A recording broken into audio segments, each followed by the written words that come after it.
All Attributes Martial Arts. Arc 6, Baron, Part 2 of 4.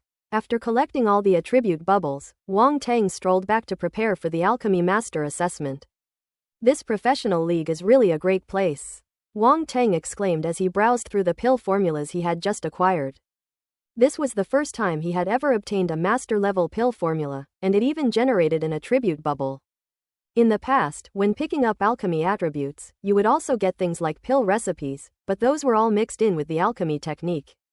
It seems that in the eyes of the system's big boss, only master-level pill formulas are worthy of condensing an attribute bubble. This 9-aperture soul condensing pill is a wonderful and extremely rare item. It can help people condense their soul body, making it an invaluable remedy for those whose soul body is injured. Even if a person's soul is not injured, eating 1 or 2 of these candies can be very beneficial to their soul. Therefore, although the 9-aperture soul condensing pill is only a Grandmaster level grade 3 pill, its value far exceeds that of a grade 3 pill. Of course, the difficulty of refining it is also much greater than that of a 3rd grade product.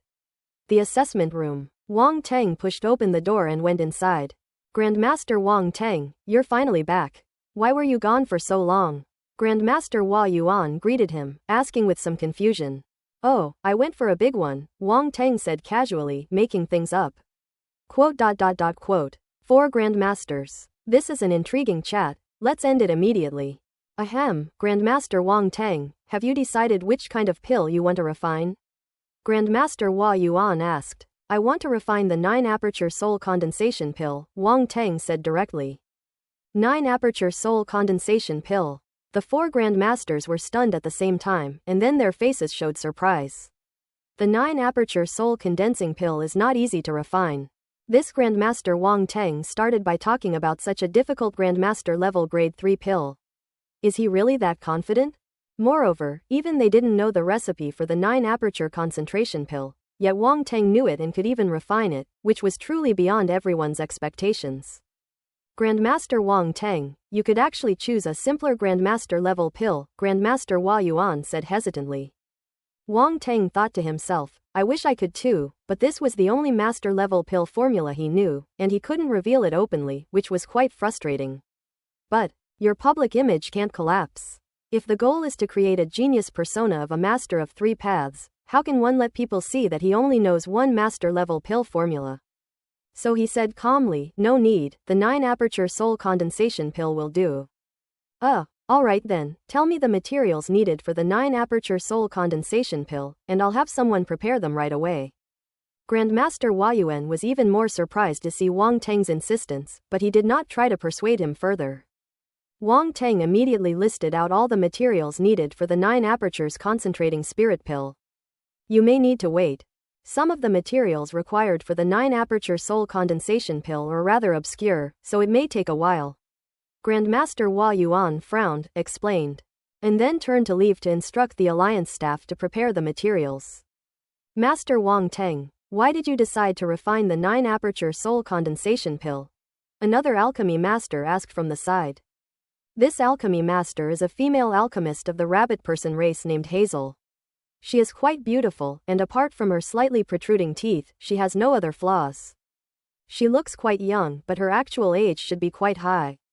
I just randomly picked one that was relatively easy, Wang Tang said. Just picked one? An easy one? The alchemy master, Hazel, was a little confused, unsure how to respond to this answer. If the 9-aperture soul condensation pill is considered a relatively simple pill, then what about other master-level pills? Grandmaster Hazel thought Wang Tang was showing off, but she couldn't find any evidence to prove it. Wang Tang's serious demeanor made her wonder if she was overreacting. What she found difficult, others might not find so difficult. People are different from one another. Grandmaster Hayor almost became depressed. Grandmaster Wang Tang, do you need a pill furnace prepared for you? Grandmaster Hua Yuan quickly changed the subject and asked. No need, I have my own alchemy furnace. Wang Tang was taken aback, then suddenly remembered that he had a pretty good alchemy furnace that he had kept in a spatial fragment and hadn't used much. Black Meteor Furnace, you've been neglected.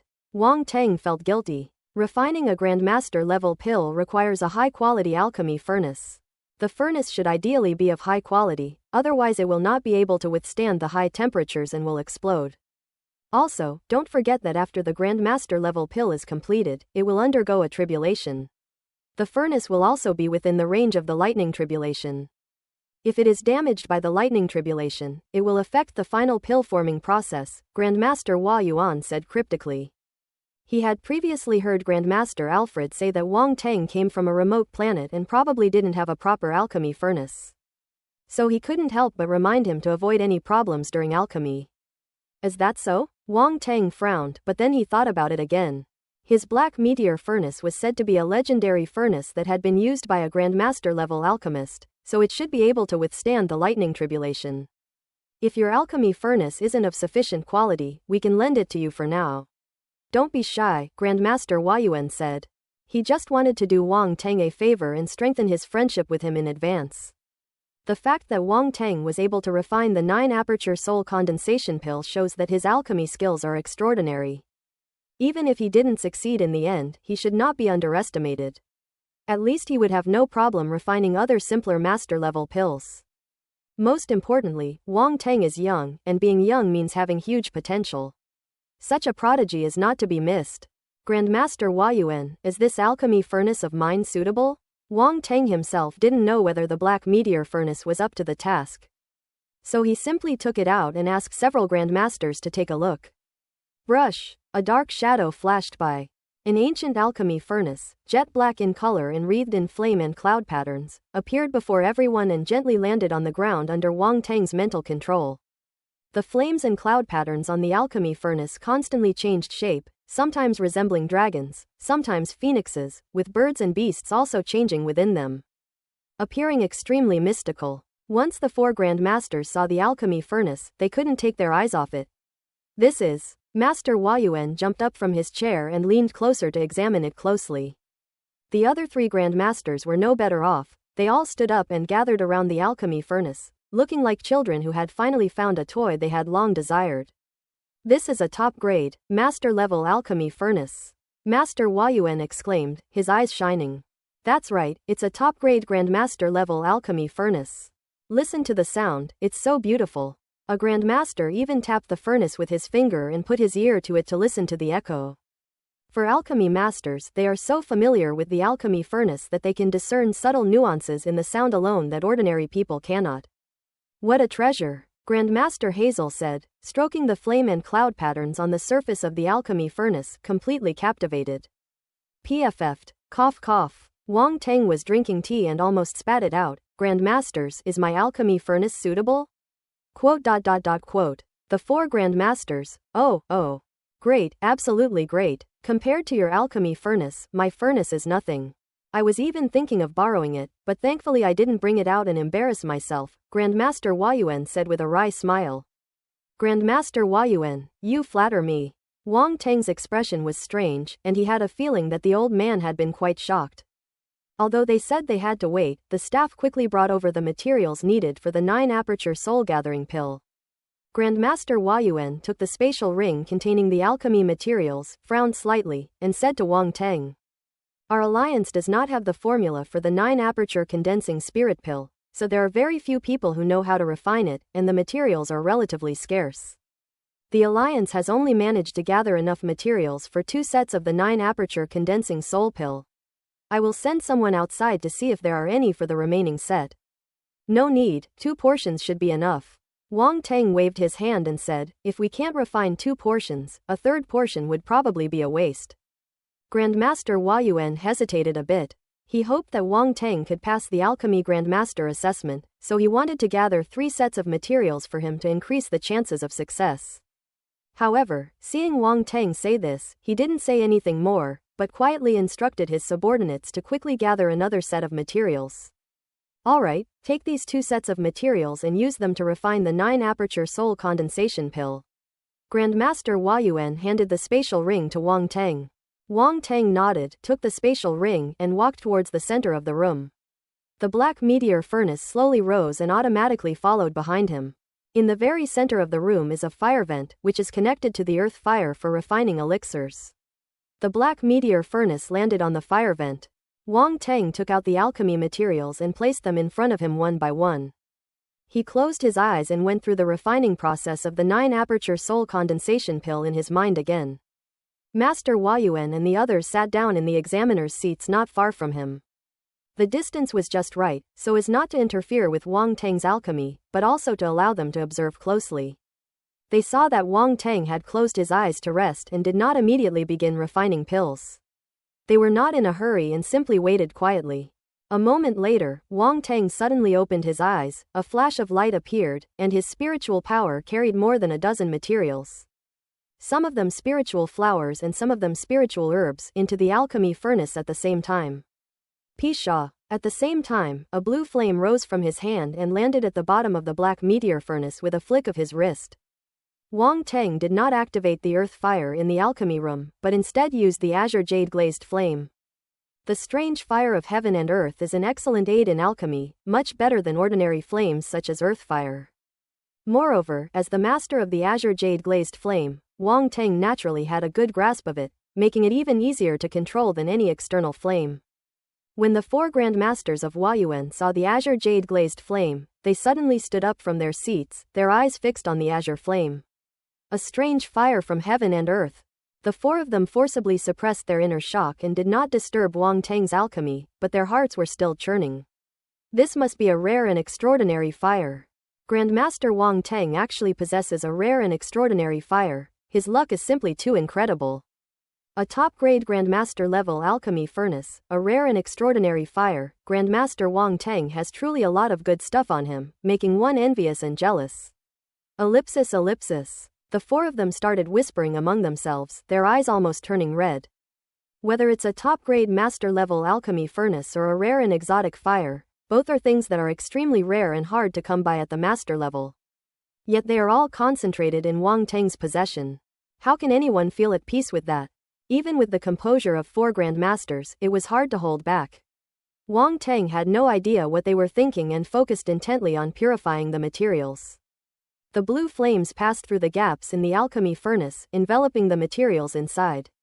This was a black spiritual flower. Under the burning flames, not even a trace remained, leaving only a mass of grayish-black liquid suspended in the alchemy furnace. Wang Tang was multitasking, and the other materials that had been put into the alchemy furnace were also being refined one by one, either turning into droplets or into powder. This requires the refiner to have a good grasp of the heat. If they are not careful, the entire material may be burned to ashes. When the 4 Grand Masters saw Wang Tang refining 17 or 18 kinds of materials at the same time, they couldn't help but secretly break out in a cold sweat for him. This is breathtaking. They asked themselves if they could refine so many different materials at the same time. Even more terrifyingly, Wang Tang didn't make any mistakes. He successfully refined all of the dozen or so materials, and then threw in another dozen or so materials to continue refining. The 4 masters held their breath, watching intently. If this process continues, a Grandmaster level pill could likely be refined in less than 3 hours. Ellipsis. Just as Wang Tang began refining the 9-aperture soul condensation pill, the place where he had previously taken advantage of others. A disheveled, red-haired old man emerged from a master-level alchemy room. As they walked out, a plume of black smoke followed. The black smoke carried a strong, burnt smell. The alchemy room originally had an automatic air circulation function. If the alchemist failed to refine the pill and produced an unpleasant or strange smell, the circulation system would be accelerated to remove the unpleasant smell. However, this time the red-haired old man failed quite badly, filling the entire alchemy room with black smoke that couldn't be completely cleared in a short time, so he had to run outside the room. Cough. The red-haired old man coughed violently, choking quite badly. He is a master alchemist in the Secondary Professional Alliance. Today, he is helping someone refine a master-level pill. Otherwise, he would probably be participating in Wang Tang's master-level assessment. Several people, men and women, were waiting anxiously outside the room. When they saw the red-haired old man come out, they immediately surrounded him and asked nervously, "Master Cotton, what's going on?" Cough. The furnace exploded. Grandmaster Cotton waved his hand, his expression somewhat grim. The oven exploded. How could this happen? Isn't Grandmaster Cotton known for his 60% success rate in refining the 9-aperture concentration pill? How could the furnace explode? Without the 9-aperture soul condensing pill, what will happen to Grandpa's injuries? Ellipsis. Upon hearing this, the young people behind him immediately changed their expressions. Out of respect for the master-level figure, they could only shout back in a telepathic manner. This Master Cotton was none other than the Grandmaster-level alchemist who had just been fleeced by Wang Teng. Wang Teng had obtained the 9-aperture concentration pill formula from him. The middle-aged man at the head of the group asked anxiously, Master Cotton, did the previous 5 sets of materials all fail? Master Cotton said somewhat awkwardly, alchemy always has a failure rate. I've already got the hang of it. Give me a few more materials and I'm sure I can succeed. The middle-aged man sighed inwardly but did not criticize him. He hesitated and said, what you say is true, but as you know, these materials are not easy to find. It was not easy for me to collect 5 sets. Don't worry, there should be a few more documents in the alliance. With my connections, it shouldn't be difficult to get them first, Grandmaster Cotton said apologetically. Then I'll have to trouble Grandmaster Cotton. I'll make up for it later, and my family will cover the cost of the materials, the middle-aged man said, his eyes lighting up. It's nothing. The main thing is to refine the 9-aperture concentration pill. I will do my best to fulfill what I promised you, Grandmaster Cotton said, waving his hand. He then immediately contacted the Alliance staff, wanting to retrieve some of the necessary materials for the 9-aperture concentration pill from the Alliance's inventory. But soon his expression turned somewhat unpleasant. Master Cotton, what's going on? The middle-aged man knew something was wrong as soon as he saw his expression, and quickly asked. Someone just used up the materials for the 9-aperture concentration pill, Master Cotton said helplessly. Ah, who is it? Is it too late to chase after them? My G-clan is willing to pay any price. The middle-aged man said urgently. It was Grandmaster Huayuan who called it. It seems someone is taking a Grandmaster exam today. I didn't expect one of the examinees to know how to refine the 9-aperture concentration pill. Let's hurry over and take a look. Maybe we can intercept it. Grandmasters can refine other pills for the exam. It doesn't have to be the 9-aperture concentration pill, which is a very difficult Grandmaster level pill. Grandmaster Keaton said, and then rushed towards the exam area. The middle-aged man and the others behind him quickly followed. Ellipsis. Outside the alchemist assessment room, Grandmaster Alfred and others were waiting. A group of Grandmasters surrounded the room, creating a rather spectacular scene. Do you think Grandmaster Wang Teng can pass this alchemist assessment? A Grandmaster-level expert couldn't help but ask. They were clearly just spectators, yet they acted more nervous than Wang Teng himself. I think it's possible, Alfred said after a moment's thought. Grandmaster Alfred actually has so much confidence in Grandmaster Wang Teng, a blacksmithing Grandmaster chuckled. Haha, you've all witnessed his assessment process, and I'm sure you share the same thoughts as me, said Grandmaster Alfred. The other 2 rune masters nodded in agreement. Their reaction surprised the forging masters even more, as they had not yet witnessed Wang Teng's assessment process and were filled with curiosity. Just as everyone was discussing, Grandmaster Cotton arrived in a blazing manner with several people. However, they were taken aback when they saw the scene outside the assessment room. What's going on? How come there are so many Grandmasters here?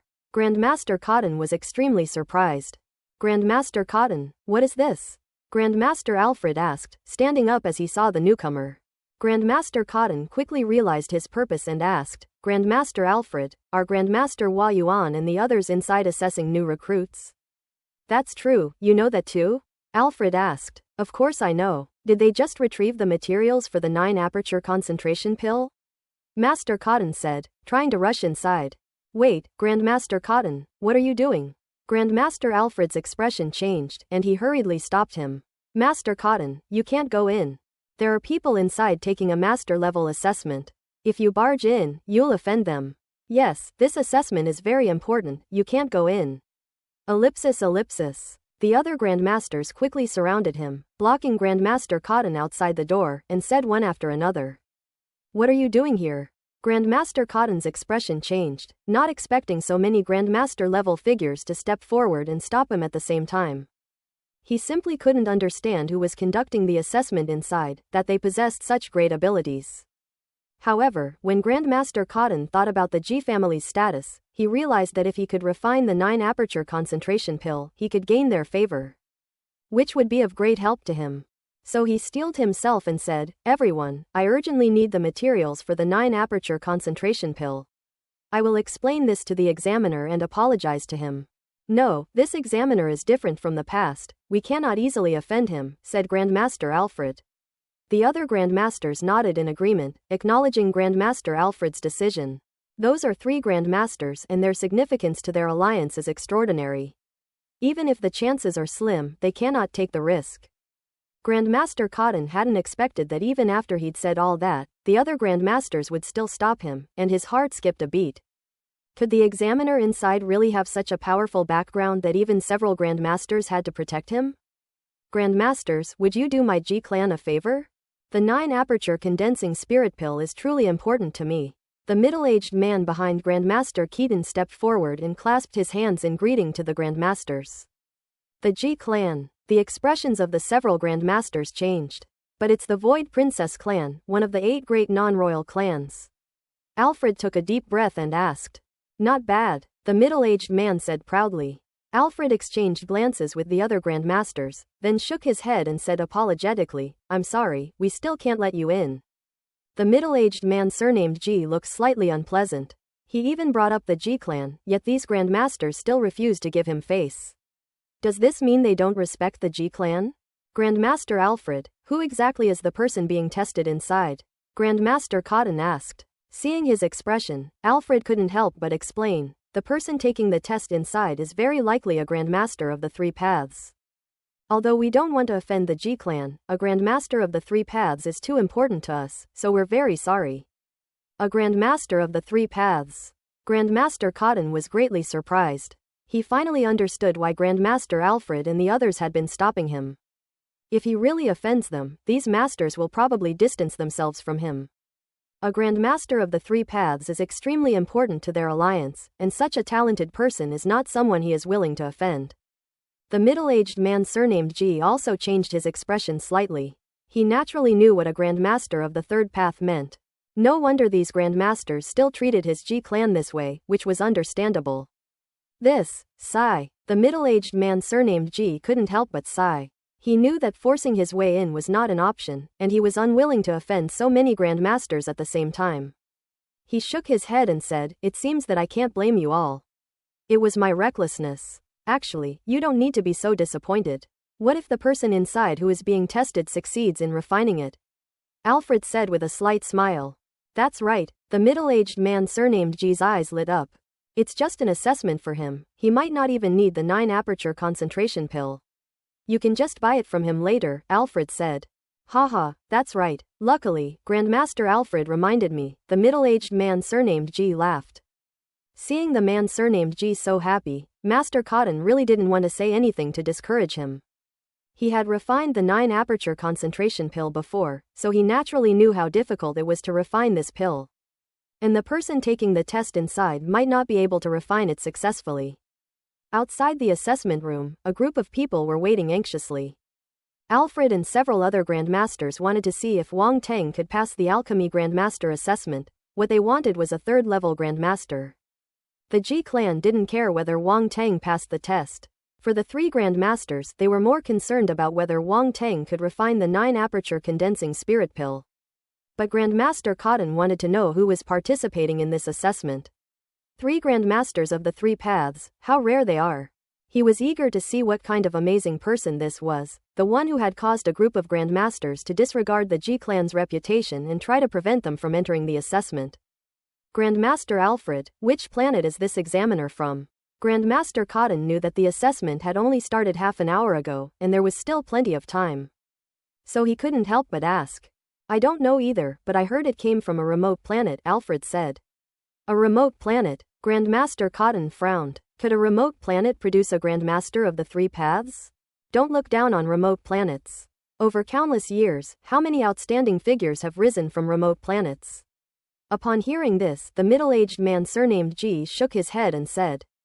Grandmaster Cotton was immediately taken aback, but upon reflection, he realized that was indeed the case.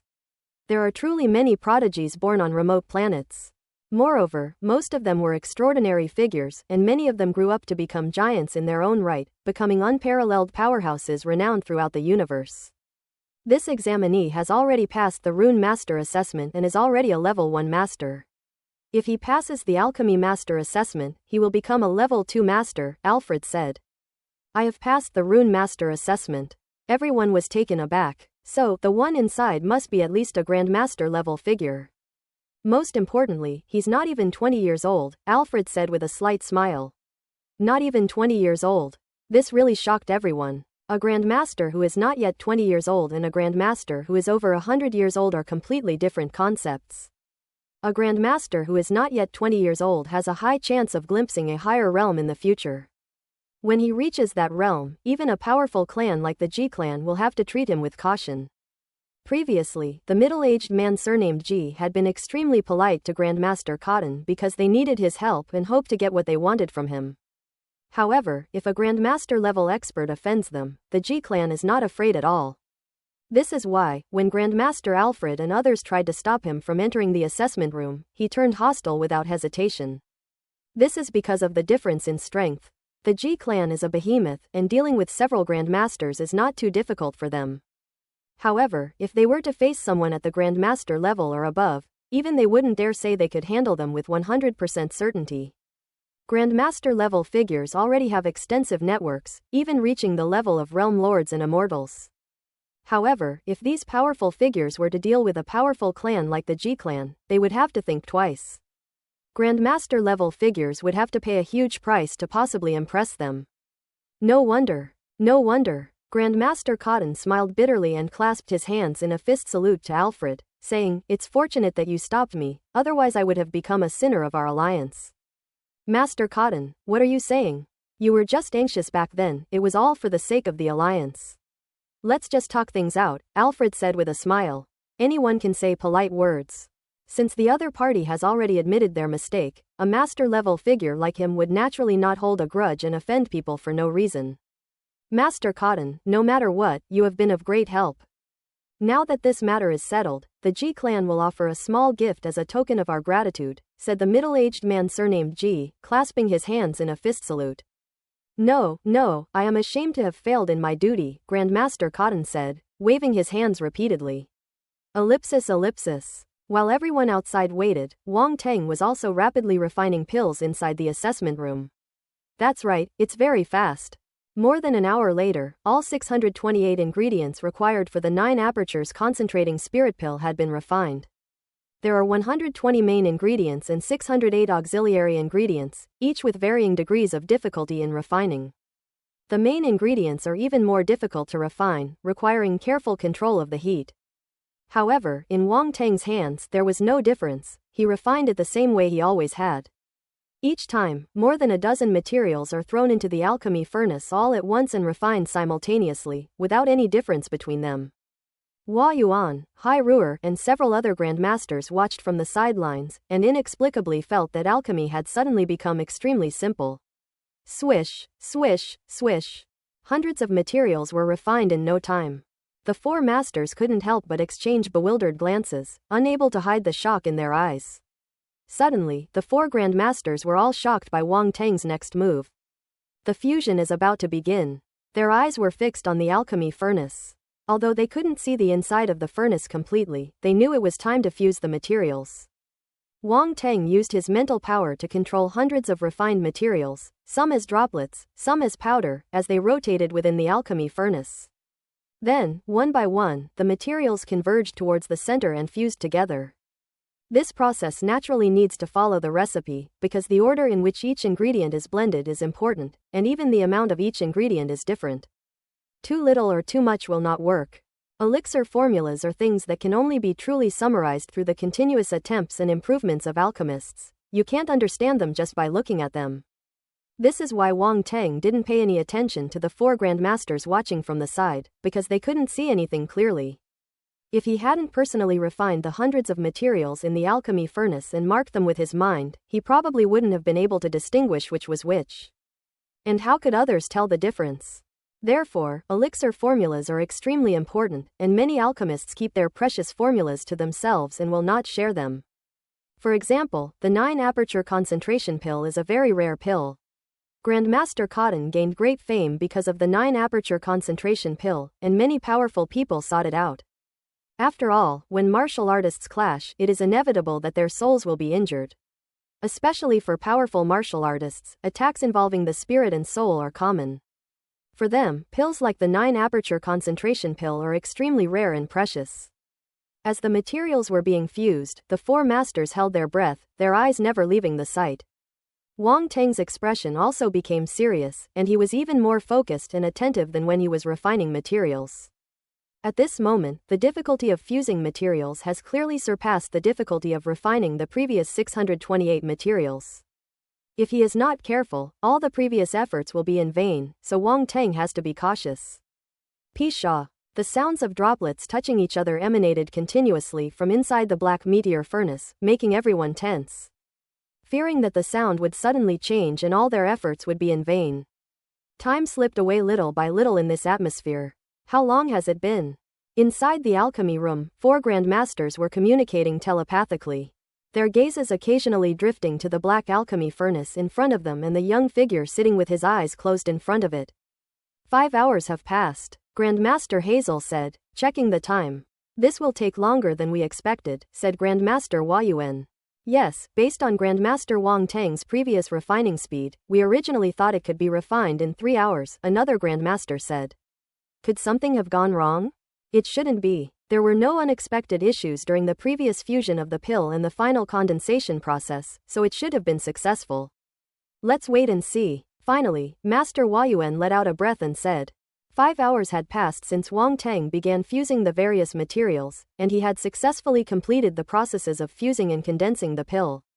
If anyone could see inside the black meteor furnace, they would see 3 purple pills slowly rotating at the bottom of the furnace, with 9 holes on their surface, emitting a shimmering, precious light, which was quite extraordinary.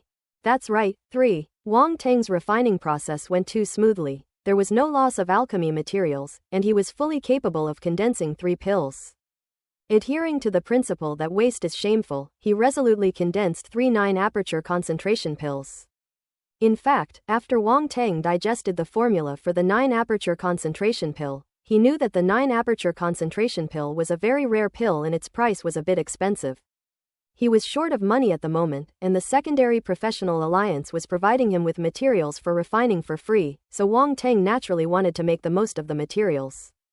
The 3 pills would naturally require a longer time to refine, but the 4 masters were unaware of this. Inside the black meteor furnace, Wang Teng used his mental power to envelop 3 pills, ensuring that the fragrance of the pills remained concentrated and did not leak out at all. Otherwise, the fragrance emitted by the 3 pills would definitely increase exponentially, and the 4 grandmasters would know the situation just by smelling it. Of course, this was not Wang Teng deliberately making things mysterious, but only in this way could the medicinal power of the elixir be better preserved. The process of making a single pill is prone to various problems, all of which require the alchemist to control. If any step is slightly off, the resulting pill will be a defective product. However, if each step of the process is strictly controlled to the extreme, unexpected gains will naturally occur. But no matter what, it's all to ensure the potency of the pill. Generally speaking, a pill with more than 60% potency is considered a very successful pill. If it reaches 80% or 90%, then it is the best of the best. In the elixir market, the value of such a top-grade elixir would be several times higher. However, high-quality pills are usually found at various auctions, with the aim of maximizing their value. At this moment, Wang Teng was not in a hurry. He slowly nurtured the pill, thoroughly integrating its medicinal power into it. At this point, the 9-aperture condensing spirit pill is 90% complete. The remaining 10% is for undergoing the tribulation of lightning. Only pills that have survived the tribulation of lightning can be considered master-level pills. Time slowly passed again, and 5 more hours went by before it got dark outside. Grandmaster Hua Yuan finally realized something was wrong. He stared at Wang Teng in shock, then exchanged glances with the other grandmasters. The occurrence of this situation likely indicates that the pills refined by Grandmaster Wang Teng are of extremely high quality. Grandmaster Hua Yuan's voice was somewhat solemn as he transmitted his thoughts to the other grandmasters. Yes, very likely, the other masters agreed. They were all masters with exceptionally rich experience in alchemy and had basically guessed some of it. Looks like we'll have to wait a while. Grandmaster Hazel gave a wry smile, but her eyes shone as she stared at the black meteor furnace not far in front of her, as if some treasure was hidden inside. If this pill succeeds, it will surely be extraordinary. I'm happy to wait, a Grandmaster said with a smile. Most people choose relatively simple pills during the Grandmaster assessment, and it's difficult to achieve high quality. Such a situation is quite rare, another Grandmaster said with a smile. I'll go out and let them know, everyone's waiting outside. Master Hua Yuan quietly got up and left the room without disturbing Wang Teng. As soon as he stepped out of the room, everyone immediately gathered around him. The middle-aged man surnamed Ji and Master Cotton and others thought they had failed the test. After all, no tribulation of lightning occurred, yet Grandmaster Hua Yuan emerged. Grandmaster Hua Yuan, did you fail? Grandmaster Alfred couldn't help but ask, frowning. Grandmaster Hua Yuan was taken aback for a moment, then chuckled and said, "You've misunderstood. I came out to inform you that this alchemy session will probably continue for several more hours, and I don't know when it will end." It's not a failure, that's good. Everyone breathed a sigh of relief. It's going to take this long? Grandmaster Hua Yuan, how many sets of materials have you prepared? Grandmaster Cotton frowned and asked. He thought that Master Hua Yuan had prepared multiple sets of materials for Wang Teng, which was why the assessment took so long. Grandmaster Cotton, what are you doing here? Grandmaster Hua Yuan noticed Grandmaster Cotton and the others only then and asked in surprise. I was originally refining the 9-aperture concentration pill, but I didn't have enough materials. I wanted to borrow materials from the Alliance, but I didn't expect to be a step too late. After I arrived, I found out that there was a Grandmaster of the 3 paths here who was going to take the test. And he knew how to refine the 9-aperture concentration pill just like me, Grandmaster Cotton explained. I see. Grandmaster Hua Yuan nodded in realization. Grandmaster Hua Yuan, what's going on inside? The assessment has been going on for so long and it's still not over. Have you prepared a lot of materials? Even for a Grandmaster of the 3rd path, this seems a bit against the rules, doesn't it? Grandmaster Keaton said. Grandmaster Cotton, you're overthinking it. The Grandmaster assessment always only requires 3 sets of materials, and the materials for the 9-aperture concentration pill that we're refining this time are even rarer and more obscure. As you should know, Grandmaster Cotton, we only managed to gather 2 sets. Grandmaster Hua Yuan shook his head and said, 2 sets of materials. Grandmaster Cotton exclaimed in surprise. Why did it take so long? The 9-aperture concentration pill refined by Grandmaster Wang Teng is likely to be of very high quality, said Grandmaster Hua Yuan. Grandmaster Cotton's expression changed immediately. He understood what Grandmaster Hua Yuan meant. The other party had not failed. On the contrary, he was still nurturing the pill, so it was highly likely that the pill was of very high quality. So, he's already at the final step? Grandmaster Cotton asked hastily. Yes, and he only used 1 set of materials, Master Hua Yuan said with admiration. A document. Grandmaster Cotton was greatly shocked. Everyone immediately looked at him, their gazes slightly strange. Grandmaster Cotton is renowned for his 9-aperture concentration pill, with a success rate reportedly reaching 60%, and the highest quality pills can reach 50% potency. Wang Teng successfully refined the pill with just 1 set of materials, and judging from the time it took to nurture the pill, its quality is probably no less than 50%. It now seems that Grandmaster Cotton is about to be completely outshone by Grandmaster Wang Teng. The middle-aged man surnamed Ji ignored all of that and asked with great delight, so, the quality of the pills produced by that Grandmaster inside will be very high. Who is this? Grandmaster Hua Yuan asked in confusion. This is His Excellency Ji Yuanqing of the Ji clan, Grandmaster Alfred introduced. The Ji clan. Grandmaster Hua Yuan was startled and nodded, saying, Lord Ji Yuanqing, you guessed correctly. The 9-aperture soul condensing pill refined by Grandmaster Wang Teng should be of high quality. That's great. Ji Yuanqing clapped his hands, extremely excited. It is a well-known fact that the higher the quality of the elixir, the better its effect, which is undoubtedly good news for them. What is this, Master Ji Yuanqing? Hua Yuan asked in confusion, unaware of the situation. Someone in my clan has suffered a soul injury and urgently needs this 9-aperture soul condensation pill to save their life, Ji Yuanqing said. I see. What a coincidence. We can have Grandmaster Wang Teng sell you the pills. I think he won't refuse the friendship of the Ji clan, Grandmaster Hua Yuan said with a smile. Haha, as long as the pill is successfully refined, my Ji clan will definitely not mistreat this Grandmaster Wang Teng, Ji Yuanqing laughed. Grandmaster Cotton, who was listening from the side, felt very uncomfortable. This favor should have been his, but it ended up falling on Grandmaster Wang Tang, whom he had never met before. It was as if he had done someone else's favor for them. I don't know when we'll succeed, so why don't you all go back and rest? Grandmaster Huayuan said. That won't do. We're still waiting for Grandmaster Wang Tang to successfully refine it, Alfred said firmly, shaking his head. Yes, we'll wait here. Ji Yuanqing quickly replied. Seeing that no one wanted to leave, Master Huayuan didn't try to persuade them any further. At their level of strength, staying up for a few nights was nothing. He said no more and turned back to the alchemy room. Master Cotton wanted to go in and take a look, but in the end he was too embarrassed to ask and could only wait outside. Wang Tang was still leisurely nurturing the elixir, completely unaware that the line of people waiting for him to succeed in refining the elixir had grown even larger. Time passed slowly, and before we knew it, it was the morning of the next day. As dawn broke and a new day began, many people arrived early at the secondary pro league, each doing their own thing as usual. However, in this otherwise ordinary atmosphere, a white beam of light suddenly shot up within the secondary professional league. The primal force surged between heaven and earth, and terrifying energy was stirred up. After the white beam of light appeared, a dark cloud suddenly gathered above the secondary pro league. In just a short moment, the cloud grew larger and larger, quickly forming a dark mass that filled the sky above the secondary pro league. Elsewhere, the sky remained clear and the weather was wonderful.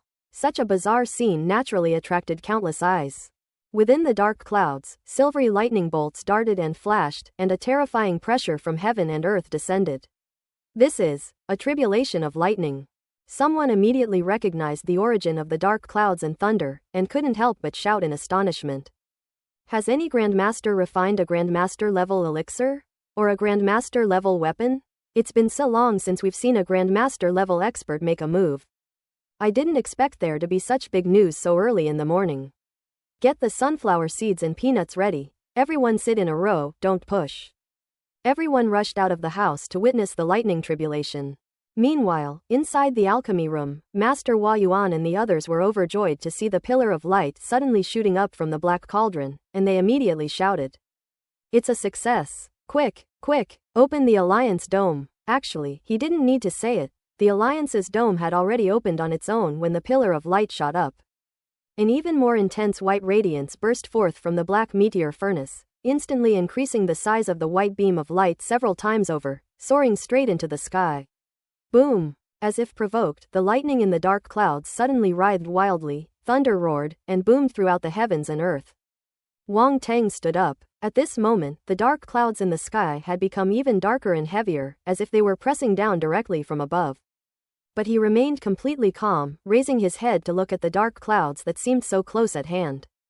Thunderclaps occasionally collide within the dark clouds, producing tremendous roars that seem to echo right next to one's ears, radiating a divine might that makes one feel somewhat terrified. So this is the tribulation lightning for a Grandmaster-level pill? A hint of surprise appeared in Wang Tang's eyes. The lifelong pursuit of countless alchemists is to refine a pill that can attract a lightning tribulation. Only in this way can they cross that invisible threshold and advance to the Grandmaster level, which is a great honor. You couldn't hold back any longer, could you? At this moment, Wang Tang smiled slightly, waved his hand, and the lid of the black meteor furnace instantly flew up. 3 purple lights shot out instantly, trailing long tails of light, and rushed into the sky. 3 streaks of purple light. The 3 Grandmasters in the alchemy room were stunned for a moment, their eyes widening to the extreme. I'm not seeing things, am I? Those are 3 pills. Am I seeing things? The Grandmasters were completely dumbfounded, staring at the sky in disbelief, almost unable to believe their eyes. At that moment, Wang Tang soared into the sky, followed by 3 pills that shot out from the Alliance's open dome and arrived above the Alliance. Let's go take a look too. Walk, ellipsis. Master Huayuan and the others came to their senses, exchanged glances, and then all rushed out. Grandmaster Alfred and the others outside the alchemy room also witnessed this scene and rushed out of the Alliance to the sky. It's a success. Grandmaster Wang Tang really refined the 9-aperture soul-condensing pill. Wait, why are there 3 of them? Everyone stared in astonishment at the 3 dazzling lights surrounded by white pillars of light in the sky, their hearts filled with shock. 3 pills made in one go, this. Grandmaster Cotton could hardly speak, his eyes flashing intensely. 3 pills. My god, this Grandmaster successfully produced 3 pills in one go. Does anyone recognize this Grandmaster? He's terrifyingly powerful. The face is unfamiliar, and he's not wearing the attire of the secondary Pro League. Could he not be a Grandmaster of the League? Ellipsis ellipsis. The onlookers below erupted in a frenzy, their discussions reaching the heavens. Seeing so many people, Wang Tang changed his appearance as he rushed out. After all, his matter with the Cao family was not yet resolved, and it was not advisable to reveal his true colors too early. Grandmaster Hua Yuan, Grandmaster Alfred, and the others were somewhat puzzled, wondering why Wang Tang had suddenly changed his appearance. However, before they could think any further, boom! Just then, a terrifying clap of thunder sounded in the sky. 3 bolts of lightning, carrying terrifying heavenly might, suddenly descended from the dark clouds, like 3 enormous silver lightning dragons, and slammed fiercely into the 3 purple pills within the white pillar of light. 3 bolts of lightning descended with terrifying force, displaying the might of heaven. Wang Tang was slightly taken aback when he saw the 3 lightning tribulations. Damn it, 3 dishes at once. Wang Tang couldn't help but curse inwardly. But considering that he refined 3 9-aperture concentration pills and simultaneously unleashed 3 lightning tribulations, it doesn't seem wrong. 3 paths it is, who's afraid of who? Wang Tang's eyes narrowed, and he vanished from his spot, soaring into the sky to meet the 3 bolts of lightning head-on. What is that Grandmaster going to do? No way, is he going to withstand the lightning tribulation on his own? Is this Grandmaster really that tough? Those below were utterly astonished by what they saw and gasped in horror.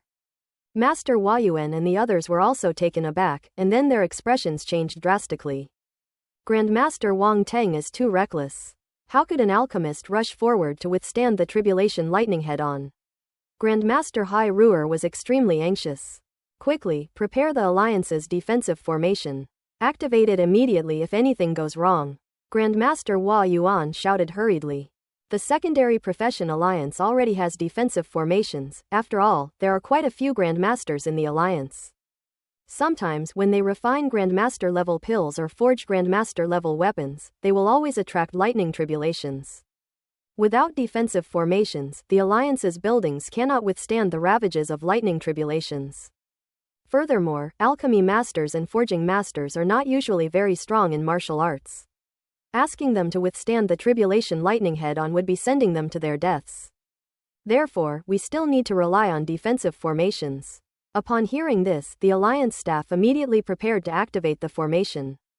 Meanwhile, Wang Tang had already faced the first wave of lightning tribulation. His entire body erupted with brilliant primal force light, as if a ball of light had shot into the sky.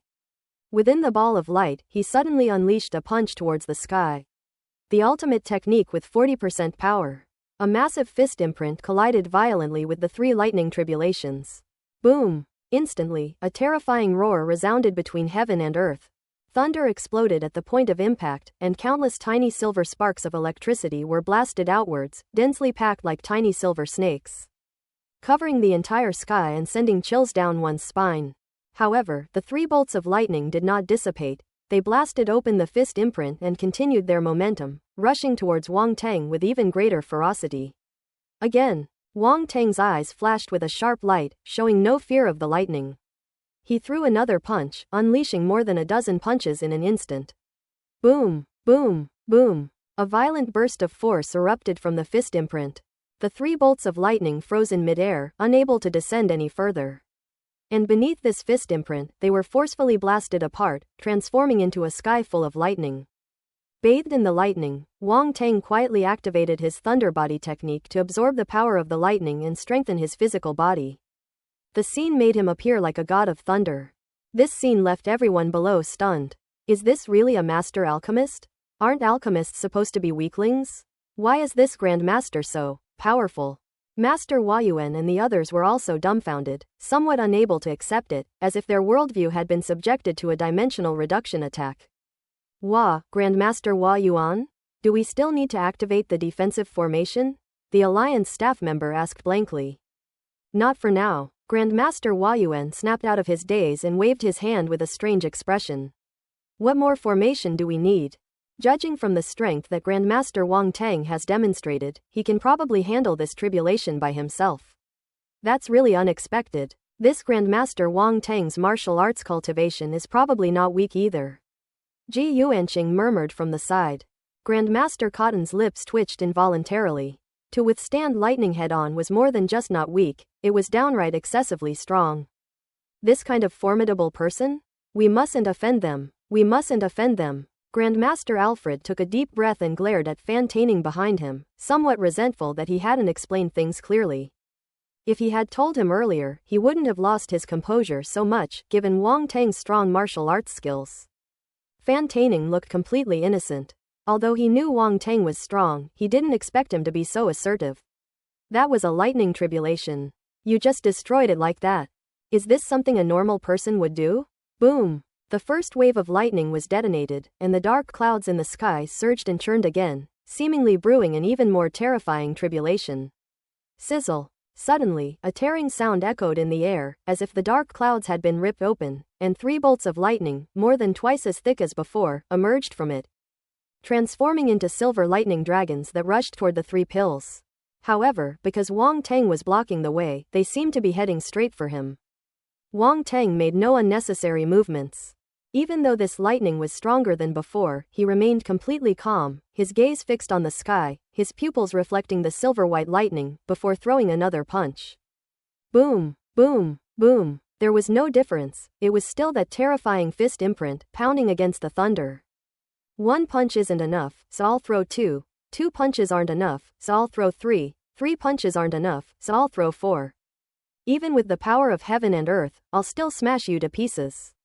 This time, Wang Tang unleashed more than 20 punches before finally shattering Lei Ting.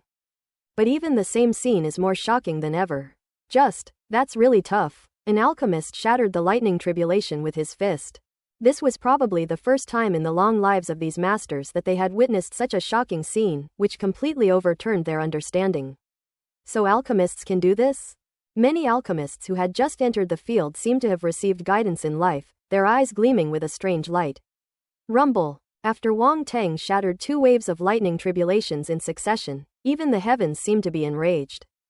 The dark clouds churned wildly, and countless silver lightning bolts, like giant silver pythons, darted through the clouds, a sight that sent chills down one's spine. Boom! After a longer period of preparation, the 3rd wave of lightning finally struck. The 3 bolts of lightning transformed into 3 terrifying lightning dragons, roaring and howling. Their massive bodies grew to 3 times their original size, intertwined, and they charged down with tremendous force. This time, the 3 lightning tribulations merged into one, increasing their power by more than 3 times. The terrifying power of the heavens made everyone turn pale, and they couldn't help but retreat in horror, running away to a distance, not daring to get any closer. For fear of being caught in the blast of lightning, Grandmaster Huayuan's fists clenched so tightly they cracked, he was extremely nervous, his eyes filled with worry, fearing that Wang Tang would be killed on the spot by the lightning tribulation.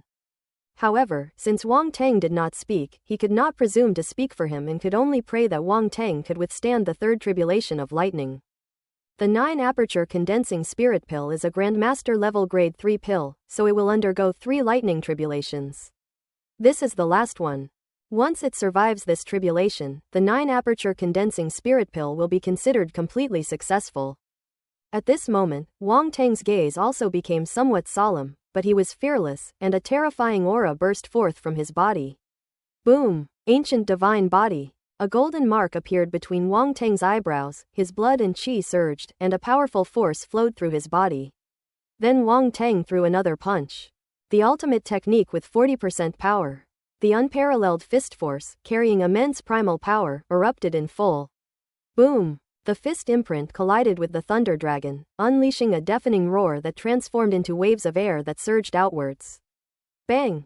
The next moment, the thunder dragon exploded, turning into countless bolts of lightning that flashed in the sky, and then the fist force still surged upwards, crashing into the incredibly thick dark clouds. A huge hole was blasted open in the dark, heavy clouds, and bright sunlight shone down. That punch was very decisive. Everyone was so shocked that they were speechless. Quiet. A deathly silence fell over the surroundings. At this moment, everyone was unable to describe their feelings, and their expressions were very complicated. Wang Tang slowly withdrew his fist. The golden mark between his eyebrows had already disappeared in an instant, and the people below did not even notice it. As it turns out, sometimes you can really take it down with a single punch. If it doesn't work, it just means that the punch wasn't strong enough. The dark clouds in the sky seemed to have lost all their support and slowly dissipated, and countless silver lightning bolts also disappeared, with not a sound of thunder to be heard. The lightning tribulation came quickly and went quickly, disappearing without a trace in the blink of an eye. The white pillar of light formed by the aggregation of energy below slowly receded, leaving only 3 purple pills the size of longan floating in midair, emitting a shimmering purple aura. Incredibly wondrous. At the same time, a rich fragrance of cinnabar wafted out, filling the air and the world. It smells so good. What kind of elixir is this? The fragrance is so strong. Such a rich fragrance of elixir probably indicates that it's not just a matter of the type of elixir, but also that its quality is likely quite high. Ellipsis ellipsis. Upon smelling the fragrance, everyone finally snapped out of their daze and looked at the purple pill in the sky with curiosity. However, Wang Teng did not give them a chance to observe carefully. With a wave of his hand, he used his mental power to capture the 3 9-aperture concentration pills and then carefully put them into a jade bottle. This jade bottle is specially used to hold elixirs, ensuring that the medicinal properties of the elixirs are not lost. He then vanished from everyone's sight in a flash. As soon as Wang Teng, the main character, disappeared, the onlookers naturally dispersed one after another. However, what had just happened was still being discussed with great interest and spread quickly. Many people are speculating about Wang Teng's identity, and even some powerful families have sent people to inquire about this newly promoted alchemy master. Judging from the momentum generated beforehand, this master's attainments in alchemy are probably quite high. 3 pills were successfully made at once and of extremely high quality. Even a master alchemist could not achieve this level of success. Wang Teng naturally knew that what had just happened would cause quite a stir, so after putting away the pills, he immediately fled to avoid being discovered by powerful figures who came after hearing the news. Within the secondary professional alliance, Grandmaster Hua Yuan and others returned to the Grandmaster assessment room where they had previously been, and reunited with Wang Teng. A group of people gathered around, their expressions somewhat excited. Grandmaster Wang Teng, how could you withstand the lightning tribulation head-on? You almost scared me to death. Grandmaster Hua Yuan couldn't help but complain. As a master alchemist, isn't enduring a tribulation lightning a basic skill? Wang Teng couldn't help but ask in return. Upon hearing this, everyone was completely bewildered, their faces showing utter confusion. Basic operations? Grandmaster Hua Yuan and the others looked bewildered. How come they didn't know that alchemists could withstand lightning as a basic skill? Could it be that they've taken the wrong path? Alchemists should strive to train their physical bodies and enhance their martial arts cultivation like Wang Teng, so that they can withstand lightning tribulations. Grandmaster Hua Yuan, Grandmaster Harauer, and Grandmaster Cotton all felt like their worldviews were collapsing. Grandmaster Wang Teng, you really are. Grandmaster Hua Yuan was both amused and exasperated, unsure of what to say. Master Wang Teng is truly a remarkable person. Ji Yuanqing, standing to the side, couldn't help but burst into laughter. Who is this? Wang Teng asked curiously, seeing that the person was unfamiliar. This is His Excellency Ji Yuanqing of the Ji clan, one of the 8 great non-royal clans of the empire, Alfred introduced. So you're from the Ji clan? I've heard so much about you. Wang Teng was startled, never expecting to meet someone from one of the 8 great royal clans with different surnames here. The Perix family, to which Sinclayon belonged, was one of the 8 great royal families of the empire, and now, not long after, he has met another of the 8 great royal families. Aren't these big families supposed to be very mysterious? How come there are 2 of them at once, and both of them have crossed paths with him? Grandmaster Wang Teng, I've come here to purchase the 9-aperture concentration pill from you, Ji Yuanqing said directly. Purchase the 9-aperture concentration pill. Wang Teng was taken aback, only then realizing Ji Yuanqing's purpose, and couldn't help but ask. How did you know that I was refining the 9-aperture concentration pill here, Lord Ji Yuanqing? So Ji Yuanqing explained the whole story. So that's what happened. I was just taking advantage of Grandmaster Cotton. Wang Teng suddenly realized, giving Grandmaster Cotton a strange look. However, he never expected to be so lucky. The wool he casually picked up actually attracted a big fish like the Ji clan. He really is incredibly lucky. Wang Teng's luck is much higher than that of ordinary people, and it always comes into play quietly at crucial moments. Unfortunately, after separating from Xiao Ziyue, he never picked up the luck attribute again. Master Wang Teng, would you be so kind as to show us the 9-aperture concentration pill? Master Cotton asked. To say that he felt no resentment whatsoever would be a lie. Wang Teng not only stole his opportunity to befriend the Ji clan, but also broke his monopoly on the 9-aperture concentration pill. That's not all. Wang Teng's alchemy skills are also very high. He is not even 20 years old and has already been confirmed as a second-level Grandmaster. He is very likely to be a third-level Grandmaster. Compared to Wang Teng, he was practically trampled into the mud. Grandmaster Cotton felt a little unconvinced and wanted to see just how high the quality of the 9-aperture concentration pill that Wang Teng had refined was. And to see how much difference there was between him and Wang Teng. Yes, Grandmaster Wang Teng, quickly take out the pills so we can take a look. We are also very curious, Grandmaster Hua Yuan said. Wang Teng nodded, took out the jade bottle containing the 9-aperture concentration pill, and placed it in his palm. Several alchemy masters gathered around, their eyes fixed on the 3 purple pills inside the jade bottle. This, look, aren't there 10 pill patterns formed on the surface of this pill? Master Hua Yuan's expression changed, and he couldn't help but shout. The purple surface of the pills faintly revealed 10 cyan patterns that connected the 9 orifices, and all 3 pills were like this. Hiss, it really is 10 pill patterns. Grandmaster Hai Ruer counted them carefully, then gasped in shock, 10 pill patterns. This is actually a 9-aperture concentration pill with all its medicinal power. Grandmaster Cotton's expression changed slightly, his gaze fixed on the pills in the jade bottle, counting the patterns on the surface of the 9-aperture concentration pill over and over again. The number is correct, it is indeed 10 Dan patterns. How is this possible? Grandmaster Cotton's face turned pale, he was severely shocked and deeply astonished.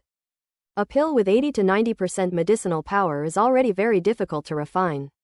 If a master alchemist can refine a pill with 90% medicinal power, he can boast about it for decades. Most grandmasters might not be able to refine a pill with 100% medicinal power in their entire lives. Only those masters with extremely high skill levels could possibly succeed in refining it by chance, and it also required a great deal of luck.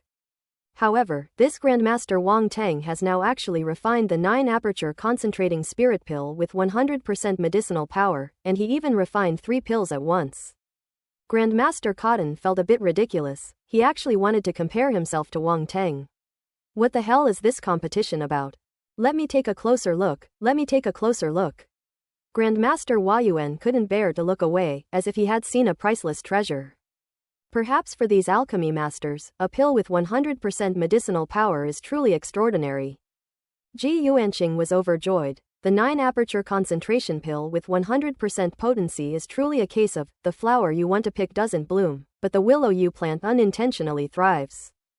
Grandmaster Wang Teng, you only participated in an assessment, yet you have solved my urgent problem. It seems you really need this 9-aperture concentration pill.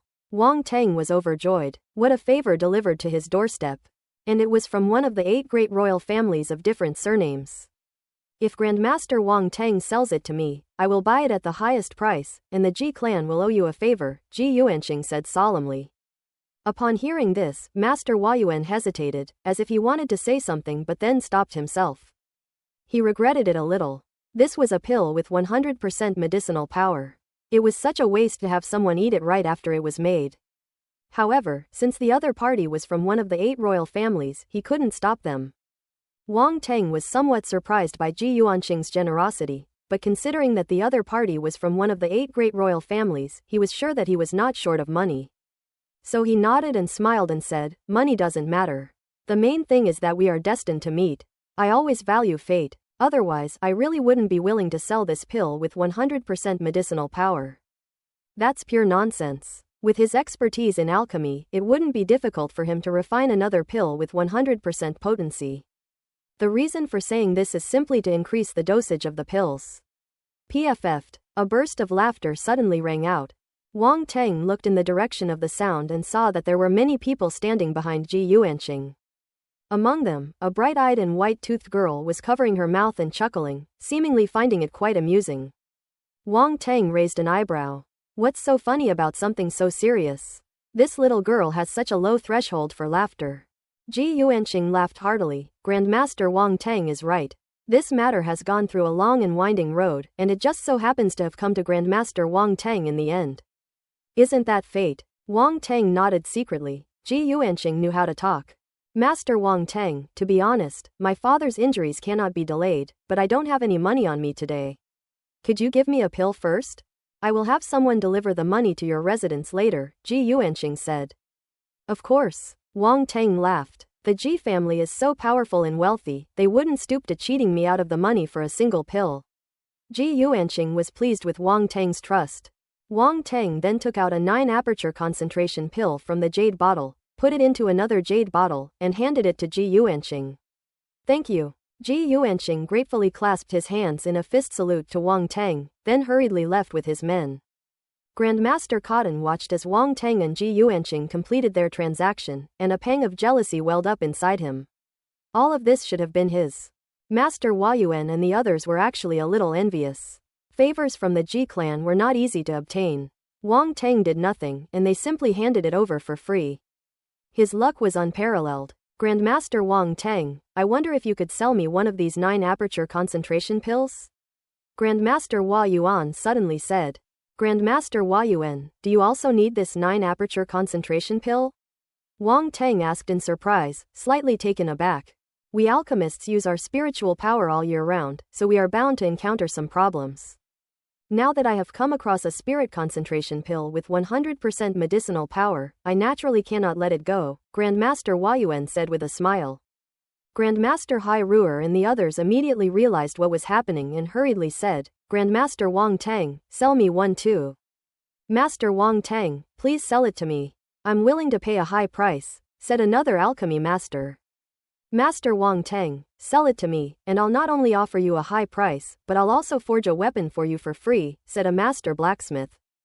Grandmaster Wang Tang, I am willing to give you a Grandmaster level pill formula. For a moment, the masters actually started scrambling to grab it. Wang Tang was somewhat taken aback. This 9-aperture concentration pill with 100% potency is so sought after. Seeing this scene, Grandmaster Cotton felt envious again. He felt that his status had been challenged, and the 9-aperture concentration pill would no longer be exclusive to him. This is truly a sad thing. Grandmasters, I only have 2 pills left. It's not worth selling them to anyone. I also have materials for a 9-aperture condensing spirit pill. How about I refine another batch after I pass the Grandmaster forging assessment, so we can all share it equally? Wang Tang said with a wry smile. Grandmaster Wang Tang, are you still confident that you can refine the 9-aperture concentrating spirit pill with 100% medicinal power? Grandmaster Hua Yuan asked in shock upon hearing this. It shouldn't be a big problem, Wang Tang nodded. Seeing his confidence, the crowd was unsure whether to believe him. After all, it was extremely difficult to refine a pill with 100% medicinal power. Even if Wang Tang succeeded once, they couldn't be sure if he would succeed next time. If Wang Tang can refine the 9-aperture concentration pill with 100% medicinal power, then he will be incredibly awesome. In any case, let's wait until after the Grandmaster forging assessment, said Grandmaster Hua Yuan. The other Grandmasters had no choice but to give up. The 9-aperture concentrating spirit pill with its full medicinal power was very important, but the 3 Grandmaster assessments were equally important. Wang Tang has now passed 2 Grandmaster assessments, and only the final Grandmaster forging assessment remains. It's finally our turn, a tall and burly master blacksmith chuckled. Grandmaster Mord, you all need to take it easy. Whether our alliance can produce a 3rd-level Grandmaster depends on you, said Alfred and several other Grandmasters. Don't worry, with Grandmaster Wang Tang's physique, forging a weapon will definitely be no problem for him, Grandmaster Moda said with a glint in his eyes. You guys seem to have a lot of faith in me, Wang Tang couldn't help but laugh. Of course, Grandmaster Mord laughed heartily. Grandmaster Wang Tang, please follow me. Wang Tang followed Master Moda and the others toward the forging room. There were also 4 master blacksmiths, each of them tall and burly, standing around Wang Tang like 4 giant tower bodyguards. Their attitude also allowed Wang Tang to enjoy the treatment of being surrounded by bodyguards. These 4 master blacksmiths were incredibly enthusiastic towards him, even a little cautious, treating him like a treasure, afraid that he might run away if they weren't careful. 3 Grandmasters. As long as Wang Teng completes the blacksmith assessment, he will become a grandmaster of the three paths, a feat that is extremely rare, perhaps only seen once in 10,000 years. The forging masters naturally treasured it immensely. While dealing with the four grandmasters, Wang Teng mentally reviewed what he had gained from his recent tribulation. The previous tribulation not only tempered his physical body to a certain extent, but also provided him with a lot of attribute bubbles. Lightning Star Force *1250. Heavenly Tribulation Lightning *50. Among them, the Lightning-type Star Force attribute reached 1250 points, which slightly improved Wang Teng's Lightning-type force. His current Lightning-type Stellar Force is at the 5th level of the planetary level. 1250 points is not a lot, but it is an unexpected gain from the tribulation, so he might as well take it. While others are terrified during their tribulations, he gets to reap the benefits. Just thinking about it makes him incredibly happy. Of course, the Lightning-type Stellar Force is secondary. The most important thing is the second attribute bubble. Heavenly Tribulation Lightning. This is truly an unexpected gain. While undergoing a tribulation, I actually managed to secretly intercept a wisp of tribulation lightning from God. If God knew, would he send down 99 more lightning bolts to kill Wang Teng? 50 points of Heaven and Earth Thunder Tribulation attribute isn't much, but it allowed Wang Teng to obtain a trace of tribulation lightning. At this moment, within his sea of consciousness, a wisp of silver-white lightning was running wild, leaping here and there. Even running to the side of the azure jade glazed flame and the holy flame of light to provoke them, crackling and popping around them. Fortunately, this tribulation lightning was obtained by picking up attributes and automatically recognized Wang Teng as its master. Otherwise, if this tribulation lightning had raged in his sea of consciousness, it might have directly caused his soul to ascend to heaven. The dark flame also received special attention. This tribulation lightning seemed to be at odds with the dark fire, becoming extremely violent as soon as it got close. Wang Teng felt that this tribulation lightning was like a naughty child, baring its teeth at the dark fire, as if it wanted to rush up and beat the dark fire up. However, the dark flame was not to be underestimated. Although it was only a small cluster, the tribulation lightning was also only a wisp. The two sides were evenly matched. The dark flame was not afraid of the tribulation lightning. The flame formed a tongue of fire, trying to annihilate the tribulation lightning. Seeing that the two were about to fight, Wang Teng quickly stopped them and pulled them apart. Similar situations have occurred before between the holy flame of light and the flame of darkness. Are light and darkness inherently opposed? If Wang Teng hadn't separated them in time, things certainly wouldn't have been peaceful. So Wang Teng is quite experienced in this kind of thing? He's very calm. Only after Wang Teng pulled away the tribulation lightning did he have a chance to examine the little guy closely, and the more he looked at him, the more he liked him. This is a heavenly tribulation lightning. Although it was only the lowest level of tribulation lightning was still tribulation lightning, incomparable to ordinary lightning. Wang Teng had personally experienced the power of the tribulation lightning when he underwent his tribulation before.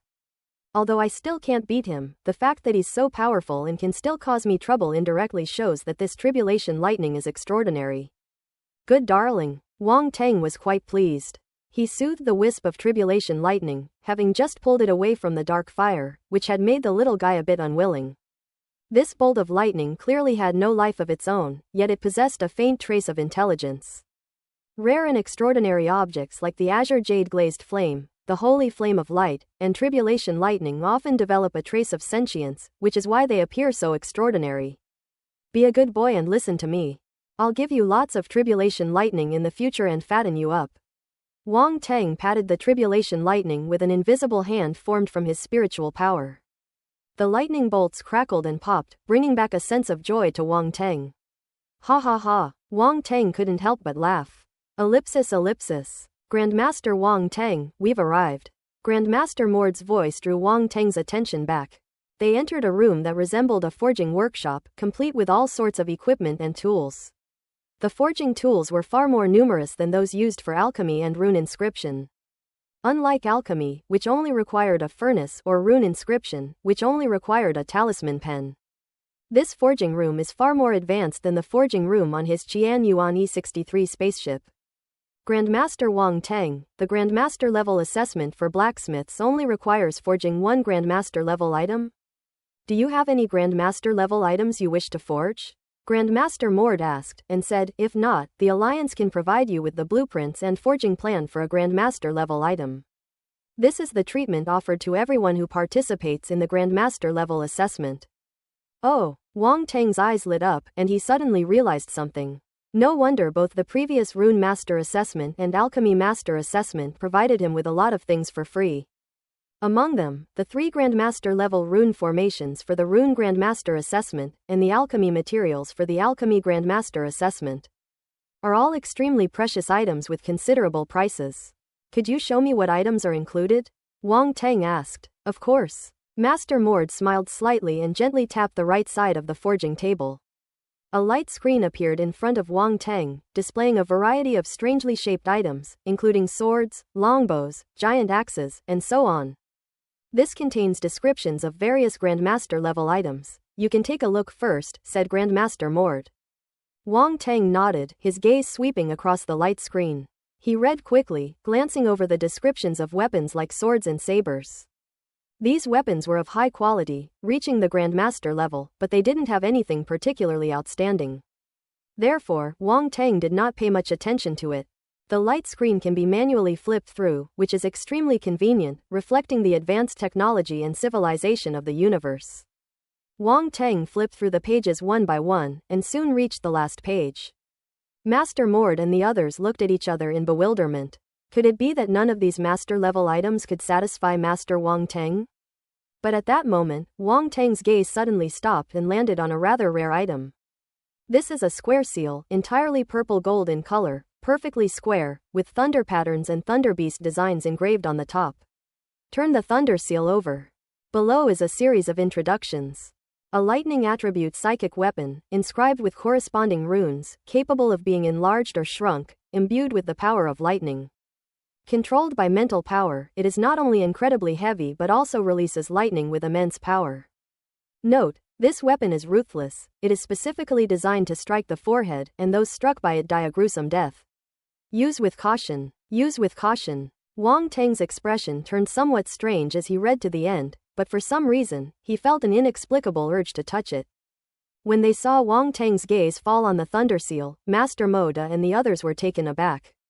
Grandmaster Wang Tang, you don't mean you want to refine this thunder-turning seal, do you? Grandmaster Mord asked in surprise. I feel that this thunder seal is destined for me. Wang Tang said with a smile, a strange thought flashing through his mind that he couldn't extinguish.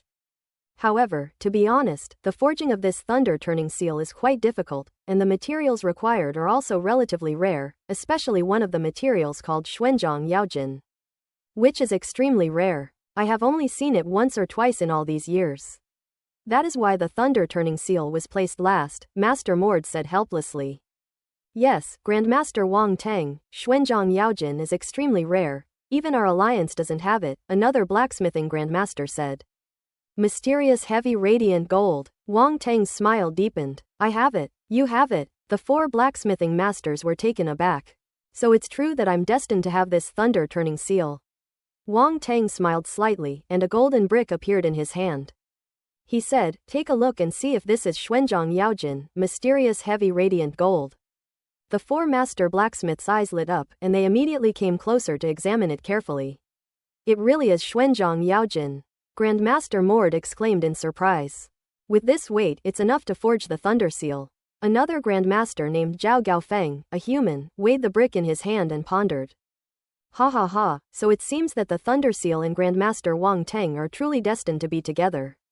There was also another grandmaster, Burke, who was an ape man, all black, tall and strong. Like a chimpanzee. Grandmaster Wang Tang, I can't help but envy you. You even have such a rare material as Xuanzhang Yaojin, said Grandmaster Moda. It's all luck. Wang Tang laughed. Speaking of which, why would Grandmaster Wang Tang want to forge the Xuanzhang Yaojin into this shape? The last Grandmaster, Gaunt, was also a human, and asked with a strange expression. I find the brick easy to use, Wang Tang chuckled. Quote ellipsis ellipsis quote. The 4 Grandmasters seemed to finally understand why Wang Tang chose to flip the thunder seal. Flipping the thunder seal and this brick were similar in principle. Ahem, now that we have the materials, we have no other problems. The other materials for refining the thunder seal should be available within the alliance. I'll have someone send them over right now, said Grandmaster Mord. Alright, then I'll leave it to Grandmaster Mord. Wang Tang nodded. No need to be so polite, Master Mord said with a smile, waving his hand. Ellipsis ellipsis. Before long, the Alliance staff delivered the materials needed to forge the Thunderseal to the forging room. Grandmaster Wang Tang, if there are no problems, we can begin. Grandmaster Mord handed the spatial ring containing the materials to Wang Tang and said. Wang Tang nodded and took out various materials, placing them on the forging table. Oh, right, there's one more thing I need to remind you of. Crafting a Grandmaster level item will also attract a lightning tribulation, so you should be prepared, Grandmaster Mord said. Having witnessed Wang Tang's tribulation and seen how formidable he was, he didn't need to offer any warnings. However, considering that Wang Tang had undergone 3 Grandmaster level assessments in a row, he figured the energy expenditure would be considerable, so it was best to be cautious.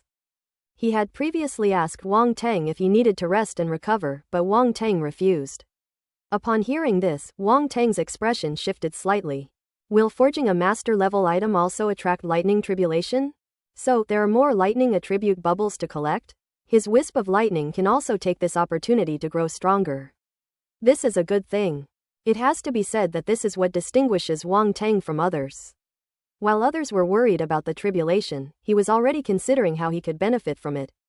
I will be careful, he said gratefully to Grandmaster Mord. Thank you for the reminder. He then turned his attention to the dozen or so materials laid out on the forging table, and his expression became serious. Compared to the hundreds of materials required to refine a Grandmaster level pill, refining a Grandmaster level item only requires a dozen or so materials, which is quite a small amount. However, it is no less difficult than refining a master level elixir. Wang Tang raised his palm, and a cluster of blue flames suddenly rose in his hand. With a wave of his hand, the azure flames transformed into a fire dragon that surged into the fire channel beneath the forging platform, and then rose up from the platform. Azure flames. This temperature is an extraordinary fire from heaven and earth. The 4 master blacksmiths stared in astonishment at the azure jade flames unleashed by Wang Tang. With their discerning eye, they could immediately recognize the extraordinary nature of this azure flame. Blacksmiths also need the assistance of fire, and its importance is no less than that of fire to alchemists. When they saw this extraordinary fire, their eyes turned red with envy and jealousy. In short, it was the same expression that Hua Yuan and several other alchemy masters had when they saw the azure jade glazed flame. Wang Tang didn't care about the expressions of the crowd. He had encountered this kind of thing more than once or twice. At this moment, he controlled his mental power to wrap a piece of metal and threw it into the flames. Under the high temperature of the azure jade flame, the metal quickly melted into a liquid state, fluctuating within the flames. Wang Tang then threw the other materials into the flames one by one to refine them. He divided the flames into more than a dozen parts, each containing a different material, so that they did not interfere with each other. Soon only 2 materials remained. One is Xuanzhang Yaojin and the other is a purple crystal. Cloud Thunder Crystal. Xuanzhang Yaojin, needless to say, is a strange metal whose weight changes depending on the amount of primal force introduced. While Yunleijing is a lightning crystal that can store and guide lightning primal force. These 2 materials are the main materials for forging the Thunderseal. Wang Tang's expression became much more serious. After thinking for a moment, he threw the brick made of Xuanzhang Yaojin into the flames. With a hiss, the brick that had been with him for so long finally turned into a pool of golden liquid. A strange sadness welled up in my heart. Goodbye, dear brick. Next up is the Cloud Thunder Crystal. Pshaw. The Cloud Thunder Crystal was swept up by mental energy and thrown into the azure jade glazed flame. Upon contact with the flame, a series of electric arcs immediately shot out from the surface of the Cloud Thunder Crystal, crackling loudly. The 4 Grand Masters stared wide-eyed at the scene, seemingly a little nervous. But soon, the scorching flames engulfed the electric arcs on the surface of the Cloud Thunder Crystal, and the palm-sized Cloud Thunder Crystal quickly turned into a ball of purple liquid. Phew! Wang Tang let out a slight sigh of relief. This Cloud Thunder Crystal was originally extremely difficult to refine. If it were an ordinary flame, it probably wouldn't be so easy. Fortunately, Wang Tang possessed the azure jade glazed flame, a rare and extraordinary flame of heaven and earth, which could suppress the lightning power contained within the Cloud Thunder Crystal. Master Mord and the others exchanged glances, then their eyes revealed surprise. The strange fire of heaven and earth is indeed extraordinary. It can even easily refine a difficult material like cloud thunder crystal. Wang Teng's eyes were burning. By this point, it was possible to fuse various materials. So he controlled his mental power and integrated the dozen or so auxiliary materials one by one into the golden liquid transformed from Xuanzhang Yaojin. Throughout the entire process, he was very careful, blending the ingredients in the correct order and proportions. However, compared to alchemy, this process is much simpler, since the materials are relatively fewer. In no time, all the dozen or so materials were incorporated into the Xuanzhang Yaojin, but the overall color remained golden without any change. Finally, Wang Teng's gaze fell on the purple liquid formed from the cloud thunder crystal. With a thought, the purple liquid formed from the cloud thunder crystal slowly approached the profound heavy radiant gold, which was a fusion of more than a dozen materials. Sizzle, sizzle, sizzle. The jarring sound of merging continued to ring out. Cloud thunder crystal and profound heavy radiant gold seem to be extremely incompatible, and the two materials are locked in a tug of war. Wang Teng hadn't expected that fusing these two materials would be so difficult, almost like fire and water. Fortunately, he was calm and composed. Faced with this situation, he was not anxious at all. Instead, he controlled his mental power to slow down the fusion speed by several times. He used a slow, gentle approach, like boiling a frog in lukewarm water, to gradually integrate the two ingredients, thus reducing their initial resistance. Seeing this, the four grandmasters, including Mord, all nodded secretly. This master Wang Teng, despite his young age, seemed to have a wealth of forging experience. He was neither arrogant nor impatient and was very composed. No wonder he has achieved so much at such a young age. If you think back to when they were young, it would be quite impressive if they had even a tenth of Wang Teng's composure. Time passed slowly, and after 5 or 6 hours, with Wang Teng's extremely patient efforts, the cloud thunder crystal finally completely merged into the profound heavy radiant gold. The metal that appeared before everyone was no longer entirely gold. Within that gold, there were also traces of purple patterns, resembling lightning patterns, which was quite strange. Wang Teng opened his eyes, saw the fused metallic state, nodded in satisfaction, and then slowly withdrew the azure jade glazed flame. As the temperature receded, the fused metal returned to a solid state from its liquid state and, under the control of mental power, landed on the forging table. Wang Teng remained seated cross-legged, using his mental power to lift the two forging hammers on the forging table. Thud, thud, thud. The two forging hammers weighed hundreds of kilograms, but at this moment they seemed to be held in the hands of an invisible giant hand, striking the metal hammer on the forging table. Oh. The masters around were completely dumbfounded. Is this even possible? They had already learned from Grandmaster Huayuan that Wang Teng was a spiritualist, but seeing this forging method for the first time, they really didn't know how to describe their feelings. They all forged metals by hand, relying entirely on their own strong physiques to hammer the metal. However, Wang Teng used his mental power to control the heavy hammer to hammer the metal, which looked very easy and was quite different from their forging style. No, it should be said that he is unlike any other blacksmith. Grandmaster Wang Teng is truly an anomaly. Masters, do you have any extra forging hammers that I could borrow? Wang Teng's voice suddenly came from that moment.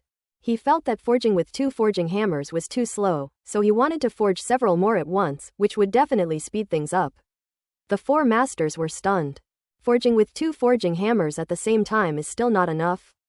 Grandmaster Wang Teng, how many more forging hammers do you need? Grandmaster Mord asked, somewhat speechless. I'll take as many as you have, Wang Teng said casually. Quote? The four master blacksmiths looked at each other in bewilderment.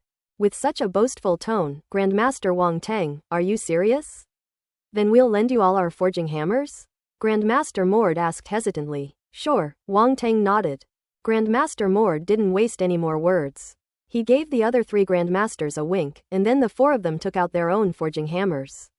Here you go. With a flick of his mental power, Wang Teng easily snatched the four forging hammers away. The forging hammers of the four master forging experts were much heavier than the two forging hammers provided by the Alliance, but this was not a big problem for Wang Teng. With the addition of 4 forging hammers, the speed increased significantly.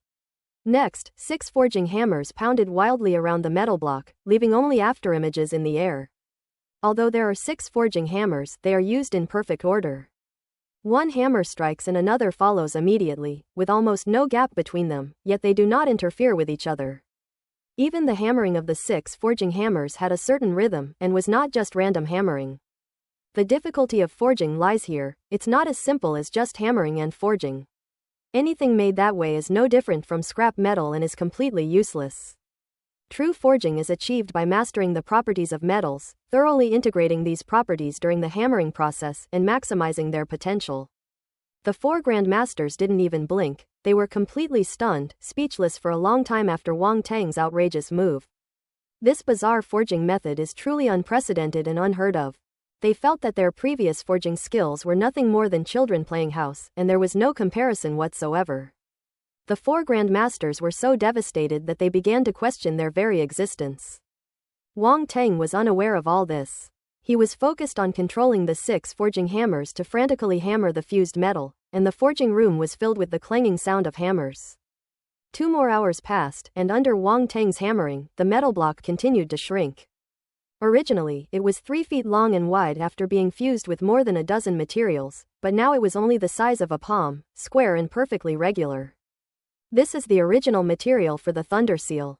Then, runes need to be inscribed on it to make it a complete product. Why do I feel that the shape of this raw material is quite different from the Thunder Seal? Master Mord asked hesitantly. It is indeed quite different, but it is similar to the brick that Grandmaster Wang Tang used before. Grandmaster Burke seemed to have thought of something and said with a wry smile. The masters were speechless upon hearing this. Such a deep obsession. Just how much does Master Wang Tang like bricks? However, the shape is secondary and does not affect the ultimate function of the Thunder Seal, so they naturally did not say anything more.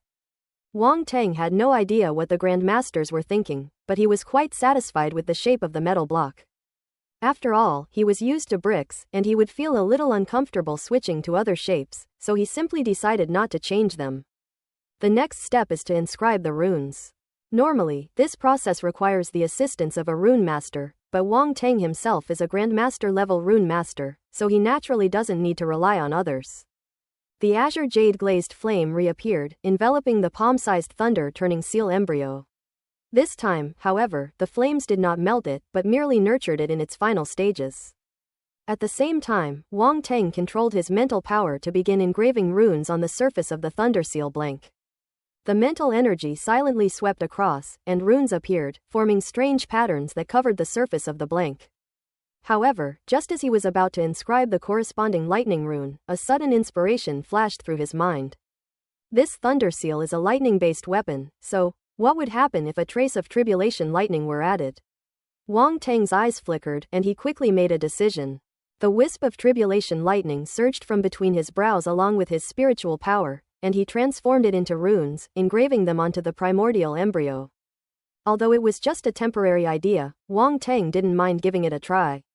If it fails, we can simply forge it again. But if it succeeds, there might be a pleasant surprise. After all, the power of lightning tribulation is not ordinary lightning power. To Wang Tang's surprise, the process went surprisingly smoothly without any unexpected events, and the power of the tribulation lightning naturally merged into the primordial embryo. The 4 Grand Masters were completely unaware of anything amiss, assuming that Wang Tang was still methodically inscribing runes. Time passed again, and after about half an hour, Wang Tang finally stopped inscribing the runes. Suddenly, a dazzling purple-gold light shone on the surface of the unfinished blank. The masters were all shaken. It was a success. Just as this thought crossed their minds, the primal force of heaven and earth surged, and a purple-gold light shot into the sky, forming a thick pillar of light. Boom! The Thunder Seal shot straight into the sky along with the pillar of light, violently smashing through the dome of the Alliance building, revealing a large hole, and then rushed out. Rumble! Dark clouds gathered again in the sky, and thunder roared incessantly. The 4 Grand Masters, including Mord, stared blankly at the dome that had been smashed open, their faces showing disbelief. This telekinetic weapon looks kind of fierce. They didn't even have time to open the dome before it rushed out on its own. Wang Tang was also a little embarrassed. After all, this was a treasure he had forged. He had just smashed a big hole in the dome of the secondary professional league. Would he have to pay compensation? The loud noise also attracted the attention of Grandmaster Alfred, Grandmaster Huayuan, and others outside the forge. They pushed open the door and entered, only to find Wang Teng, Master Moda, and the other three looking up at the sky. They looked up as well, and then paused in surprise. ###. How did they make such a huge hole? Ahem, this has nothing to do with me. Wang Teng coughed and said somewhat guiltily, Master Mord, you all saw it, right? I'm innocent. Master Mord and the other three were at a loss for words, neither laughing nor crying. Master Wang Teng is quick to shift the blame. Grandmaster Wang Teng, your Thunderseal is about to undergo tribulation. You'd better go out and take a look, Grandmaster Zhao Gaofeng hurriedly reminded him. He hesitated a bit about the name, turning Thunderseal, wondering if it could really be called that. No rush, let it run wild for a while. Wang Teng looked up at the sky and smiled faintly. Everyone was a little confused, their minds filled with questions. Let it run wild for a while, damn it. Anyone who didn't know better would think you were walking a husky. Grandmaster Wang Teng, you'd better go and take a look. A newly created treasure can't withstand the devastation of a lightning tribulation, Grandmaster Burke said with a wry smile. You don't believe me? Wang Teng glanced at the crowd with a strange expression. Everyone couldn't help but shake their heads.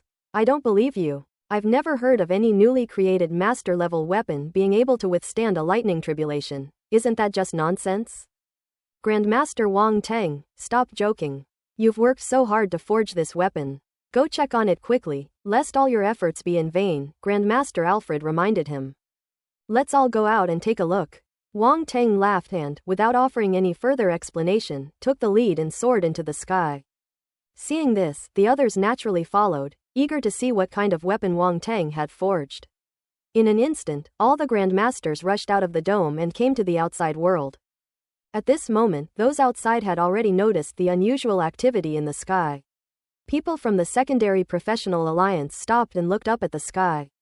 Some even rushed out from inside the Secondary Professional Alliance. People nearby were also attracted and soon a large group of people gathered. Many of these people had witnessed a lightning tribulation that morning, but who would have thought that before the day was even over, they would witness another lightning tribulation? When did lightning tribulations, which we usually only see once every 6 months, become so common? Many people are speculating which Grandmaster has made the move this time. Soon they saw a square brick fly into the sky, hovering in a purple-gold pillar of light, causing the primal force of heaven and earth to ripple and vibrate. What is this thing? A brick? Am I seeing things? How could this be a brick? A brick is probably just a deceptive appearance. Its true nature has probably not yet been revealed. Yes, that must be it.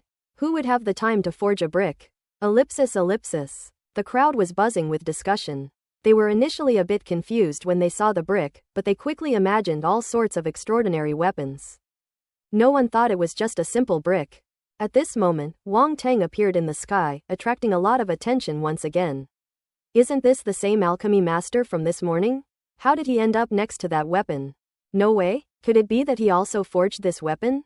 It shouldn't be that. Maybe it was just a coincidence that he was there? This Grandmaster came out to take a look. You see, he didn't even try to take the lightning. If he forged it, why would he ignore it? That's true. There are other Grandmasters next to him. That Grandmaster Hua Yuan is a Grandmaster of alchemy. I had the opportunity to meet him once. Grandmaster Alfred is here too. He's a rune master. They've all come out to watch the show.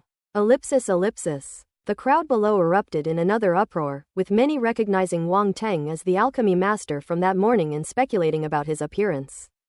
Because he was the first to appear, many people assumed that he was the forger of the Thunderseal. However, Wang Teng seemed to be watching the show, and since everyone saw that there were many Grandmasters around him, they didn't think much of it and immediately dismissed the guess that he was the blacksmith. After all, a master of alchemy could never become a master of forging. Boom! Suddenly, the dark clouds in the sky churned violently, and silvery white lightning bolts flashed and hissed. The tribulation of lightning is about to descend. Why hasn't the master who forged this weapon appeared yet? Everyone looked at the thunderclouds in the sky, their faces solemn.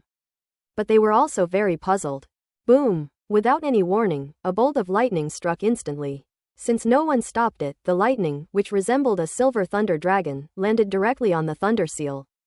Everyone's hearts were in their throats. Seriously, nobody's stepping up to take the fall.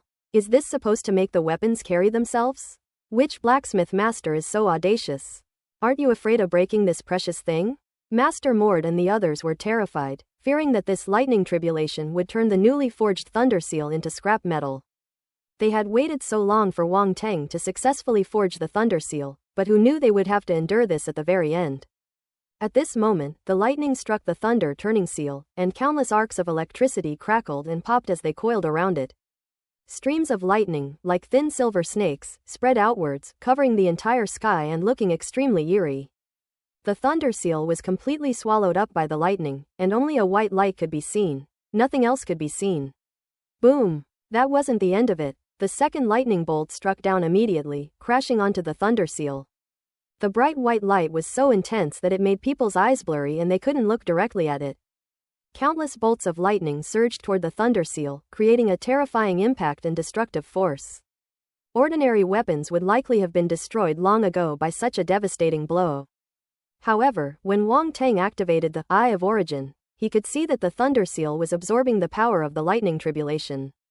As countless bolts of lightning power surged into his body, the lightning patterns on the surface of the thunder seal became even deeper and more profound, appearing even more extraordinary. Boom! The third lightning bolt descended, and it was 3 times thicker than the previous 2. Wang Teng still did not make a move, watching the lightning strike the thunder seal with an extremely calm expression. As if he were just watching something insignificant being ravaged by the lightning. Boom! The third lightning strike descended, the thick bolt of lightning completely engulfing the thunder seal. From a distance, only a dazzling ball of lightning remained, raging across the land. The crowd below stared blankly at this scene, wondering why the master who forged this weapon hadn't made a move, and their hearts were pounding with tension. Let me recommend a novel app I've been using recently, app www. It supports both Android and Apple phones. This is the third lightning tribulation already. I wonder if that weapon can withstand it. Although it felt very uncertain, many people still held a glimmer of hope, staring at the sky, wanting to see the final result. Master Mord and the others stared at the sky with extremely solemn expressions, their fists clenched so tightly they cracked. Then, looking at Wang Teng who seemed completely unaffected, she suddenly felt a toothache. Grandmaster Wang Teng, aren't you worried? Grandmaster Moda couldn't help but ask. Don't worry, I have confidence in this thunder-turning seal. Wang Teng stood with his hands behind his back, looked up at the sky, and smiled faintly.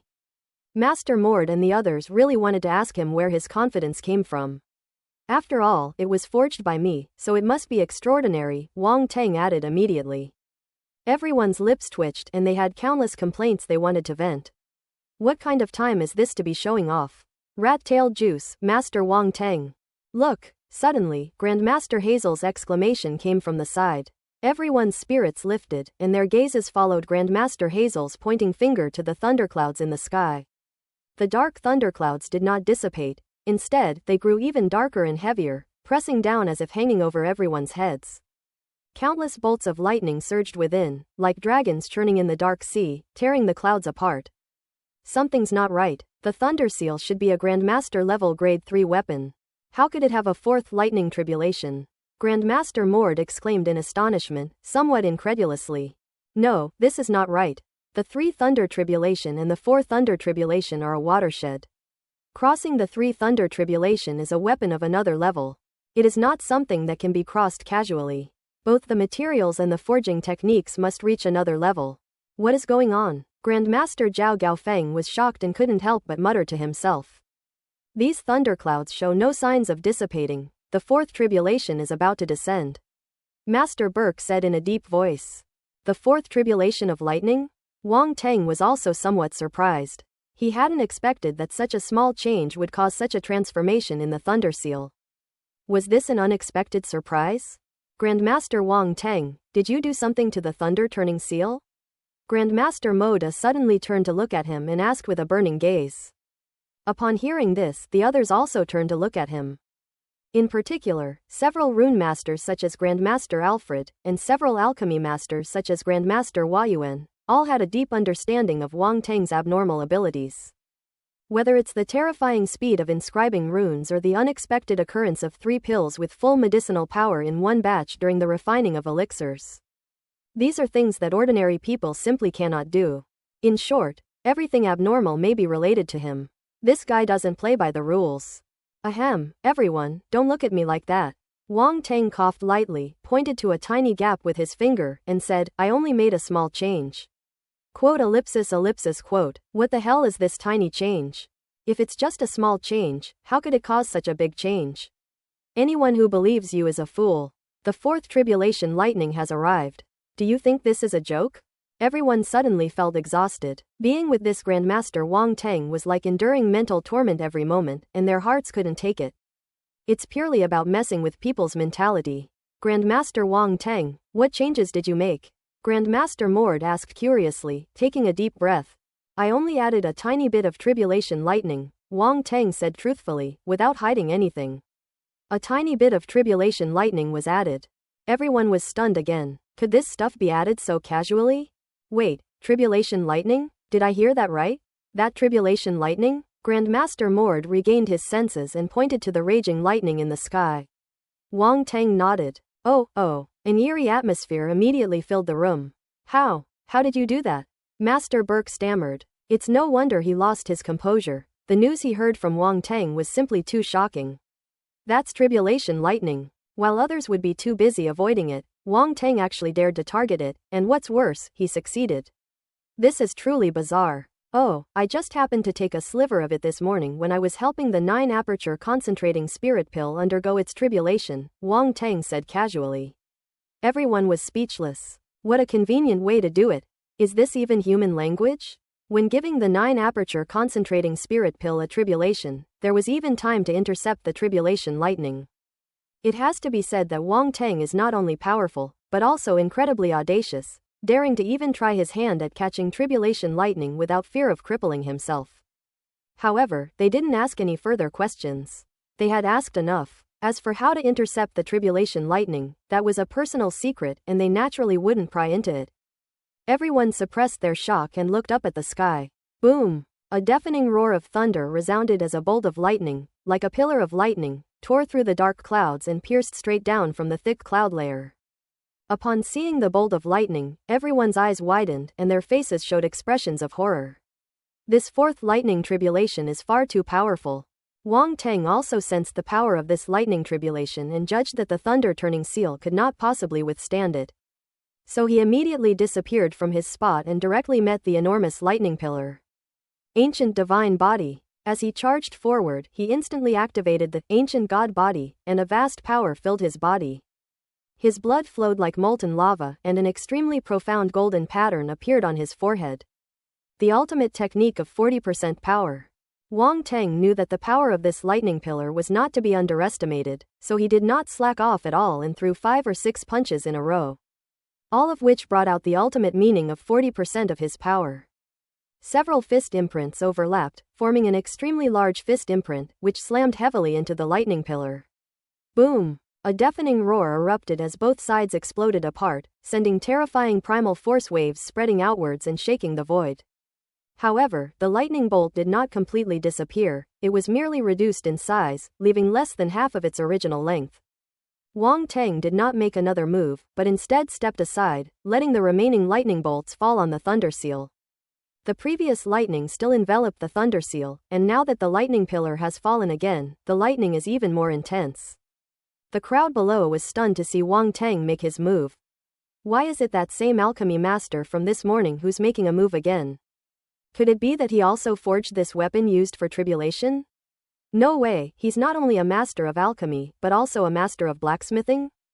Maybe not. It's possible that the master who forged this weapon saw his tribulation process this morning and asked him to help. Ellipsis ellipsis. People couldn't help but start discussing it, and all sorts of guesses emerged. Originally, it was thought that this weapon had nothing to do with Wang Tang, but after he made a move, things became intriguing. At this moment, it seemed that everything had ended, the dark clouds in the sky began to calm down, and there was no more thunder. The world returned to calm, and the fluctuations of the primal force ceased to be turbulent. Gradually, the dark clouds began to dissipate, and soon the sky returned to normal. That's how tribulations are, they come quickly and they go quickly. However, the crowd did not disperse, all eyes were fixed on the weapon enveloped in lightning in the sky. This weapon has withstood 3.5 lightning strikes, I wonder what it will become. Was it destroyed? Or did it survive? Logically speaking, a master blacksmith wouldn't be so foolish as to subject a weapon to lightning tribulation for no reason. Moreover, Wang Teng's intervention at the end further demonstrates that the master forging master was not indifferent to this weapon. His actions likely had a deeper meaning. Master Mord and the others weren't stupid either, and they naturally saw through Wang Teng's intentions.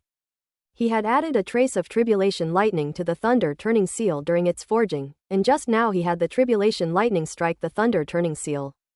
This was clearly intended to make the thunder turning seal absorb the power of the tribulation lightning. And judging by this, it seems like it's going to succeed. Master Mord and the others suddenly became curious about what the thunder seal would eventually become. Wang Teng was also somewhat expectant, his gaze fixed on the ball of lightning, quietly waiting for the thunder seal to completely absorb the tribulation lightning. He wasn't in a hurry. He scanned his surroundings and picked up the scattered attribute bubbles. Lightning Star Force *150. Lightning Star Force *200. Heavenly Tribulation Lightning *35. Heavenly Tribulation Lightning *30. Lightning Star Force *250.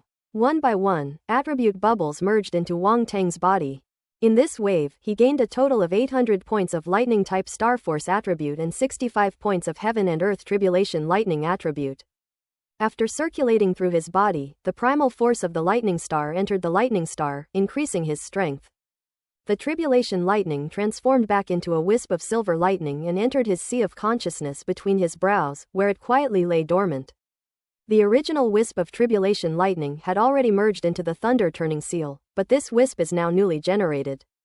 If it were anyone else, they would certainly be reluctant to easily integrate a wisp of tribulation lightning into their weapon, but Wang Teng had no such concerns and used it without hesitation. It is precisely because of this that the thunder seal has such a fortunate destiny. After Wang Teng finished absorbing the attribute bubbles, the thunder seal on the other side finally completely absorbed the power of the tribulation lightning, transforming back into the shape of a brick and quietly floating in mid-air. The crowd below widened their eyes, staring intently at the purple gold bricks, trying to figure out what was going on. However, it seems to be just a brick. There is nothing else special about it. Is it really just a brick and not some other weapon? The absurd thought popped into everyone's mind, and they felt terrible, as if their worldview had been overturned. Is there anything special about a brick? What master blacksmith would be so bored as to forge something like this? Wang Teng was unaware of what others were thinking.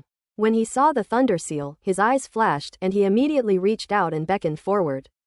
The thunder seal flew over automatically and landed in his palm. Upon seeing this, Master Mord and the others immediately gathered around, their eyes fixed on the thunder turning seal. What the blacksmithing masters saw was naturally different from what ordinary martial artists saw, and their eyes were filled with shock. Such powerful lightning force. Grandmaster Mord was amazed and reached out to touch the lightning patterns on the thunder seal.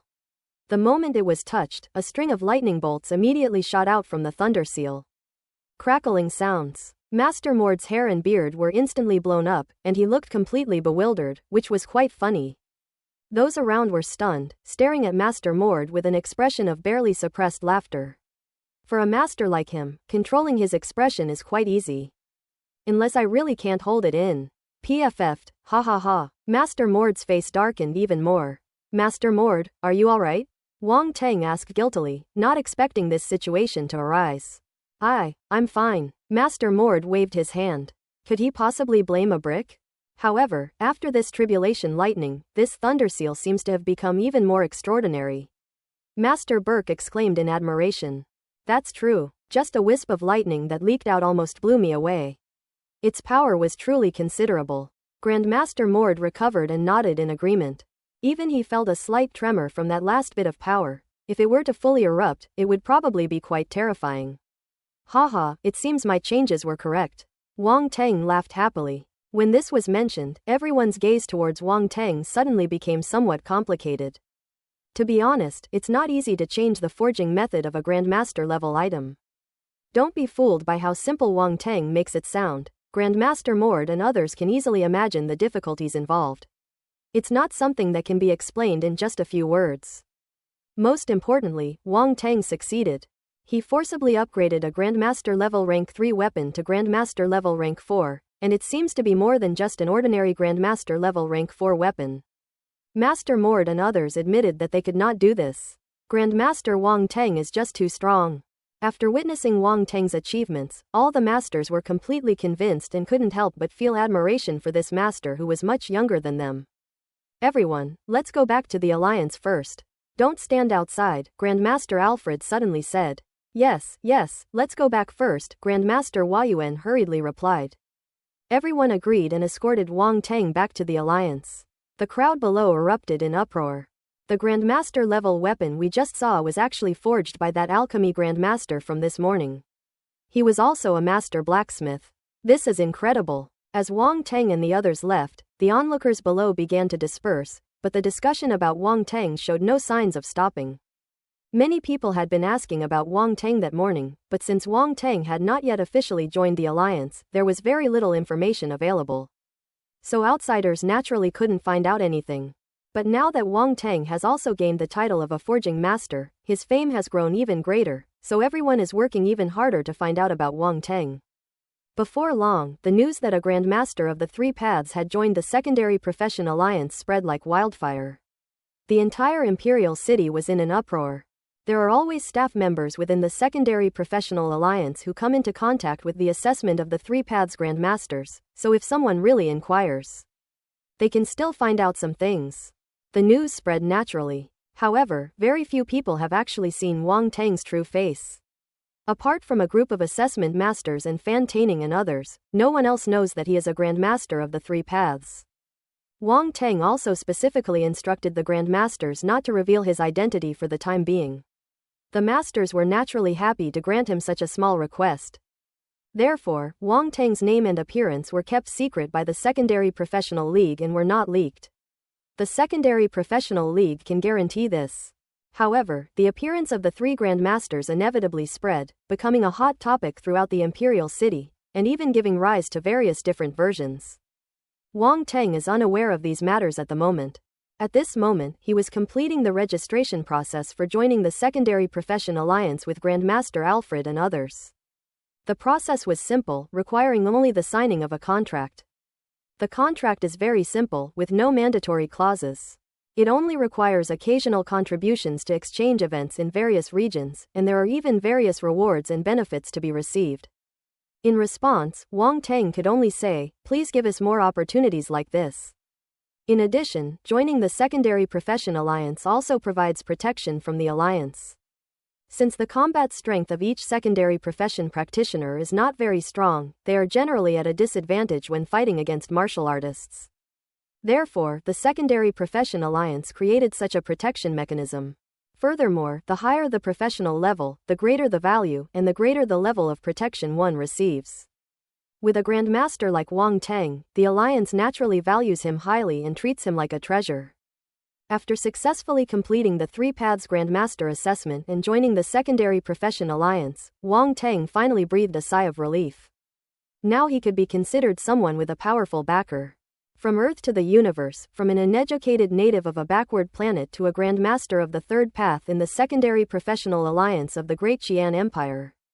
Such a transformation in status and position is truly remarkable.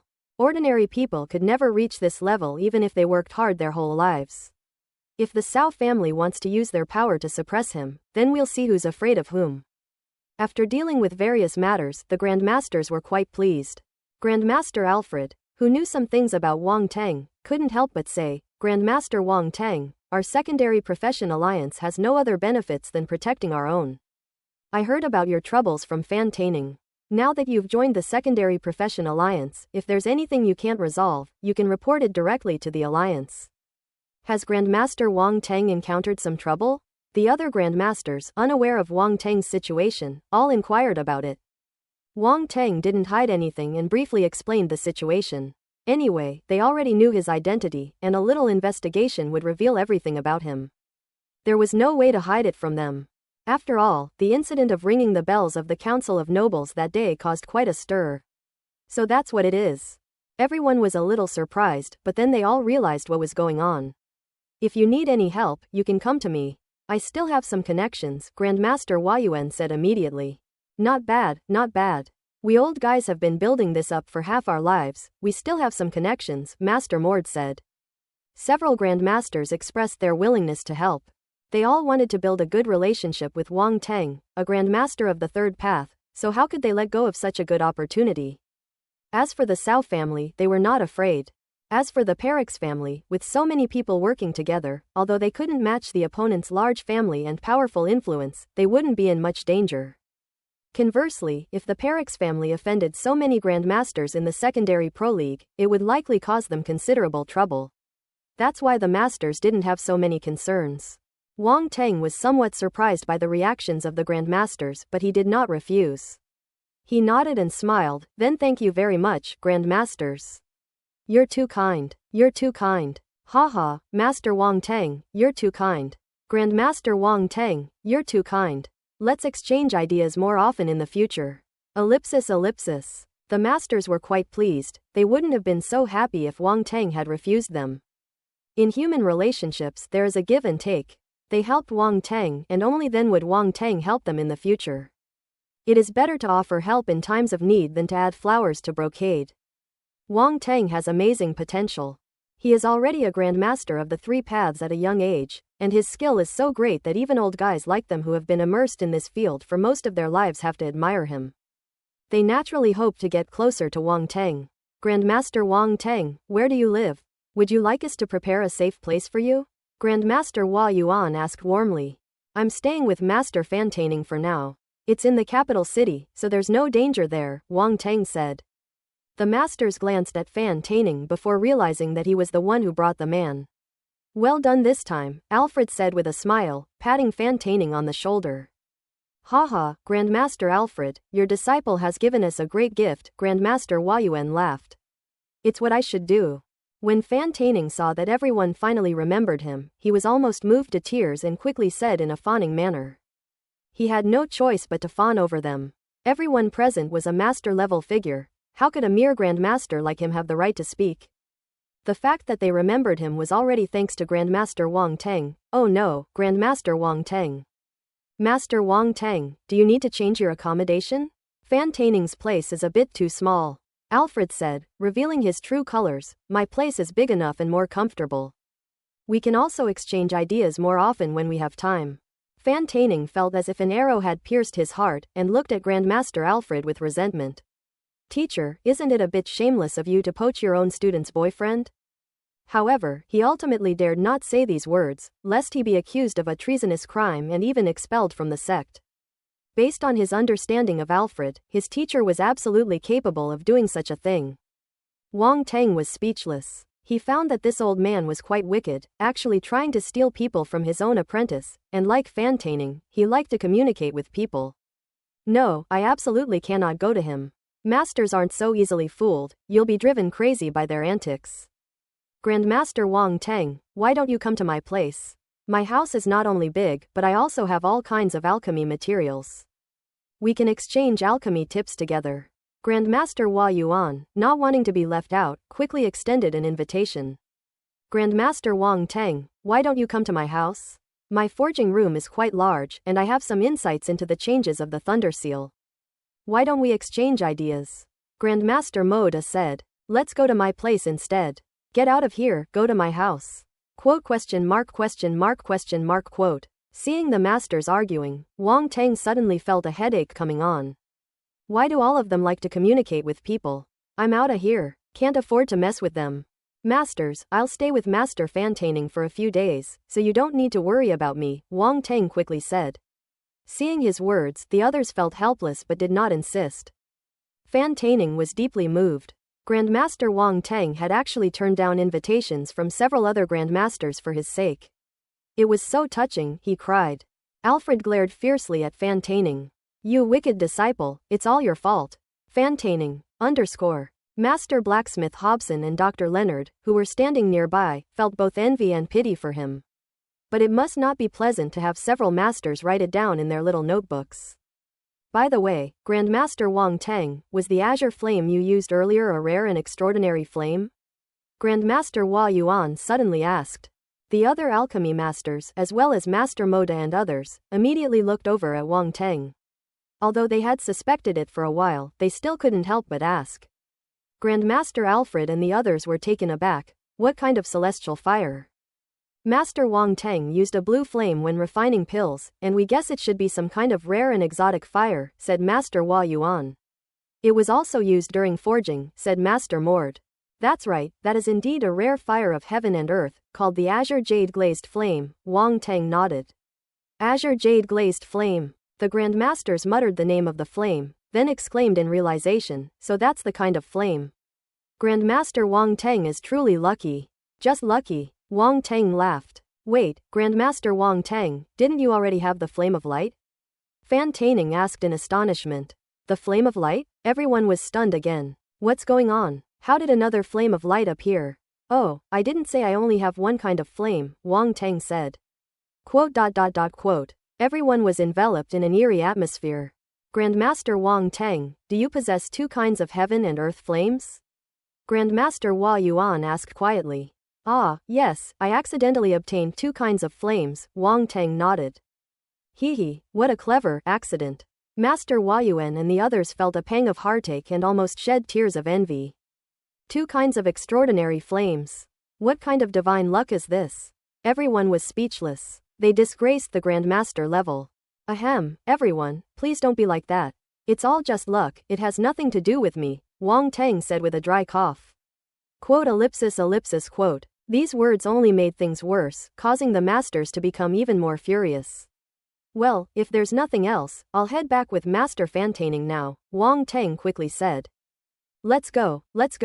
Master Hua Yuan and the others waved their hands helplessly. If they let Wang Teng stay any longer, they would be so discouraged that they would question their existence. I will come and refine the remaining 9 aperture concentration pill when I have time, but to ensure that everyone can get one, I may need to prepare a set of materials as well, Wang Teng said. I will immediately order people to collect it, said Master Hua Yuan. Just let me know once you've collected it, Wang Teng said. Then we'll be waiting. The master's eyes lit up and they became happy again. Wang Teng nodded, a slight smile creeping onto his face. It was just a single 9 aperture concentration pill, and several Grandmasters managed to get it done just like that. It was a worthwhile deal. I will go with you, said Grandmaster Alfred. The group then left the secondary professional alliance and headed towards Grandmaster Fan Taining's residence. It was already evening when they returned to Fan Taining's residence. Fan Taining immediately ordered people to prepare delicious food and even brought out his treasured wines. Besides the gold rum from last time, he also has a collection of other planetary spirits. That's the beauty of the universe, there are countless planets of all kinds, each with its own unique products. For example, the Great Qian Empire has hundreds or even thousands of planets that produce fine wine, not to mention the life-bearing planets throughout the entire universe. Of course, these are all luxury goods, especially since they have to be transported across countless star systems, making the price of fine wine even more expensive.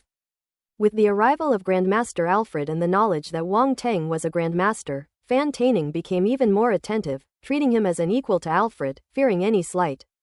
His 2 disciples, Hu Jiwei and Trist, were astonished. Previously, their teacher's attitude towards Wang Teng was warm, but not so humble. How did it suddenly change like this?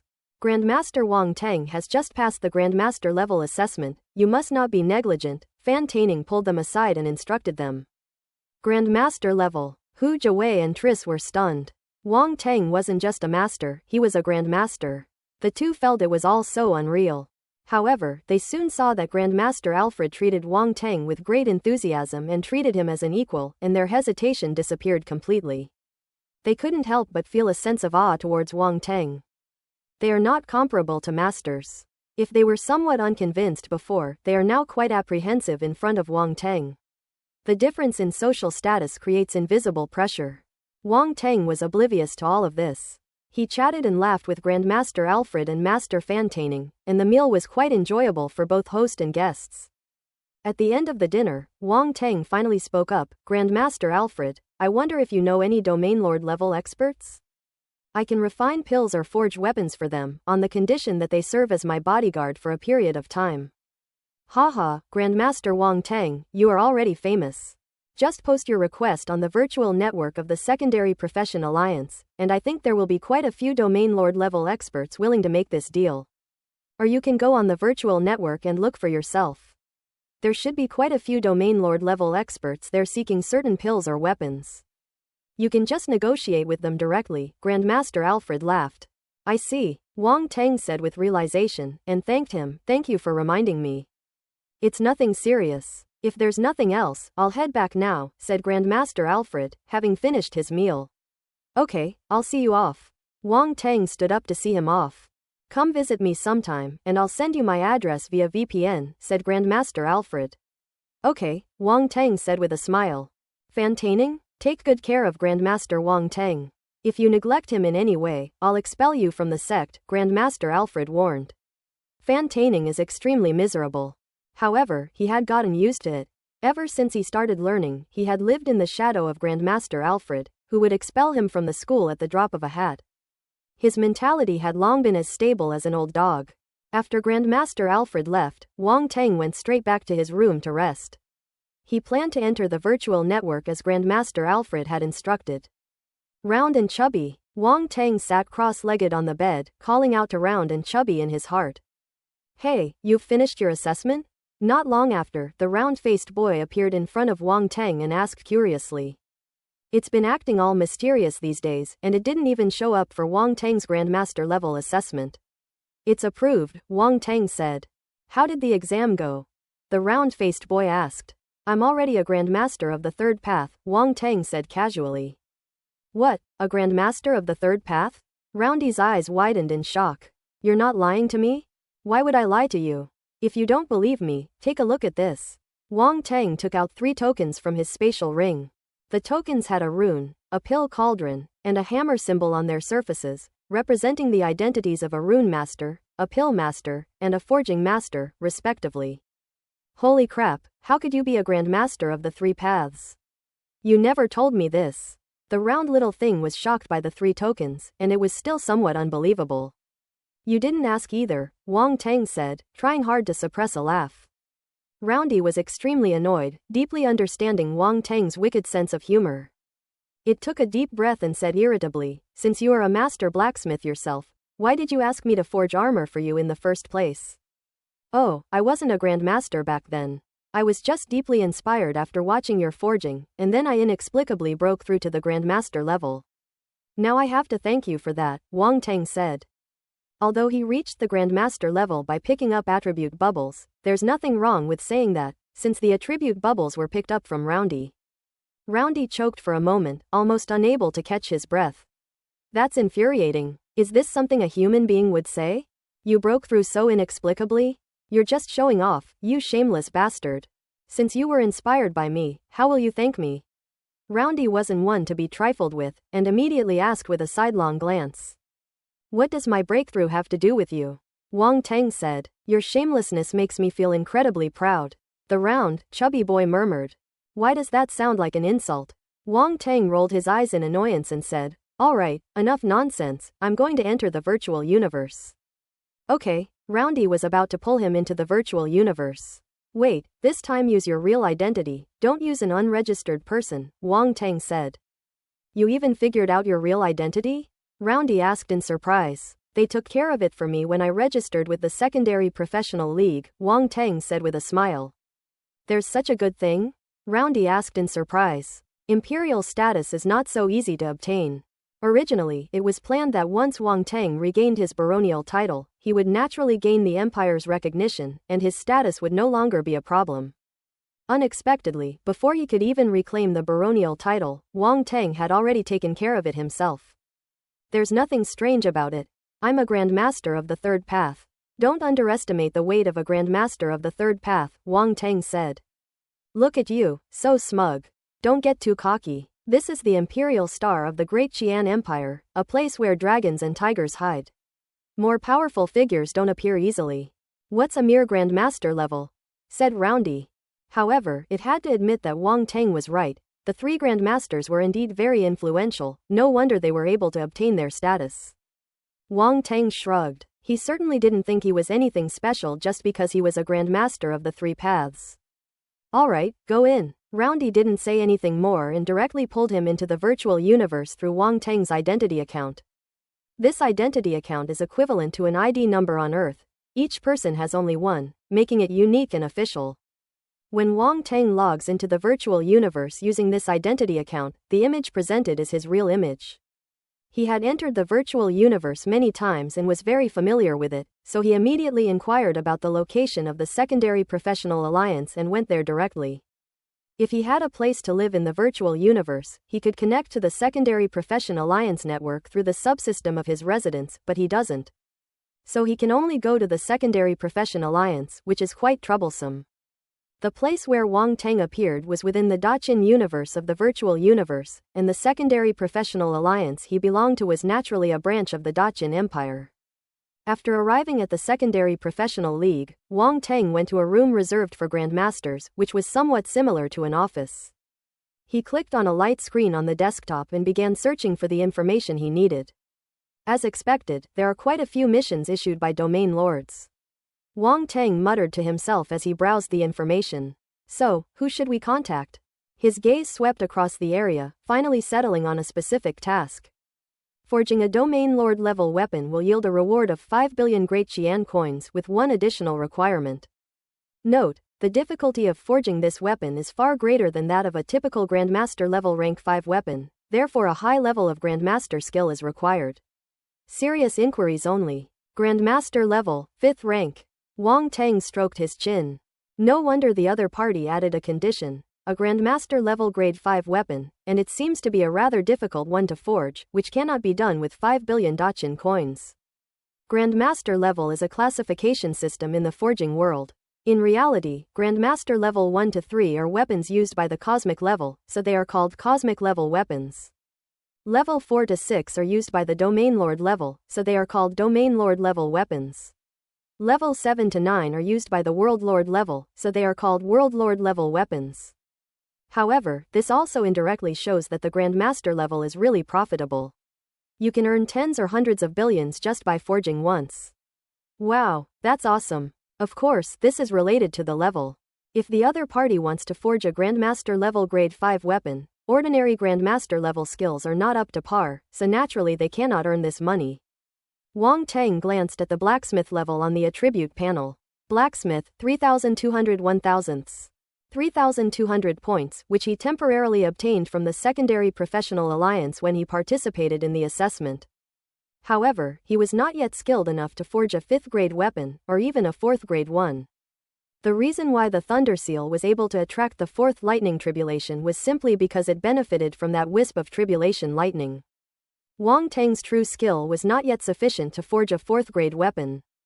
But, don't panic, let's discuss the terms first and capture this bodyguard first, we can't forge him right now anyway. So Wang Teng immediately sent a message to the other party, asking directly, what kind of weapon do you want to forge? The other party replied instantly, which Grandmaster are you? Wang Teng said, you know about today's tribulation lightning, right? The other party replied instantly, sounding quite shocked, you're that Grandmaster of the 3 paths who just joined the secondary pro league today. Wang Teng chuckled and replied, you're a promising young man. The other person replied instantly again, damn, bro, answer my video call, let's meet up. Opening parenthesis question mark closing parenthesis quote. Faced with the sudden change in art style, Wang Teng suddenly fell silent. A video invitation popped up on the screen.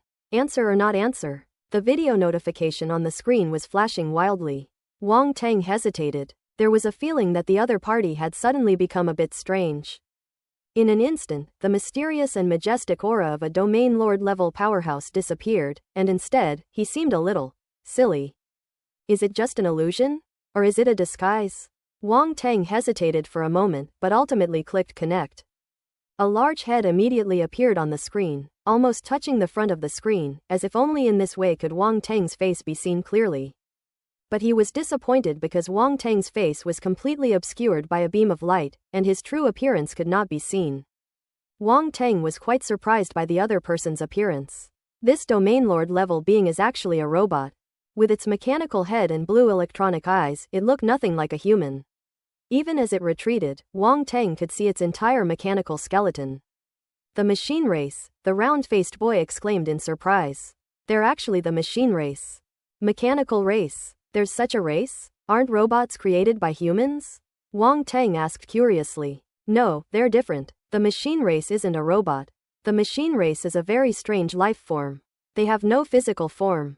They are somewhat similar to intelligent life forms like me, but they are born that way, unlike me, who evolved from intelligence, Roundy explained in a somewhat solemn tone. Then what's with this mechanical casing? Wang Tang asked. Mechanical life forms are born from machines. They can exist by attaching themselves to machine bodies and are extremely powerful. They are closely connected to the machine life form and the machine body, just like the relationship between a human soul and body, said Roundball. The universe is so vast and full of wonders, it's truly amazing. Wang Tang exclaimed. You'll gradually come into contact with these things in the future. Roundy chuckled and added, but generally speaking, mechanical races are rare. And they usually don't operate in human capital cities. It's strange that a mechanical race has appeared now.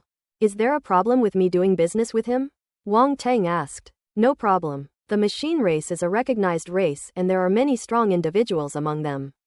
Their spaceships are highly sought after by powerful beings in the universe, said Roundy. Wang Tang nodded. Just then, a voice came from the other side. You're being so insincere, not even showing your true face. The robot opposite him curled its lip, its voice sounding exactly like a human's without any mechanical quality, making it seem somewhat eccentric. I'm sorry, my identity is somewhat sensitive and it's not appropriate to disclose it publicly at the moment, Wang Tang explained. The blue electronic eyes of the mechanical race's domain lord level powerhouse shifted slightly, and he said, fine, as long as I can forge what I want, that's fine.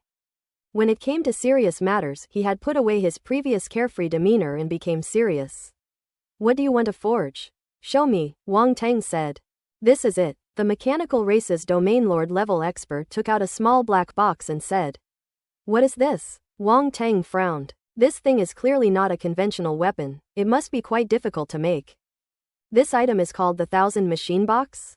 It was created by my mechanical race? It's probably a Grandmaster level rank 5? I need you to forge it for me, said the mechanical race domain lord level expert. Okay, Wang Tang nodded. Aren't you sure you can forge it? The mechanical race's domain lord level expert asked in surprise. No need, as long as it's a Grandmaster level weapon, there's no one I can't forge, Wang Tang said calmly. Oh, so confident. The mechanical race's domain lord level expert sized up Wang Tang with great interest. If I manage to forge it, you have to agree to one condition, Wang Tang said. No problem, all of this can be written into the soul contract, of course, your requirements must meet the principle of equivalence. If you want me to go and die, I won't do it, said the mechanical race domain lord level powerhouse. Don't worry, I know that. Wang Tang nodded. Very good, I'll be waiting for you at the secondary professional alliance tomorrow to sign the soul contract, said the mechanical race domain lord level expert. After saying that, the two logged off.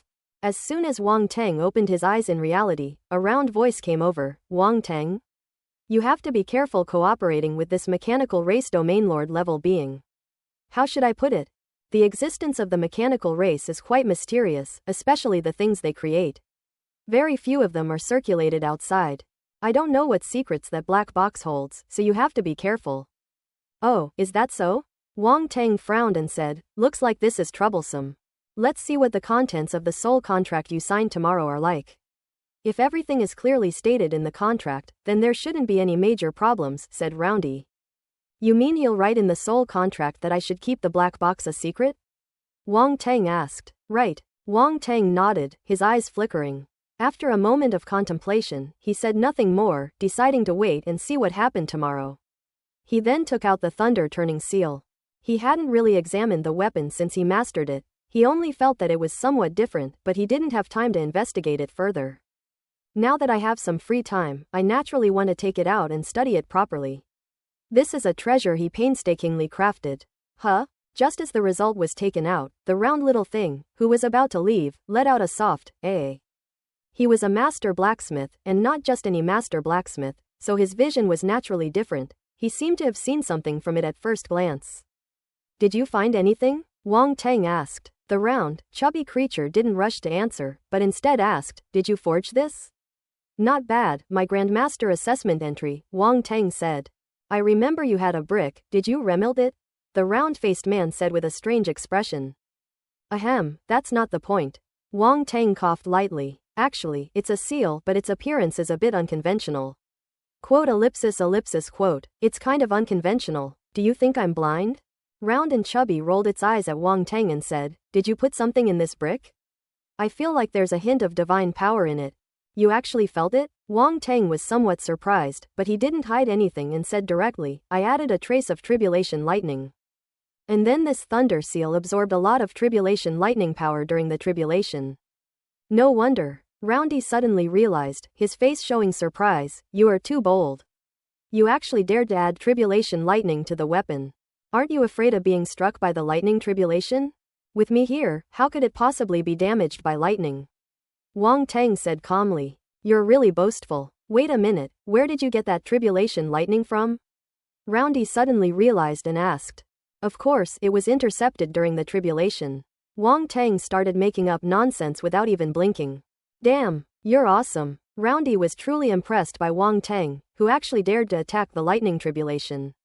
Truly stubborn. The question is, how did you do that? You even managed to intercept the lightning strike. Round and Chubby was full of questions and curiosity. Want to know? Wong Tang chuckled, his round, expectant eyes sparkling as he said, it's a secret. Damn it, Roundy gave him the middle finger. Wong Tang didn't mind, and then the two of them began to study the thunder seal. This thunder seal seems to be more than just a Grandmaster level 4th grade seal. I feel it still has room for growth, said Roundy, stroking his chin after observing it for a while. I think so too. As long as it keeps absorbing the tribulation lightning, there should be some unexpected surprises, Wong Tang nodded. As he spoke, he injected a trace of lightning-based primal force into the thunder seal. The lightning patterns on the surface of the thunder seal instantly lit up with a dazzling light, and countless bolts of lightning surged across its surface. If you look closely, you'll find that there's a very different kind of lightning power within the thunder, several times more terrifying than ordinary lightning.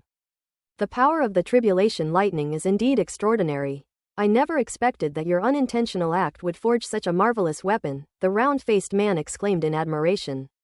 Wong Tang smiled slightly and did not test the power of the thunder-turning seal again.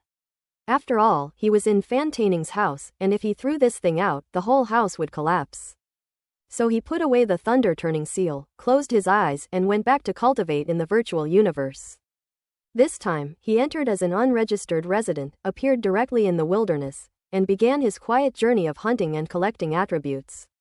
It's another busy night, ellipsis ellipsis. Nothing happened that night. The next day, after Wong Tang finished breakfast, he and Fan Taining went to the Secondary Professional League.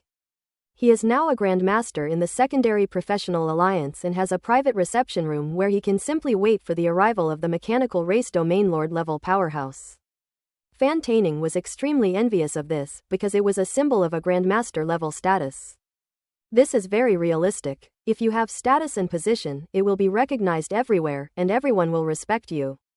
Wong Tang waited quietly in the reception room. He used his transformation talent to change his appearance, ensuring that the mechanical race lord would not see his true form before signing a soul contract. Because the transformation talent can change the shape of muscles, it is a kind of physical transformation. Even if others can see that he is not his original appearance, they cannot know his true appearance. Unlike other illusion techniques that reveal the true form once they are seen through, this method is essentially just adding a veil. Not long after, the other party arrived at the reception room as agreed. The mechanical race lord was completely shrouded in a gray robe and wore a metal mask, making it impossible to discern his true appearance. Wong Tang was somewhat surprised. Why was she acting so mysteriously today when she had appeared so openly in front of him last night?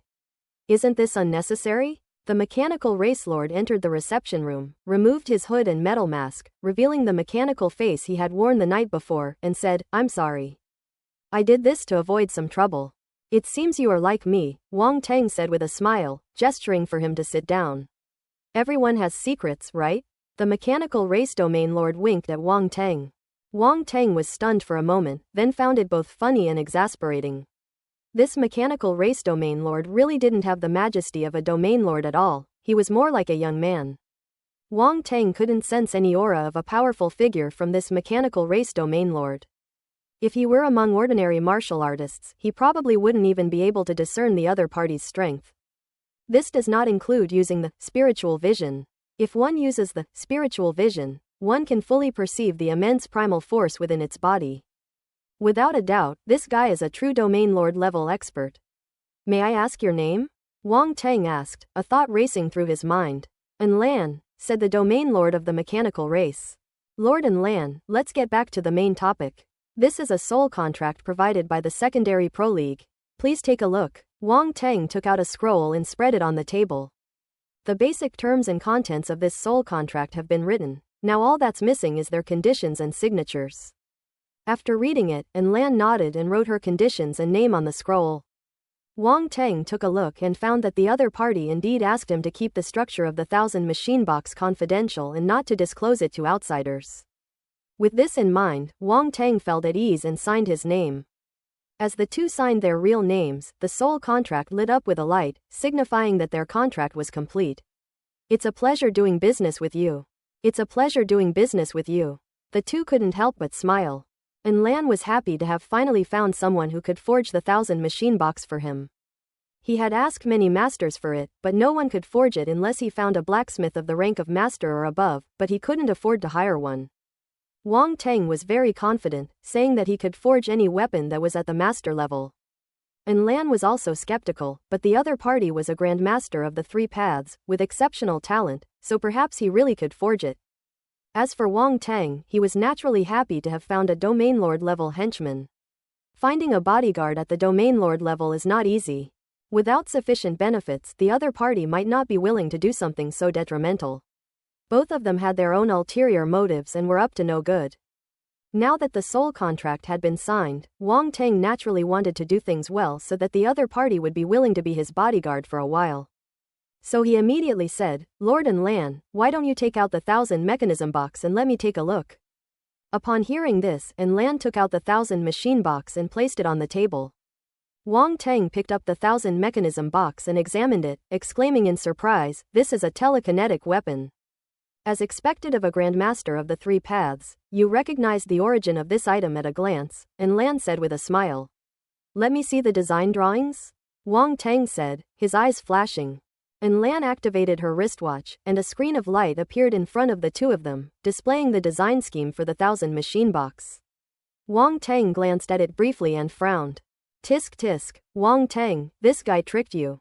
Although this weapon is only a Grandmaster level rank 5, its complexity is no less than that of a Grandmaster level rank 6 or 7 weapon.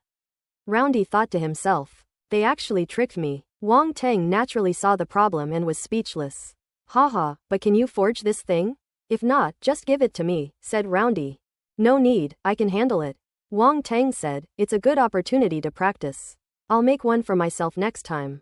The contract only says that leaked design drawings cannot be used, but it doesn't say that I can't make one for myself. So that's what you were planning. Roundy was both amused and exasperated. Wang Teng gave Lan a deep look and said, although this weapon is a Grandmaster level rank 5 weapon, its difficulty is no less than that of a rank 6 or 7 weapon. So, is it okay to do? Lan chuckled and asked again. Of course we can do it, Wang Teng said calmly, a slight smile playing on his lips. That's great, Lan was overjoyed, thinking to herself that this deal was a good one. 50 billion Dachin coins plus one condition was much cheaper than a weapon with a difficulty equivalent to a 6th or 7th grade Grandmaster level. The other party was probably just starting out, which is why she managed to snag a bargain. If it were any other established master, they would never agree to such conditions. Listen to my terms too, Wang Teng said. Go ahead, Lan said with a smile. Be my bodyguard for a while, Wang Teng said with a slight smile, without beating around the bush. Come on, let's see who's screwing over whom. Be my bodyguard? You want me, a domain lord, to be your bodyguard? Lan was somewhat taken aback. Yes, is there a problem? Wang Teng asked. Have you offended someone? Lan may seem a bit frivolous on the surface, but she is actually very cautious. Wang Teng changed his appearance, reverting to his original form, and said, my real name is Wang Teng. He then explained his situation and the power of the Cao family to Lan. Cao Hongtu of the Cao family is a domain lord, but the main issue is that this matter involves a lot of people. Lan's gaze shifted, clearly knowing about the Baron's title. And she said with a wry smile, no wonder you agreed so readily, so you were waiting for me here. How is it? Wang Teng asked. Sure, as long as you help me forge the 1000 machine box, I'll be your bodyguard for a while. Lan gritted her teeth and agreed. You're so straightforward. I love working with straightforward people like you, Wang Tang chuckled. And Lan couldn't laugh anymore. She had initially felt like she had gotten the better deal, but now it seemed like the tables had turned and he was the one who had actually been taken advantage of. This little fox. Despite all the planning, I still fell into the trap. Damn it. Have you prepared all your materials? Wang Tang asked with a smile, feeling inexplicably happy when he saw Lan's frustrated expression. There's still one thing I'm not ready for, and Lan shook her head and said, but I was planning to go to Qibao Street today. Qibao Street? Wang Tang asked curiously. There are a lot of good things on Qibao Street, all kinds of ores, spiritual herbs. Although some things are hard to distinguish from the real ones and vary in quality, as long as you have a good eye, you can always find what you want. Most importantly, the prices are cheap, and Lan said. Are you very poor? Wang Tang asked with a strange expression.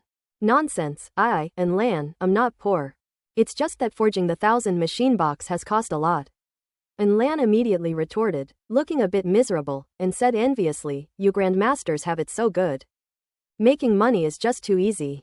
Your Excellency, and Lan is too kind. It's not easy for us grandmasters to make money either. Look at your 1,000 machine box, I don't know how many brain cells and energy it took me to forge it. I earn my money with blood and sweat. Alas, making money is not easy.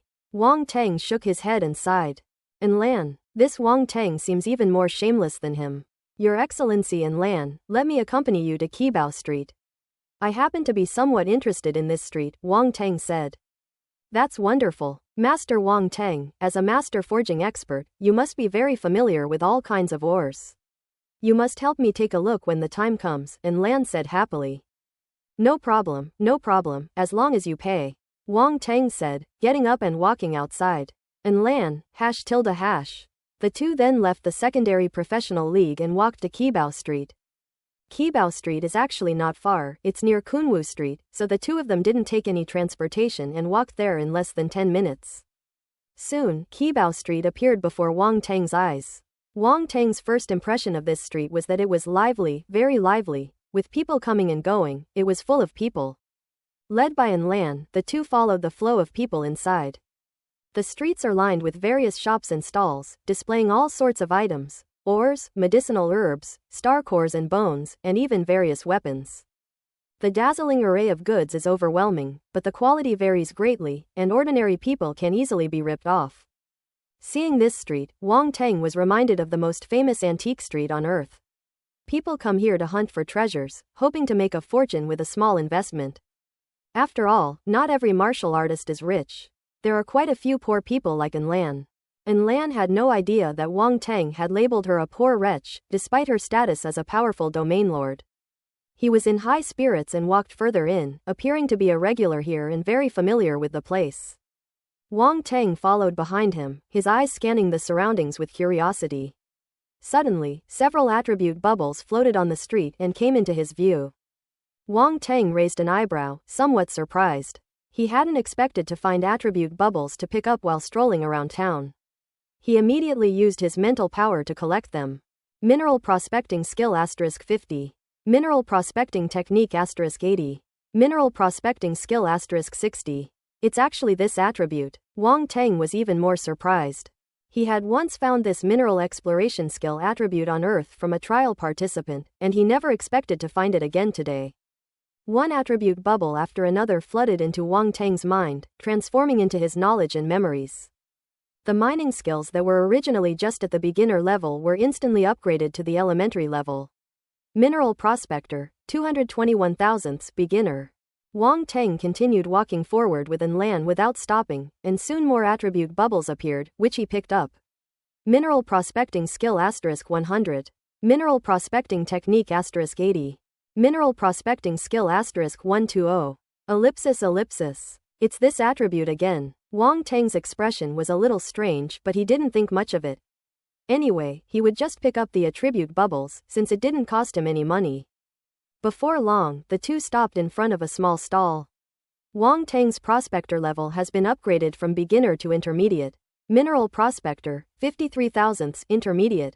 At this moment, Lan squatted down in front of the stall without any regard for his image.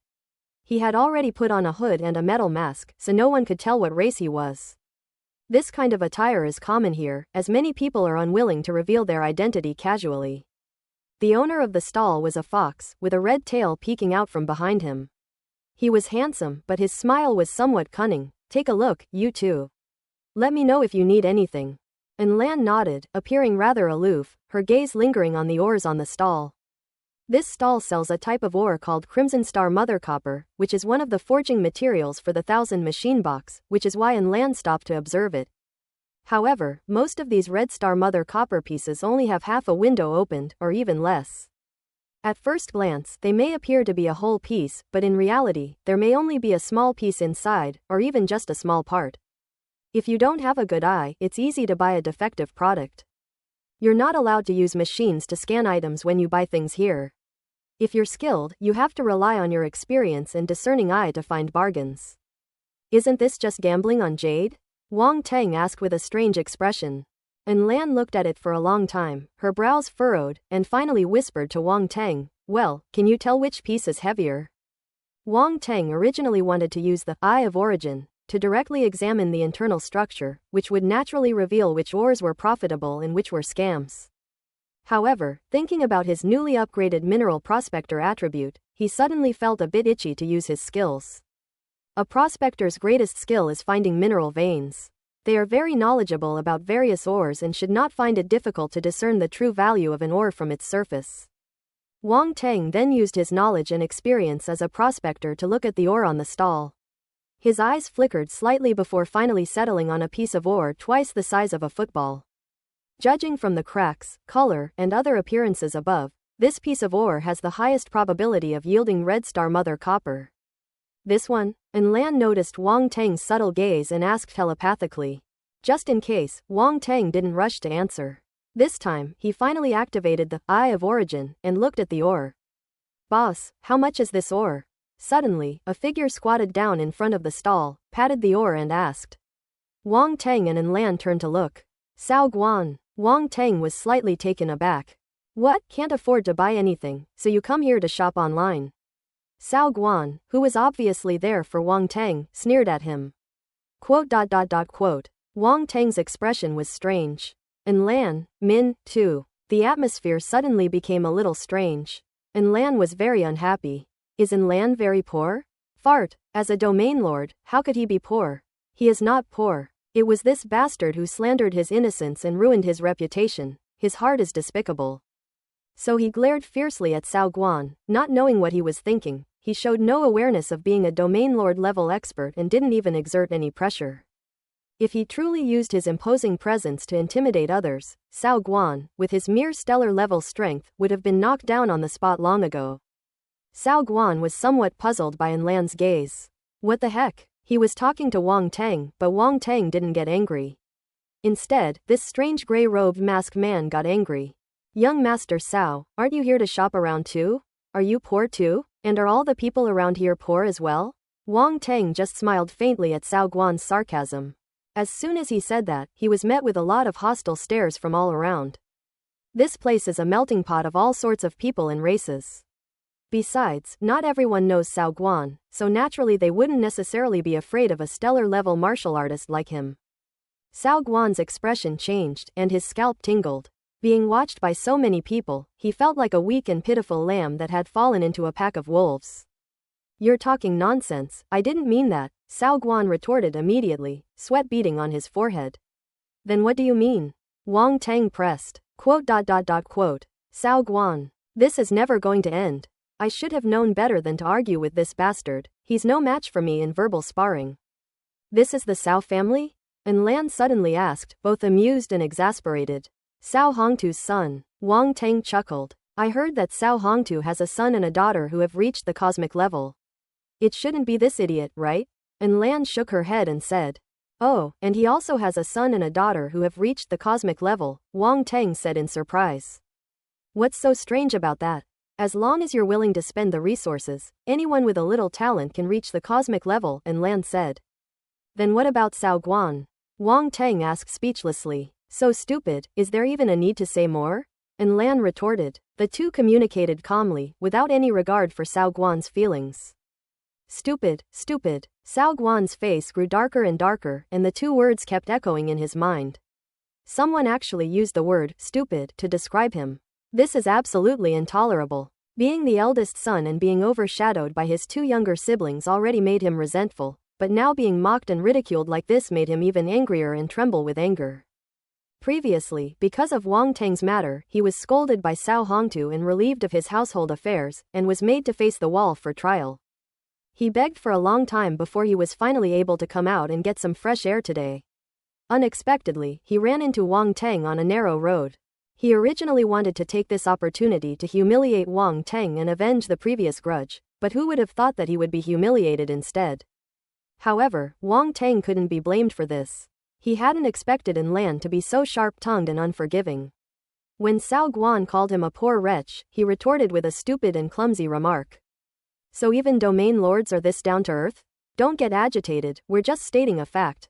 Wang Teng, of course, didn't mind cooperating, glancing at Cao Guan as he said calmly. PFF'd. Low, suppressed laughter came from all around, which completely ignited Cao Guan's anger. You're asking for it. Cao Guan's face flushed, his fists clenched, ready to teach Wang Teng a lesson on the spot.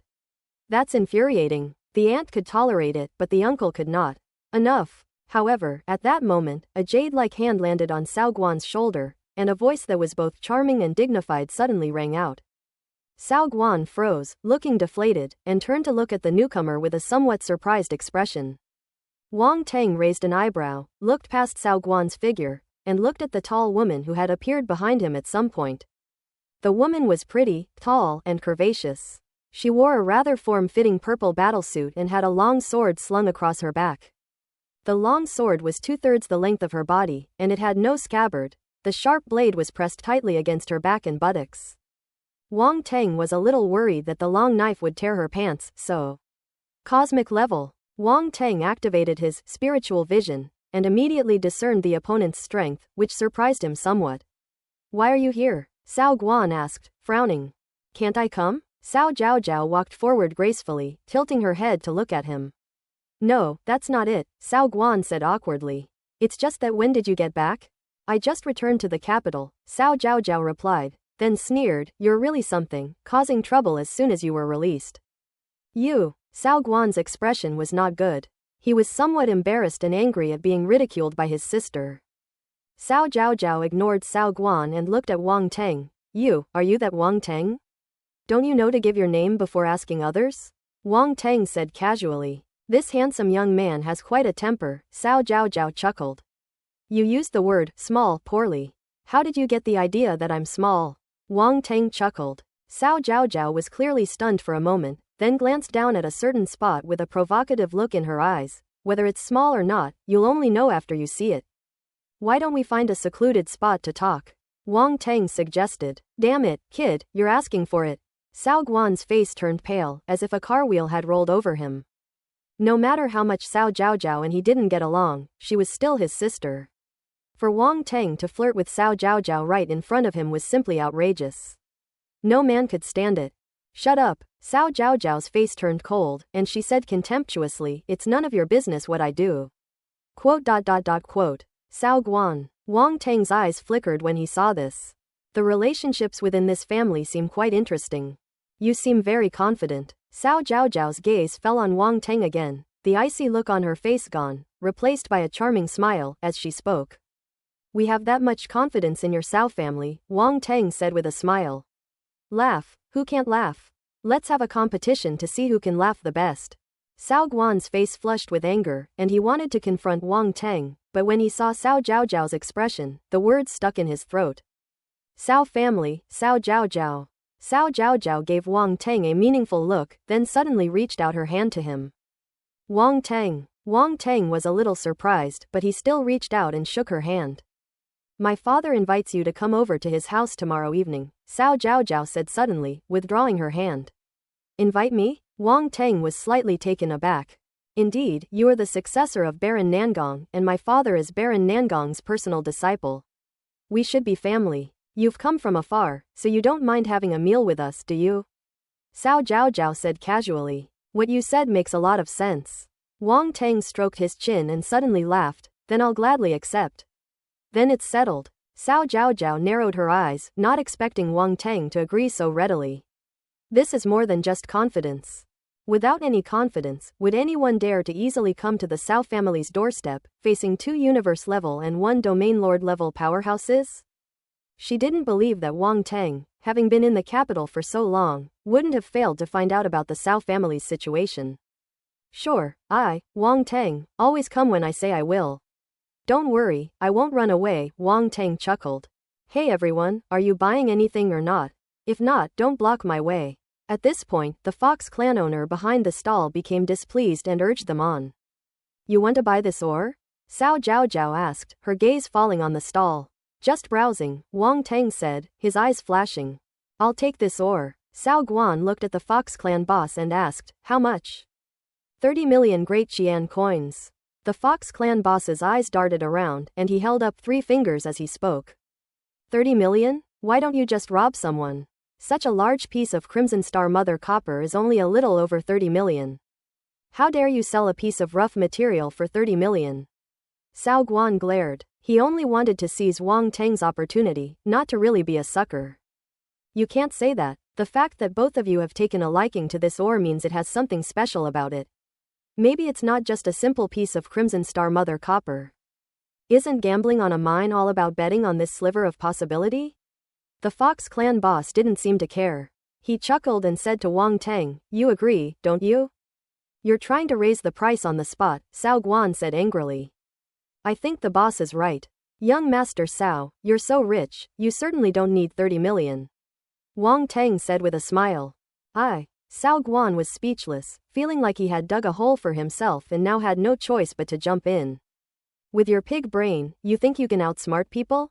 Cao Zhaozhao sneered, then turned to Wang Teng and said, you don't seem to think much of this ore, giving it up so easily? After all, I'm poor. I really can't come up with 30 million. Otherwise, I would definitely have competed with young Master Cao for it, Wang Teng said. And this guy is shameless. Would someone who can easily make 5 billion from him be poor? However, he did not speak and continued to watch how Wang Teng would handle the situation. Although the piece of Crimson Star Mother copper was one of the forging materials for the 1000 machine box, he trusted Wang Teng, a grandmaster of the 3 paths. So he wasn't in a hurry at all. Do you think I would believe that? Cao Zhaozhao said, we don't want this ore anymore, you can have it. Why be so polite? Well then, Wang Teng chuckled, then changed the subject. Olden, pay up. Okay, and Lan reacted quickly and immediately made a deal with the Fox clan boss. Boss, what's your account number? I'll transfer the money to you. The Fox clan boss wasn't in a hurry at all. He glanced at Cao Guan and Cao Zhaozhao with a smile and asked, you two don't want them? Cao Guan was surprised and uncertain. Cao Zhaozhao also frowned, staring at Wang Teng, trying to read something from his face, but she couldn't see anything except for an annoying smile. Cao Zhaozhao was a little helpless. This kid was even more difficult to deal with than she had imagined. We don't want to, Cao Zhaozhao said. No way, I want this ore. It's only 30 million, I can afford it. Cao Guan gritted his teeth, glared at Wang Teng, and said. And Lan looked at Wang Teng. Wang Teng shrugged. Young Master Cao is indeed generous. Then you can have it. This time, Cao Guan didn't back out and bought it directly. Cao Zhaozhao frowned and glanced at Cao Guan but ultimately did not stop him. She wasn't sure about the condition of the ore either. Wang Teng's demeanor is truly unpredictable, it's hard to say for sure. She and Cao Guan don't get along. She only stopped him before because of Cao Hongtu.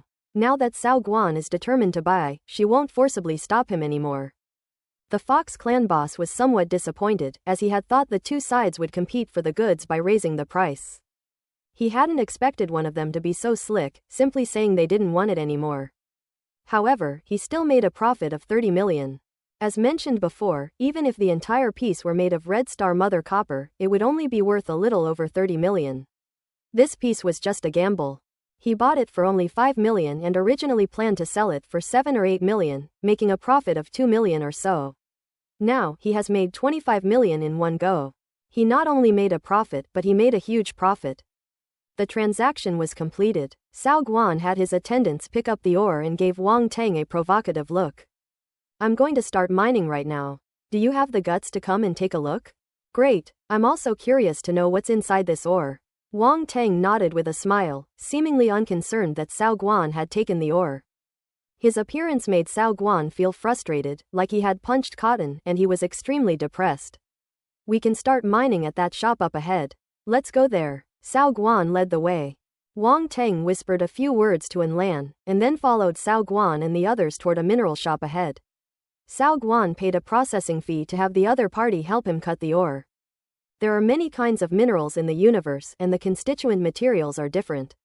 We can only use machines to detect some of the more common minerals, and there are many limitations. At the very least, we cannot detect their shape. That's why the mining gambling industry came about. The content and shape of the ore vary, and mining can only rely on personal experience and a little bit of luck. The miner, a seasoned veteran who looked to be in his 40s or 50s, glanced at Cao Guan and asked, "How do you cut it?" "Just split it in half," Cao Guan said. The experienced craftsman nodded and said nothing more. This Crimson Star Mother copper is mainly used for refining artifacts, and it will eventually be melted down, so its size and shape do not matter. They only need to extract it. The reason I asked that question was simply out of professional habit. After all, if someone makes a fuss about this, it's the artisans who will suffer. A crowd of onlookers gathered around to watch the spectacle. No matter where you go, watching a spectacle seems to be human nature, especially when it involves a bit of gambling. Naturally, there are many curious people. Chirp. The experienced craftsman began to work, and as the machine pressed down, the blade touched the ore, producing a piercing sound. This Crimson Star Mother copper is no ordinary ore, its hardness is extraordinary. Therefore, the quality of the cutting blade reaches the Grandmaster level, grade 3, which is something that ordinary people really cannot afford. Before long, the ore was cut in half, and everyone craned their necks to look inside. Is there anything there? Who knows, maybe it's just a piece of scrap. I don't think I see any green. Aren't all the mother copper from Akasi green? However, because the surface was covered with stone powder, the inside was not clearly visible, which led to much discussion among the crowd. The master craftsman splashed water on it, revealing what lay beneath the stone powder. Oh, the bet failed. This is a complete disaster. There's nothing in the middle, only some on the edges. 30 million has gone down the drain. How could this happen? Cao Guan's face was ashen, filled with extreme resentment. Cao Zhaozhao frowned and sighed inwardly. As expected, Cao Guan was no match for Wang Teng. The other party was just a little fox. "Young Master Cao, it seems your luck isn't so good," Wang Teng said with a smile. "You tricked me." Cao Guan glared at Wang Teng, his eyes blazing with fury. 30 million. Just like that, it's all gone down the drain. The only scraps of the Crimson Star Mother copper that were mined were not even worth 100,000 Dachin coins. This is an absolute rip-off. Hey, you can eat whatever you want, but you can't say whatever you want. It's not like I forced you to buy it, Wang Teng said, shrugging. You shameless. Cao Guan's eyes were bloodshot, and he turned to shout at the old master, "Cut it again. I don't believe that such a big piece of ore only has so little bit of Crimson Star Mother copper. The result is already obvious. Young people just can't handle the game." The old master shook his head and muttered. "Old man, what did you say?" Cao Guan roared in anger. "All right, stop embarrassing yourself." Cao Zhaozhao stopped him and scolded. Cao Guan seemed completely drained of energy.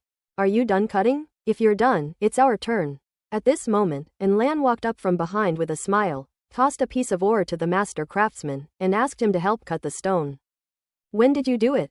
Cao Zhaozhao frowned. Her gaze swept over the ore, and she immediately recognized that it had been pressed under the ore that Cao Guan had bought. In terms of size, it was much larger than the one Cao Guan had bought. However, this piece of ore had no windows cut into it, so it looked like a whole rock and was very inconspicuous. Cao Guan also recognized the ore, and seemed to finally understand. "You wanna buy this one?" "What did you say? I don't understand. I just bought one to play around with," Wang Teng said. "Wang Teng, don't be so smug. This piece of ore is just a piece of waste. Even the stall owner doesn't care about it. You think you can extract the Crimson Star Mother copper? Don't dream about it," Cao Guan retorted. "Who knows?" Wang Teng said indifferently. "Master, hurry up and cut the stone." Lan chuckled and urged. "This piece of ore." The old craftsman shook his head, seemingly not very optimistic, and asked, "How do you plan to cut this ore?" "We'll cut it in half too," Lan said. The experienced craftsman nodded, turned on the cutting blade, and began to cut. Chirp. A piercing sound rang out. The moment the ore was cut open, a soft, reddish-green light shone out, faintly visible amidst the stone dust. Everyone stared wide-eyed. It went up? Master, quickly pour some water and take a look. It actually cut something out.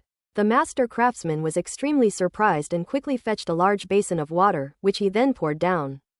The entire cut surface was suddenly exposed, and a full 4/5 of the area was reddish-green, which was extremely glaring. It's gone up. Holy crap, it's gone up a lot. This piece of red star mother copper is worth at least hundreds of millions. Damn, it must be over 100 million. What incredible luck. Ellipsis. A commotion immediately erupted around them, and everyone's eyes lit up with envy. How is this possible? Cao Guan's eyes were not only green, but his whole face was even greener. He rushed forward, stared at the ore, and shouted in a daze. Cao Zhaozhao was also stunned and incredulous. Haha, you're really something. And Lan patted Wang Tang on the shoulder and burst into laughter. Previously, Wang Tang, Cao Guan, and others came to cut the stone and sent a message to Lan, asking her to buy the stepping stone. Lan was initially hesitant, since the ore didn't look like anything of value. It was just like an ordinary stone and there was practically nothing in it. However, out of trust in Wang Tang, he still spoke with the Fox clan boss. The price was cheap, so I bought it. The Fox clan shopkeeper was suspicious when he saw that he wanted to buy the stone, and his eyes lit up as he tried to set a high price. But Lan was also shrewd. Seeing his expression, she turned and was about to leave. The meaning is quite obvious. Want to kill him? No way. There's no need to even talk. His behavior actually dispelled the Fox clan boss's concerns, and he eventually sold it to Lan for 50,000. That's why the price has surged so much right now. Lan was overjoyed. Cutting out a piece of Crimson Star Mother copper worth over 100 million from 50,000 Dalton's Qian coins saved him a fortune. Bringing Wang Tang to gamble on the mine was definitely the right decision. Being a Grand Master of the Three Paths is no simple feat. Lan became increasingly convinced of Wang Tang's extraordinary abilities and had even more confidence in forging the 1,000 machine box. This was a sure thing. Basic stuff, don't be silly. Wang Tang just smiled calmly. The people around were taken aback. This was a surprise to them. Finding a red star mother copper worth hundreds of millions in a stepping stone is just basic stuff. What are they doing all the time? This young man is so arrogant. That's normal. We just found a piece of ore worth over 100 million. I would be gloating for half a month if I were in their shoes. The mining business is too risky, and luck plays a huge role. You may be making a lot of money now, but you may lose everything later. It's better to be humble. Ellipsis. Many elderly people who had been gambling on the mines shook their heads upon hearing Wang Tang's words. Cao Zhaozhao glanced at Wang Tang, seemingly gaining a new understanding of him. Loves to show off. He's still just a young man. Cao Guan looked very unhappy. He felt that Wang Tang was targeting him no matter how he looked at him, and he felt disgusted no matter what he heard. He had a lot of anger but nowhere to vent it. Out of curiosity, the Fox clan boss also came over to take a look. Unexpectedly, it surged. He was filled with remorse and regret. If he had known there was a large shipment, he would have opened a window to take a look first. Based on the content of this ore, just one window is enough to determine whether there is any cargo inside. Anyway, this piece of ore is only worth tens of thousands of yuan, so we won't lose too much. But he was certain that there was nothing inside the stone, so he didn't even bother to open a window. After all, if he opened the window and found out there was nothing inside, he wouldn't be able to sell it for tens of thousands of Dachin coins.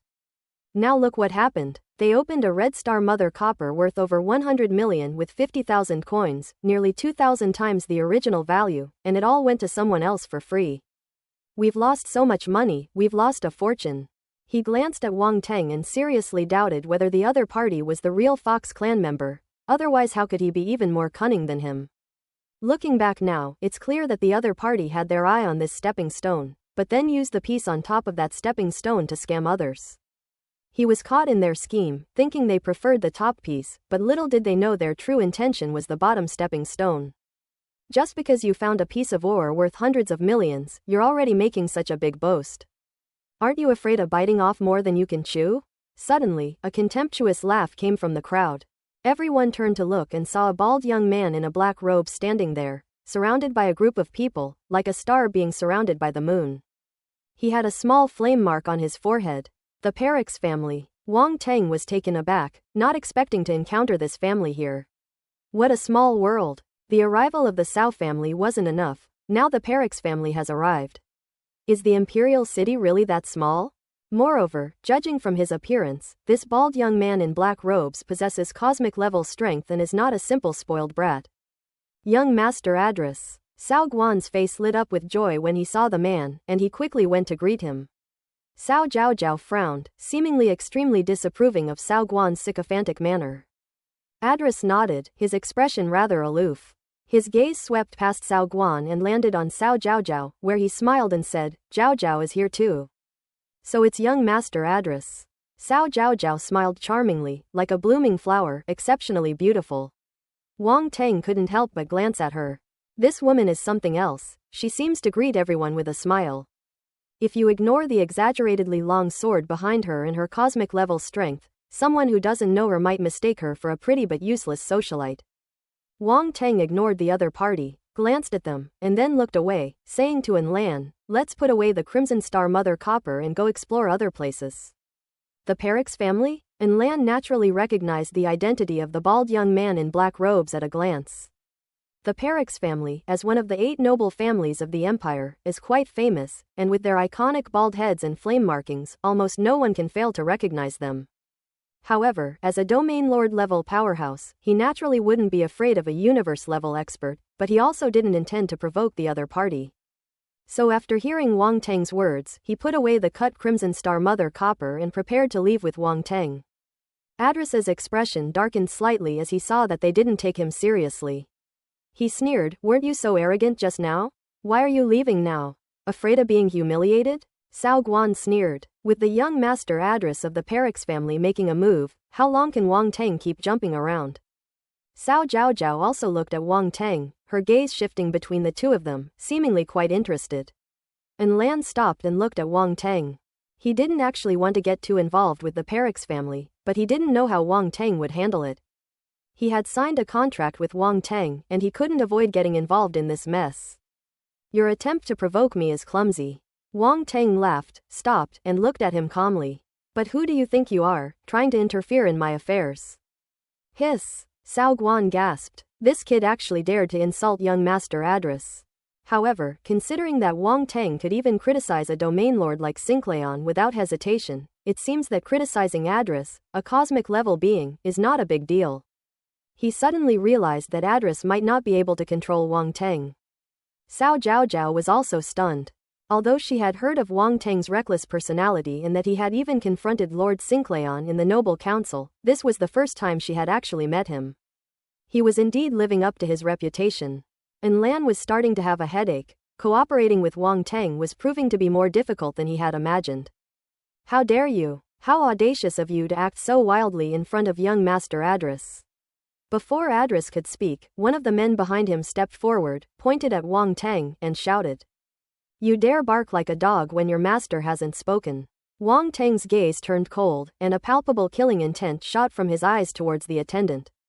His bloodlust had already reached 90% perfection in numerous wars, and once unleashed, it would be terrifying. Moreover, he can control it as he pleases without affecting others. Therefore, others didn't notice anything, but the attendant was the first to feel it. It was as if he saw mountains of corpses and seas of blood in Wang Teng's eyes. His face turned deathly pale, and he trembled with fear, exclaiming in horror, "You! Get lost! If you dare utter another word, I'll kill you!" Wang Teng shouted coldly. The attendant felt as if thunder was roaring in his ears, buzzing, and he involuntarily stumbled backward, bumping into the two men. He then fell to the ground with a thud, cold sweat pouring down his forehead, his eyes filled with undisguised fear. "HMPH. Address snorted coldly, his eyes flashing with anger. He slowly walked up to Wang Teng. He was very tall and could look down at Wang Teng. He said indifferently, "You are the Wang Teng that Uncle Sinclair mentioned. You are indeed quite bold. Thank you for the compliment. Your uncle said the same thing. It seems your whole family likes to praise me." Wang Teng replied casually, waving his hand like he was shooing away a fly, and said, "If there's nothing else, please move aside. I don't have time to waste on you." Adria's eye twitched, a dark look flashing across his face. He said, "You're into gambling on mines, aren't you? How about you play a game with me?" "Oh?" And Lan spoke first, asking with interest, "How do you want to play?" Adris glanced at him and said, "It's simple. Both sides cut stones, and whoever cuts out the most valuable stone wins.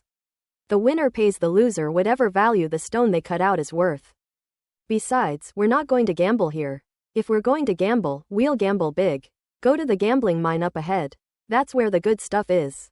So, are you brave enough to play?" After he finished speaking, he looked at Wang Tang with a provocative expression.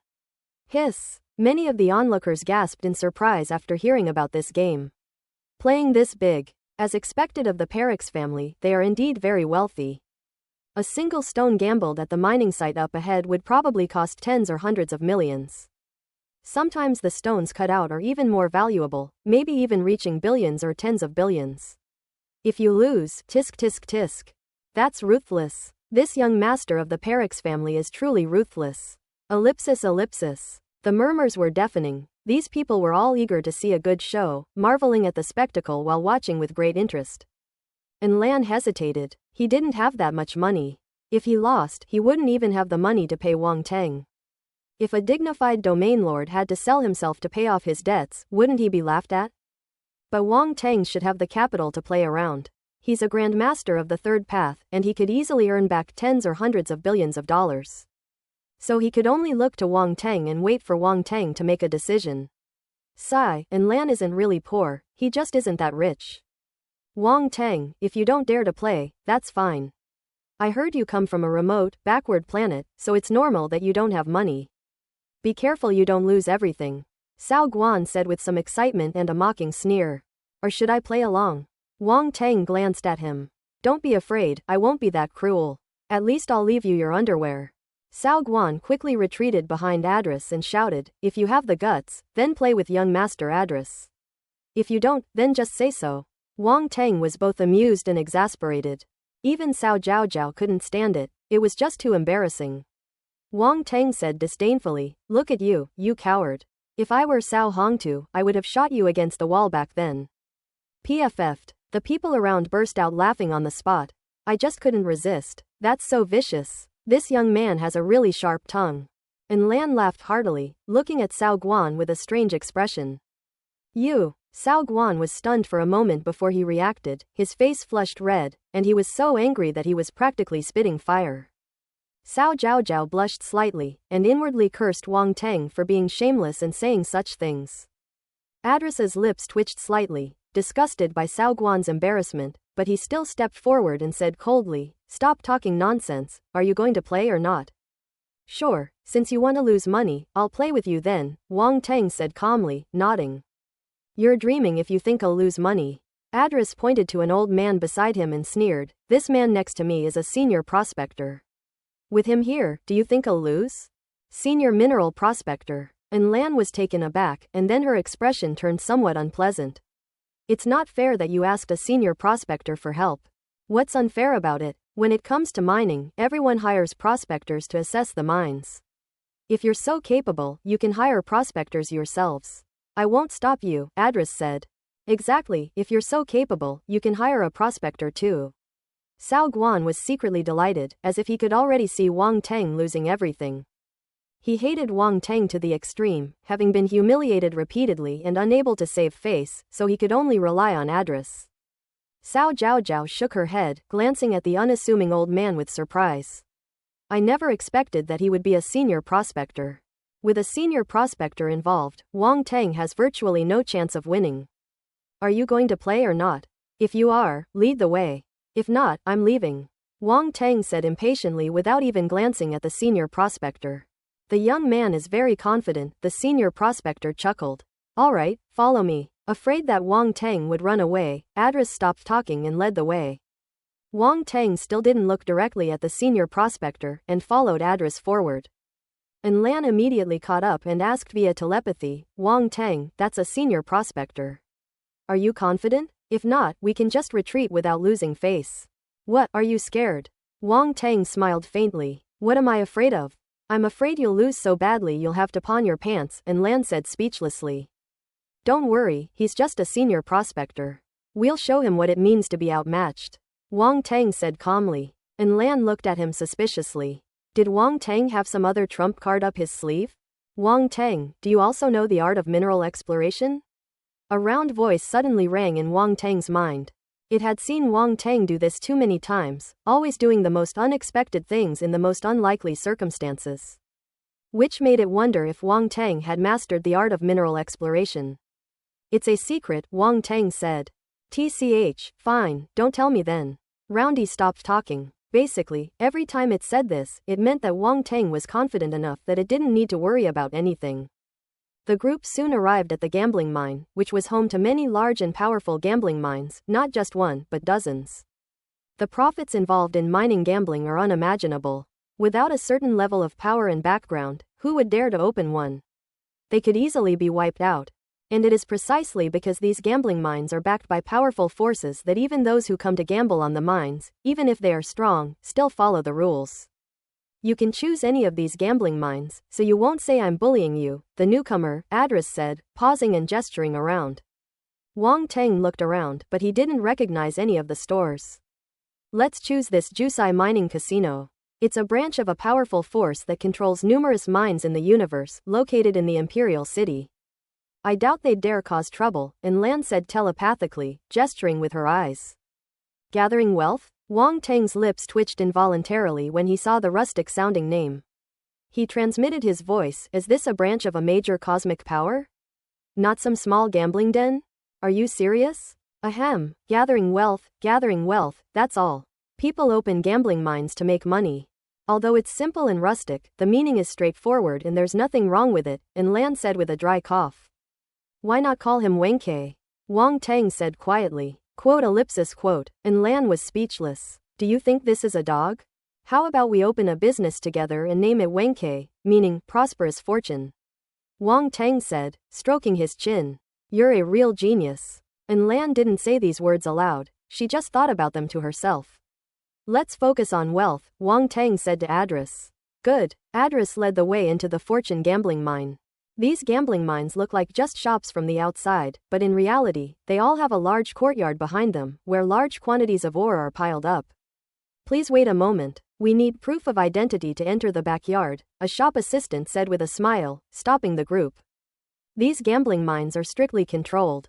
It's not that they look down on anyone, but if you don't have enough money, you can't afford to buy anything even if you go in, and it's just a waste of time.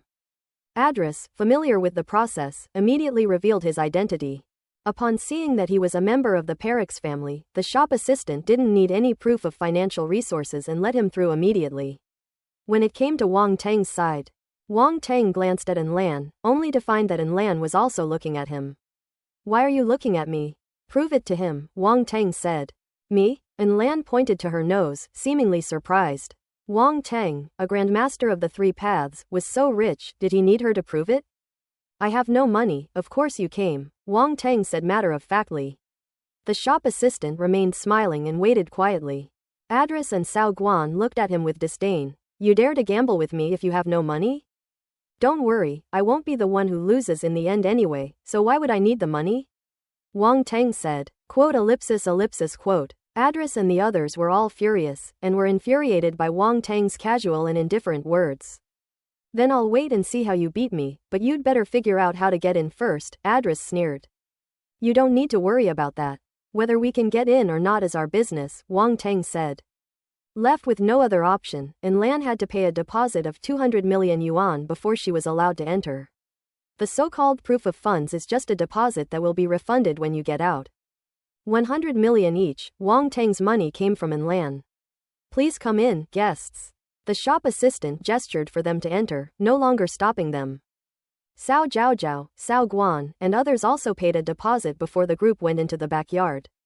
The backyard of the Jusai gambling mine was unusually large and divided into different areas, seemingly with different levels. The courtyard was surrounded by various ores, piled up in different corners, of different sizes, some weighing tens of thousands of kilograms, others no bigger than a fist, densely packed together.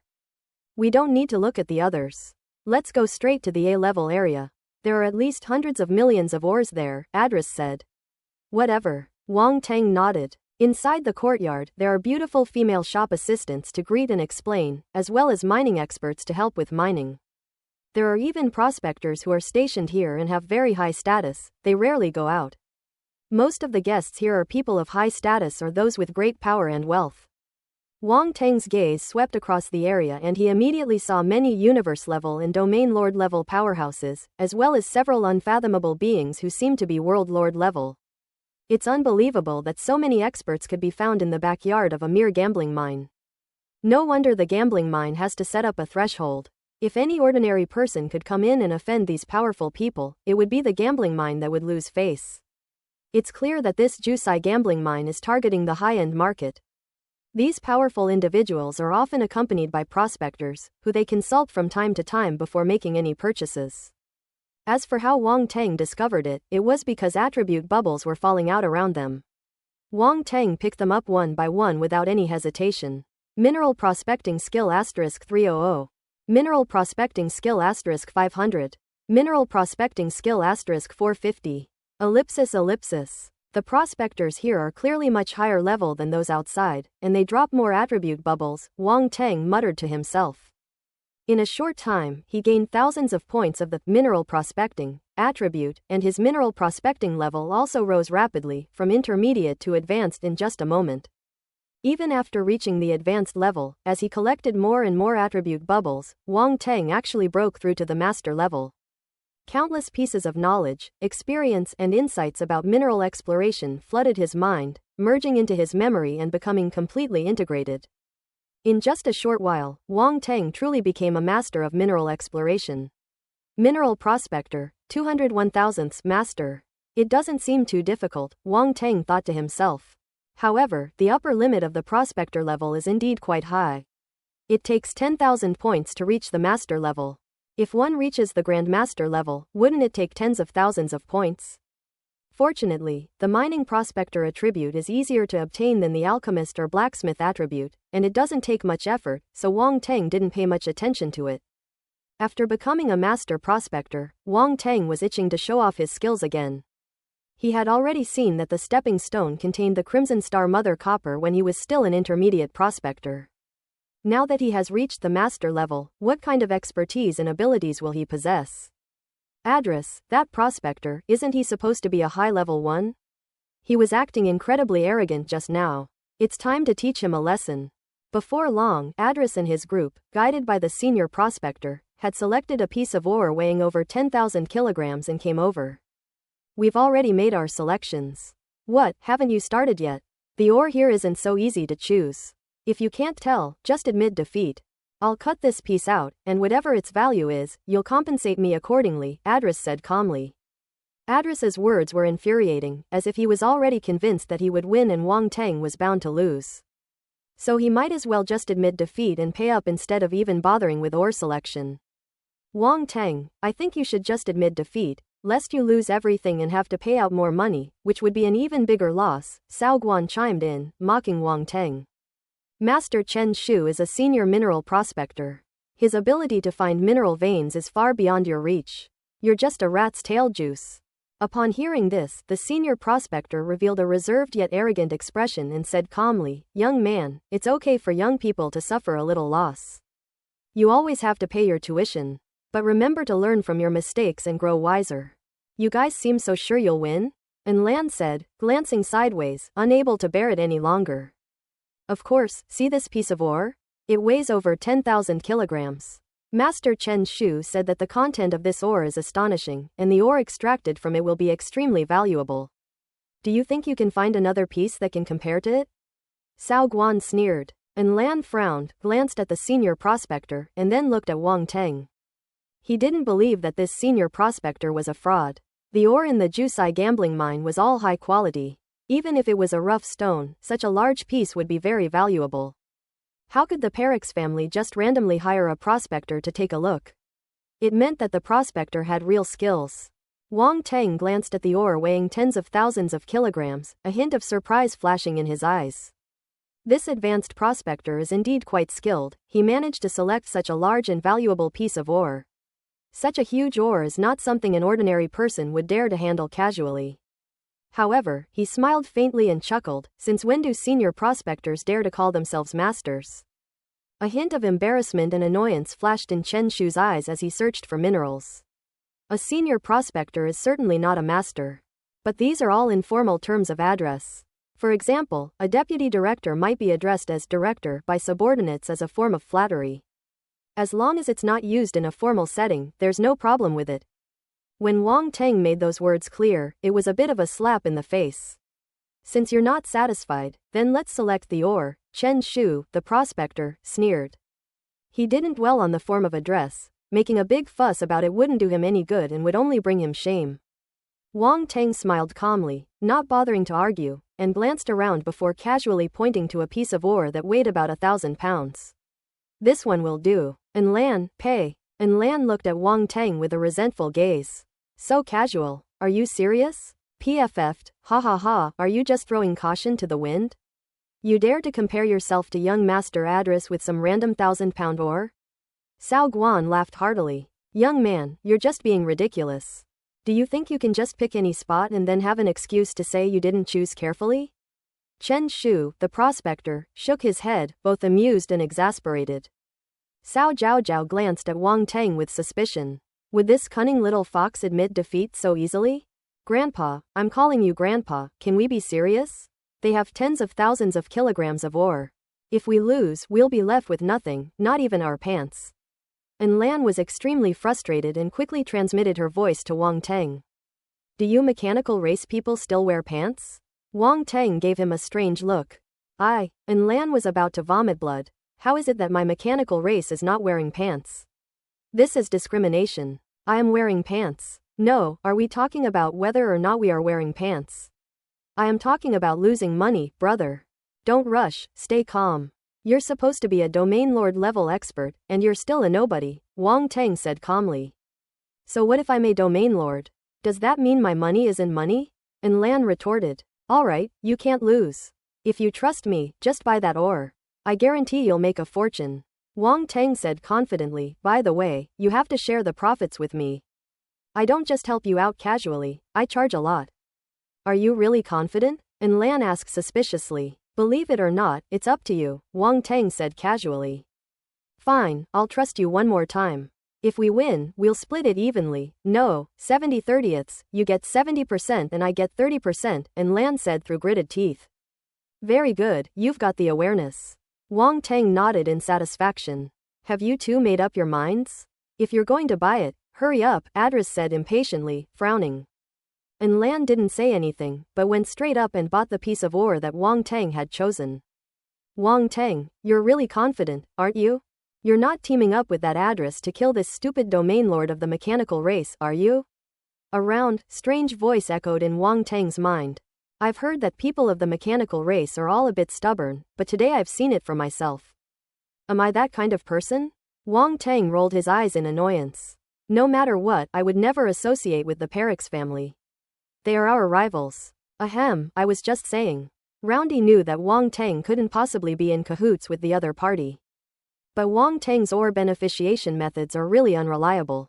He just glances at it and buys it. Do you think he's buying cabbage at the market? At this moment, Lan had already bought the ore and came over, her face full of pain. Although she was wearing a mask, Wang Teng could see the emotion in her eyes. I spent 300 million, my heart aches so much, and Lan said, touching her chest. It only cost 300 million, but this ore cost us a full 1 billion. The poor are the poor. Cao Guan didn't miss any opportunity to mock Wang Teng and the others, he was just looking for trouble. And Lan glared at him angrily, he hated nothing more than being called poor. If they weren't inside the Jusai gambling mine, he might have slapped Cao Guan to death. A mere star-level being dares to act so arrogantly in front of him, a domain lord. Hey, that's practically asking for it.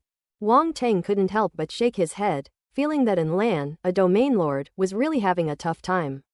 However, it was also possible that her thought process was a bit unusual. If it were any other domain lord, they would have already taken action and wouldn't have given Cao Guan a chance to speak. Now that we've chosen the ore, let's begin cutting it, Adris said calmly. Wang Teng naturally had no objections. He couldn't very well stop them from giving him the money when they were in such a hurry. The group then went to the stone-cutting area and asked 2 stone-cutting masters to help them cut the stones. They want to gamble on the mines. Interesting, let's go take a look. It seems like they're playing on a pretty big scale. Look at that piece of ore, it's worth at least 1 billion. Speaking of which, the other one only weighs 1,000 pounds, is there even a need to compare them? Who knows? It's all about making a big profit with a small investment. Who can say for sure?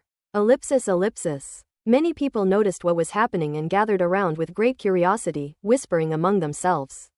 Even those domain lord level powerhouses came over, seemingly quite interested. The several realm lord level powerhouses did not move, continuing to select ores, but their attention would occasionally drift over. No one dares to disturb the realm lords. When they are selecting minerals, others will automatically avoid them, so the area around them is the quietest. Wang Tang's side has already started cutting the stone, with 2 stone cutting masters working at the same time. Gentlemen, the ore you have chosen is originium ore. If there is originium inside, it will cause the loss of origin force after being damaged. Therefore, we need to start from the surface and cut off the stone layer by layer to avoid serious damage. It may take a while, so please be patient. The beautiful female staff member at the gambling den explained the situation and then ordered tables, chairs, pastries, and tea to be set out, providing excellent service. The stone-cutting masters are truly veterans. They don't use machines, but rather do it themselves, holding a strangely shaped stone-cutting knife in their hands, scraping the ore layer by layer. A moment later, someone suddenly exclaimed, "Idemitsu finished." It emitted light so quickly. Such pure origin force. This origin stone is incredible. It must be at least level 5 or 6. Chen Shu, the prospector, raised an eyebrow, a hint of surprise flashing in his eyes. After the surface of the ore was scraped off, a bright red glow shone through it. This is a fire-type originium. Appearance of light means that the light of originium has appeared. Although he could tell that this ore would be profitable, he didn't expect to find originium so quickly. The stone-cutting master only scraped off 2 or 3 layers of the stone skin before it was exposed, indicating that the originium content inside was quite astonishing. A hint of joy flashed in Adris's eyes. 1 billion was no small sum for him, and making a big profit was a good thing. "You did a great job," Adris said to Chen Shu. "Young master, you flatter me." Chen Shu was a prospector hired by the Perix family, so he was very polite to Adris. "Ha ha ha, see that? We've already extracted source stones from this ore, while you haven't seen a single sign. And you still want to gamble with us?" Cao Guan laughed loudly, pointing at Wang Tang's ore, his sarcasm growing even stronger. The ore that Wang Tang had chosen had already had 4 or 5 layers of its outer layer scraped off, but there was still no sign of it revealing any light. Wang Tang didn't even glance at Cao Guan, remaining calm and sipping his tea, completely ignoring him. And Lan felt a little nervous, but when she looked at Wang Tang and saw his expression, she relaxed considerably. HMPH, still putting on airs even when facing death. Cao Guan, feeling embarrassed and angry, snorted coldly. "This is nothing. You've only found originium on the surface of this ore. The inside is so big, do you think it's possible that the whole thing is originium?" Wang Tang said calmly. Adris frowned and looked at Chen Shu. "He's right. Before it's fully developed, no one can say for sure what the situation is inside, but we're likely to make a profit here. It's just a matter of how much," said prospector Chen Shu. "Even so, we're definitely making more money here than you are," Cao Guan said. "Let's wait and see," Wang Tang said leisurely, not in a hurry at all. His appearance made Adris and the others feel uncomfortable. He didn't seem to have any sense of accomplishment about winning. He was like a soft, fluffy ball of cotton, making it difficult for them to attack him. Cao Zhaozhao looked at him with surprise. Putting everything else aside, his temperament alone was quite remarkable. "It's glowing. This one's glowing too," someone suddenly shouted. The words had barely left their mouths when everyone was taken aback. Adris, Cao Guan, Cao Zhaozhao, and Lan, and everyone else hurriedly looked at the ore that Wang Tang had chosen, but Wang Tang, the instigator, remained completely calm. Because he had already used the eye of originium to see the inside of the ore and knew the value of the originium inside both ores. This is what it means when an ordinary person sees only the first level, while you see the second level and start to feel smug, and I'm already on the 9th level. This radiance is quite intense. Judging from this, could it be a level 7 source stone? We also need to see the quality of the next batch. If it's always this color, then it's definitely level 7. I thought I was lucky to get a level 5 or 6 one before, but I didn't expect to get a level 7 one. A level 7 source stone was actually extracted from a piece of ore worth 300 million. This is almost like a dream. Ellipsis. The crowd was abuzz with discussion and reacted strongly. This so-called 7th level source stone had made many people green with envy, including even those at the domain lord level. The primal force contained in a level 7 source stone is extremely pure. If used for cultivation, its effect is more than 10 times stronger than that of a level 6 source stone. For the strong, originium is the best cultivation resource, and the level of originium is related to their cultivation speed and the quality of the origin force they cultivate. In short, the higher the grade of originium, the rarer and more difficult it is to obtain. The gazes of those realm lord level experts swept over, lingering on the ore from which a level 7 origin stone had been extracted for a few seconds before shifting away again. Adris looked rather unwell. How is this possible? A level 7 source stone was found in a randomly selected ore? What incredible luck! Cao Guan's face was very ugly, even darker than Bradris's, as if he had been slapped several times and his face was burning with pain. A hint of surprise flashed in Cao Zhao's eyes. Could it be that Wang Teng had already foreseen that this ore would yield a level 7 source stone, which is why he was so calm? If that's the case, then it's a bit scary. Chen Shu suddenly stood up from her seat and leaned closer to take a look, seemingly somewhat incredulous that this ore could yield a level 7 source stone. How about it, mining master? Is this a level 7 source stone? And Lan asked deliberately, trying to provoke him. At this moment, he was finally relieved. Wang Teng was truly amazing. With such a large gap between the two sides, it's amazing that a comeback could still happen. He was starting to wonder if Wang Teng was actually a prospector. Chen Shu, the prospector, had a gloomy expression. He glanced at An Lan, snorted coldly, and silently returned to his seat. How is it? Adris asked. Their ore is a bit mysterious. It's clearly very ordinary and not from an old mine, yet it has such quality. The odds of that are extremely small, said Chen Shu, the prospector, with a wry smile. So, according to you, I'm going to lose? Adris said with a gloomy expression. Not necessarily. Ours weighs tens of thousands of kilograms, and the amount of source stones extracted from it will definitely be considerable.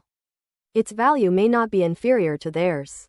Chen Shu's heart skipped a beat, and he quickly said. Adris stopped speaking and just stared intently at the ore in front of him. Cao Guan dared not speak anymore. If he said anything more now, Adris would probably write it down in his little notebook. The two stonecutters worked quickly, scraping off more and more of the stone skin, which fell to the ground. The surfaces of the two stones had been almost completely exposed, their brilliance dazzling and complementing each other. However, the stone cutting process is not yet over. The next step is to cut the stone. The source stones in the two ores are not a single piece but are scattered. We've only scraped off the surface layer of the stone. Now the distribution of the source stone inside is basically clear, and we can start cutting it. With a few swift cuts, the stonecutter divided the large piece of ore into several pieces. Wow, this ore weighing over 10,000 kilograms actually has a stone core, with not a single source stone inside. The crowd gasped in astonishment, glancing at the stone before turning their attention to the one Wang Teng had chosen. This piece of ore weighing 1,000 caddies, although not as big as the 10,000 caddy ore, has a very dense distribution, with only a small portion of the core in the middle. And it looks like it's definitely a level 7 source stone, with only a small portion being level 6. This young man is incredibly lucky. He just randomly picked a piece of ore and it made a huge profit. Luck? I don't think so. You can't choose someone without a certain level of ability. Ellipsis. The way everyone looked at Wang Teng immediately changed. Although they couldn't be sure if he had chosen the ore randomly, such a huge increase in price meant that most people wouldn't have been able to choose it. Who would believe that Wang Teng doesn't have some skills? Adris's face darkened completely. The outcome was already obvious. Everyone could see that the source stones extracted from Wang Teng's ore were significantly more valuable than those from theirs. Cao Guan, Chen Shu, and the others fell silent, not daring to provoke Adris. Ha ha ha, a huge profit. This is a huge profit. We can make at least 10 billion from this deal. After a moment of stunned silence, An Lan was overjoyed, her eyes practically sparkling like originium. Would you like to sell these level 7 source stones? I'm willing to offer 5 billion Great Qian coins, a domain lord level expert asked with a smile. I'll offer 5.5 billion, sell it to me. Another domain lord level official stepped forward and directly added 500 million to the price. Do you think this Lord Wang Tang doesn't know the market? He wants to buy so many level 7 source stones for 5 billion? I'm willing to offer 8 billion and make friends with Lord Wang Tang. A red-haired female domain lord level powerhouse said to Wang Tang with a smile. The two domain lords who had made the initial bid immediately looked embarrassed. They had indeed wanted to snag a bargain and buy these level 7 source stones at a lower price, but they hadn't expected this female domain lord to ruin their plans. This price is fair. Let's be friends, I'll sell it to you, Wang Tang said with a smile. Very well, then thank you very much, Lord Wang Tang. The female domain lord said happily. She was prepared for Wang Tang to raise the price, but she didn't expect him to be so generous and sell it to her directly without haggling. Lord Wang Tang, my name is Xu Lanwen. Let's exchange contact information, the female domain lord said proactively. She could naturally tell that Wang Tang was only a planetary-level martial artist, but there was also an land next to Wang Tang. As fellow domain lord-level powerhouses, even if they couldn't fully discern an land's true strength, they could at least sense that she was a domain lord-level powerhouse. An land's relationship with Wang Tang is a bit strange. They don't seem like elders or protectors, but rather like they have some kind of cooperative relationship. Moreover, Wang Tang is subtly the main figure among them. It might be hard for others to believe that a domain lord level expert is primarily a planetary level martial artist, but that's the truth. Therefore, she felt that Wang Tang must be someone extraordinary and worth lowering her status to befriend.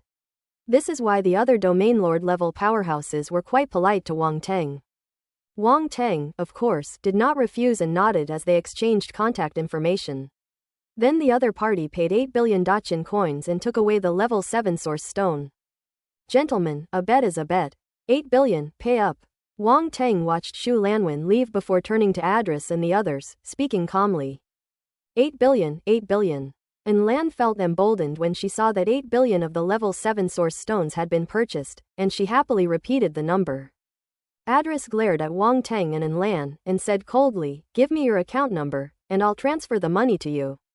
Wang Tang provided an account number, and the other party quickly transferred 8 billion yuan. Earning 16 billion in one go, how wonderful. As expected of the Perix family, they're really rich. Wanna play a few more rounds? Wang Tang looked at the balance in his bank account and immediately regained his sense of superiority as a rich man, asking with a smile. Yeah, let's play a few more rounds, this is just the beginning, and Lan said, having tasted the sweetness of the game.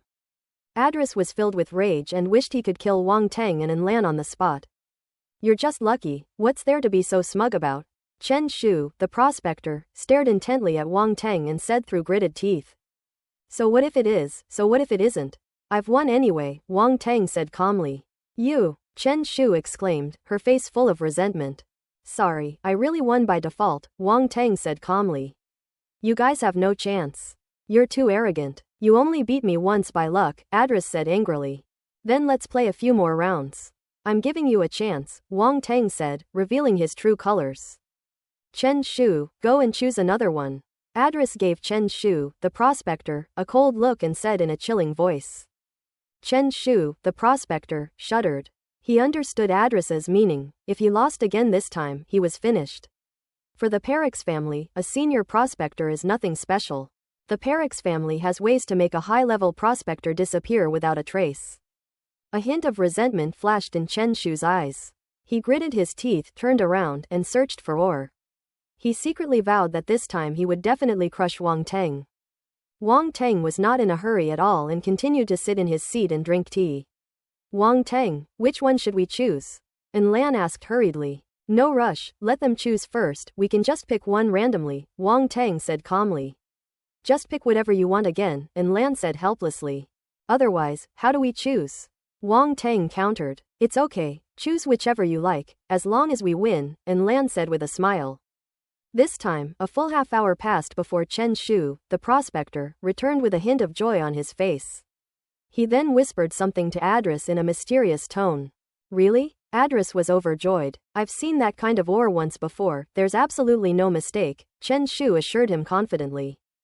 Alright, as long as you can crush Wang Tang this time, I will not only not hold you accountable for your previous failure, but I will also reward you, Adris said. Don't worry, I'm confident, Chen Shu nodded emphatically. Have you made your choices? Wang Tang asked. Not bad, Chen Shu had someone bring over a piece of ore no bigger than a watermelon, patted it, and said, "We'll choose this one." "Such a small piece," and Lan exclaimed in surprise. Sometimes bigger isn't always better. Some ores may be small, but if they contain hidden gems, their value is immeasurable. Smaller ores like these have a higher gamble element. The fact that the other party would choose such a small ore indicates either that they are taking a desperate gamble or that they are extremely confident. Judging from their reactions, it's highly likely the latter. A strange light flashed deep in Wang Teng's eyes as he glanced at the ore, his heart filled with astonishment. This is... To make sure he wasn't mistaken, Wang Teng took another careful look. He then frowned deeply. There's a miraculous herb inside this ore. As a prospector, and a master at that, Wang Teng naturally had relevant information in his mind. It is said that certain spiritual objects exist within various minerals. These spiritual objects are sealed within the ores by various coincidences. Some are inanimate, while others are alive, such as spiritual herbs, spiritual insects and beasts, or the bones of some ancient beasts, or even eyeballs. They have been in the minerals for countless years, absorbing the essence and treasures, and eventually become wondrous objects. When they are unearthed in this era, they possess incredible effects and can be called treasures. Wang Teng had always thought this thing was extremely rare, but he never expected that it would be found by Chen Shu, a senior prospector. It seems he really is capable. However, this makes things more complicated. What if this fortune gambling mine only contains this one piece of ore with a rare substance? What will he use to gamble with the other party? What a rip-off. It's like digging a hole for yourself to jump into. The other party is incredibly lucky. With things having come to this point, Wang Teng had no choice but to activate the Eye of Origin and look around. You won't be able to turn things around this time. Not only will you have to pay back what you won before, but you'll also have to pay out a large sum of money. Chen Shu, the prospector, sneered when he saw that they remained silent. Wang Teng didn't speak, completely ignoring him, his gaze sweeping over him inch by inch. Minerals containing rare treasures are indeed not easy to find. Even large gambling dens like Jusai Gambling Mine rarely have them. However, Lan was not one to remain silent in the face of ridicule. She directly retorted. "What's the rush? We haven't even chosen yet. Don't be like last time, full of confidence and still lose. HMPH, let's see if you can still be so stubborn after the stone is cut open," Chen Shu, the prospector, sneered. Huh. At this moment, Wang Teng suddenly let out a soft exclamation, and a hint of imperceptible joy flashed in his eyes. "Found it. It actually exists. But it's really hard to find, I almost missed it." Wang Teng was filled with emotion. This time, he didn't let Lan do it. Instead, he got up himself, went to a corner, rummaged through a large pile of stones, and finally took out a piece of ore the size of a goose egg. "How much is this?" Wang Teng turned around and asked the shop assistant. "PFF'd. Chen Shu burst out laughing. "Are you kidding me? That's the lowest grade scrap. This stone probably doesn't even cost 10,000 Dachin coins, and you're going to bet it with us? Wang Teng, are you trying to compete with me to see who can choose the smallest ore?" Adris said speechlessly. And Lan was also puzzled. Why is Wang Teng acting more and more unpredictably each time? At least he chose a piece weighing 1,000 kilograms before, but this time he just picked a piece of ore weighing only a few kilograms. "How much is this?" Wang Teng ignored them and asked the shop assistant again. Just give me 8,000 then." The shop assistant looked at her strangely and finally gave her a number. Without hesitation, Wang Teng made the payment and completed the transaction. "You guys cut it, I'll take this one." Wang Teng sat back down, playing with the egg-sized piece of ore in his hand, and said to Chen Shu. "Fine, since you're asking for it, I'll grant your wish." Adris gestured to Chen Shu. Chen Shu was extremely confident. He immediately took the stone he had chosen and handed it to the stone-cutting master, asking him to help cut the stone. "Wait a minute." At this moment, Wang Teng suddenly spoke up again. "What are you doing? Scared and want to back out?" Adris sneered, "Too late." "Hey, you're overthinking it." Wang Teng chuckled, his expression full of disdain. "Do you have the guts to raise the stakes a little higher?" "Raise the stakes?" Adris's eyes narrowed instantly as he stared at Wang Teng, wondering what he was up to. "That's right, let's add another bet on top of the previous one," Wang Teng said. "Whoever loses will lose everything they've solved to the other." Adris's eyes suddenly flashed. Why would Wang Teng make such a request? Did he see something? But where did he get the confidence to make such a bet? A multitude of thoughts flashed through Adris's mind. He was somewhat unsure about Wang Teng. If I don't dare, I won't gamble. The stakes are too small, it's not fun, Wang Teng said calmly. Could it be that he's scared, so he's using this method to provoke me and try to get away? A thought flashed through Adris's mind. Finally, he said in a deep voice, fine, if you want to play, I'll play along to the end. Words are no proof. Let's sign a soul contract, Wang Teng said. Adris hesitated again. Wang Teng's appearance didn't seem like he wanted to get away at all. Instead, it seemed like he was digging a pit for him. But he couldn't take back what he had just said, he still had to save face. Bring me the soul contract, Adris shouted. The shop assistant brought out the soul contract and both parties signed the terms in their names. Contract generated. As the two escalated their gambling, more and more onlookers gathered around, even attracting the attention of the manager of Jusai Gambling Mine and the prospector. A slight smile appeared on Wang Teng's lips as he leisurely sat in his chair, sipping his tea, without saying anything more. The stone-cutting master immediately began cutting the stone. Click, click, click. The sound of scraping stone skin echoed all around. Because the ore was not large to begin with, the stone-cutting master quickly cut out the watermelon-sized ore. Inside is a single, complete piece of green wood-based source stone. The moment the ore was unearthed, a vibrant green burst forth, its soft glow illuminating the faces of everyone around. Such a rich concentration of wood-type origin force.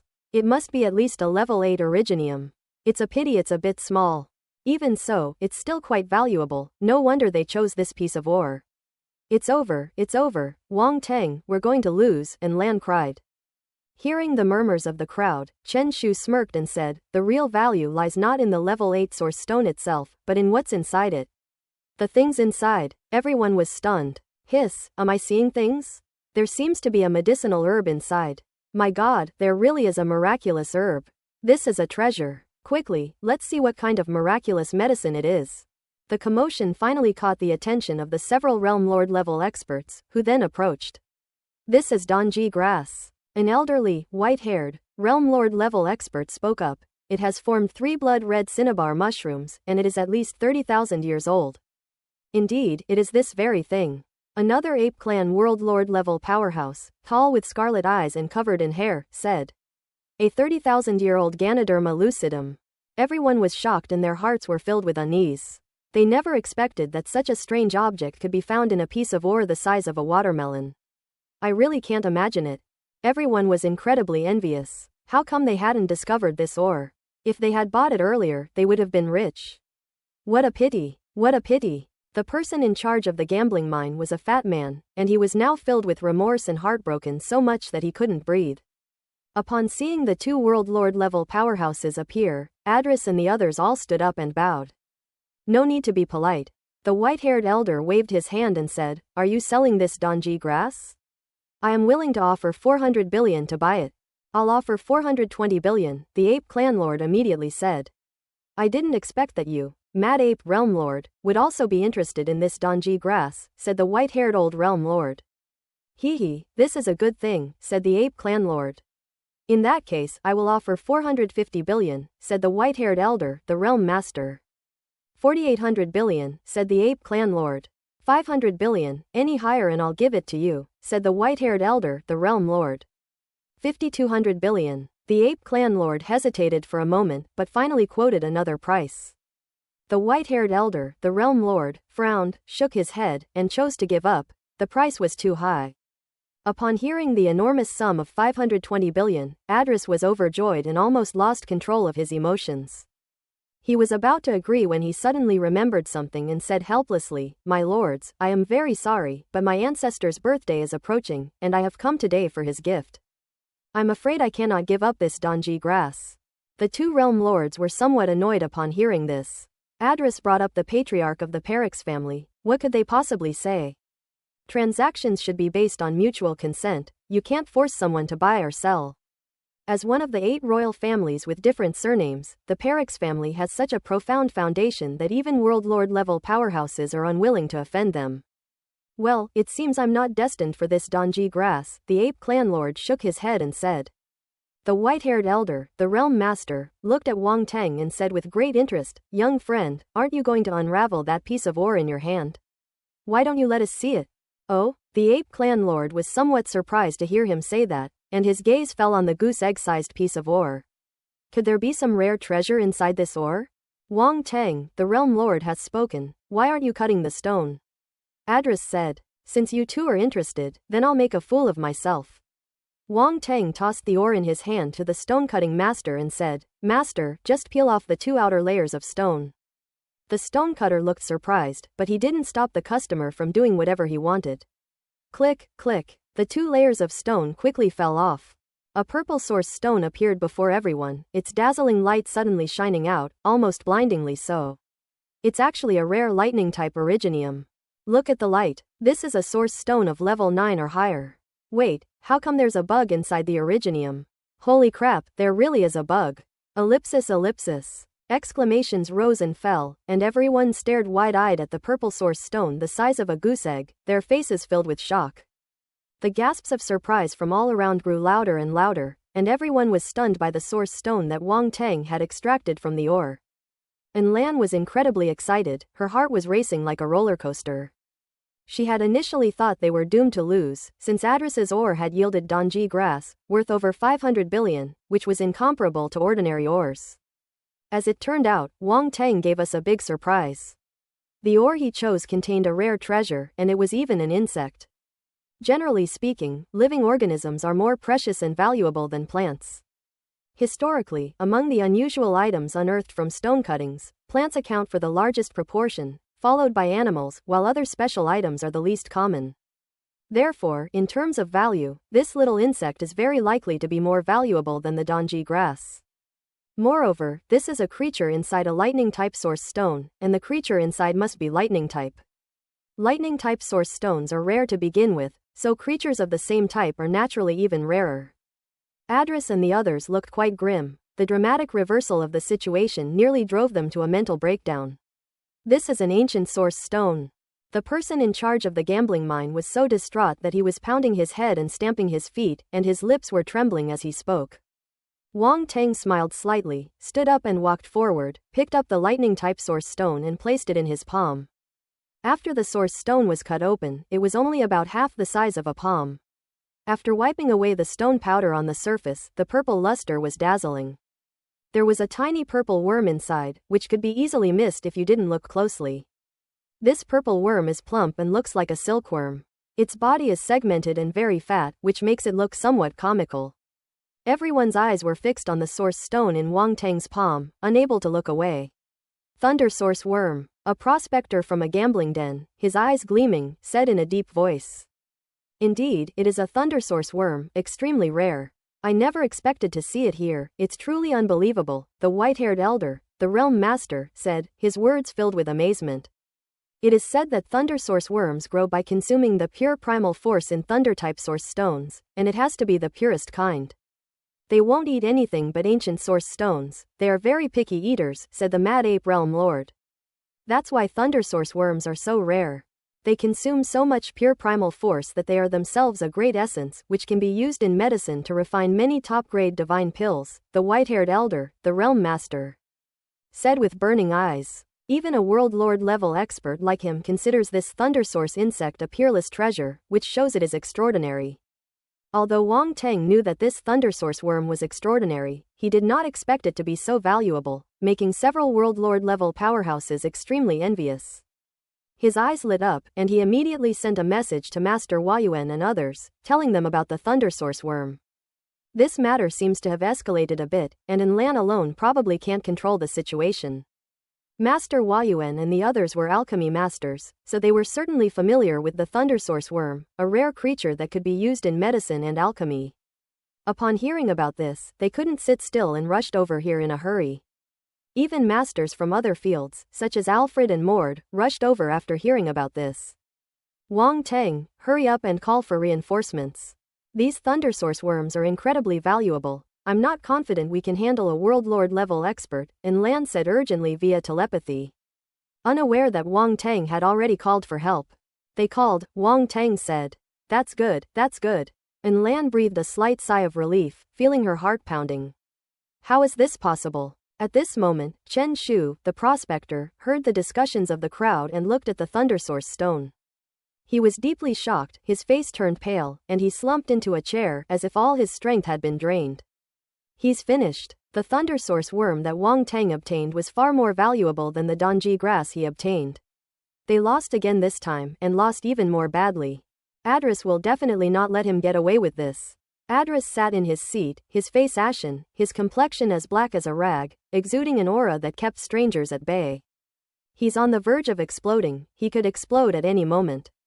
Cao Guan stared at Wang Tang as if he had seen a ghost, his face full of disbelief. He couldn't believe that Wang Tang was able to select a piece of ore containing thunder source worms. Did his eyes have some kind of magic? Cao Zhaozhao could no longer remain calm. She stared at Wang Tang with wide eyes, her heart unable to find peace for a long time. This guy is so unexpected. How could he possibly select such a valuable source stone? Is he really a prospector, and not just any ordinary prospector? No, you cheated, you definitely cheated. Chen Shu, the prospector, suddenly shouted hysterically. I cheated? Wang Tang turned to look at him, somewhat amused and exasperated. This old man must have lost his mind, he can't find fault with anything, so he's accusing him of cheating. You definitely cheated. Thunder source worms are so rare, how could they possibly be found in scrap materials? Chen Shu, the prospector, was full of resentment, his eyes bloodshot. Enough. Before he could finish speaking, Adris interrupted him with a cold shout. This prospector shouldn't speak carelessly, the manager of Jusai Mining Casino sneered. I'm sorry, I lost my composure. Chen Shu snapped back to reality and apologized to the person in charge of the gambling mine, her face pale. The entire gambling mine is under surveillance. To question Wang Tang's cheating is tantamount to questioning the reputation of the gambling mine. The person in charge of the gambling mine was heartbroken after being ripped off by Chen Shu and Wang Tang, and was further questioned by Chen Shu, so naturally he wouldn't give her a friendly look. Snort. He snorted coldly and then ignored Chen Shu. Can you sell me this source stone? I'll offer 4 trillion Great Qian coins. At this moment, the white-haired elder, the realm lord, spoke after a moment's thought. 4 trillion yuan. Everyone around was taken aback upon hearing this. This number is terrifying. Even small families might not possess such a huge amount of wealth. Only a realm lord level powerhouse would have such a foundation and dare to make such a request. Even with Wang Tang's composure, he couldn't help but catch his breath and feel uneasy when he heard about the 4 trillion yuan. Wang Tang, you've struck it rich. You've struck it rich. Roundy was even more excited than him, shouting in Wang Tang's mind. And Lan's eyes widened as he was swept away by a wave of blissful dizziness. He was stunned by the enormous sum of money. It was pitiful that a domain lord level powerhouse like him had never seen such a huge fortune before. I'll offer 41 trillion. The mad ape domain lord said in a deep voice, seemingly having made a great decision. The muscles on his face were twitching, and he was in great pain. Wang Tang stroked his chin.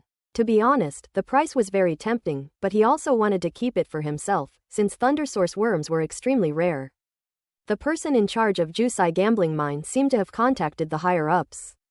He wiped the cold sweat from his forehead, jogged over, and hurriedly said, Lord Wang Tang, could you sell this thunder source worm to our Jusai gambling mine?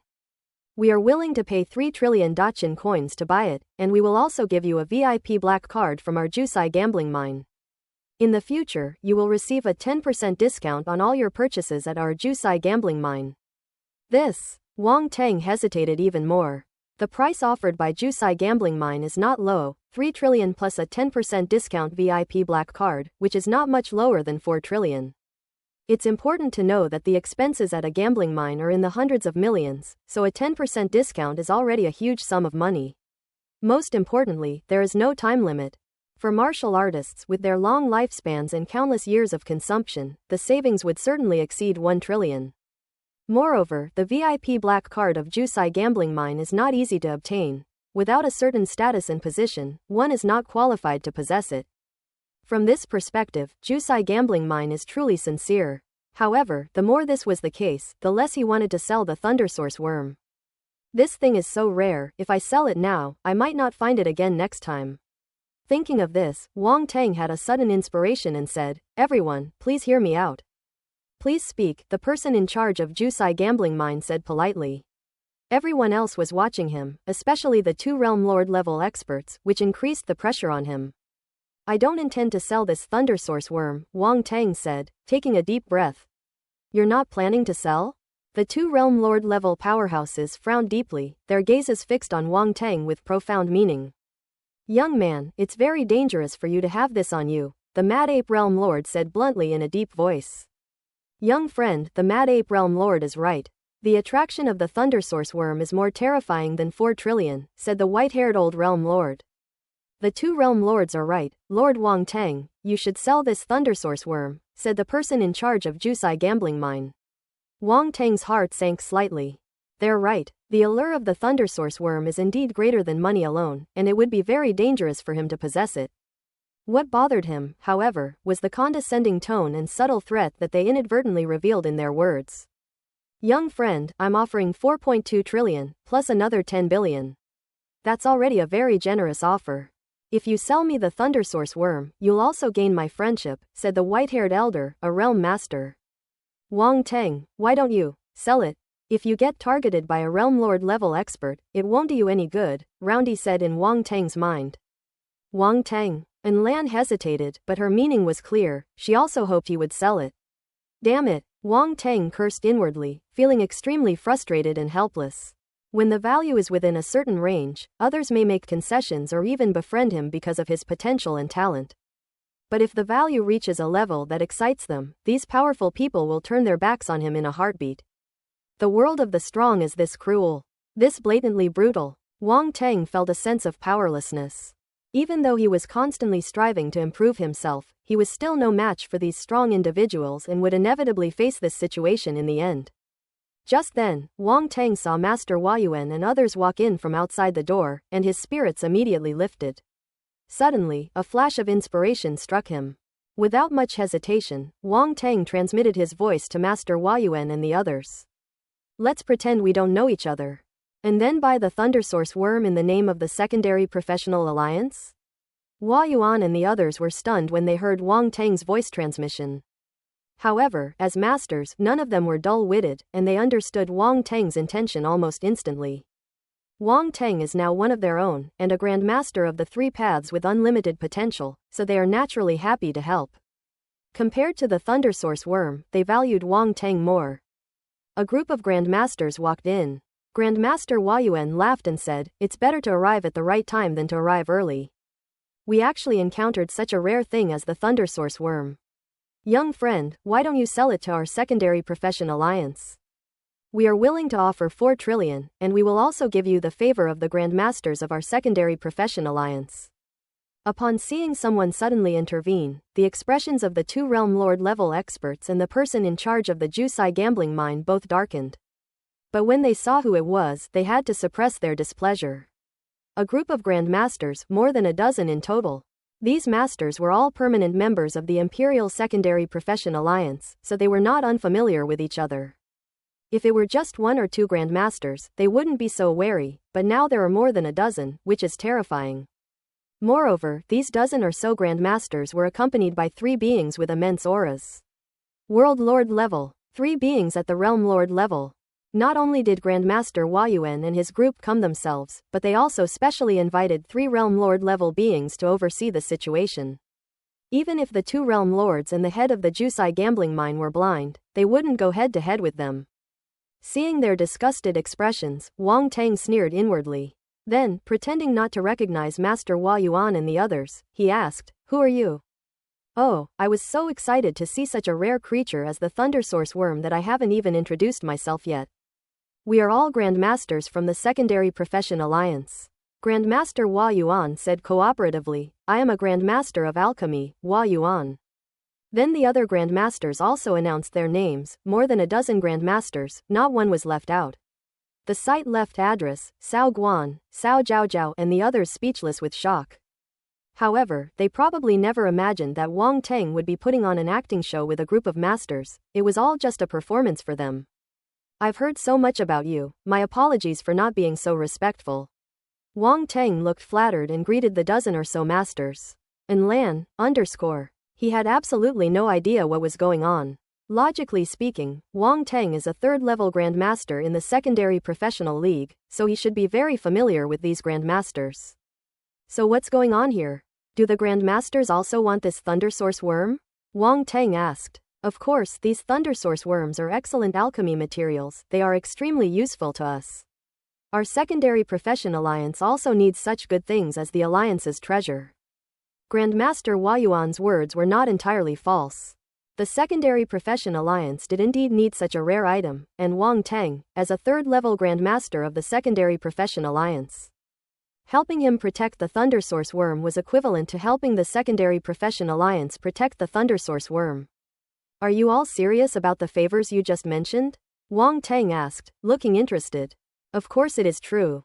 If you sell this Thunder Source worm to our secondary profession alliance, all the Grandmasters present will owe you a favor.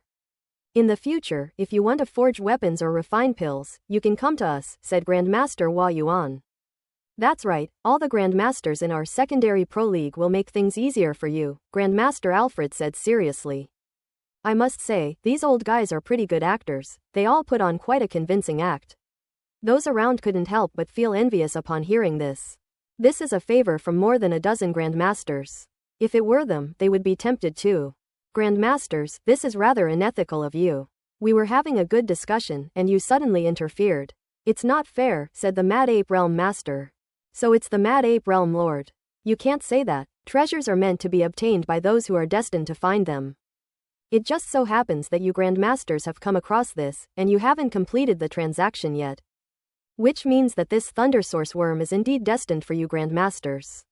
A Realm Lord level expert with 2 black horns on his head next to the Grandmasters said with a smile. Lord Ao Yun. Lord Mad Ape narrowed his eyes. Who gets this treasure depends on who offers the highest price. Forced sales are no longer acceptable these days, another human Realm Lord brought by the Grandmasters said with a smile. Seeing this, the white-haired elder, the Realm Lord, shook his head helplessly and said nothing more. The situation is beyond our control. The opponent has 3 Realm Lords, and they are all one person. There is no way we can fight against them. Adris and the others felt a mixture of envy and jealousy as they watched several World Lord level beings fight over the Thunder Source worm, wishing they could take their place. At the same time, Adris's resentment intensified. Because they lost badly, they lost everything. 4 trillion. Adris's face turned pale at the thought of that number, and his heart pounded. Would he be beaten to death by his patriarch when he got back? He then thought of the last bet Wang Teng had made. Damn it, not only that, he also lost the Donji grass. Even the gift for the ancestor is gone, he'll be lucky to escape with his life. Lord Wang Teng, what's your decision? Grandmaster Hua Yuan asked, seeing that the time was right. Wang Teng pretended to be interested but hesitated. After thinking for a long time, he gritted his teeth and said, okay, I'll sell it to the secondary professional alliance. I hope you masters will take good care of me in the future. Ha ha ha, good. Grandmaster Hua Yuan laughed and patted Wang Teng on the shoulder. You will definitely not regret your decision today. The 2 Realm Lords and the person in charge of the gambling mine were greatly disappointed. They shook their heads and prepared to leave. 2 Realm Lords, please wait a moment. Aren't you too interested in this Donji grass? Wang Teng smiled. Oh? The 2 Grandmasters stopped in their tracks. Adris's expression immediately changed, and he immediately transmitted his voice to Wang Teng. Wang Teng, this Donji grass is a gift I prepared for my ancestor. Do you dare to do this? Wang Teng ignored him completely and said to the 2 Realm Lords, I just bet with this young master of the Perix family on a mine, and I won. So this Donji grass now belongs to me. If you 2 Realm Lords want it, I can sell it to you. You. Adris was furious, his eyes glaring at him as if he could kill. Young Master Adris, don't look at me like that. You were the one who wanted to bet with me. We're willing to accept the loss. Have some magnanimity, okay? Wang Teng teased. Wang Teng, you knew this was something I was going to give to my ancestor, yet you still dared to sell it. Aren't you afraid of my ancestor's wrath? Adris threatened. What are you talking about? I've already lost the Donji grass. If you want to give your ancestor a gift, go find it yourself. It has nothing to do with me, Wang Teng said. Fine, fine, you're going to utterly antagonize the Perix family. Adris roared. I'm innocent. It's clearly your Perix family that didn't intend to let me go.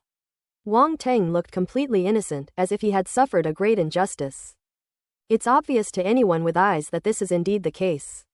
It couldn't possibly be Wang Teng who actively sought trouble with the Perix family.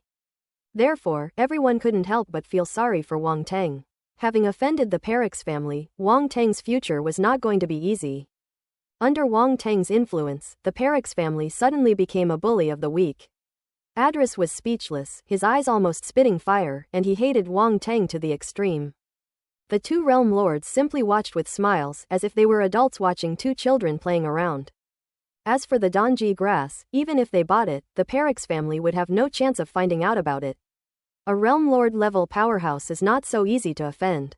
Let's buy this Donji grass at the price I mentioned before, 520 billion, said the Mad Ape realm lord. The white-haired elder, the realm lord, shook his head and said no more. No problem. Wang Teng nodded in agreement. Once the transaction was completed, 520 billion yuan was immediately transferred to Wang Teng's account. Adris watched helplessly as the Donji grass flew away, his eyes reddening, yet he was powerless to stop it. They had signed a soul contract, and if he went back on his word, the power of the contract would be enough to kill him. Young Master Adris, this piece of ore is worth 4.2 trillion. You lost, so please pay up. Wang Teng turned to Adris and chuckled. I%, and Adris's vision went black, and countless curses wanted to burst out, but they all stuck in his throat. Wang Teng, you dare to ask for 4.2 trillion? Do you have a death wish? Cao Guan shouted, his voice sharp but his tone restrained. It's clearly written in the soul contract, it's my money, why wouldn't I dare to take it? Aren't you kidding me? Wang Teng glanced at him and sneered, or as young Master Adris's loyal lackey, you want to pay back the money for him? He stood up for you before, it's time for you to repay him. Shrimp and pork heart. Wang Teng's words directly cornered Cao Guan. Cao Guan's expression changed drastically and his heart trembled. When he turned around, he saw Adris looking at him with a resentful and cold gaze. Although it was because Wang Teng had previously offended Sinclair Monk that Adris disliked Wang Teng and wanted to crush him through gambling on mines, the root cause was ultimately the Cao family. Now that he owes such a huge debt, how could he not resent the Cao family and Cao Guan? Cao Zhaojiao's expression also changed slightly, and she had no choice but to step forward and say, Wang Teng, you and my Cao family have some connection. If we have a misunderstanding, let's clear it up. Give me some face and let's forget about the money. You've already gotten enough. Hey, Wang Teng chuckled lightly. 4.2 trillion, you think you can just decide that? I'm sorry, Cao Zhaojiao, you don't have that much influence. Even if Cao Hongtu came in person, he wouldn't have that much influence. Besides, we both know perfectly well what the situation is between me and your Cao family. Do you think I, Wang Teng, am a 3-year-old child, so easily fooled? Looking at Wang Teng's face, which carried a faint hint of mockery, Cao Zhaojiao immediately felt a burning sensation on her face. Cao Zhaojiao had never been so ignored and ridiculed before. Experiencing this feeling for the first time made her feel extremely ashamed and angry. Not just any woman will get my respect, we're not that close. After Wang Teng finished speaking, Cao Zhaojiao was too ashamed to stay any longer, so she turned around and left, leaving behind a disheveled figure. After Cao Zhaojiao left, the scene fell silent once again. Everyone around Wang Teng looked at him with strange eyes. The men admired her, but the women had mixed feelings. That Wang Teng is ruthless. Such a beautiful woman, yet she's so ruthless. She's destined to be single. Of course, some strong individuals are not so superficial. A mere woman cannot influence their judgment. Wang Teng withdrew his gaze from Cao Zhaojiao's retreating figure, a cold smile playing on his lips. Cao Zhaojiao had a hypocritical face from the beginning, and even tried to make a fuss about his relationship with Cao Hongtu. She really thought he was easy to fool. And the Cao family is worth 4 trillion? To put it bluntly, the entire Cao family probably couldn't come up with 4 trillion. She still wants to save face for him? Who gave her such a big face? So what if she's a pretty woman? With Cao Zhaojiao gone, Cao Guan naturally couldn't stay any longer. Besides, Adris was staring at him resentfully, making him feel uncomfortable and trembling. He just wanted to escape this place as soon as possible. The departure of Cao Zhaojiao and Cao Guan made Adris's expression even more unpleasant, as if he had been betrayed in the end. Young Master Adris, surely the prestigious Perix family can afford this? Wang Teng looked at Adris and said with a smile. Adris's face turned pale and then red, his chest heaved violently, veins bulged on his forehead, and his fists clenched so tightly they cracked. Outrageous. Have no choice. Humiliation. Ellipsis. All the emotions filled his mind, making his head flushed and his eyes bloodshot. He felt that Wang Tang's smile was full of contempt, mocking him for overestimating his abilities and ridiculing him for creating his own trap and bringing trouble upon himself. The gazes around him seemed to mock him, as if they were making him a laughing stock. Wang Tang. Adris gritted his teeth and squeezed out Wang Tang's name, as if he wanted to engrave it deep in his heart. Young Master Adris, no matter how loudly you call my name, I won't lower the price for you, Wang Tang said leisurely. Adris was extremely frustrated and wanted to throw the 4 trillion in Wang Tang's face, but he simply couldn't come up with that much money. Hurry up, young Master Adris, everyone's time is precious, we don't have time to waste here with you, Wang Tang continued. And every word he uttered carried the phrase young Master Adris, which pierced Adris's heart even more deeply. Fuck you, young master. Your whole family are spoiled brats. Adris roared inwardly, Wang Tang is despicable. He wants everyone to know that he is the young master of the Perix family. Speaking of which, you're not short of money, are you? Wang Tang asked suspiciously, as if he had noticed something. Quote. Adris's eyes twitched, his heart struck hard. Despite my best efforts to disguise myself, I was eventually seen through. What a joke. My Perix family wouldn't be able to come up with 4 trillion? Adris feigned composure, sitting down in a chair to show that he was as steady as a rock. Then you'd better pay me back quickly. Wang Tang glanced at him sideways. Wait, Adris said through gritted teeth. In this situation, he had no choice but to repay his debts. Wang Tang didn't give him any face at all. His biggest source of confidence was his family, but Wang Tang didn't even care about the Perix family. He was determined to get his money back. What could he do? He was helpless. After saying those 2 words, Adris closed his eyes, connected to the virtual universe, and immediately contacted his family. I, Adris, need to transfer the money quickly. The 2 realm lords shook their heads. This farce was almost over, and they had no interest in staying any longer. They turned around and continued to process the ore. However, Master Huayuan and the others did not leave. They warmly invited, young friend, how about you come with us to the Secondary Profession Alliance to complete the final transaction for the Thundersource worm? We don't have that much money on us. No problem, I trust the character of all the Grand Masters, Wang Tang said confidently. Young friend, you are indeed magnanimous. Grandmaster Huayuan laughed heartily, seemingly praising Wang Tang highly.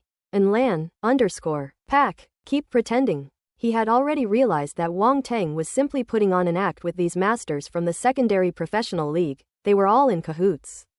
Wang Tang is indeed very cunning, he actually came up with this kind of underhanded trick. However, this way, the Thundersource worm would officially belong to the Secondary Professional Alliance, allowing Wang Tang to extricate himself and continue to live a life of hiding. It's estimated that no one would have guessed that the Thundersource worm belonged to Wang Tang. What a show! Wang Tang caught a glimpse of Lan's eyes and knew that she had guessed something. He didn't say anything, but just gave her a sweet smile. Lan, Omega, got it. Everyone understood the unspoken agreement. This young friend seems to be an expert in mineral exploration, said Ao Yun, the realm lord brought by the Grand Masters, with sudden interest. Master Huayuan and the others also suddenly realized what was happening. Yes, does Master Wang Tang also possess profound knowledge of mineral exploration? This is a bit exaggerated. They all knew that Wang Tang was a master of 3 fields, plus the field of mineral exploration, so Wang Tang had mastered profound knowledge in 4 fields. How did he manage to do that at such a young age? It's simply unbelievable. Is this the world of extraordinary beings? It's pure luck, pure luck. Seeing everyone's expressions, Wang Tang waved his hand and said, you might not believe it, but I've been lucky since I was a child. I could find money on the street even when I was just buying soy sauce. I never needed the money my parents gave me. I could catch fish without bait. As someone like that, I'm quite helpless. Lord Ao Yun, quote. Grand Masters, quote. And Lan, haha, good luck is also a skill. Realm Lord Ao Yun paused for a moment, then laughed and said, sometimes I'd like to borrow your luck and gamble a bit, you don't mind, do you? Not at all, of course not. I'll definitely give you face, Realm Lord. It's just a little bit of luck, I'll borrow it without hesitation. Wang Tang made up a story without thinking, since luck is a mysterious thing, and it's up to him to decide. Ao Yun Realm Lord was very satisfied with Wang Tang's attitude. Regardless of whether he could ultimately obtain some priceless ore with Wang Tang's help, he felt that he had received full respect. The master's eyes lit up. Given their relationship with Grandmaster Wang Teng, it shouldn't be difficult for them to get him to help them select a few pieces of ore in the future. Before long, members of the Perix family rushed over. Adris lost a staggering 4.2 trillion, no small sum, which naturally attracted a lot of attention. There were two people who came. Wang Teng recognized one of them. It was the same Lord Sinclayon he had met and argued with in the Noble Council. Another one, who looks somewhat like Sinclayon, has the Perix family's signature bald head, is tall and strong, and is also a domain lord level powerhouse. As soon as they entered, they noticed Grandmaster Hua Yuan and his group, as well as the three powerful realm lords with profound auras. Although he had already heard Adris recount the whole story in the virtual universe, and knew that Wang Teng had sold the Thundersource worm to the secondary professional alliance. Which made these grandmasters very happy, and they seemed to admire Wang Teng quite a bit. But when they saw this scene, their pupils couldn't help but shrink. Grandmasters, three realm lords. The two men came forward to greet each other, and both sides nodded in acknowledgement. Father, Uncle Sinclair Monk. Adris, his face pale, stood up and called out respectfully. Adris's father and Sinclair Monroe didn't look too good. They gave him a disappointed look and just nodded slightly. That brat actually lost 4.2 trillion. They weren't this good at having fun when they were young. Adris's heart sank when he saw the expressions on their faces. Oh no, this time, it seems there's no hope. Oh, so they're calling the parents. Wang Teng chuckled and said. Adris's face immediately darkened. These words made him want to vomit blood. It's like kids getting into a fight, losing, and then crying and going back to their dad. A sense of shame welled up in Adris's heart. Upon hearing this, Adris's father and Sinclair immediately looked at Wang Teng, their eyes narrowing slightly and revealing a cold glint. It's you again. Sinclair stared coldly at Wang Teng. Look at what you're saying. Actually, I didn't want to see you either. But it's all because young Master Adris insisted on causing me trouble. Is it my fault? Wang Teng shrugged. Sinclair frowned, wanting to say something more, but was stopped. I am Adris's father, Walter Gu, the middle-aged man said. Are you here to pay off your son's debts? Wang Teng asked. You're all still young, it seems a bit inappropriate for you to be playing such high-stakes games, Walter said calmly. So what? Wang Teng narrowed his eyes and smiled. Before the other party could speak, he added, you're trying to renege on your debt? Is this the behavior of the prestigious Perix family? As expected, sharp-tongued. Walter Gu said calmly, his expression unchanged. Brother, why waste words with him? This must be a trap set by this kid for Adris. We don't need to pay any attention to him, Sinclair said. Don't make things up without evidence. Wang Teng said disdainfully. It was Adris who insisted on betting on the mine with me, not me who forced him to bet. If you can't afford to lose, then don't play anymore. You're not ashamed to deny your losses. You. Sinclair was so angry he wanted to slap Wang Teng to death. Alright, Walter waved his hand and said coldly, I gave you the opportunity. Since you didn't seize it, I can give you the money, as long as you don't mind the heat. Whether it's too hot to handle is my business, you don't need to worry about it, Wang Teng said indifferently. Walter Gu didn't say anything more, but gave Wang Teng a deep look, his gaze chilling. Wang Teng met his gaze without backing down. Big brother, father. When Sinclair and Adris saw that he was really going to pay, they couldn't help but shout out. Walter ignored them and transferred the 4.2 trillion to Wang Teng's account. Let's go. He then turned and left with Sinclair and the other man. If you want to play again next time, remember to come find me again, Wang Teng waved from behind. The three members of the Perix family seemed to be moving a bit faster. The farce has come to a complete end. However, the Grandmaster's expressions were somewhat strange as they watched the three members of the Perix family leave. Master Wang Teng is infuriating. The Grandmasters couldn't help but shake their heads and chuckle, thinking to themselves that Grandmaster Wang Teng was still a young man, prone to acting impulsively. However, they were all young once, so they didn't feel anything. Besides, this matter was not Wang Teng's fault in the first place. The Perix family is reaping what they sowed. Having received the money, Wang Teng did not linger and left the gambling mine with Master Hua Yuan and the others. This time he made a fortune, not only obtaining a huge sum of money that even World Lord level experts coveted, but also acquiring the rare treasure Thundersource worm. Such luck left even the Grandmaster level figures in awe. To make the performance complete, Wang Teng and the Masters returned to the secondary professional league. Grandmasters, now that the matter is settled, we shall take our leave. The 3 Realm Lord level experts bid farewell and departed. Watching the 3 World Lord level experts leave, Wang Tang said, "Grandmasters, you must have paid a considerable price to have 3 World Lord level experts come to my aid this time." "It's nothing, just a favor," Master Huayuan waved his hand and said. "Anyway, thank you all, masters," Wang Tang said gratefully. "Ha ha ha, if you want to thank us, hurry up and refine the 9 aperture concentration pill. We're all waiting," Grandmaster Alfred laughed. "No problem. Have you gathered all the materials?" Wang Tang asked. "Of course we have it all," Grandmaster Huayuan said with a smile.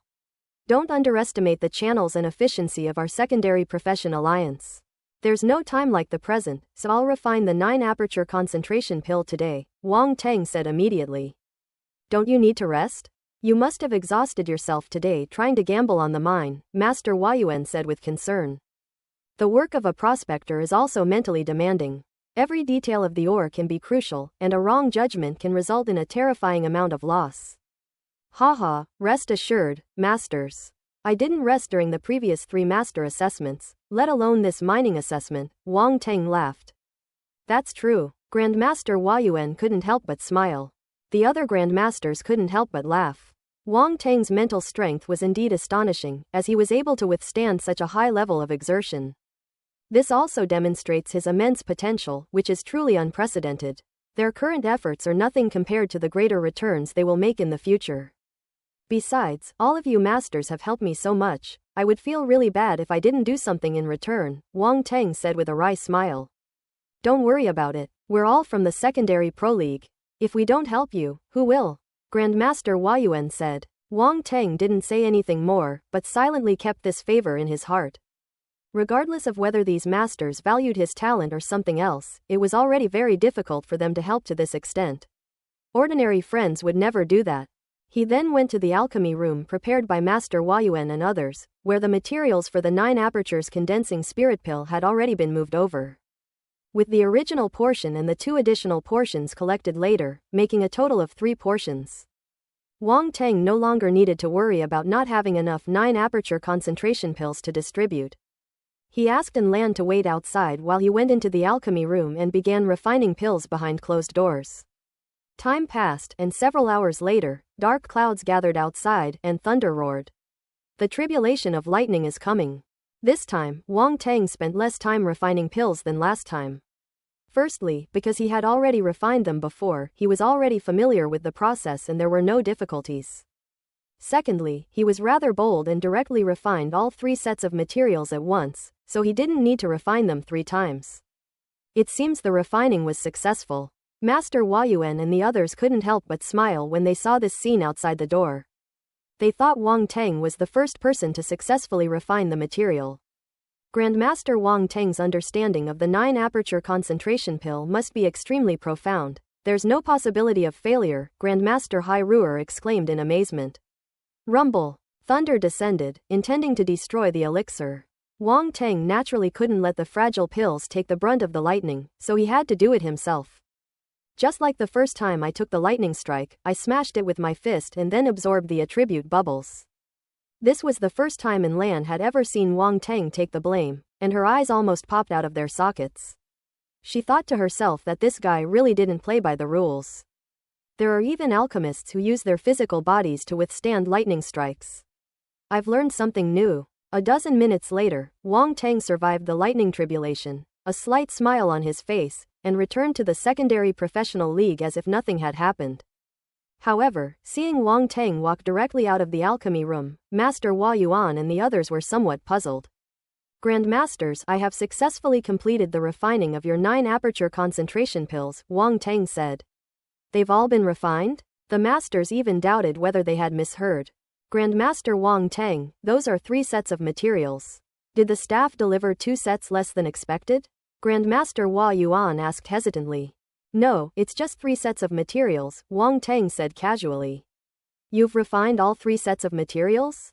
Grandmaster Hazel's rabbit ears perked up, showing extreme surprise. "Yes, I refined all 3 ingredients at the same time, which saves time," Wang Tang nodded.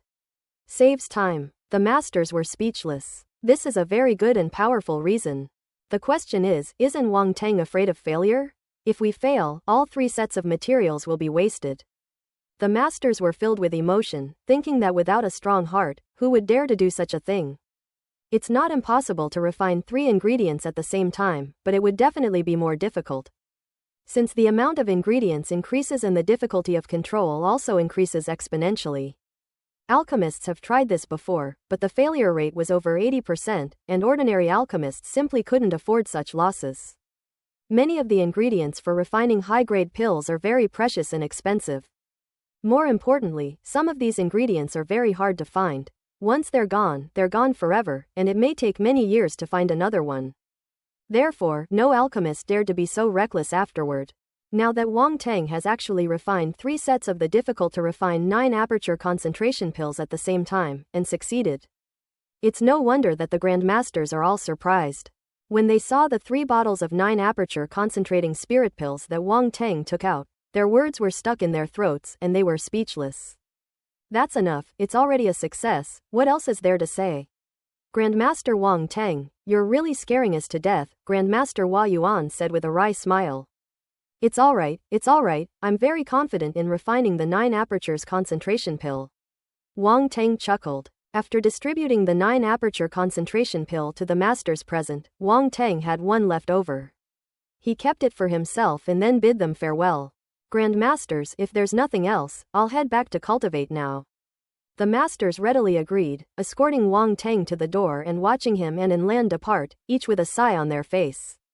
With the arrival of Grandmaster Wang Teng, the stagnant waters of our imperial city have been stirred up, Grandmaster Alfred remarked.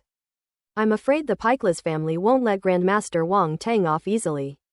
Grandmaster Hazel said worriedly. Yes, they suffered such a big loss this time, they certainly won't pretend nothing happened. However, it seems that Grandmaster Wang Teng is not worried at all.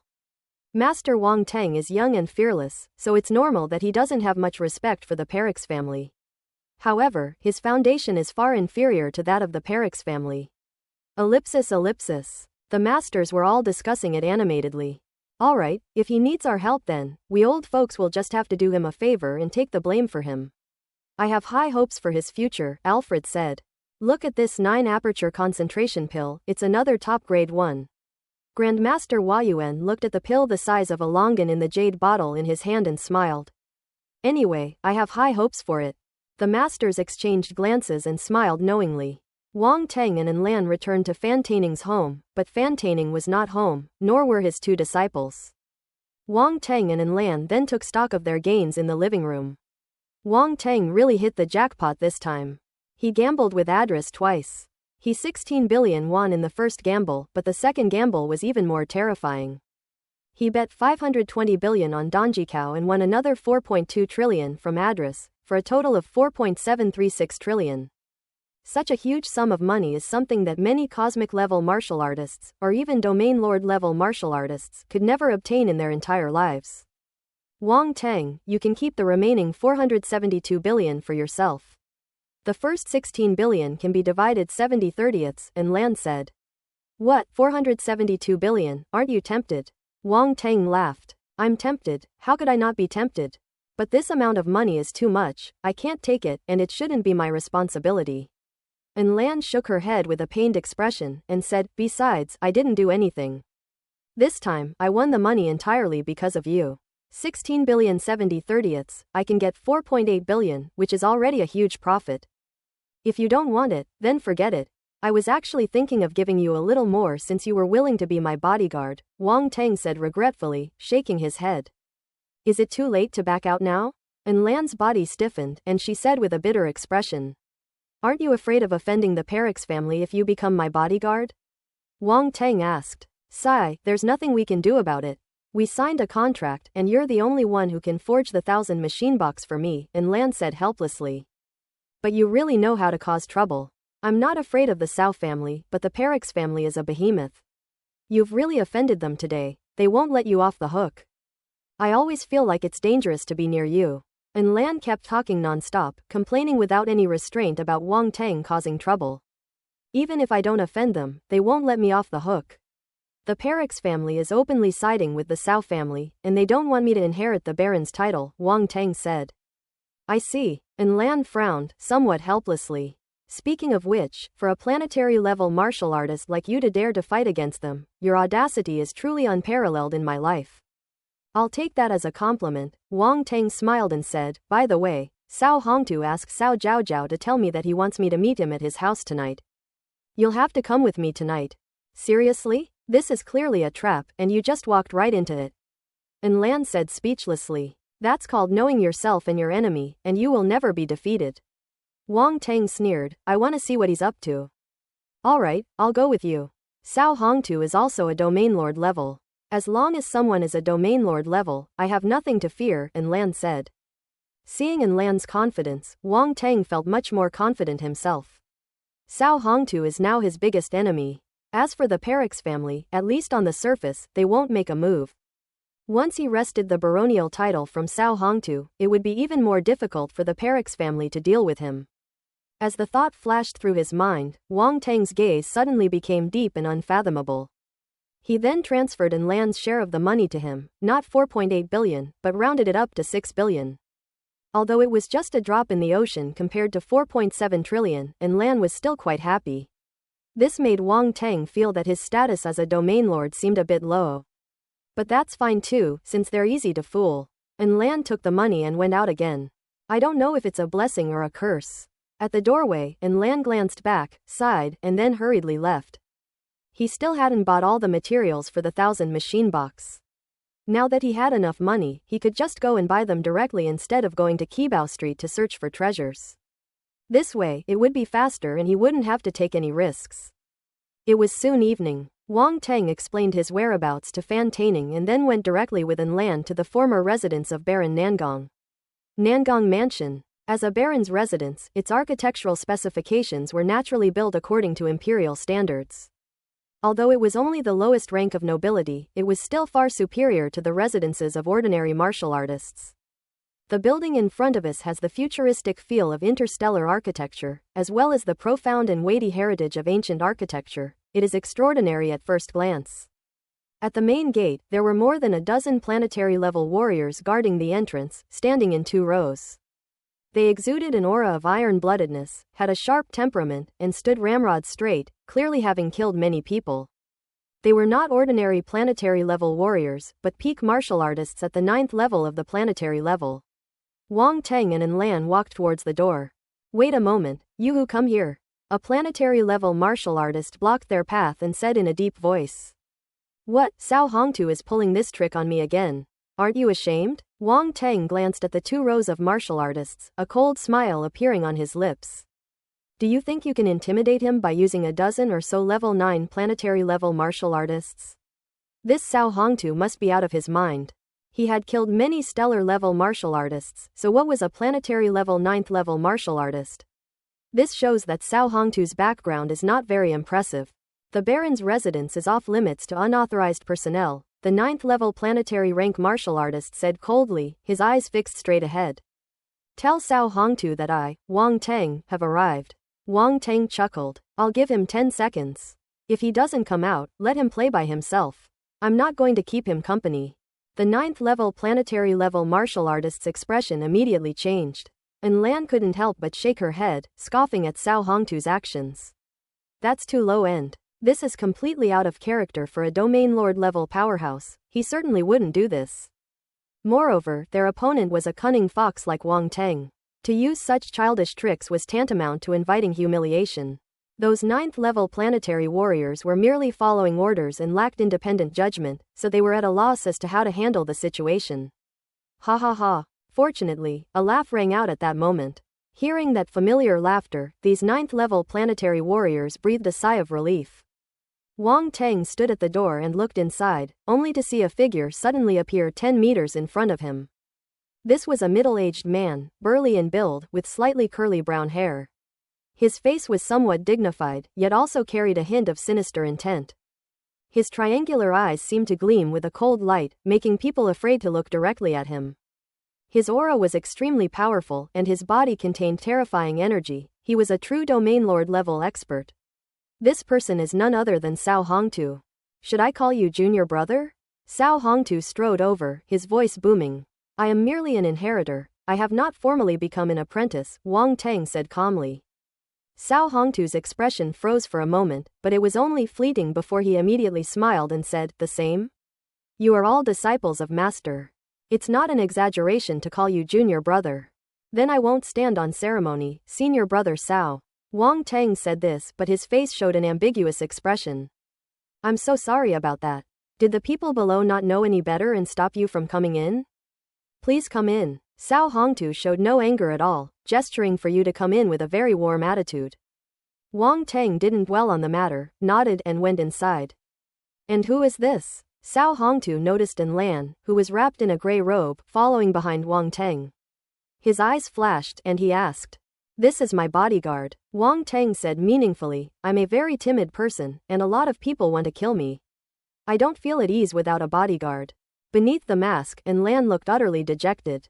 Although he is indeed acting as a bodyguard at this moment, doesn't a dignified domain lord have any dignity? Can't you show some respect next time you introduce someone? Cao Hongtu wasn't embarrassed at all. He laughed and said, "Who would dare to touch you in this imperial city?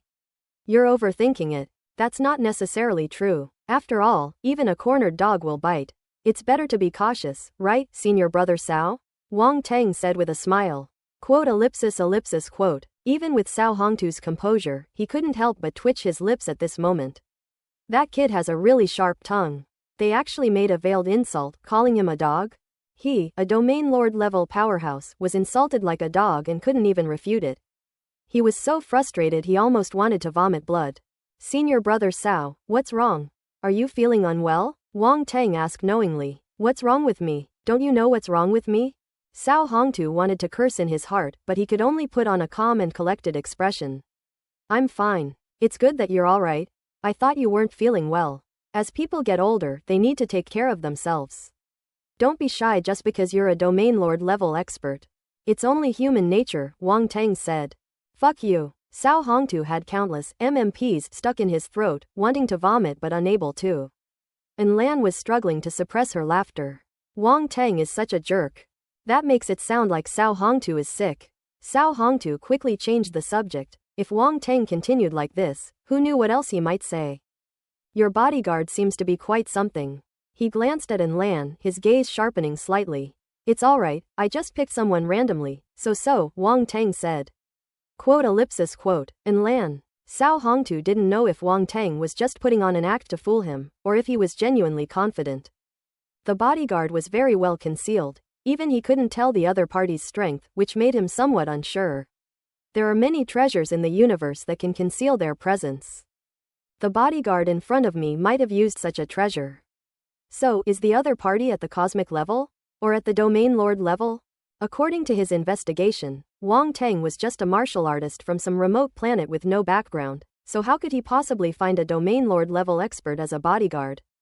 Therefore, this bodyguard is likely a cosmic level martial artist that Wang Teng hired at great expense. He concealed his aura simply to keep Wang Teng guessing and to make him wary. Cao Hongtu felt he had guessed 7 or 8 parts of the truth, which gave him even greater confidence in taking down Wang Teng. This is exactly what Wang Teng wanted, which is why he had An Lan hide her strength. When they were gambling at the mine, An Lan had not shown her strength in front of Cao Guan and Cao Zhaozhao, so they still held a great deal of initiative. Next, Cao Hongtu chatted idly for a while before leading Wang Teng to the living room, where the Cao family members were already waiting. Cao Zhaozhao and Cao Guan were both present, along with many other young people, who were likely also Cao Hongtu's descendants. When Cao Zhaozhao and Cao Guan saw Wang Teng, their expressions were not good. After all, they had just suffered a great loss at Wang Teng's hands. "Come on, let me introduce you. You should know Zhaozhao and Cao Guan, so I won't go into details. As for the others." Cao Hongtu then introduced the remaining young people to him one by one. Wang Teng's gaze lingered on the 2 young men. One was a cosmic level martial artist named Cao Wu, and the other, although only at the 7th or 8th level of the stellar level, looked like a bad guy when he smiled. He was Cao Ling, the 4th son of the Cao family. This guy looked much more difficult to deal with than that good-for-nothing Cao Guan. Of course, Wang Teng was not afraid. After all, compared to him, these people were all juniors. "Yes, all of you junior disciples are handsome and outstanding." He nodded calmly, commenting in the manner of an elder. The Cao family members. An eerie silence followed. Cao Zhaozhao, Cao Wu, and the others all knew that Wang Teng was taking advantage of them, but there was nothing they could do about it. And Lan gave Wang Teng a strange look, then stood quietly behind him, keeping her eyes down and perfectly playing the role of a bodyguard. Sit down, everyone, please sit down, Cao Hongtu said, breaking the silence. The atmosphere immediately became lively and everyone took their seats. Wang Teng was seated next to Cao Hongtu.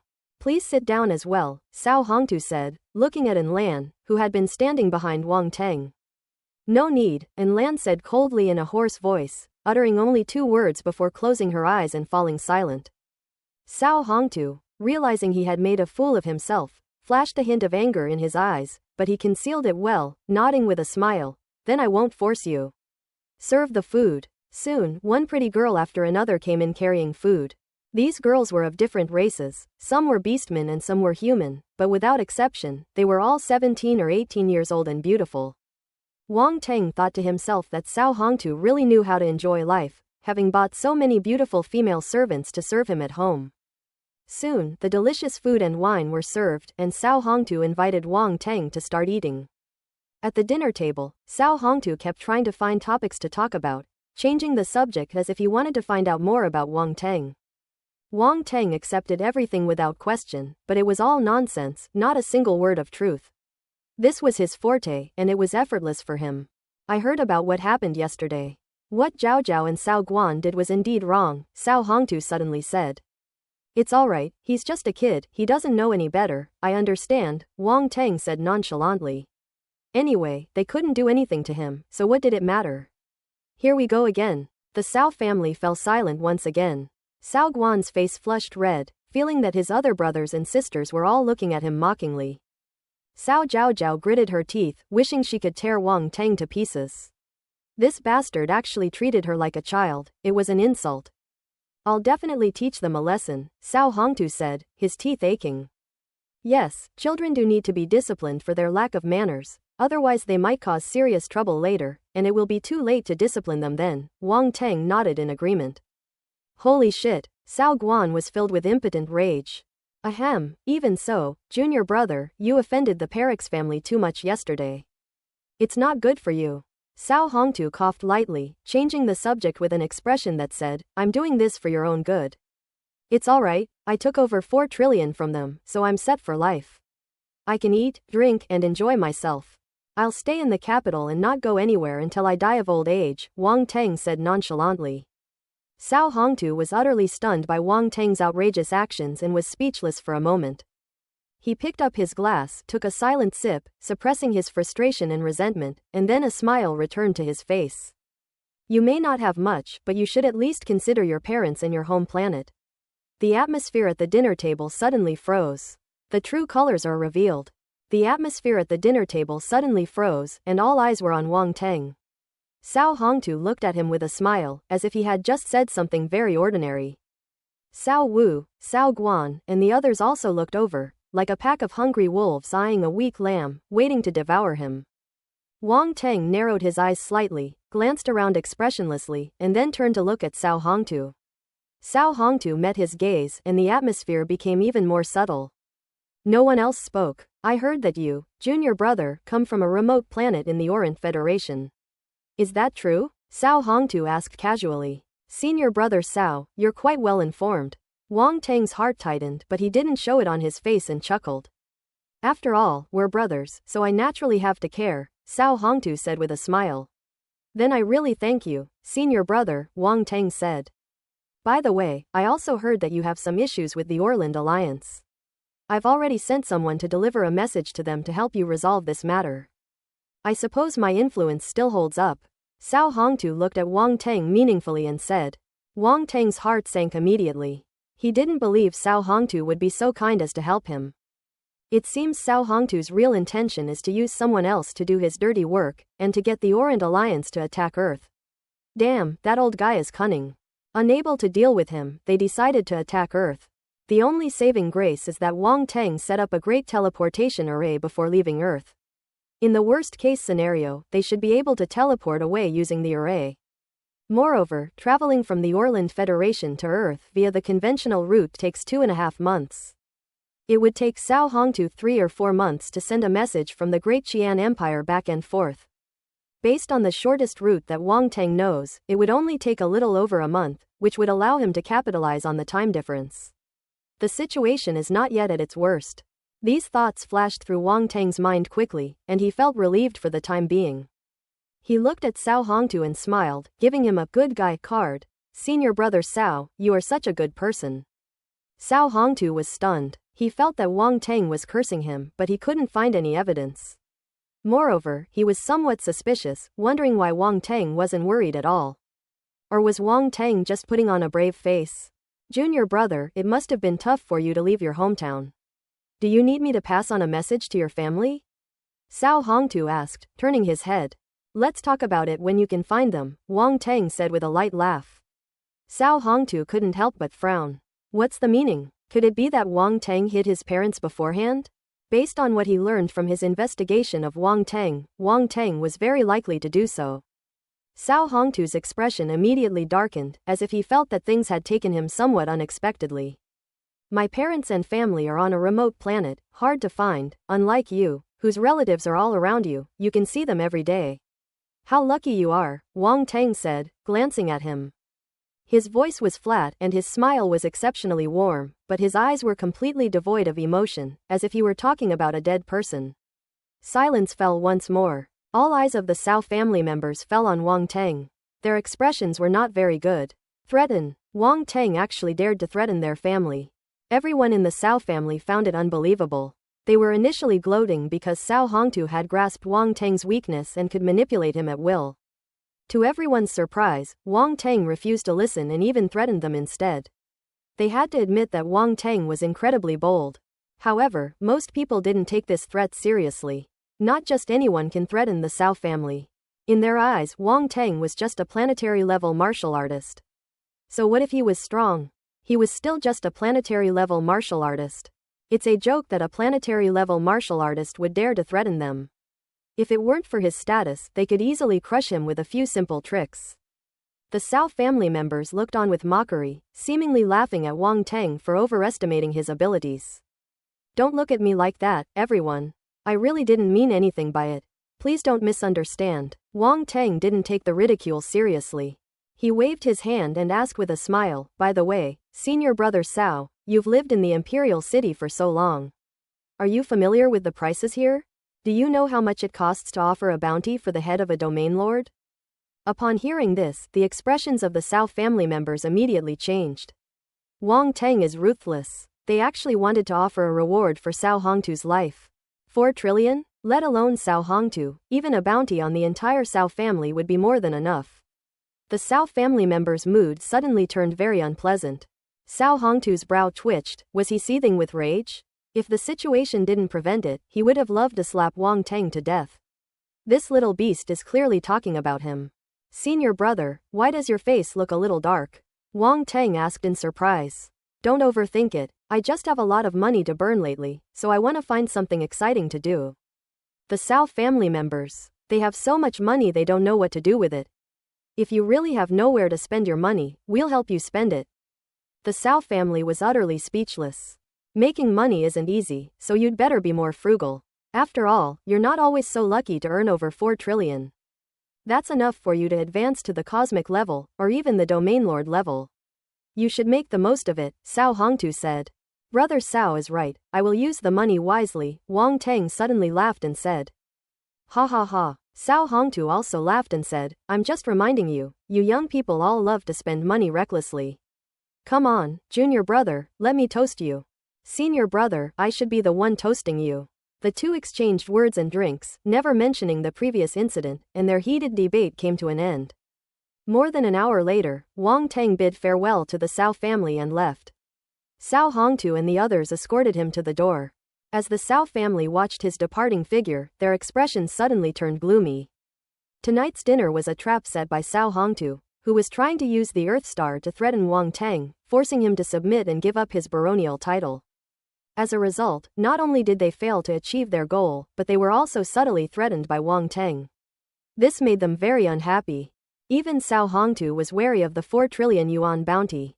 Father, what should we do next? Cao Ling asked cautiously, glancing at Cao Hongtu's expression. Let's wait for news from the noble council, Cao Hongtu said coldly, his face expressionless, the smile from the dinner table gone. What about the Perix family? Cao Ling asked again. Zhao Zhao, Cao Guan, you two will come with me to the Perix family tomorrow, Cao Hongtu said coldly. Cao Guan's face turned pale. Father? Cao Zhao's face also darkened, and she had a bad feeling. Zhao, I know that address of the Perix family has always liked you. I will make the decision for you as your father.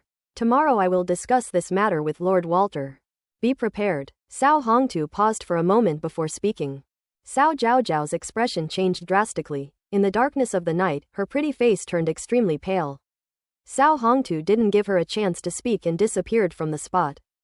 Congratulations, little sister. Cao Ling chuckled. That's the Perix family. After you marry young Master Address, don't forget about your brothers and sisters. Get out. Cao Zhao's face turned ugly. She shouted coldly and turned to walk into the house. Cao Ling stood there stunned, his face turning ashen. You know Zhao is always very opinionated, and she doesn't like Address, Cao Wu said, shaking his head. HMPH, she can't afford to be capricious. Marrying Address is her good fortune. She'll understand in time, Cao Ling sneered. Cao Wu sighed and ultimately said nothing more. The Cao family parted on bad terms, and no one noticed that Cao Guan was completely distraught, his body trembling slightly, as if he were afraid of something. Of course, maybe nobody even cares about him anymore. After leaving the Cao family's house, Wang Teng and Enlan headed towards Fan Taining's home. As Wang Teng's bodyguard, Enlan will be following Wang Teng for the time being, so he will be staying at Fan Taining's house. Wang Teng had already spoken to Fan Taining, who was very willing. After all, Enlan was a domain lord level expert, and living in his house was tantamount to giving him the opportunity to make friends with a domain lord level expert. Wang Teng, are you really going to offer a 4 trillion yuan bounty for Cao Hongtu's head? Enlan couldn't help but ask on the way. What do you think? Wang Teng asked. Ahem, actually, someone would be willing to do it if it were a trillion, Enlan said with a dry cough. Oh? Someone's willing to do it for a trillion? Wang Teng was a little surprised. He certainly wouldn't use 4 trillion to offer a bounty on Cao Hongtu's head. That would be too much of a loss, he's not that stupid. However, he didn't expect that 1 trillion would be enough. He wouldn't mind the price if necessary. Of course, like me, Enlan said seriously. You? Wang Teng gave him a strange look. Tell me honestly, just now at the dinner table, were you thinking about how to kill Cao Hongtu? Don't worry about the details. How about it, do you want to consider it? Enlan smiled awkwardly, then asked with great interest. I'll think about it. If it really comes to that, you'll definitely be the first person I consider, Wang Teng assured him. He didn't refuse. 1 trillion for Cao Hongtu's head is still a pretty good deal. Then it's settled. Enlan's eyes flashed with a dangerous light. It's settled. Then, a chilling chuckle echoed through the night. Cao Hongtu probably never imagined that these two lawless guys would so easily make a verbal agreement against him, completely disregarding him. At the Nangong residence, Cao Hongtu, who had just returned to his study, suddenly sneezed and frowned. What's wrong? A strange feeling flashed through his mind. He tried to grasp it but found nothing. He shook his head, activated a mechanism, and a dark hole appeared in the ground, leading down a stone staircase. Cao Hongtu descended the stone steps and finally stopped in front of a metal door. He stared at it for a long time, his face gradually contorting into a ferocious expression, as if he were going mad. You deserve to die. If you had passed it on to me back then, none of this would have happened. The next day, Wang Teng didn't go out. He was farming and collecting attributes in the virtual universe, and his cultivation level was about to break through to the stellar level. Enlan finally gathered all the materials needed to forge the 1000 machine box and handed them over to Wang Teng. When can we start forging? Enlan asked, rubbing her hands together and grinning. Let's do it now, Wang Teng said with a smile. He disliked procrastination, and now that the materials were gathered, he naturally wanted to forge them as soon as possible, so that Enlan could wholeheartedly serve as his bodyguard. Anyway, it wasn't a difficult thing for him. Now? Enlan asked, somewhat surprised. He just wanted to get the 1000 machine box as soon as possible, so that his strength would be upgraded to a higher level, but he did not expect Wang Teng to forge it for him today. The design of the 1000 machine box is very complex, and the forging difficulty is extremely high. Otherwise, the blacksmiths would not have refused to forge it. Wang Teng only received the design blueprints for the 1,000 machine box in 2 short days. Has he fully digested them?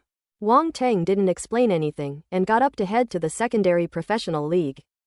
And Lan was full of questions, but seeing that Wang Teng didn't say anything, she didn't dare to ask any more. The two rode the Rune Energy flying car directly to the secondary professional league. Wang Teng applied for a forging room and staff members immediately arranged it for him.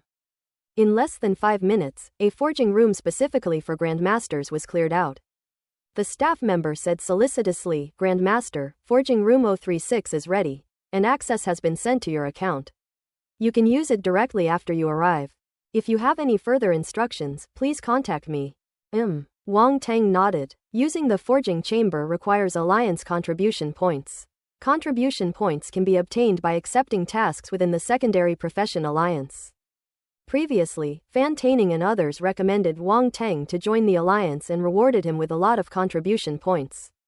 Half of them were given to Wang Teng, so he does not lack contribution points for the time being. Wang Teng then went with Lan to forging room 036. After they left, the female staff members started chattering amongst themselves. That Grandmaster is so young. Some Grandmasters are quite skilled in martial arts, they just look young, but their actual age may be much older. No, I just peeked at him, and this Grandmaster is really young. Guess how old he is? Said the female staff member serving Wang Teng. 60 years old, or 50 years old? Asked a foxwoman girl next to her. Guess again, the female staff member serving Wang Teng chuckled. Tell us. Stop keeping us in suspense, how could we possibly guess? The fox girl urged. That's right, hurry up and tell us, or we'll get physical. Another slightly chubby Minotaur girl had already reached out as if to scratch her. No, I'll tell you, okay? The female staff member serving Wang Teng quickly begged for mercy and said mysteriously, I saw it says 20 years old on it. 20 years old? Seriously? Are you kidding me? Could you have misread it? He's 200 years old, and you missed a 0? Are my eyesight really that bad? The female staff member serving Wang Teng pushed up her glasses and said speechlessly. Quote ellipsis quote. Wang Teng was unaware that the staff outside were discussing him. After arriving at the forging room with Lan, he did not immediately enter forging room 036, but instead took a walk around outside. This area is a forging workshop where many blacksmiths forge materials, resulting in the creation of numerous attribute bubbles. Wang Teng's goal was these attribute bubbles. He wanted to forge the 1,000 machine box, but his blacksmithing skills were still a bit lacking, so he took this opportunity to improve them. Pick it up. Forging skill *30. Forging skill *50. Forging skill 150. Forging skill *60. Forging skill 120. Ellipsis. The attribute bubbles with different values merged into Wang Teng's mind, transforming into countless accumulations of skill, thus enhancing Wang Teng's blacksmithing skills. Some of these attribute bubbles come from blacksmiths of master or lower levels, so the bubble values are relatively small. Only Grandmaster level drops will have more attribute bubbles. This is a pattern that Wang Teng has just discovered. The same thing happened when picking up alchemist attributes before. Before Wang Teng advanced to the Grandmaster level, the attribute bubble values dropped by some master level alchemists were relatively large, but as he advanced to the Grandmaster level, the attribute values dropped by alchemists below the master level became smaller. Even so, Wang Teng's blacksmith attributes have improved considerably. Blacksmith, 0, Grandmaster level. Wang Teng assessed the level of skill he had achieved and a slight smile appeared on his lips as he nodded to himself. That's enough. It is more than enough to forge 1,000 machine box. He then turned and walked into the forging room. Just as he was about to close the door, he turned back to Lan and said, Do you want to come in and take a look? Lan was still wondering what Wang Teng had just been doing when she suddenly heard the sound and asked in surprise. Is that all right? Aren't all the forging processes of you blacksmiths kept secret? It's nothing. You're not a blacksmith, so how much could you possibly see? Wang Teng said casually. We'll have to see. Lan nodded quickly. So Wang Teng led him into the forging room. Bring out the forging materials, Wang Teng said, standing in front of the forging table. Lan immediately took out the forging materials one by one, placed them on the forging table, and then stepped aside, staring at Wang Teng. He was actually very curious about the blacksmith's forging process, otherwise he wouldn't have followed along to watch. Wang Teng didn't care. His gaze swept over the forging materials in front of him, and he immediately understood. The 1000 machine box has a total of 360 parts and requires 108 kinds of materials, which is a lot among various master-level weapons, and naturally it is also very complicated. Wang Teng reviewed the design in his mind, then used his mental power to roll up a forging material called cold refined iron and suspend it in the air at the fireport.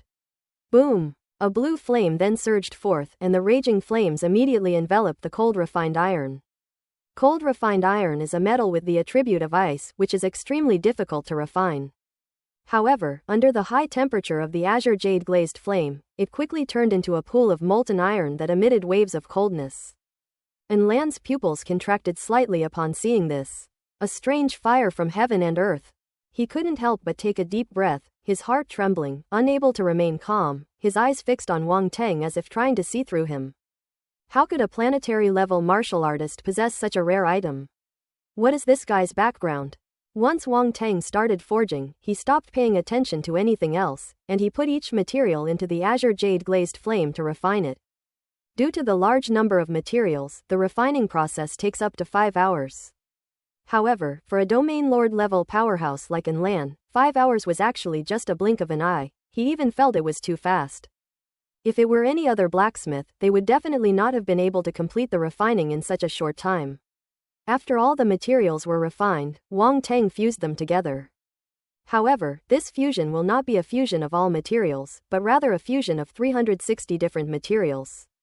108 materials are blended according to different proportions on the design drawings. Some require the blending of 2 or 3 materials, while others require the blending of more than 10 materials. The Crimson Star Mother copper that Lan and Wang Teng purchased together was one of the main materials. It needed to be fused with different materials to create more than 130 parts, and it was also the most important main component. This process is the first challenge in forging the 1000 machine box. Lan herself had studied the design blueprints of the 1000 machine box, so she knew that the process was extremely difficult. At this moment, she couldn't help but feel nervous. She could no longer worry about guessing Wang Teng's identity and focused all her attention on the fusion in front of her. Pisha, pisha, tisk. A series of piercing fusion sounds echoed in the quiet forging room. Time passed slowly, and one part after another appeared on the forging table. While controlling the temperature to allow the fused parts to slowly cool down and return to a solid state, Wang Teng continued to fuse other parts. He was multitasking, which made Lan extremely nervous and anxious. She wished she could pin Wang Teng to the ground and rub him into the ground. This guy is too reckless. Why can't we fuse them together one part at a time? They insisted on coming together. What's the point of showing off your skills to an amateur like him? Lan was internally ranting, but dared not utter a sound, for fear of disturbing Wang Teng. The fusion process lasted 8 hours. Only when all the parts appeared on the forging table without missing a single one did Lan finally breathe a sigh of relief. At this moment, his eyes were filled with astonishment as he looked at Wang Teng, his heart filled with nothing but admiration. This guy is too monstrous. They actually managed to reduce the fusion time, which would normally take 1 or 2 days, to just 8 hours using this method. It's inhuman. However, his surprise was not over yet. What Wang Teng did next made him widen his eyes even more. 9 forging hammers flew over from the side under Wang Teng's mental control and began to forge the parts one by one with a series of bang bang bang sounds. These forging hammers were prepared in advance by him. The staff were also very puzzled at the time, wondering what Wang Teng wanted so many forging hammers for. But they dared not ask too many questions about the Grand Master. Forging the parts for this 1000 machine box is not like forging the Thunder Seal. These parts are not large, so each part only requires 1 forging hammer. The 9-handled forging hammers forged 9 parts simultaneously. 9 forging hammers struck rhythmically, but Wang Teng simply sat cross-legged to the side, not moving a single finger. Lan was at a loss for words to express her feelings, her expression a complex mix of emotions. Although he had never seen the forging process of other blacksmiths, Wang Teng's method was absolutely unique. No blacksmith would dare to scatter their mind to forge several parts at the same time, as this would only increase the failure rate. Moreover, even a master blacksmith's mental capacity is quite limited, making it difficult to maintain such a high level of output. In short, this is not something a human being would do. Time slowly passed and several more hours went by. When the component blanks appeared in front of her, Lan still had a dreamlike feeling, which was quite incredible. 360 parts were neatly arranged on the forging table, their surfaces gleaming with a cold, menacing light. The 1000 machine box is a psychic weapon. Each of its parts is a weapon in itself, and when combined, it can unleash more than 10 times its power, making it truly extraordinary. From a design perspective, it is very similar to the meteor cone used by Wang Teng, both being combined telekinetic weapons. However, the power of the 1000 machine box is obviously not comparable to that of the meteor cone. Each component resembled a work of art, and Lan finally couldn't resist leaning closer, her eyes shining, and asked incredulously, "It's done already?" "Don't rush, the runes haven't been inscribed yet," Wang Teng said calmly. "I'm not in a hurry, take your time and make sure you forge it well for me," Lan said hurriedly. He paused for a moment, then asked, "By the way, you also inscribed the runes yourself?" "Okay." Wang Teng nodded without any hesitation and prepared to begin the engraving. Lan felt she had asked a stupid question. Wang Teng was a grandmaster of the third path. If he wasn't coming himself, why would she need to go through the trouble of asking other grandmasters to help? However, when he saw that Wang Teng was about to start inscribing runes without even taking a break, his eye twitched involuntarily. "How about we take a break?" "I'm not in a rush," Lan said. "Don't distract me. If my hand shakes and I make a mistake while engraving, all my efforts will be wasted." "Don't blame me then," Wang Teng glanced at him and said indifferently. Okay, I won't say anything more." Lan immediately stepped aside, not daring to utter another word. Wang Teng ignored him, and the azure jade glazed flame surged out again, enveloping the 360 component blanks for final nurturing. At the same time, he controlled his mental power to begin engraving on the surface of the parts. Runes landed on the blank parts of the 1000 machine box, densely packed, forming strange patterns. As the flames nourished them, the runes shimmered with light, making each component appear even more extraordinary and radiating a breathtaking aura. Even before its forging was complete, the 1000 machine box had already demonstrated its formidable power. Lan's eyes burned with passion, and she felt a surge of excitement within her.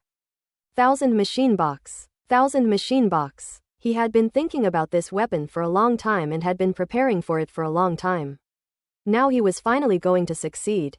More than an hour later, all 360 parts were covered with runes, emitting a faint glow, like exquisite works of art suspended in the flames.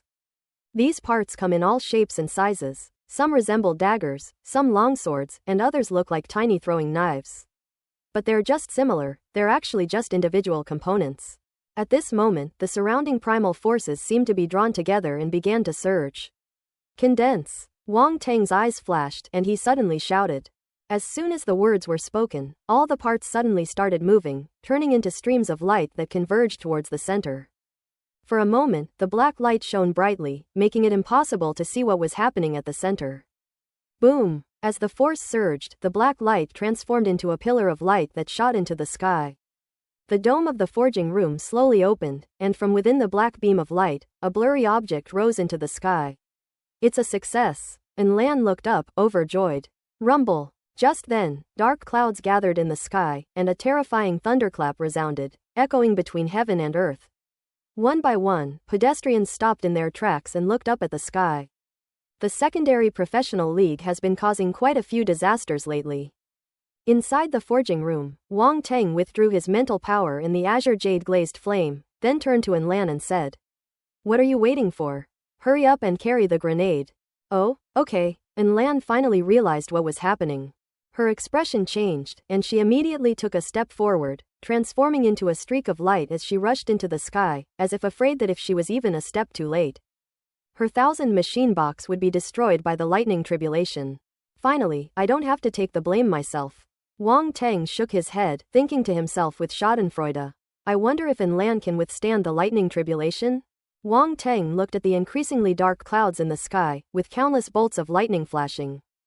The power of the lightning tribulation contained within was clearly several times more terrifying than when he had forged the thunder-turning seal before. However, he thought again that Lan was a domain lord-level powerhouse, so it shouldn't be too difficult for her to withstand a lightning strike. So he sat down on a chair nearby, took out a spirit fruit, and happily watched this rare sight of someone bearing the lightning while munching on it. He used to take the blame himself while others watched the show. Now it's finally his turn to watch. Rumble. Before long, the dark clouds thickened to a certain degree, and lightning crashed down, striking the 1,000 machine box within the black pillar of light. And Lan was completely wrapped in a black robe, clearly not wanting to be recognized. He stretched out his finger and pointed it at the lightning tribulation in the sky. A beam of primal force shot out from his fingertips, which was nothing compared to the lightning tribulation. However, when that finger-thick beam of primal force collided with the lightning tribulation, it shattered the tribulation with unstoppable force and then continued to rush towards the dark clouds in the sky. As if provoked, the dark clouds unleashed a torrent of lightning, rapidly condensing into a lightning tribulation that struck down once more. Boom! The finger-thick beam of light collided with the second lightning tribulation, producing a violent roar. The second lightning tribulation shattered instantly, and the primal force light also vanished. Holy shit! Wang Tang's eyes widened, and he couldn't help but swear. With just a single finger, he shattered 2 lightning tribulations. A domain lord level expert, that's terrifying. Awesome, awesome. Only then did Wang Tang realize what a domain lord level expert was, and he no longer dared to underestimate them. He had previously heard that 1 trillion could secure a domain lord level, and thought that domain lord level was nothing special. Now he realizes that he was too naive. If you offend a domain lord level expert, you could easily be crushed to death by them. Meanwhile, onlookers were also deeply shocked. A domain lord level expert. A domain lord level expert actually took action. This weapon is very likely the weapon of this domain lord level expert, otherwise why would he make a move? Ellipsis. Not only the onlookers, but Lan's move also attracted the attention of many domain lord level experts, with gazes being cast from all directions. I wonder which domain lord level figure it is. This weapon seems to be quite extraordinary, even among domain lord level weapons it is among the top. Whose work was this? Ellipsis. The powerful figures at the domain lord level were all secretly observing, and when their gazes swept over the 1,000 machine box within the pillar of light, they felt a hint of envy. And Lan naturally noticed these gazes, but he didn't care. He stood with his hands behind his back, appearing extremely confident and relaxed. At this moment, he finally exuded the aura of a domain lord, making him someone no one dared to underestimate. Wang Tang was amazed, but quickly looked away and focused his attention on the attribute bubbles falling around him. These were all attribute bubbles created after the lightning tribulation shattered, and he immediately used his mental power to pull them back. Lightning Star Force *300. Lightning Star Force *410. Heavenly Tribulation Lightning *60. Heavenly Tribulation Lightning *45. Ellipsis. Wang Tang happily collected a bunch of attributes, and the third lightning tribulation was ready to strike down. Boom! This lightning bolt was thick and large, with countless silver arcs of electricity spreading outwards, covering the sky like a spider web. Snort! And Lan snorted coldly, and this time she waited until the lightning struck her head before pointing out with a finger. The thunder resembled a gigantic thunder dragon, and Lan's fingers were resting on its forehead. The world seemed to freeze for a moment. Immediately, the thunder dragon shattered inch by inch and suddenly dissipated. Before anyone could react, the fourth and fifth lightning tribulations descended simultaneously, crashing down with terrifying force. Wang Tang frowned slightly, his expression somewhat grave. These last 2 lightning tribulations are not as powerful as the previous 3. The power of just one of them is greater than the combined power of the previous 3. However, Lan remained calm and did not resort to any other means but pointed out again. Boom! An incredibly powerful primal force erupted from his body, and then, under the condensation of some invisible force, transformed into a golden dragon, which faced the tribulation lightning. Psychic power. Wang Tang's expression shifted slightly. And Lan is indeed a mentalist. As early as when the other party asked him to forge the 1,000 machine box, Wang Tang guessed that Lan might be a mentalist.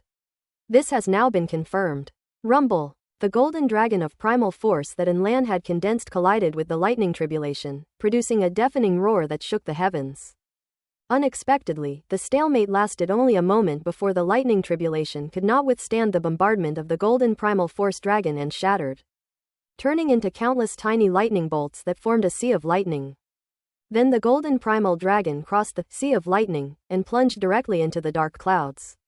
With a loud bang, The dark, heavy clouds suddenly exploded, as if torn apart by a powerful force, and vanished without a trace in an instant. The world has regained its clarity. Quiet. A deathly silence fell over the surroundings. Regardless of others' reactions, Lan reached out and snatched the 1000 mechanism box, then instantly disappeared into the sky. Hiss! The onlookers below finally realized what was happening and gasped in shock. Very strong. She's actually a mentalist. This Domain Lord's strength is probably at the late stage, or even the peak of the Domain Lord level. Ellipsis. The Domain Lord level powerhouses who were watching from afar whispered among themselves, their expressions solemn as they secretly assessed Lan's strength. Wang Teng was once again amazed by Lan's strength, and somewhat fortunate that he had unintentionally found such a capable bodyguard. He had hit the jackpot. Then he let out a long sigh, glanced around, and silently picked up the scattered attribute bubbles. We can't let the attribute bubbles generated by Lan, this free laborer, go to waste. Lightning Star Force *800. Heavenly Tribulation Lightning *120. Heavenly Tribulation Lightning *105. Lightning Star Force *1000. Lightning Star Force *900. Gold Type Star Force *3200. Stellar Level Spirit 1200. So many. Wang Teng's eyes were filled with surprise and delight. He had never expected such a large harvest. After taking stock, he gained a total of 4,300 points of Lightning-type Stellar Force, 3,200 points of Metal-type Stellar Force, 480 points of Heaven and Earth Tribulation Lightning Attribute, and 1,200 points of Stellar-level Spiritual Attribute in this wave. Golden Star Force, 81,000 9,000ths, Planetary Level 9. Lightning-type Star Force, 22,500 5,000ths, Planetary Level 5. Because of his intense grinding in the virtual universe, Wang Teng's metal-based primal force has reached the 9th level, and he will soon be able to break through to the stellar level. Lightning Force is a rare mutated attribute of force, and although it has improved a lot, it is still only at the 5th level. Heavenly Tribulation Lightning, 601 thousandths Tier 1. In addition, there is the Heavenly Tribulation Lightning. After experiencing these several tribulations, Wang Teng has accumulated quite a bit of Heavenly Tribulation Lightning attribute. 600 points, which is much more than the initial few dozen points. Looking at the attribute panel, this is only a first-tier Tribulation Lightning. There may be even stronger Tribulation Lightning later on. However, upgrading to the next tier requires 10,000 points, which is a bit of a rip-off. There's no such thing as an easy way to get free lightning strikes. Wang Teng shook his head miserably and looked at the last attribute. Spirit, 9,500 5,000ths, Stellar Level. He gained a full 1,200 points of Stellar Level mental attribute in one go, which boosted Wang Teng's mental attribute slightly after the points were added. This number is quite impressive. He had never received so many Stellar Level mental attributes before. It's no wonder they're called Spirit Masters. The dropped attributes are amazing. Looks like I'll have to keep taking advantage of Spirit Masters in the future. Otherwise, how long will it take to raise my spirit attribute? The only difficulty is that spiritual practitioners are rare, especially powerful ones. Wang Teng stroked his chin, his gaze falling on Lan walking towards them from a distance. He seemed quite pleased. I feel like there's something strange about your gaze, Lan said suspiciously, noticing Wang Teng's expression as she walked over. Really? No, you're overthinking it. Wang Teng couldn't help but marvel at the vigilance of a Domain Lord level expert. He quickly composed himself and shook his head seriously. Really not? Lan didn't believe it. She felt that Wang Teng was definitely up to something. You're a Domain Lord level expert. What can a planetary level martial artist like me do to you? Wang Teng said speechlessly. That's not necessarily true, you're a cunning little devil, Lan said, pursing her lips. Hey, how can you talk to me like that? I just finished forging the 1000 machine box for you, and you're already turning your back on me? You're really using me and then discarding me, Wang Teng said irritably. Ahem, don't make it sound like I'm heartless. You've helped me forge the 1000 machine box, so I will naturally fulfill my promise, Lan said.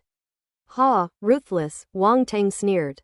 Quote ellipsis quote. You heartless bastard. It makes it seem like they're doing something shady. Let's take the 1000 mechanism box out and have a look. I haven't examined this treasure closely yet, and I don't know what its quality is like. Wang Teng breathed a sigh of relief when he saw that Lan had finally been led astray. And changed the subject. And Lan reached out his hand, and a black rectangular box appeared in his palm. This 1,000 machine box is a meter long and a foot wide. It doesn't look like anything from the outside, except for the complex runes that cover its surface, which is quite strange. Its true power lies in the various combinations after it is decomposed, making it an extremely powerful weapon for mentalists. With this 1,000 mechanism box, I can basically do whatever I want among the domain lords, and Lan said with a smile, in a good mood. Oh, Wang Teng was somewhat surprised, not expecting Lan to have such strength. Domain lord level experts are incredibly powerful, each one is capable of destroying a planet. If they were to go all out, they would truly have the power to destroy the heavens and the earth. And Lan actually said that he could do whatever he wanted among the domain lords. What does this mean? Wang Teng almost dared not think about it. Just as he was in shock, his wristwatch suddenly received a message. Wang Teng, a message has arrived from the Noble Council. A round, solemn voice suddenly rang out. It kept verifying Wang Teng's identity and account, so it knew the contents of the message immediately upon receiving it. A trial? Wang Teng's gaze sharpened, as if he had guessed something. Yes, they have finalized the trial program and want you to go there now, Roundy said. Okay, Wang Teng nodded. What's wrong? And Lan asked, noticing Wang Teng's unusual expression. The noble trials are about to begin, Wang Teng said. It seems the real struggle between you and Cao Hongtu is about to begin. And Lan frowned and said, I probably won't be able to get involved in this trial. Let's go take a look first. After Wang Teng finished speaking, he walked out of the forging room first. The two then left the secondary professional alliance and traveled together to the Imperial Noble Council in a rune-powered flying car. A dozen minutes later, the two arrived at the Imperial Noble Council. At the entrance, a figure could be seen standing there from afar. It was none other than Mingcheng, the Noble Council steward who had met Wang Teng once before. You've arrived. Deacon of the Underworld City. Wang Teng nodded and gave him a slight bow. The Grand Secretary and the others are waiting for you. Please come with me, Mingcheng said, glancing at Lan, and added, your friend cannot go in, he can only wait in the reception room. Wang Teng hesitated for a moment, then nodded and whispered a few words to Lan. He then followed the underworld city to the 9th floor of the Noble Council. Inside the ancient and simple hall, everyone was already waiting. Unlike last time, this time the Cao family representative was not Cao Guan, but Cao Hongtu, and the seat in the Perix family was not occupied by Sinclairmont, but by Adras's father, Walter Gu. As for the other families, there seemed to be some unfamiliar faces, but Wang Teng hadn't paid much attention and therefore wasn't familiar with them. Wang Teng followed Mingcheng inside, and all eyes immediately turned to him, their meaning unclear. His seat was still opposite the Cao families. The Grand Secretary at the head of the table nodded to Wang Teng and said, please sit down. Wang Teng sat down and made eye contact with Cao Hongtu across from him.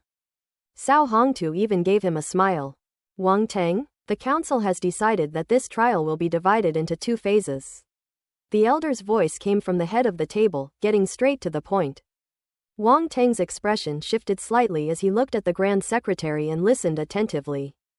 Imperial nobles are of extraordinary status and must possess potential, strength, and wisdom. Therefore, the first trial is to test potential. The minimum strength required for a baron must reach the cosmic level, and to reach the cosmic level, one must at least have king-level talent. Upon hearing this, Wang Teng breathed a slight sigh of relief. This first test isn't that difficult, all you need is a king-level talent. The second test is of your strength and wisdom. After careful consideration, we have decided to send you to the Fire River Realm for this trial, the elder said slowly. Fire River Realm? Upon hearing this name, Wang Teng couldn't help but show a hint of doubt on his face. What kind of place is this Fire River boundary? Seemingly noticing Wang Teng's confusion, the elder explained, the Fire River Realm is a small world left behind after the fall of a peak realm lord level expert. However, he only gave one explanation and didn't say anything more. A small world left behind after the fall of the realm lord. Wang Teng took a deep breath, a look of shock in his eyes. After entering the universe, Wang Teng learned the significance of a world lord level powerhouse. Realm lord level powerhouses can grasp a bit of the origin of heaven and earth and possess a trace of the ability to create worlds, but the worlds they create are not truly perfect in terms of laws, and are therefore called small worlds. However, only by evolving a small world within one's body can one advance to the level of a realm lord. After the fall of a realm lord, the small world within them will most likely perish, but there is also a certain chance that it will be preserved. However, the chances of this happening are extremely small, which is why every small world left behind by a realm lord is so precious. The small worlds of realm lords evolve towards the real world, where many miracles are born. Some realm lords even place their treasures and wealth within them, making them excellent places for trials. After a realm master's small world is discovered, it is usually used as a training ground for various major powers, allowing their disciples to gain opportunities and undergo trials. The Fire River Realm is a small world ruled by a realm lord within the Great Qian Empire. Furthermore, given Cao Hongtu's many years of military achievements, he was already qualified to inherit the title. And we cannot deprive him of it without cause. The Grand Secretary paused for a moment before speaking again. Wang Teng's gaze sharpened and his heart sank. The elder's words pulled Wang Teng back from the shock of hearing about the World Lord's small world, and he had a bad feeling. He originally thought that as long as he passed the trial, he would be able to inherit the title. But now, Cao Hongtu's qualifications cannot be stripped. This means that Cao Hongtu will still have to compete with him for the title. Therefore, this trial will be a contest between the two of you to determine who has greater potential and who gains more benefits in the World Lord's small world. This will prove who has stronger strength and wisdom, and that person will inherit the title of Baron, the elder said. Wang Teng took a deep breath. Are you suggesting he compete with a domain lord level expert? May I say something? Wang Teng interrupted the Grand Secretary, his expression grim. Go on, the Grand Secretary nodded. You want me, a planetary-level martial artist, to compete against a domain lord-level expert in a small world under a realm lord? Wang Teng asked directly, a hint of sarcasm in his eyes. The elder was not angry. He knew what Wang Teng was worried about and said calmly, when entering the World Lord's small world, Cao Hongtu will suppress his strength to the universe level. In addition, you can find outside help, but including yourselves, the number of people on both sides shall not exceed 5. And the strength of each person entering shall not exceed the universe level. 5 people, their strength cannot exceed the universe level. Wang Teng pondered, then asked, how can we ensure that neither side will have strength exceeding the universe level within the World Lord's small world? The Fire River Realm only allows martial artists of the universe level and below to enter. According to calculations, there is only one last chance to enter. After this, the Fire River Realm will completely collapse and cease to exist. If anyone uses strength above the universe level, it will cause the Realm Lord world to collapse prematurely, and all those who enter will be annihilated. Are you satisfied now? The Grand Secretary asked Wang Teng calmly after finishing speaking. Wang Teng's expression was uncertain. After pondering for a moment, he finally nodded. At this point, this is probably the best possible outcome. At least he wasn't completely without a chance. Wang Teng glanced at Cao Hongtu across from him, and seeing his smile growing even brighter, he couldn't help but sneer inwardly. You really thought you had him figured out? He could recruit 3 cosmic-level powerhouses if he wanted to. Besides himself, Wang Teng decided to have An Lan suppress her strength to the cosmic level and go to the Fire River Realm with him. He could simply copy the tricks Cao Hongtu used. Cao Hongtu probably never imagined that he also had a Domain Lord level expert on his side, and a peak Domain Lord level expert at that.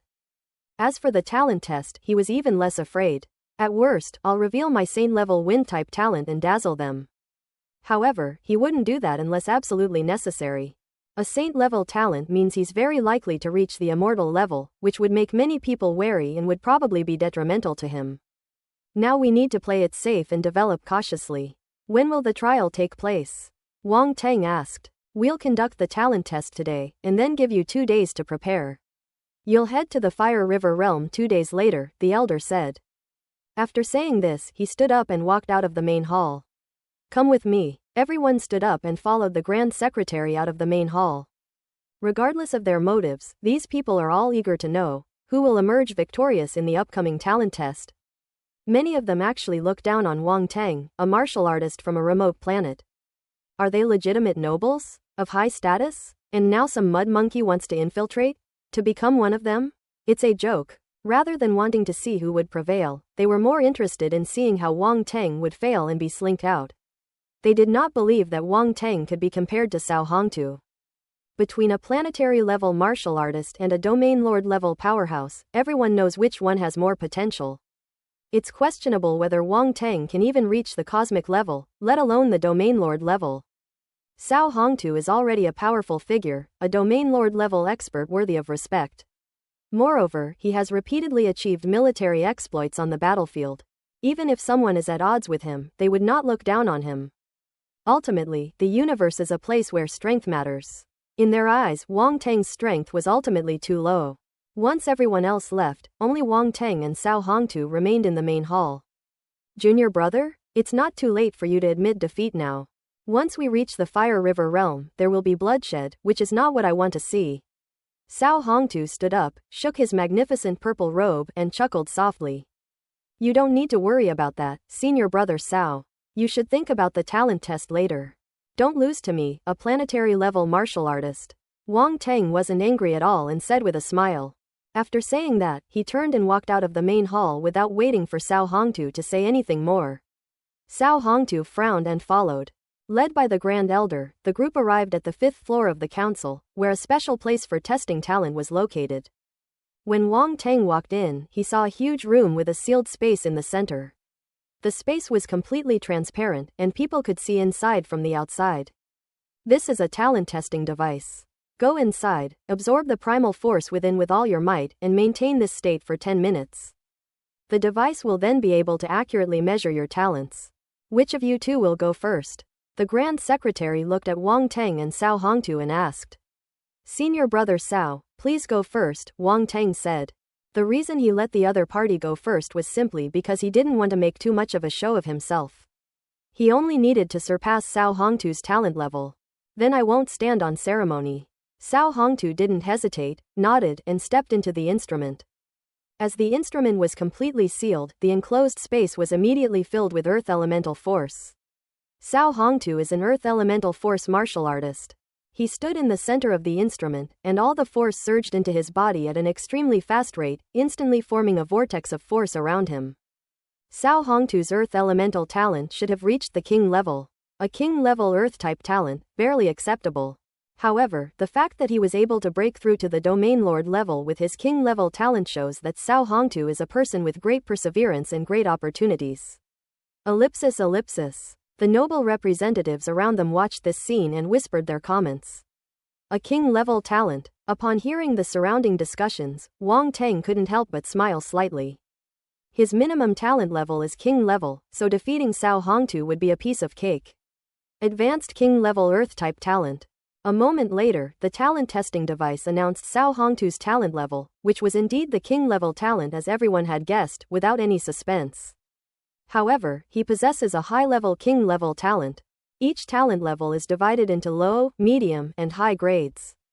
High-grade king-level talent is already quite good, at least several times better than medium-grade talent. Cao Hongtu walked out, his expression calm, seemingly not thinking that possessing a king-level talent was anything special. Indeed, most of the people present had higher talent than him. The lowest level was probably king-level talent. This was a helpless situation for him. With such low talent, the road ahead is destined to be difficult. Although he was lucky enough to advance to the domain lord level, he is still only at the second level of the domain lord level. Moreover, the further he progresses, the more he feels that his cultivation speed becomes extremely slow, and it is difficult to break through each level.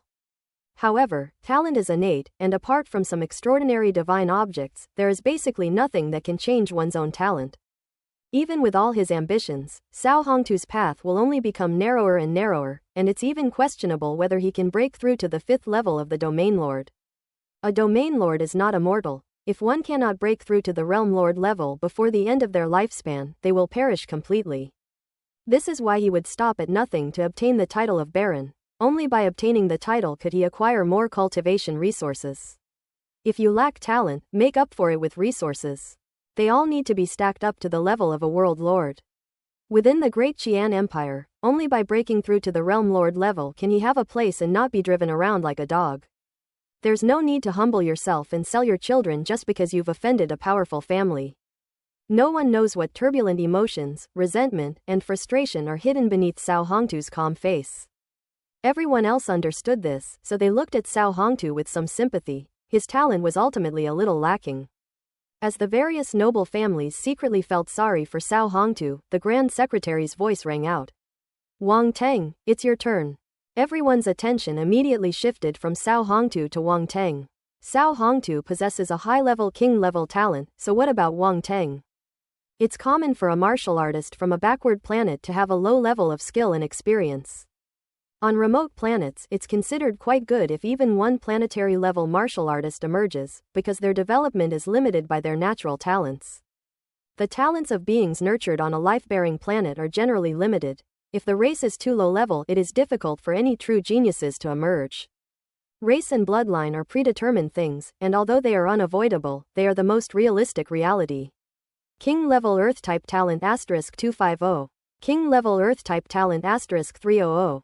*. Wang Teng had just quietly picked up the attribute bubble that Cao Hongtu had dropped when he heard the sound and came out, walking into the enclosed space. Please select to test the force. A mechanical voice announced. Fire element, Wang Teng said. As soon as he finished speaking, the enclosed space was filled with a rich fire elemental force. This surprised Wang Teng greatly. This device seemed quite convenient, instantly filling the device with such abundant primal force.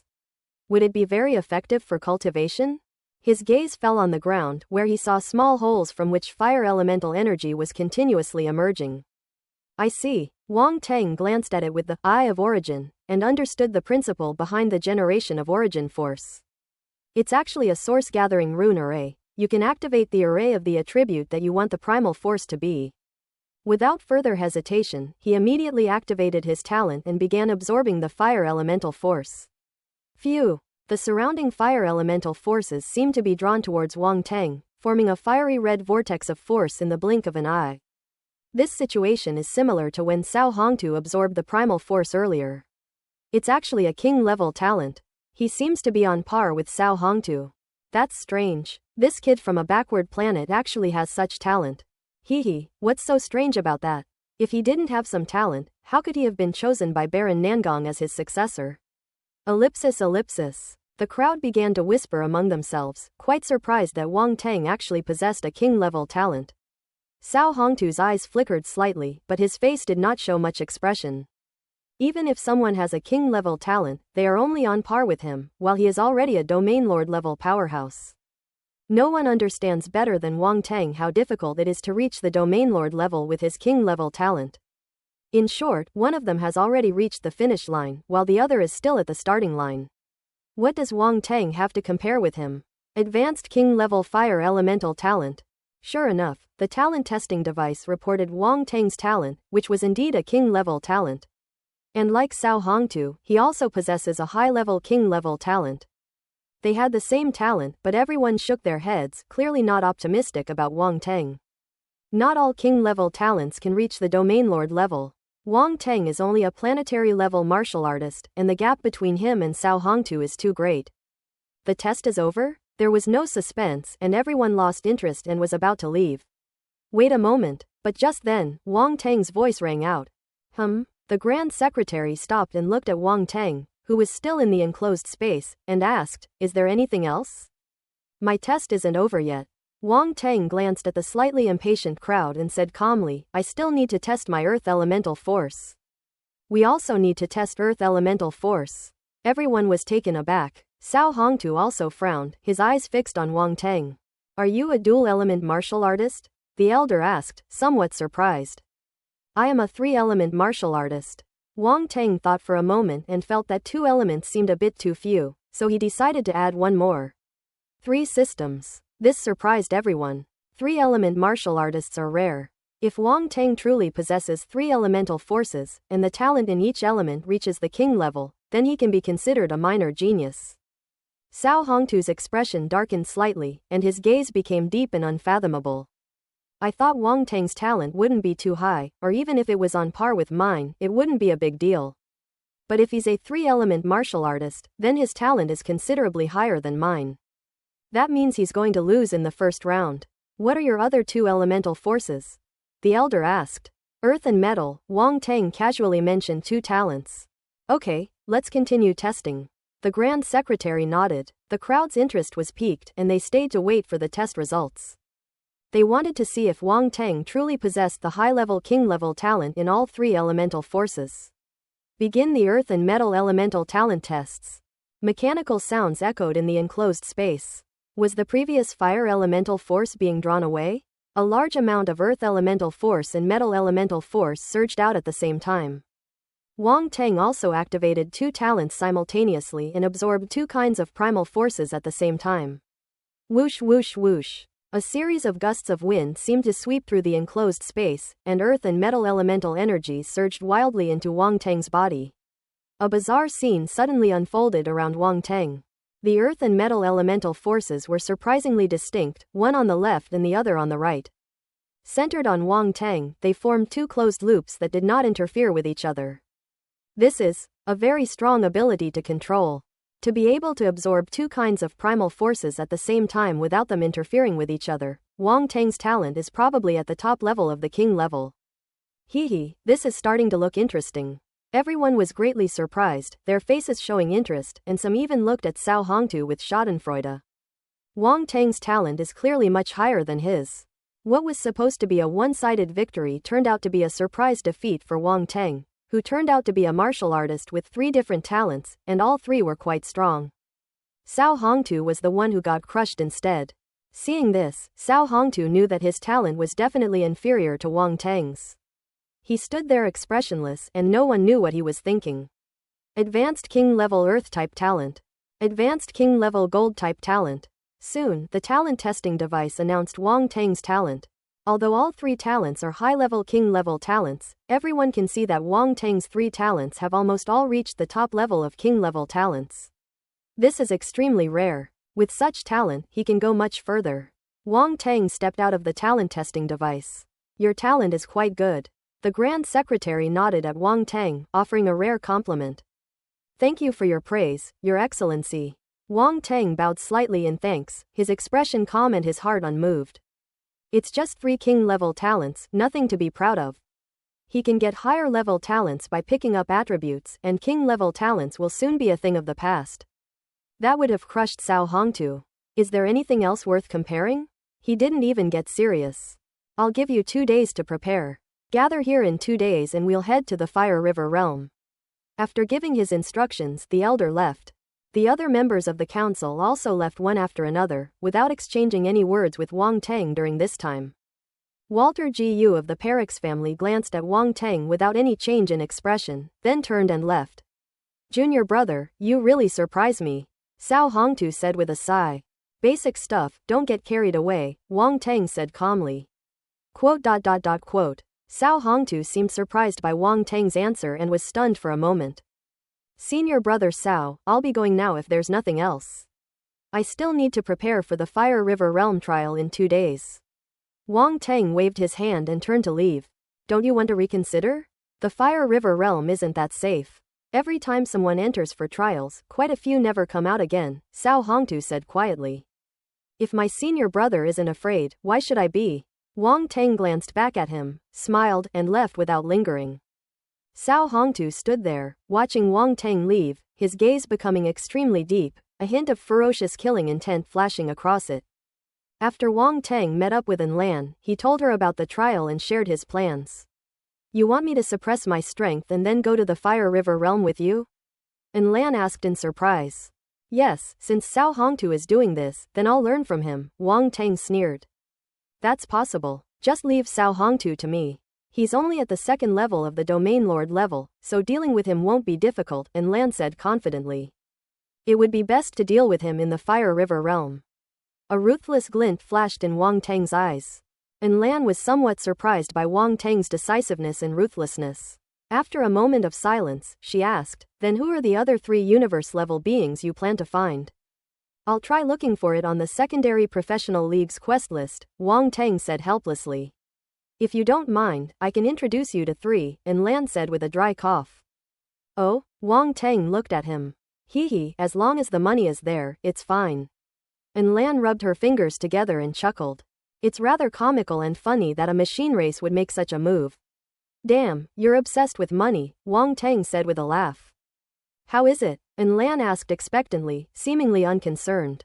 Sure, 3 cosmic-level beings, 900 billion should be enough for you, right? Wang Teng, now flush with cash, was quite generous. Enough. And Lan didn't haggle, seemingly very satisfied with the price, her eyes shining as she spoke. Then I'll leave it to you, Wang Tang said with a smile. Since the money was going to be spent anyway, he didn't mind letting Lan earn it. Their cooperation was quite pleasant. Although Lan was a bit greedy, she was at least dutiful. Then I'll call for help. After saying that, Lan operated her wristwatch for a moment and smiled. They can come over from the relay satellite in just half a day. My spaceship will be parked there for now. Are you from the same clan? Wang Tang seemed to have guessed something and asked in surprise. Yes, they are all from my mechanical race, and Lan nodded. Wang Tang didn't ask any more questions. The two then returned to Fan Taining's home to wait for the Fire River Realm trial 2 days later. 2 days later, in front of the Imperial Noble Council. All members of the Imperial Council have gathered here, including Cao Hongtu, who is participating in the trial. Only Wang Tang had not yet arrived. Many people became impatient after waiting for a while. Why hasn't Wang Tang arrived yet?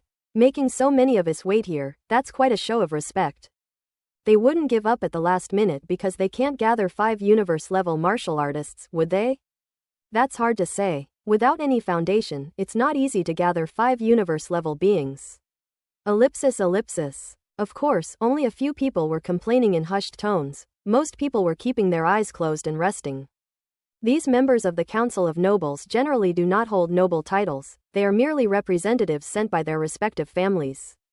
These noble families have been passed down for so long and have so many members that, generally, whoever is available will just go through the motions on such occasions.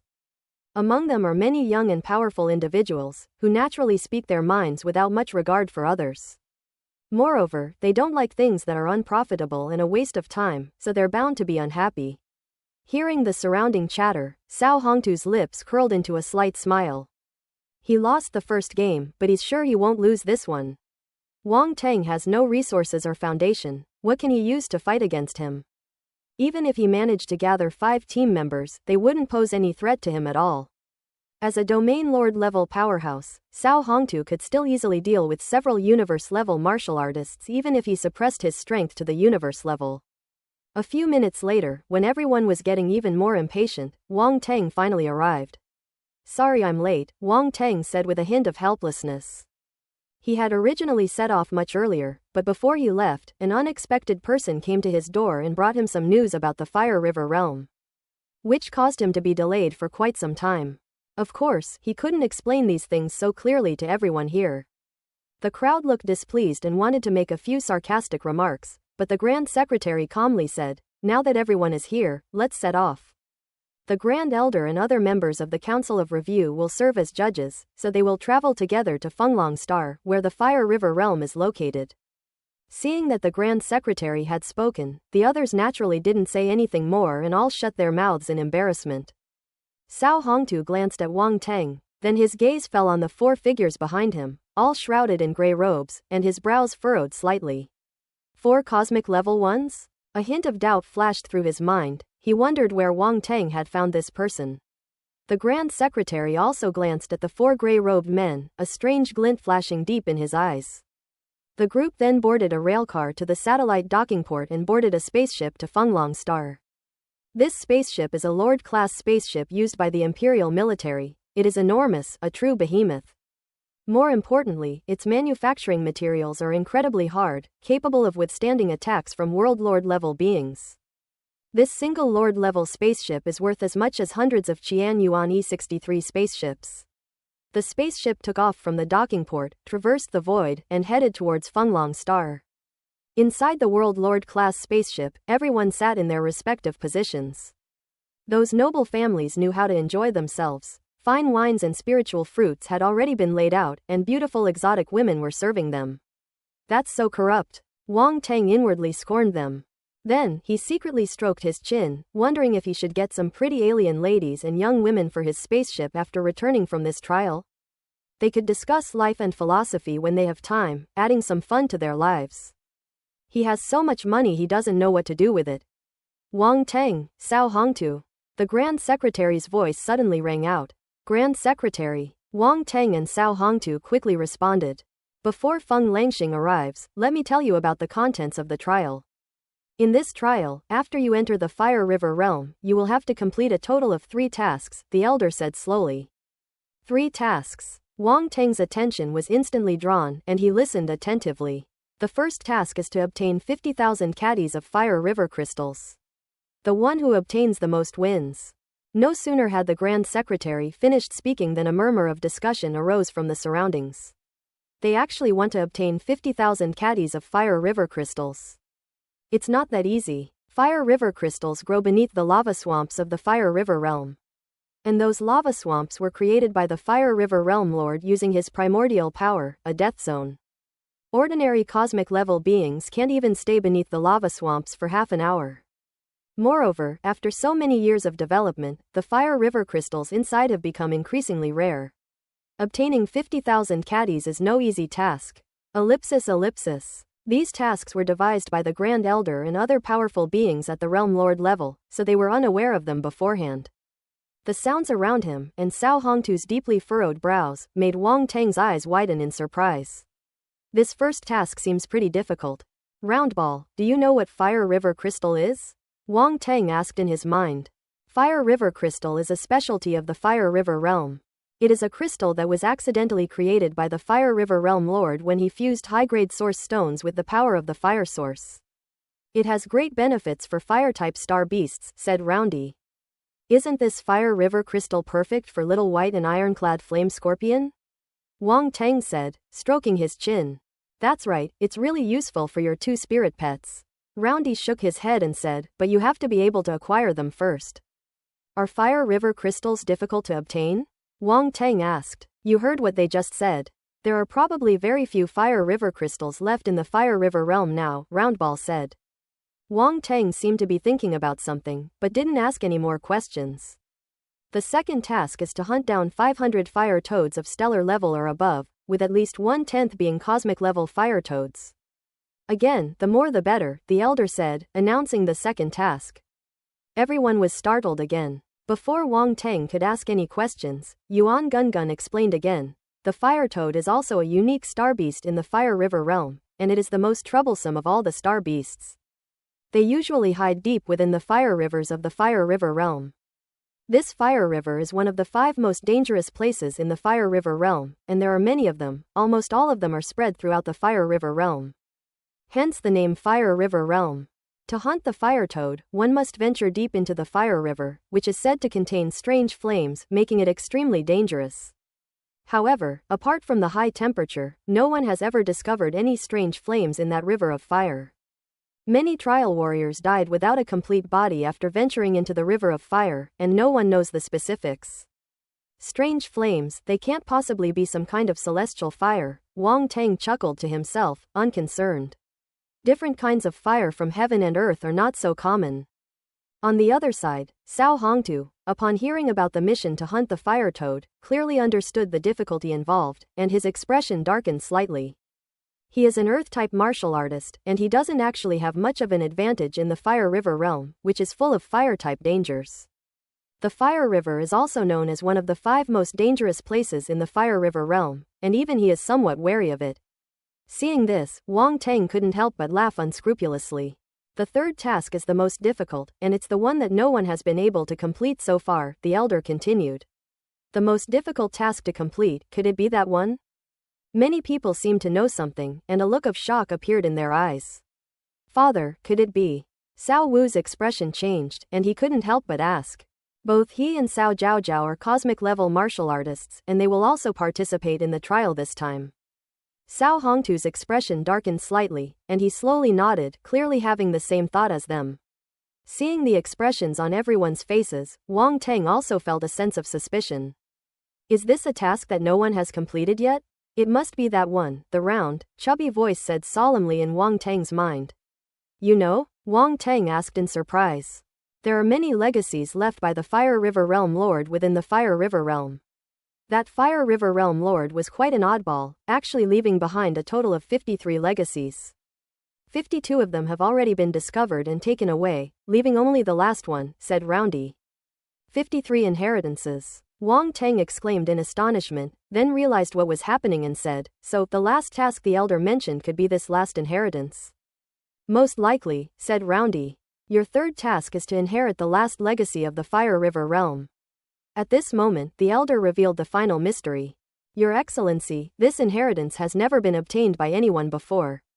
What should we do if we are also unable to obtain this inheritance? Cao Hongtu couldn't help but ask. Yes, Your Excellency, this task is a bit too much to ask of us. Many talented individuals have entered the Fire River realm in the past, but none of them have ever received the inheritance. This is probably. The others chimed in, all agreeing that this third task was rather difficult. The Grand Secretary was not in a hurry. He waited quietly for them to finish speaking, and then said in an unassailable tone, this task must be completed. Otherwise, even if you two complete the first two tasks, you will only be able to inherit the title by accumulating enough military merits. Everyone was taken aback. This request truly surprised everyone. Your Excellency, if I win the first two missions, does that mean I can inherit the title, since I have already accumulated enough military merits? Cao Hongtu pondered for a moment before asking. Those battle merits only give you the opportunity to undergo this trial. If you win, you will need to continue accumulating battle merits, the elder said leisurely. I understand, Cao Hongtu said dejectedly. PFF'd. Wang Teng almost burst out laughing. He glanced at Cao Hongtu, whose face seemed a little dark. However, this is not a good thing for him either. If he wants to inherit the title quickly, he must complete the third task. Accumulating military merits is probably not that easy. You know, it took Cao Hongtu many years to barely accumulate enough, and he was still a little short. If he were to start accumulating again, who knows how long it would take him. 5 days later. In the void, a blue-white planet appeared before everyone's eyes. The world-class spaceship was very fast. What would normally be a 7 or 8 day journey took only 5 days to reach its destination. Fenglong Star is a life-bearing planet located in the northwestern part of the Great Qian Empire's territory. It is smaller than the Great Qian Emperor Star but much larger than Earth. This planet is quite legendary, having produced many powerful figures who have made outstanding contributions on the battlefields beyond the region. Truly deserving the title of outstanding individuals. The outer battlefield is the front line against the dark races. It is the most brutal place of war, and those who can survive the outer battlefield are not ordinary people. The Fire River Realm Lord was such a being. The world-class spaceship slowly landed in the planetary docking port of Fenglong Star. Wang Teng followed the Grand Secretary and others off the spaceship, and then a special car came to pick them up. Wang Teng sat in the flying car, admiring the scenery of Fenglong Star. They drove through the city buildings and directly out of the city, entering the wilderness area. The Fire River boundary is not within the city. The Rune Source Energy flying car drove for more than an hour before slowly coming to a stop. What appeared before them was a huge valley, filled with buildings and bustling with activity. This should be the place where the descendants of the Fire River Realm Lord's family settled. A round voice echoed in Wang Teng's mind. The flying car stopped in the valley, and people immediately came out to greet them. This was a domain lord level being, probably middle-aged, with long, fiery red hair. He smiled and said, upon hearing that you were all coming, my Qi family has been preparing for a long time. It is truly an honor to have you here. The Grand Secretary nodded at him. Your Excellency, please come inside. Qi Chengtian bowed respectfully and led the way. No need for that. Just take us directly to the entrance of the Fire River Realm, the elder said. Very well, please follow me. Qi Chengtian didn't insist and nodded. Under his guidance, the group soon arrived at the depths of the valley. The area is becoming increasingly sparsely populated and heavily guarded, clearly indicating that it is now a forbidden area of the Qi family, and ordinary people have no chance of entering. Suddenly, a huge, fiery red, towering tree came into everyone's view. The tree was enormous. Its trunk was so large that even 10 people couldn't encircle it. Its branches were covered with fiery red leaves, resembling clusters of flames burning, making it incredibly strange. A dense fire elemental force permeated the area around the giant tree. There were no other plants around the tree, and the roots, resembling giant pythons, protruded from the ground, appearing exceptionally rugged in the earth. This tree. A look of surprise appeared in Wang Teng's eyes. Arrive. Qi Chengtian stopped and pointed to the giant tree in front of him, saying, the entrance to the Fire River Realm is inside the hollow of this firewood tree. The Fire River Realm is actually inside a tree? Wang Teng was shocked again, a look of disbelief on his face. What's the big deal? A world lord's small world can exist in any object, from stars to grains of sand. Some peak world lord level experts can even fit a small world comparable to a life-bearing planet into a tiny speck of dust. What's so strange about it being inside a big tree? Roundy said disdainfully. A speck of dust. Wang Tang didn't care about Yuan Gungan's sarcastic tone, or rather, he simply didn't have the mind to pay attention to it. He was completely shocked by what Yuan Gungan had said. A world lord level expert can actually squeeze an entire world into a grain of dust? How terrifying is that? Such methods are truly mysterious and unpredictable, bordering on supernatural. No wonder that once you reach the realm lord level, even ancient families like the Perix family are unwilling to offend you easily. The abilities of a realm lord are truly immense, they cannot be ignored. Many others were also hearing about it for the first time, their eyes showing the same shock and disbelief. Seeing everyone's expressions, Qi Chengtian smiled smugly and said, "My ancestor passed away under this fire tree. Before his death, he meditated here for 10 days and 10 nights, and finally sealed the small world into this fire tree with great supernatural power. The Lord of the Fire River Realm was indeed a person of extraordinary talent.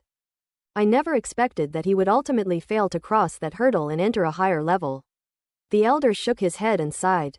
A hint of sadness appeared on Qi Chengtian's face. The fall of a world lord level expert was a huge loss for a large family like theirs. Unfortunately, it's extremely difficult for a realm lord to break through to the immortal realm. So difficult that even if they used all the wealth of the entire Qi family, they probably still wouldn't be able to achieve it. Gentlemen, the Fire River realm is now on the verge of collapse. The number of people entering must be strictly controlled, and their strength must not exceed the cosmic level, otherwise the consequences will be unimaginable. Qi Chengtian said, adjusting his emotions. The Grand Secretary nodded and looked at Wang Tang and Cao Hongtu. Are you two ready? Your Excellency, all preparations are complete, Cao Hongtu said in a deep voice.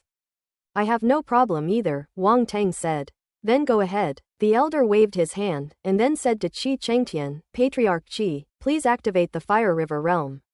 Good. Qi Chengtian responded and stepped forward, a fiery red token appearing in his hand.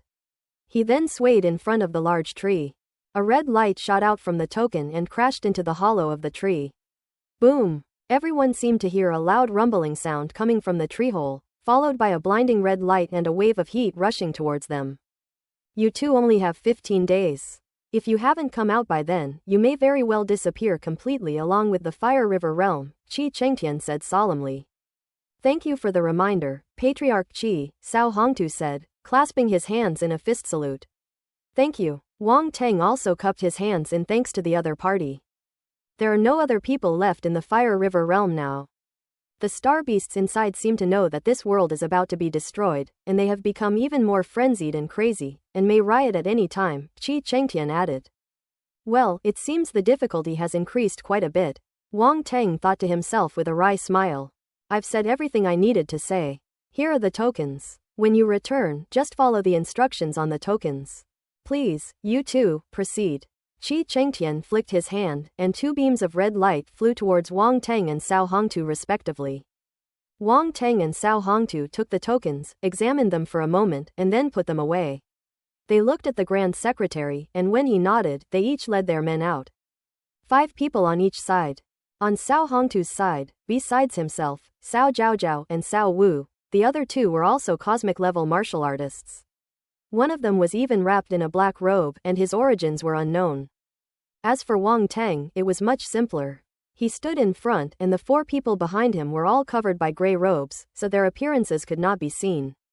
Qi Chengtian found it somewhat amusing to see the 2 people's outfits.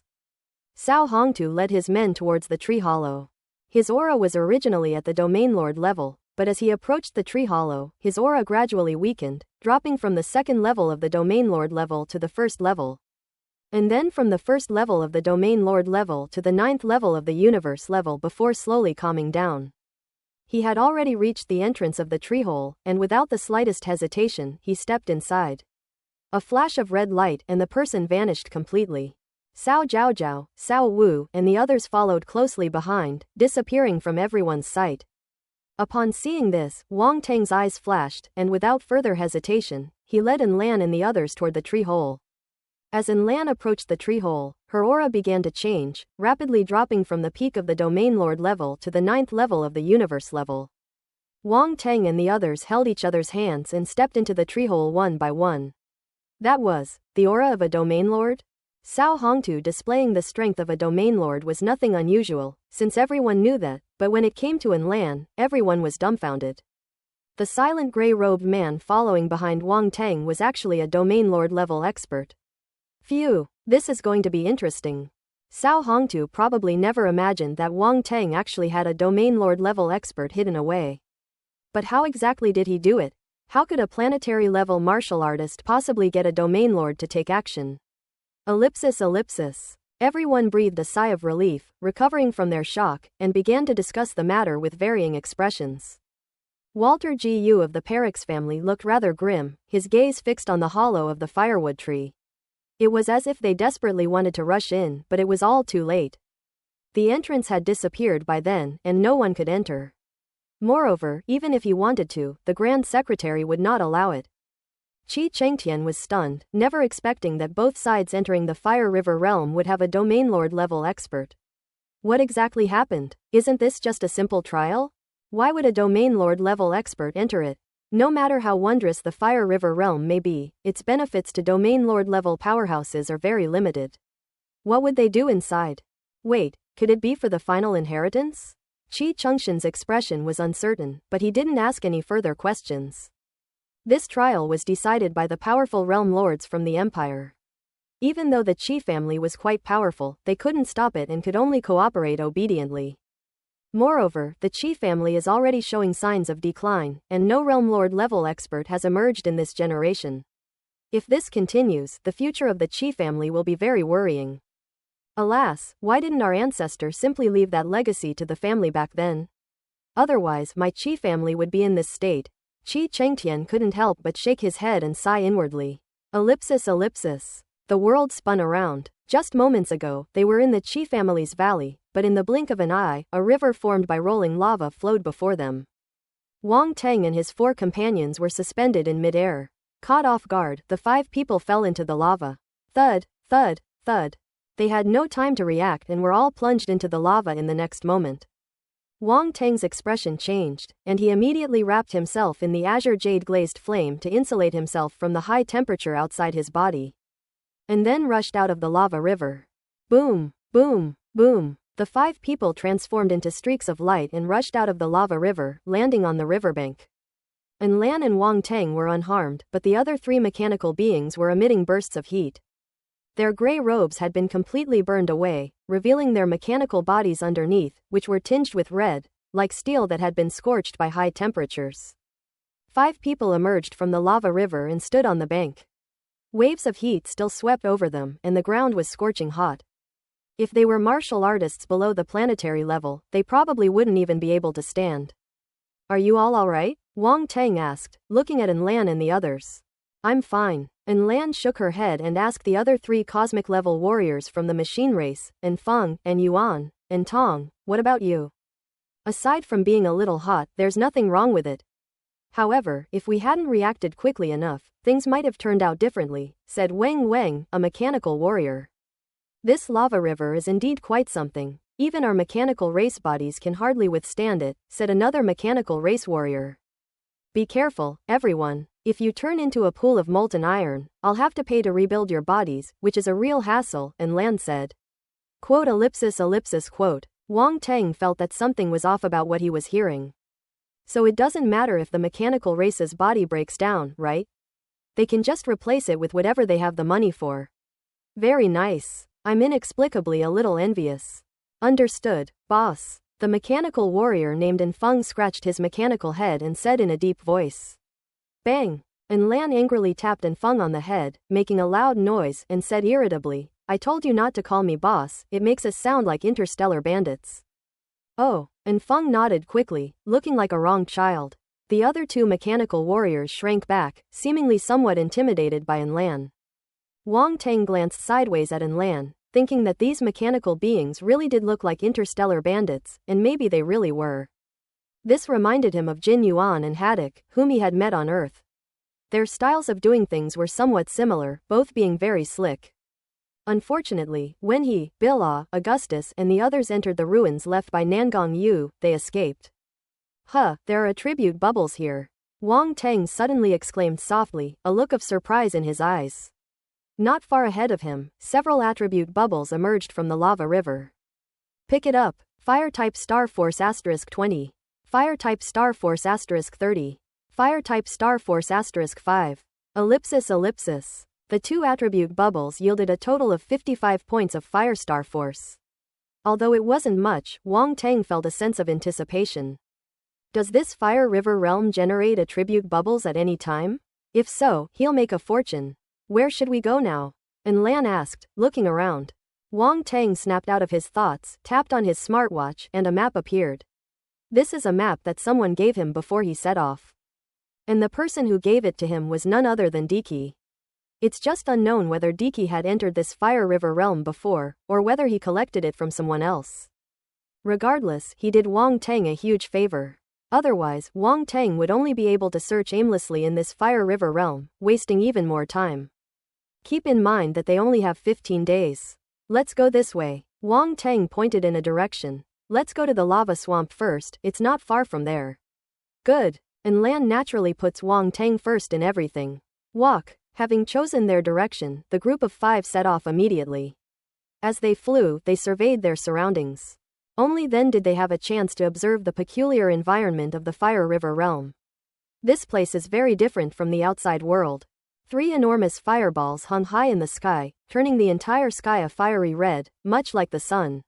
The ground was covered with reddish-brown soil, with crisscrossing lava rivers spreading across the brown earth, radiating a scorching heat. In such an environment, ordinary organisms and plants simply cannot exist. However, there are still some strange species here that rely on fire-based primal forces for survival. They are the natives of this Fire River realm.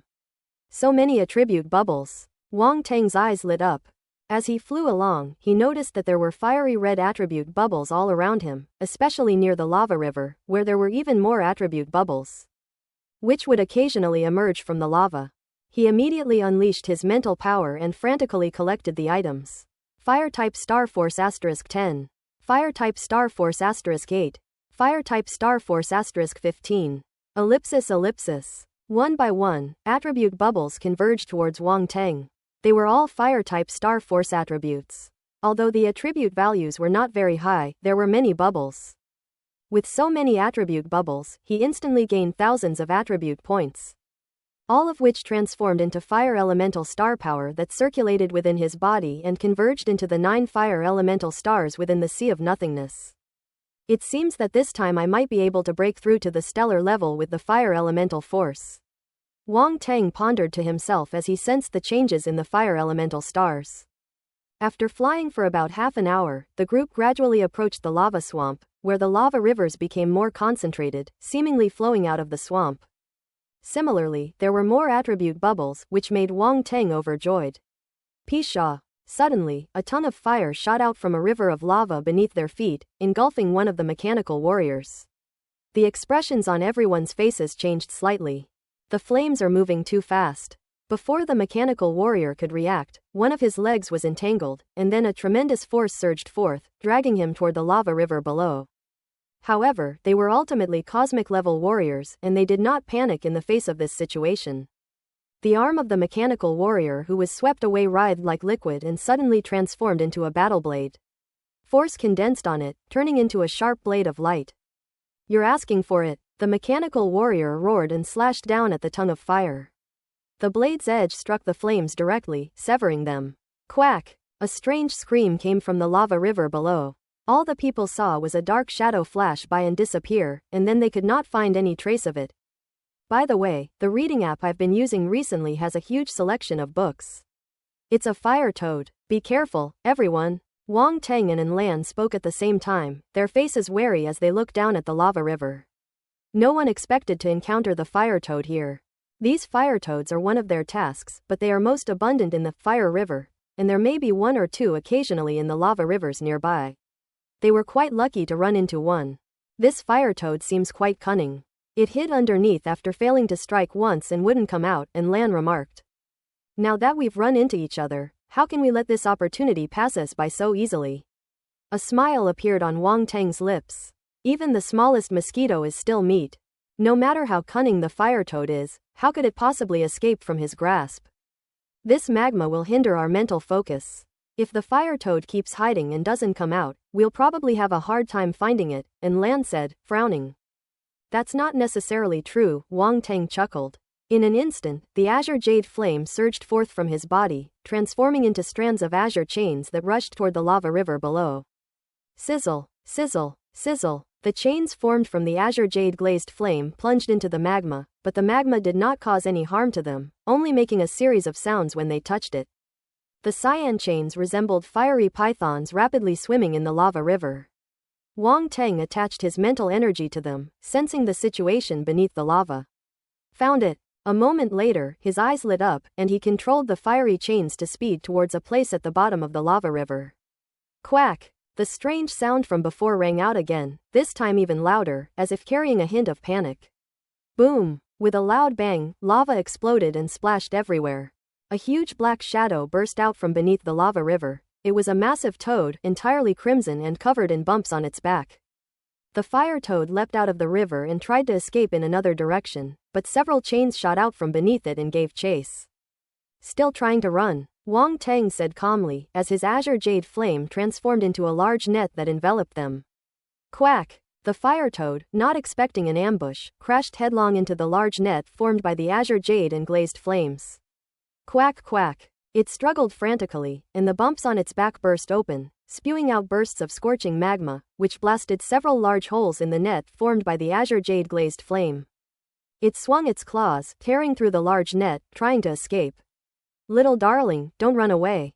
Wang Tang shouted, conjuring a dark, icy spear in his hand. Netherworld ice. This is a unique type of ice obtained from the netherworld giant python, which has a strong restraining effect on the flamestar beast. Perfect for dealing with the fire toad. Whoosh! With a flick of his wrist, Wang Tang sent the newly formed spear hurtling out, transforming it into a black streak of light as it hurtled toward the fire toad below. The fire toad sensed a life or death crisis and struggled frantically in the net. Half of its body had already emerged, but it was too late.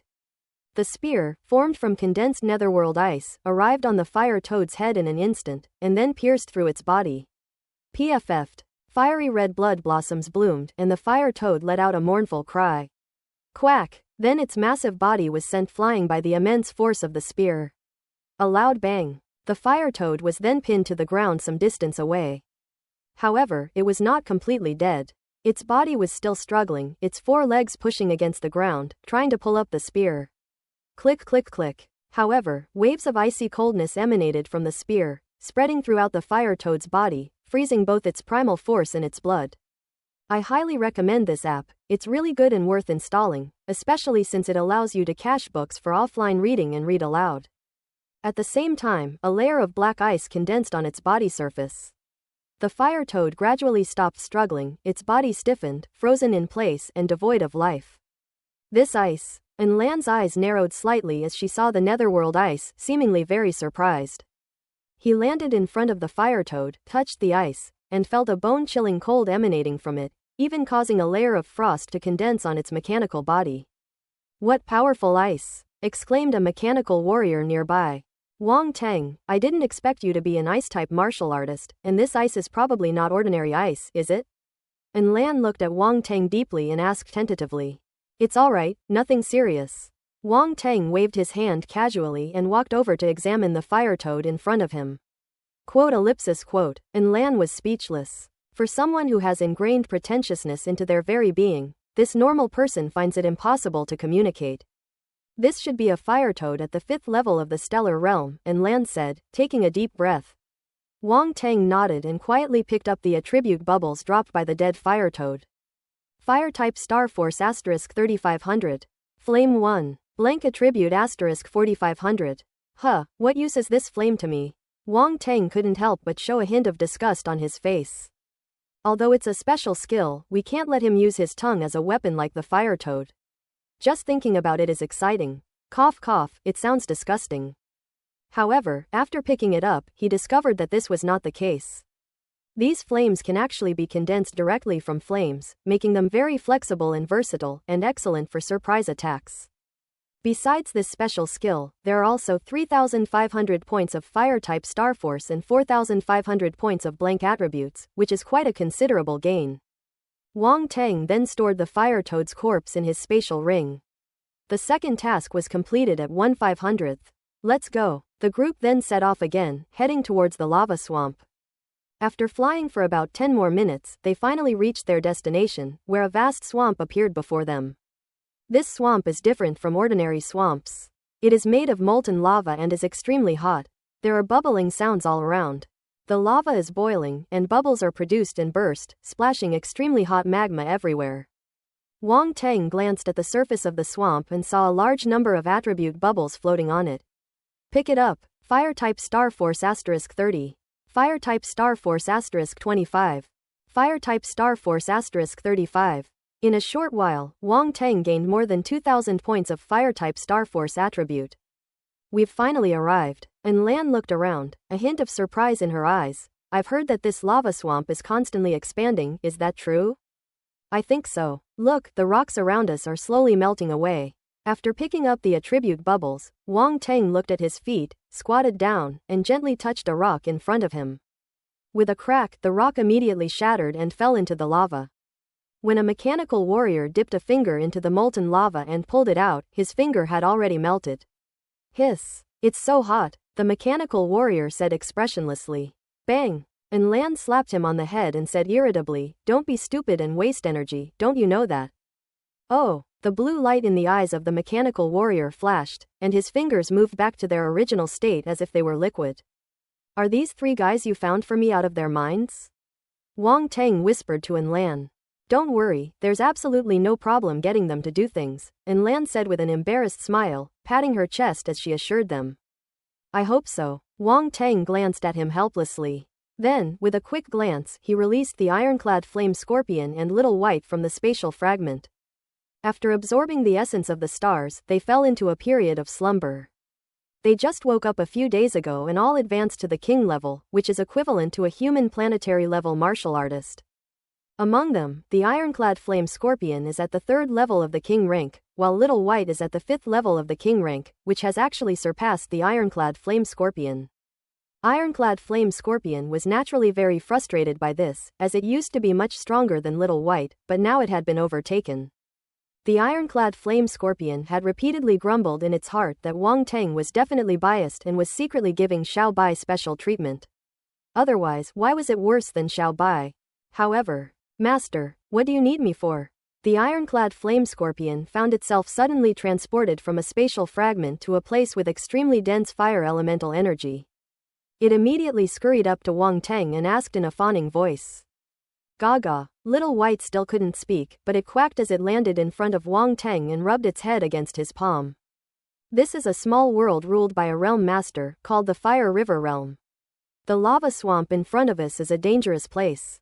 There is a kind of crystal called Fire River Crystal below. Now, you will come down with me to find the Fire River Crystal, Wang Teng said. Let's go down there. The ironclad flame scorpion placed its tail into the molten lava, sensed it, and exclaimed, such a rich concentration of fire-type stellar energy. Although it's dangerous here, it's definitely a great help to us. This is a good opportunity, you should seize it and improve yourselves, Wang Teng said earnestly, not at all thinking that he was looking for 2 laborers.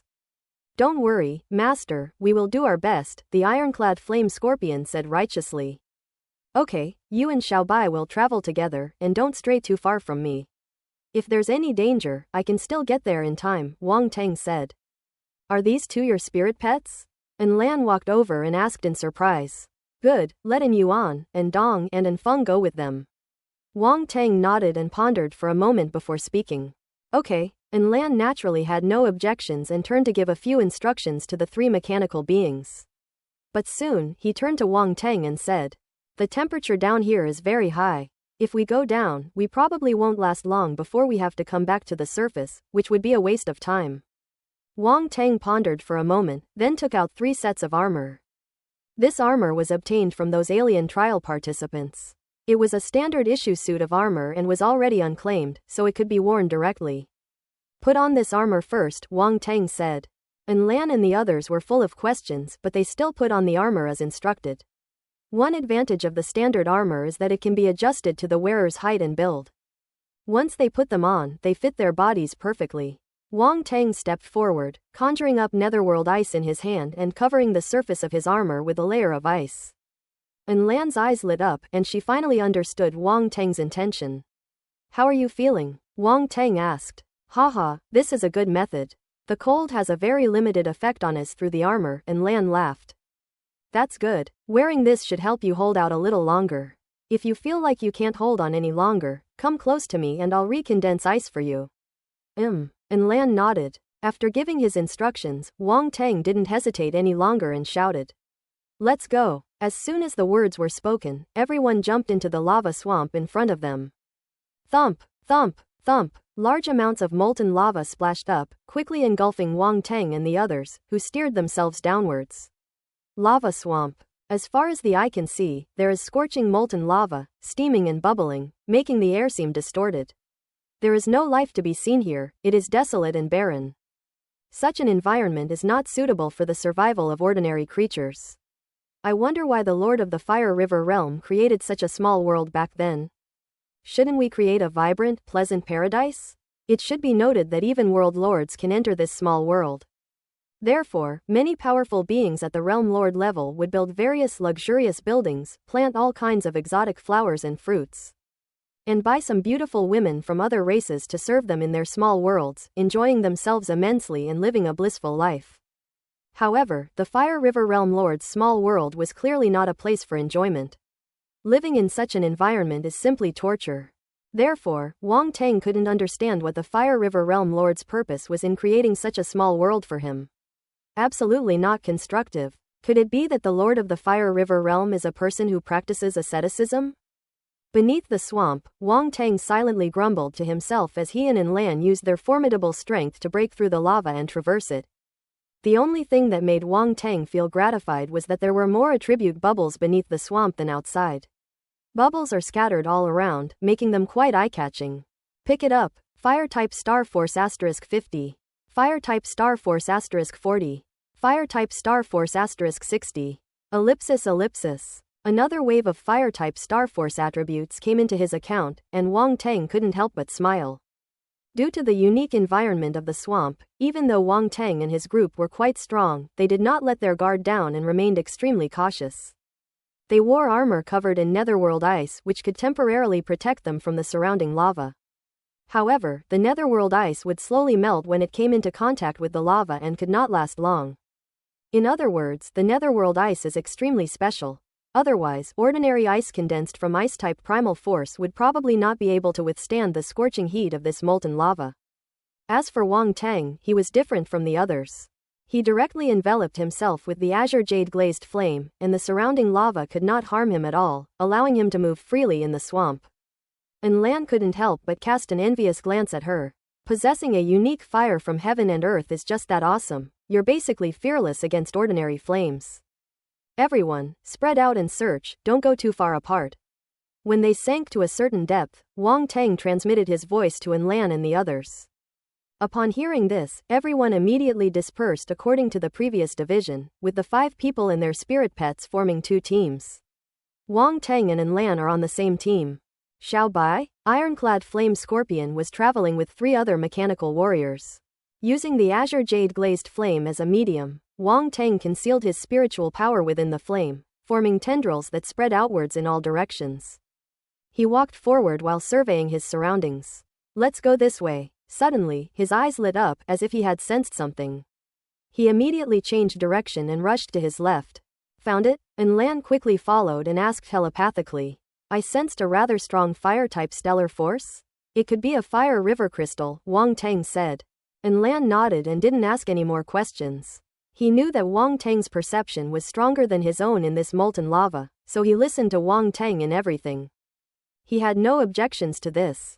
Wang Tang was a grandmaster of the 3 paths, so it was normal for him to have a strong spirit. Even he, a cosmic-level spiritual master, wouldn't dare say he was much stronger than Wang Tang. And Lan is a domain lord-level martial artist and a universe-level mentalist. The combination of the two makes her extremely powerful. A moment later, Wang Teng noticed that there were even more attribute bubbles in front of him, densely covering the surroundings, making his eyes light up. It seems this lava swamp is my lucky place after all, Wang Teng muttered to himself. He quickly used his mental energy to collect the attribute bubbles. Fire-type Star Force *80. Fire-type Star Force *50. Fire-type Star Force *100. Ellipsis. These attribute bubbles are much larger than the previous ones? It seems I'm in the right place? There's a high chance that fire river crystals exist here. Wang Teng stopped and gestured to Enlan, then looked down. Found it. The fire elemental force is more concentrated here than around here. Wang Teng pointed downwards. Underground, huh? Watch this. Enlan chuckled, waved his hand, and a stream of light flew out from his body. Boom! The beam of light blasted directly into the rock strata below. The rock strata beneath this swamp are quite special. They can withstand the high temperatures of molten lava, and their hardness and strength are far superior to ordinary rocks. However, the stream of light controlled by Enlan contained powerful destructive force, and a hole was immediately broken in the rock layer at the bottom. A dense red light burst forth from below. Enlan was very sensible. She only broke through the rock layer and saw the red light before stopping the stream of light. Only then did Wang Teng see the true nature of the flowing light. It turned out to be a cone-shaped telekinetic weapon. It was this weapon, under Enlan's control, that spun at high speed and possessed unparalleled penetrating power, which broke through the rock layer. This is the 1000 mechanism box, Wang Teng exclaimed in surprise. Ha ha ha, not bad, I didn't expect you to recognize it at a glance. Enlan laughed loudly, and with a wave of her hand, the cone-shaped telekinetic weapon suddenly disintegrated into individual parts, which then instantly reassembled, transforming into the black box that Wang Teng was familiar with. Good heavens! I noticed that this 1000 mechanism box had many possible combinations when it was being forged, and now I finally see it. It's truly ingenious, Wang Teng exclaimed. The design drawings given to him initially lacked those combination methods, which was probably Enlan's backup plan. Even if the blacksmith learns the principle of the 1000 machine box, its power will be greatly reduced if there is no way to manipulate and combine it. Wang Teng knew that some specially made telekinetic weapons were unique and could not be imitated by outsiders. Unlike some weapons that are mass-produced and, although they may reach a certain grade, lack any special characteristics and are far inferior to weapons with special features. This 1000 machine box is a telekinetic weapon designed by the mechanical race. It is likely that, apart from the mechanical race itself, only Wang Teng, the forger, has ever come into contact with it. Enlan knew that Wang Teng had already thought of these things. Since he had brought them out to use, he had no intention of hiding them. At this moment, she waved her hand and landed at the bottom of the swamp. Let's go take a look. Wang Teng nodded and similarly controlled his own gravity to land below, then walked to the place where the red light was shining. Within the rock strata, a patch of fiery red crystals was revealed, dazzling and exceptionally brilliant. This is the fire river crystal. A round, loud voice rang in Wang Teng's mind, somewhat excited. I didn't expect you to be so lucky, finding it so quickly. Hee, I have the azure jade glazed flame. In a place where everything is filled with the power of fire, it's like cheating. Wang Teng chuckled to himself, clearly in a good mood. Let's dig. He then called to Enlan, and the two of them started digging together. Be careful, don't destroy too much, or it will cause the loss of fire elemental energy, Roundy reminded. Don't worry, I know what I'm doing. Wang Teng was very careful. Fortunately, he was a mentalist and could control the weapon's carving with his mental power, so there wouldn't be any major deviations. Enlan didn't need any reminders either. He was a cosmic-level mentalist, far superior to Wang Teng, a stellar-level mentalist, and his control level was far above Wang Teng's.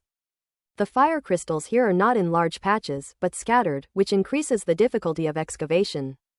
However, with the two working together, the excavation was extremely fast, and in the blink of an eye, they had excavated over 1,000 kilograms of fire river crystal. All of which were collected by Wang Teng. This fire river crystal is indeed quite unique. I feel it would be very beneficial to fire-type martial artists or fire-type star beasts, Wang Teng said with a smile. You are a fire-type martial artist. If you use this fire river crystal to cultivate, you should be able to advance to the stellar level very quickly, Enlan said, glancing at him. Wang Teng simply smiled slightly.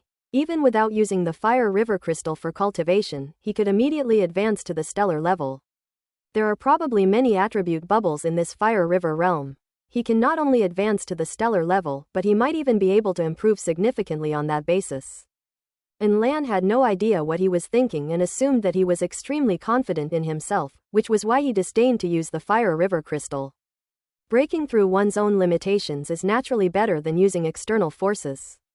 According to their senses, there are at least 1,000 kilograms of fire river crystals below, and they are hidden deep underground, making the excavation much more difficult than before.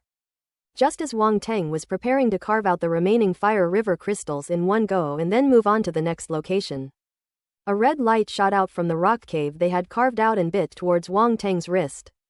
Careful, and Lan immediately reminded her in a deep voice. Wang Teng had already reacted, gathering netherworld ice on his fingers and heading towards the red light. However, something surprising happened. The red light moved with lightning speed, then instantly shrank back and disappeared without a trace. Wang Teng's finger froze in midair, unsure whether to press or not. Without a goal, what's the point? He and Lan exchanged a glance, then he said speechlessly, "Did you see clearly what that was just now?" I didn't see it clearly," and Lan said helplessly. Whoosh! Just then, the red light reappeared, seemingly sensing that Wang Teng was not to be trifled with, and this time it charged towards Lan. Lan's eyes flashed, and she also extended her finger, gathering her primal force, preparing to give it a hard blow. However, the red light didn't expect Lan's reaction to be so quick, and immediately shrank back, acting like a coward. Lan's finger froze in midair and her lips twitched slightly. The two looked at each other, realizing that while the red light wasn't particularly powerful, it was incredibly fast. It's even a little sleazy. In and out. Just kidding. I think I can see it clearly now. It looks like a bright red earthworm. Wang Teng said uncertainly. Earthworms. And Lan frowned. It could be a fire crystal red phosphorus earthworm, Roundy pondered. Fire crystal red phosphorus earthworm? Wang Teng quickly asked in his mind, do you know what that is? This is a strange beast that survives by attaching itself to the fire river crystal. It was originally called the red phosphorus earthworm, but it was released into the fire river realm by the fire river realm lord and has been consuming the fire river crystal for many years, which has caused some mutations. After thinking for a moment, the round little one began to explain. These fire crystal red phosphorus earthworms are highly nutritious because they consume large amounts of fire river crystals year after year. They are said to be a very good ingredient. Heat the oil until it turns golden brown, put them in and fry them. They are extremely delicious. Isn't the young woman next door drooling with envy? Wang Teng continued quietly. Quote. Round and plump. Even the young woman next door is drooling with envy. What's wrong with this person's thought process? Roundy took a deep breath and said, that's secondary. The main thing is that these fire crystal red phosphorus earthworms are a bit afraid of death. They won't allow others to steal the fire river crystal because it's their food source. But they don't dare to confront the enemy head-on, so they always use this harassment method to try and make the enemy back down. These fire crystal red phosphorus earthworms are really quite peculiar, Wang Teng said speechlessly. Although it's disgusting, it's a good method. Every creature has its survival instinct. If the fire crystal red phosphorus earthworms weren't so slippery, they might have been wiped out long ago, said Roundy. Wang Teng relayed what Yuan Gungun had said, and Lan was also astonished. Even with his extensive knowledge, he had never seen such a strange beast before. The two looked down and saw the fire crystal red phosphorus earthworm still going in and out of the hole, only its head popping out each time before quickly retreating, as if it were about to attack at any moment. However, this appearance was really an eyesore for Wang Teng and Lan. These fire crystal red phosphorus earthworms are only at the planetary level. They're not that difficult to deal with, and Lan transmitted her voice. I'll do it. Wang Teng shook his head, not wanting to waste time here, and directly controlled the azure jade glazed flame to transform into a tongue of fire and rush down. The skill I just acquired has unexpectedly come in handy so soon. What a cruel twist of fate. As soon as the fire crystal red phosphorus earthworm saw that something was wrong, it immediately burrowed back inside. Flame, relentlessly pursued, rushing into the cave entrance. Chirp chirp chirp. A panicked scream suddenly rang out from inside the cave. The flames that rushed into the cave also began to shake violently, as if something was struggling fiercely. The flame tongue skill is known for its agility? It's not much worse than this slippery fire crystal red phosphorus earthworm. It quickly retreated, carrying a fire crystal red phosphorus earthworm with it. The fire crystal red phosphorus earthworm struggled frantically. Its body was only about a meter long, which was considered small among the many star beasts. Its attack power was not strong. Its body emitted bursts of flames as it tried to break free from the flames. But how could the ordinary fire it used compare to the azure jade glazed flame? No matter how much it struggled, it was all in vain. Still trying to run? Wang Teng pointed a finger at the fire crystal red phosphorus earthworm's body, and the netherworld ice spread, freezing it in place. The netherworld ice is undoubtedly the most effective way to deal with these fire-type monsters. Only then did he have the opportunity to examine the fire crystal red phosphorus earthworm closely. Its body, about a meter long, was entirely crimson red, even somewhat transparent, and looked like it was formed from condensed flame crystals. It had 2 small eyes on its round head, making it look a bit silly and cute, rather than disgusting. As the fire crystal red phosphorus earthworm was frozen and lost its life, several attribute bubbles fell out. Fire type star force *600. Open black lens bracket origin of fire *2 close black lens bracket. Blank attribute *1200. Ellipsis. The origin of fire. Wang Teng's gaze sharpened, as if he had seen something incredible. This source of fire is a kind of primordial power that only a world lord level expert can condense, yet it actually burst out from this tiny fire crystal red phosphorus earthworm. This is simply not scientific. A world lord level powerhouse can refine the power of origin and transform it into the foundation of a small world, thereby promoting the evolution of that small world. Fire river crystal is a type of crystal formed from a trace of the essence of fire, which shows how extraordinary it is. After this wisp of fire essence merged into Wang Teng's body, it flowed through his limbs and bones for a while before slowly merging into a fire-type star and settling down. Phew! Wang Teng let out a long breath, his eyes gleaming. He obtained the primordial power that only a world lord could refine, even though it was only a trace. It was still primordial power and should not be underestimated. Wang Teng then stored the fire crystal red phosphorus earthworm in his spatial ring and said to Enlan, "Continue excavating." Enlan nodded and immediately set to work with Wang Teng, not forgetting to ask, "Why does that skill you just used look a bit like the tongue of the fire toad?" "Really? You must have seen wrong." Wang Teng's heart skipped a beat, but he said without changing his expression, "Is that so?" Enlan didn't think much of it and focused on carving the fire river crystal. About 10 minutes later, all the fire river crystals in the area were mined out, totaling more than 2,000 caddies, which was quite a haul. Wang Teng sensed the surroundings again to confirm that there were no fire river crystals before calling Enlan to leave. "Let's go." Next, they found a few more scattered fire river crystals, but none of them were as plentiful as the first time, totaling only a little over 1,000 caddies. At this moment, the netherworld ice covering Enlan's armor was almost completely gone, so Wang Teng quickly added another layer for her. Xiao Bai and his team returned to Wang Teng's side, and Wang Teng condensed netherworld frost for each of the 3 mechanical warriors. "Master, we found over 4,000 caddies of fire river crystals in total." Ironclad Flame Scorpion ran over like a lackey to claim credit. "Oh?" Wang Teng asked, somewhat surprised. "You found over 4,000 jinn?" "Yes, they're all inside the spatial rings." "Take a look." The Ironclad Flame Scorpion spat out a spatial ring. It usually keeps this spatial ring in its mouth. Wang Teng rolled his eyes in disgust. Naturally, he wouldn't use his hands to pick it up. He used his mental power to roll it up and probe inside.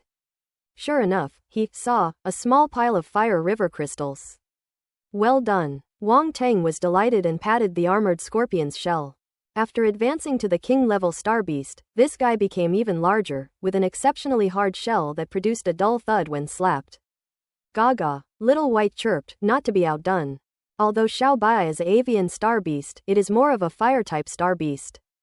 Moreover, its netherflame has become even more extraordinary after absorbing a wisp of azure jade glazed flame, allowing it to move freely in this lava swamp. "Haha, yes, you deserve some credit too." Wang Teng sensed the dissatisfaction that Xiao Bai was conveying through the spirit pet contract, and couldn't help but laugh, patting its head. "Wang Teng, your 2 spirit pets are quite impressive. You've actually found more than we have," Enlan said in surprise. Little White and Ironclad Flame Scorpion raised their heads. They knew that the mechanical creature in front of them was very powerful, and they were extremely happy to receive his praise. And Lan had no idea that in Xiao Bai's and ironclad flame scorpion's eyes he was just a powerful mechanical brute, otherwise he probably would have been driven mad with anger. A powerful domain lord was treated like a mechanical lump. This is simply unbearable. They are fire-type star beasts and they have a certain amount of destiny, which has led to mutations. They are very sensitive to all fire-type power, so it's not surprising that they can find so many fire river crystals, Wang Teng said with a smile. These mutated star beasts are rare, yet you own two. What luck? And Lan shook her head, filled with envy. Calm down, you'll get used to it after a few times, Wang Teng said calmly. Quote. And Lan, I don't want to get used to it. Our two teams combined don't even reach 10,000 jin, which is far from 50,000 jin. We need to work harder. Keep it up, everyone, Wang Teng said, waving his hand. The group stopped chatting and dispersed again to search. Time passed slowly, and after more than an hour, Wang Teng and his team found another 8,000 jin of fire river crystals. He also encountered several fire crystal red phosphorus earthworms, which he caught and threw into his spatial ring. Wang Teng planned to go back and see if the fried version would really make the young woman next door drool. He's a master chef, so isn't it normal for him to try all sorts of strange and unusual dishes?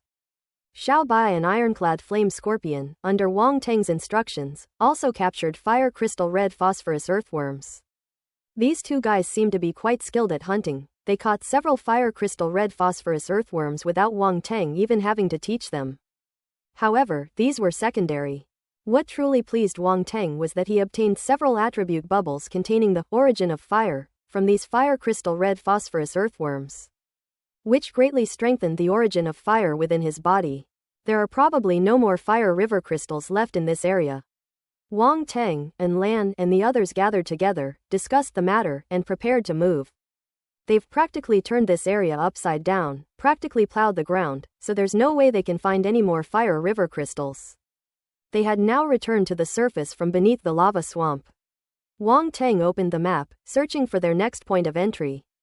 The map marks many red areas, which are places that have been excavated by others before.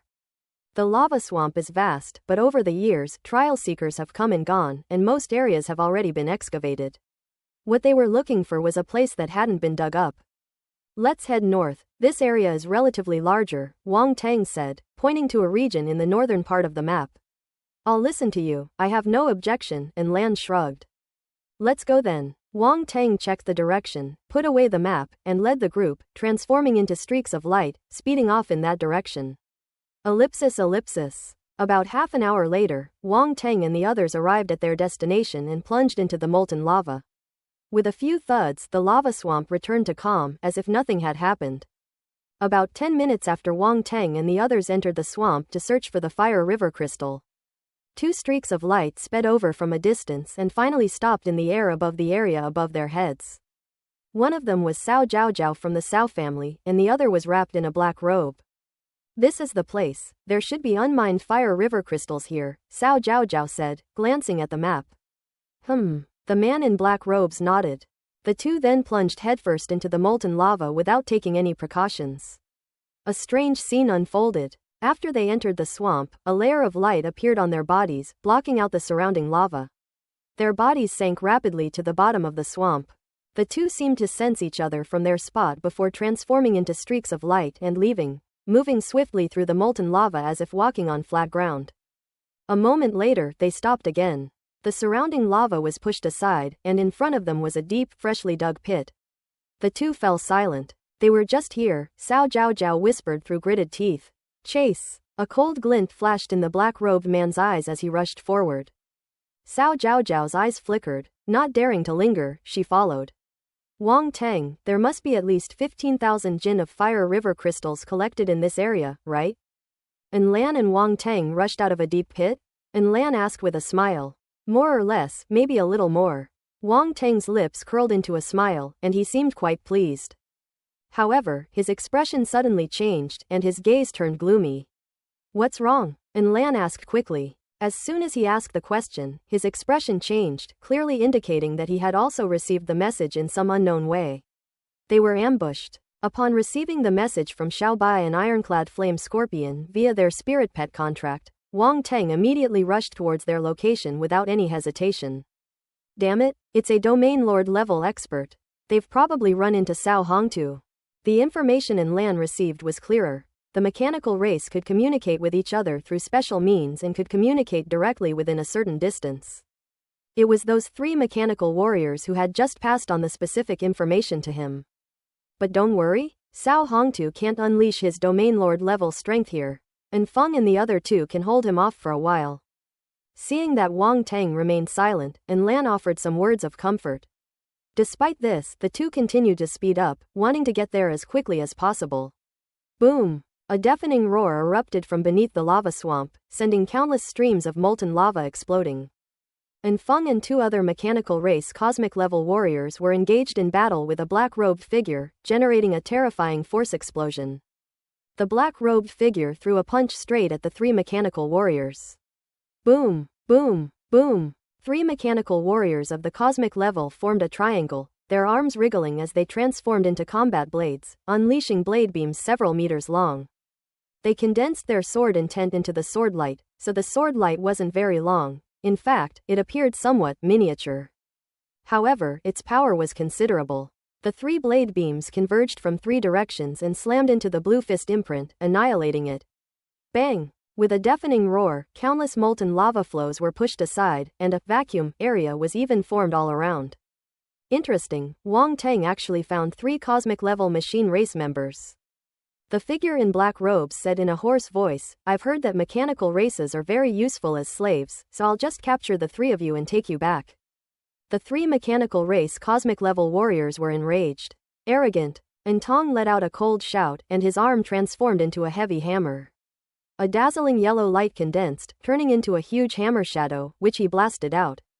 Like a mantis trying to stop a chariot, the black-robed figure sneered and threw another punch, colliding with the hammer shadow and shattering it instantly. Boom! Under the terrifying aftershocks of the force, Anton was the first to be hit and was sent flying. The other 2 machine race members suddenly stretched out their arms. Amidst the rustling sound, their hands and elbows, linked by chains, flew more than 10 meters, caught the flying Anton and pulled him back. "Don't be impulsive, wait for the boss to come."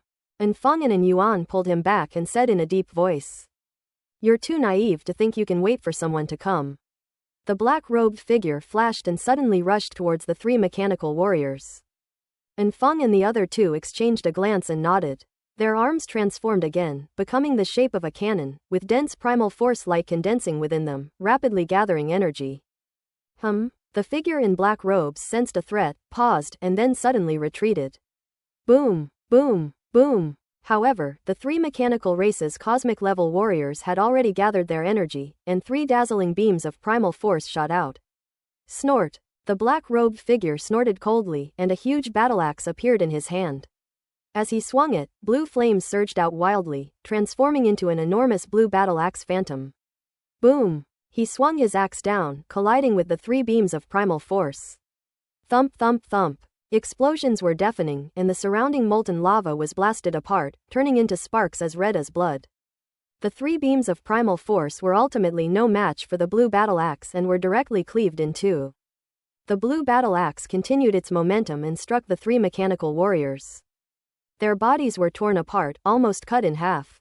"How terrifying! Let's run away!" Ironclad Flame Scorpion exclaimed in horror, urging Little White to flee. "You can't leave." Cao Zhaozhao blocked their way and slapped them. Little White and Ironclad Flame Scorpion were merely king-level star beasts, no match for the attacks of a universe-level martial artist. They were instantly sent flying, crashing into the rocks at the bottom with a loud bang. They couldn't help but scream in pain. They had already suffered serious injuries. Fortunately, Cao Zhaozhao seemed to want to capture him alive, so she didn't use her full strength. Xiao Bai and Ironclad Flame Scorpion are at least not in mortal danger. "I'll give you one chance. Hand over the Fire River Crystal and submit to me. Otherwise." The black-robed figure was extremely arrogant. He put his hands behind his back and said indifferently, "Otherwise, I will turn you all into scrap metal." The bodies of the 3 mechanical warriors were healing themselves, their eyes flashing violently, unable to conceal their anger. "Don't even think about it," and Feng said coldly, his gaze icy.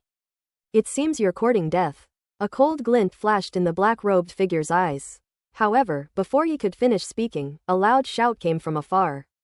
You're the one who wants to die. Boom! A violent roar followed. A streak of light was seen flying at incredible speed from afar, cutting through the thick molten lava with a piercing whooshing sound.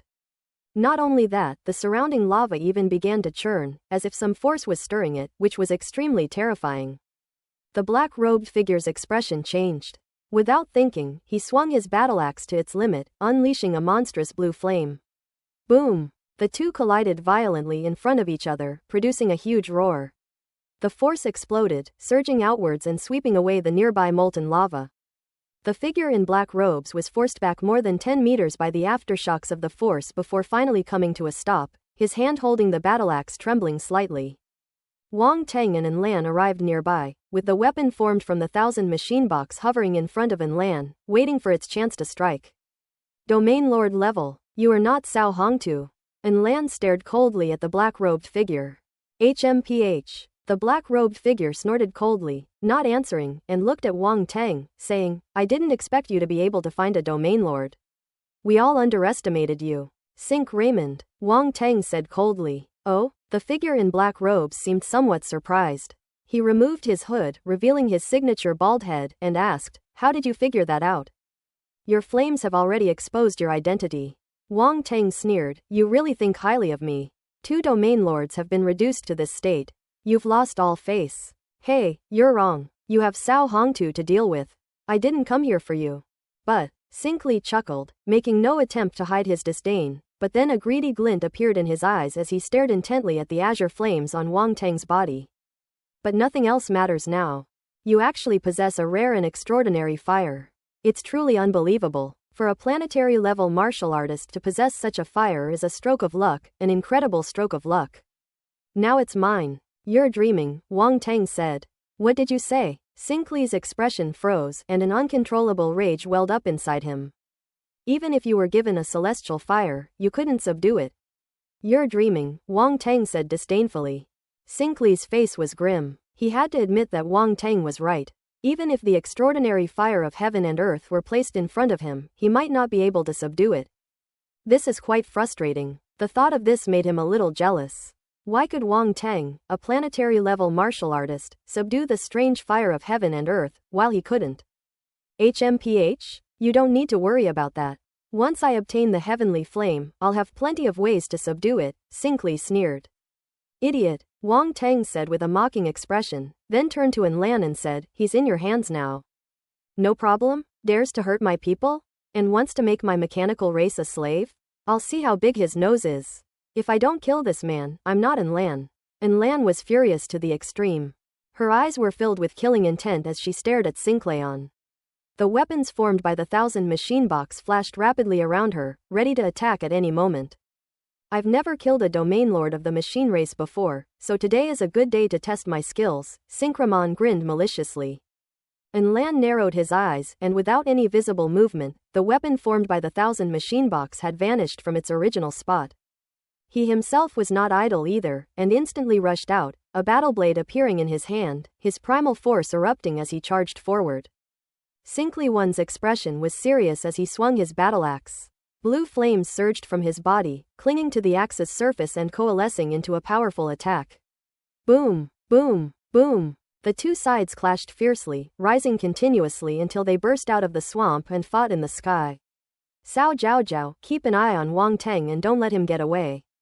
At the same time, Sinclaion's voice came from above. Cao Zhaozhao looked at Wang Teng in the distance, a charming smile appearing on her lips. I never expected that we would meet again under such circumstances. I should thank you, because of you, I am going to marry that good-for-nothing address. Congratulations. Wang Teng glanced at Xiao Bai and the ironclad flame scorpion with an expressionless face. Seeing that they were not in any danger, he breathed a sigh of relief. Then, his cold gaze fell on Cao Zhaozhao. Cao Zhaozhao's expression darkened, and the smile on her lips gradually disappeared. You shouldn't have gone against the Cao family. And you certainly shouldn't have made an enemy of the Perix family. You have no way out. She didn't make a move, she just stared calmly at Wang Teng, her gaze as if she were looking at a dead man. You're celebrating too soon. Do you really think Sinclair is a match for Lan?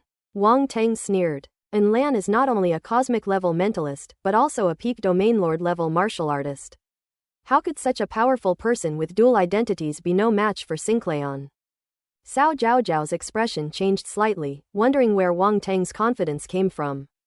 The members of the Perix family are generally powerful in combat and possess powerful special flames that make them no match for ordinary martial artists. That mechanical warrior is stronger than Sinclair? How is that possible? However, Cao Zhao had no intention of watching the show anymore. A cold smile appeared on her lips as she said, "You should worry about yourself. I couldn't do anything to you in the Imperial City, but here, do you think a planetary-level martial artist like you still has a chance to act tough in front of me? Hand over the fire river crystal, and I might leave you with a whole corpse. You're quite beautiful, but your heart is so vicious." Wang Tang shook his head and sighed. Sharp-tongued, Cao Zhao's face darkened, and she drew the long knife from behind her back, her figure disappearing from the spot in an instant. Boom! The next moment, she appeared in front of Wang Tang, her battle blade slashing down fiercely, and golden primal force erupted. Cao Zhao is a metal-type martial artist. Although she is a woman, she is ruthless and her swordsmanship is wide and powerful, unlike that of ordinary martial artists. Wang Tang was only a planetary-level martial artist, so naturally he wouldn't be foolish enough to confront her head-on. Dark armor appeared on his body, instantly enveloping his entire form. Wind and thunder wings unfolded, and with a gentle flap, the sound of wind and thunder exploded, causing his figure to retreat dozens of meters. Cao Zhao clearly didn't expect Wang Tang to suddenly unleash such terrifying speed. Her attack missed and she frowned deeply. Those wings? She immediately saw through Wang Tang's reliance and a cold smile appeared on her face. You think you can contend with a cosmic-level martial artist like me just because you have a pair of wings? You're too naive. As soon as she finished speaking, Cao Zhao's speed suddenly increased dramatically, and she was not much slower than Wang Tang, who had used the wind and thunder wings. And she caught up with him. Wang Tang didn't bother with her and rushed straight out of the swamp, flying into the sky. At the same time, it pointed downwards, and the moon gold wheel spun rapidly and flew out, accompanied by a metallic trembling sound that echoed in the void, cutting downwards. Cao Zhao had just rushed out of the swamp when she crashed head-on into the oncoming moon golden wheel. With the support of stellar-level mental power, the moon gold wheel spun and vibrated at high speed, its power enough to threaten even cosmic-level powerhouses. Cao Zhao's expression changed drastically. Without thinking, she brandished her battle sword. Clang! With a crisp sound, the force surged, and Cao Zhao was suddenly knocked away, falling back into the swamp. Ah! Cao Zhao was furious. She rushed out of the swamp from another direction and glanced at her long sword, which had a nick in it. My knife. This is a cosmic-level weapon. Cao Zhao had painstakingly saved up money to have it forged, and now Wang Tang has managed to break a hole in it. Your weapon is no good. It broke with just a light touch, Wang Tang said calmly. Cao Zhao was furious and frustrated. When she saw Wang Tang's expression, she almost spat out a mouthful of blood. The cosmic-level weapon she painstakingly had forged was rejected by a planetary-level martial artist. That's not right. This is wrong. Don't look at me like that. You can only blame your Cao family for being too poor to afford any decent weapons. Wang Tang shook his head, feeling sorry for Cao Zhao. But to Cao Zhao, it sounded incredibly sarcastic. She took a few deep breaths, forcing herself to calm down, and scanned her surroundings, searching for the weapon that had attacked her. Cao Zhao had already realized that Wang Tang was a mentalist, and his level was much higher than that of a martial artist. No wonder he was so confident. The weapon that just attacked her was clearly a powerful telekinetic weapon. Don't be nervous. I wouldn't use such a dirty trick as a sneak attack on a beautiful woman, Wang Tang said leisurely from a distance. I don't believe your lies. Cao Zhao thought to herself. If she hadn't reacted quickly, she would have been ambushed. The attack methods of a mentalist are indeed difficult to defend against. Wang Tang suddenly widened his eyes and looked behind Cao Zhao as if he had seen something unbelievable. Stop pretending, you think I'd fall for that? Cao Zhao sneered. Despite saying that, she was not relaxed. She scanned the area behind her but did not detect any danger. Sigh, I thought my acting skills had reached a high level, and I was worthy of being called an award-winning actor, Wang Tang said sadly. Cao Zhao couldn't keep up with his thought process at all, and felt that fighting against him was more mentally exhausting than fighting against anyone else. How about we do it again, and you cooperate with me? Wang Tang said. Okay. Cao Zhao's eyes darted around, a charming smile appearing on her pretty face, and she actually nodded. Great, let's get started. Wang Tang was very happy, then his expression suddenly changed, and he stared wide-eyed at Cao Zhao's back in disbelief. That expression was so lifelike. It perfectly captured the word astonishment, the kind of performance that would definitely win an award at any major film and television award ceremony. It was textbook perfect. Hey Tilda, Cao Zhao sneered and turned around to slash with her sword. Bang! A flaming arrow was blasted apart, but it didn't harm her at all. If I'd known you were up to something, would you really think I was stupid? Cao Zhao looked at Wang Tang with disdain, utterly contemptuous of his petty tricks. But at that moment, her expression suddenly changed. Whoosh! A sharp, piercing sound suddenly came from her left, and a dark figure appeared abruptly 3 meters away from her. At such close range, Cao Zhao had no chance to dodge. Even if she reacted, it was too late. But Cao Zhao, having fought on the battlefield for many years, was so experienced that she managed to twist her body in one direction. Pshaw! The moon wheel flew past her body as a blur. Even though Cao Zhao made an effective dodge, she was still grazed by the moon golden wheel. That spot was under her armpit. The armor covering his entire body was torn open, and blood splattered out, revealing a plump, white, fleshy bud in the blood. Cao Zhao's heart raced, her face slightly pale, and an overwhelming sense of relief and fear welled up inside her. Wang Tang! She gritted her teeth and called out Wang Tang's name, word by word. She was so close. She was about to be cut in two. He actually dodged it. Wang Tang shook his head regretfully. You're so despicable. Cao Zhao's anger surged. Don't say that. You're the one who agreed to cooperate with me, Wang Tang said innocently. Cao Zhao felt so frustrated she wanted to vomit blood. She had never hated anyone so much, but Wang Tang had. He was just a planetary-level martial artist, yet she hated him to the core. You're not stupid, but you're prone to making the same mistakes that only smart people make, Wang Tang chuckled. Is it fun playing these little tricks? If you're a man, fight me for real. Cao Zhao provoked him. Real guns and live ammunition. That's not a good idea. Wang Tang said hesitantly, although you are indeed good-looking, we're not that close yet, and aren't you going to marry Adris? Wouldn't this be a bit unfair to him? Or do you just enjoy this kind of thrill? I'm so angry I could explode. Cao Zhao was completely devastated, her composure was about to crumble. That's not what I meant at all. What kind of filthy things are those bastards thinking? She kept taking deep breaths, trying to calm herself down, but suddenly noticed that Wang Tang's eyes were staring at her wound with a lingering passion. Wow, so big, so meaty. Wang Tang exclaimed in amazement, his eyes fixed straight ahead. Cao Zhao was stunned for a moment, and a look of embarrassment and anger immediately appeared on her pretty face. She quickly covered the wound with her hand. The armor had a rather large tear, revealing parts that shouldn't have been exposed. She was too busy being angry to notice it immediately, and Wang Tang took advantage of her for quite a while. Don't block it. Beautiful things should be shared by everyone, Wang Tang said. I'll gouge your eyes out. Cao Zhao's face turned cold as she stared intently at Wang Tang, radiating a murderous aura. By this time, the tear in her armor had slowly healed, blocking the glimpse of spring light that had just appeared, and it could no longer be seen. Wang Tang reluctantly withdrew his gaze, calmly met Cao Zhao's eyes and said, You have no chance. Sinclair is about to lose. What? Cao Zhao turned her head sharply and immediately saw that Sinclair had been blasted back by that domain lord-level powerhouse from the mechanical race and seemed to be at a disadvantage. Impossible. Sinclair hasn't even used his full strength yet, how could he possibly lose?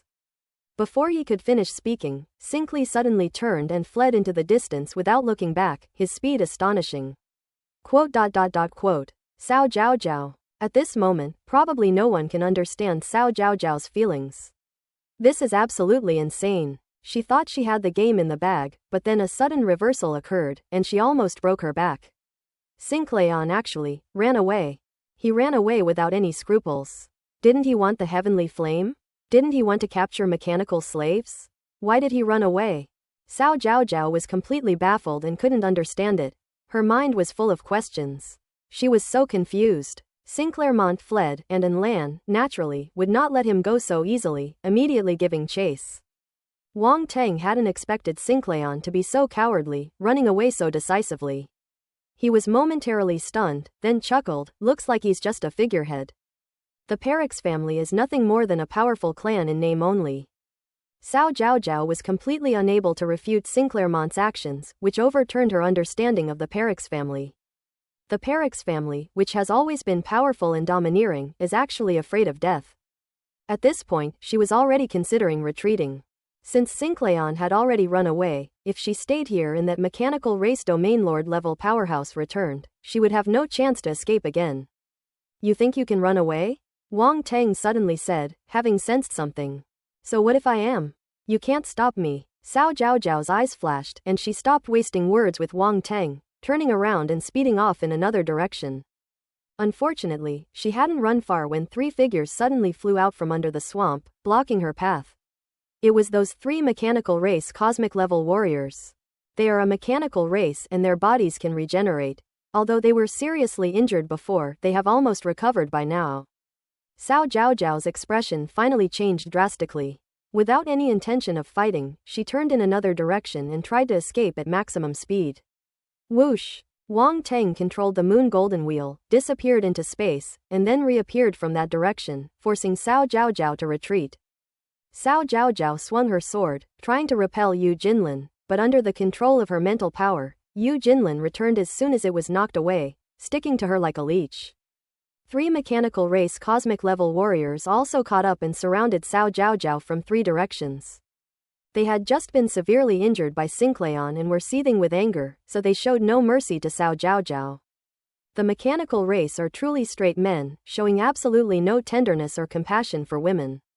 Boom! Boom! Boom! A deafening roar erupted, and Cao Zhaozhao was no match for the combined power of three cosmic-level beings, not to mention the presence of Wang Teng, a mentalist, harassing her from the side. Boom! A moment later, Cao Zhaozhao was blasted away by a combined attack from three mechanical beings, spitting out blood and her aura weakening. Wang Teng seized the opportunity, transforming the azure jade-glazed flame into a tongue of fire that bound Cao Zhaozhao tightly.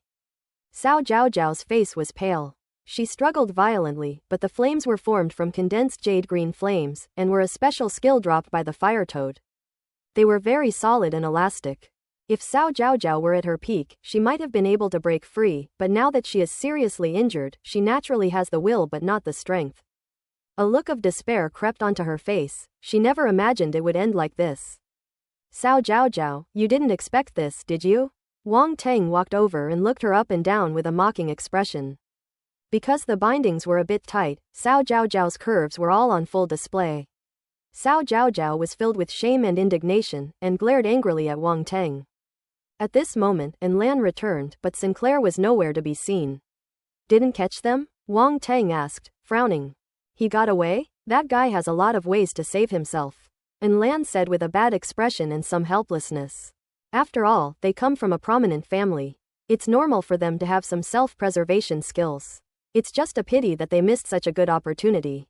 Wang Teng shook his head. Hey, you didn't catch Sinclair Monk? What if he teams up with my father? You won't be able to escape then, Cao Zhaozhao sneered. I haven't even dealt with you yet, and you're already making a fuss. Wang Teng's eyes flashed with a dangerous light as he said coldly.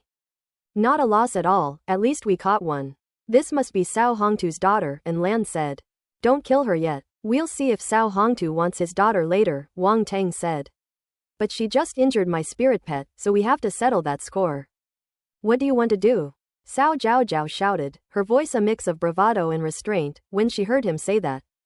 What do you think? Wang Teng chuckled, then conjured another tongue of fire and hurled it at Cao Zhaozhao's face. Snap snap snap. The flames, much like the long tongue of the fire toad, slapped against Cao Zhaozhao's face, sending shivers down her spine. More importantly, the flames possessed the scorching heat of the azure jade-glazed flame. When they struck her face, even the physical body of a cosmic-level martial artist couldn't withstand them, immediately leaving behind scorch marks. That beautiful face was instantly ruined. Ah! Cao Zhaozhao screamed. Wang Teng, stop. Stop. For women, nothing is more important than their face. Cao Zhaozhao knew without a doubt that her face was bruised and battered. This was the greatest torment she could endure. Weren't you very arrogant before? You injured my spirit pet and even tried to kill me. Compared to that, I've been very merciful, Wang Tang said calmly. Snap, snap, snap. The flames struck again, showing no mercy and striking with incredible ferocity. Ah, Cao Zhao Zhao kept screaming. Tisk tisk, how could you do that? Aren't you humans usually soft-hearted towards beautiful women? Cao Zhao Zhao should be considered a beauty, right? You don't care at all. And Lan watched from the side, speechless.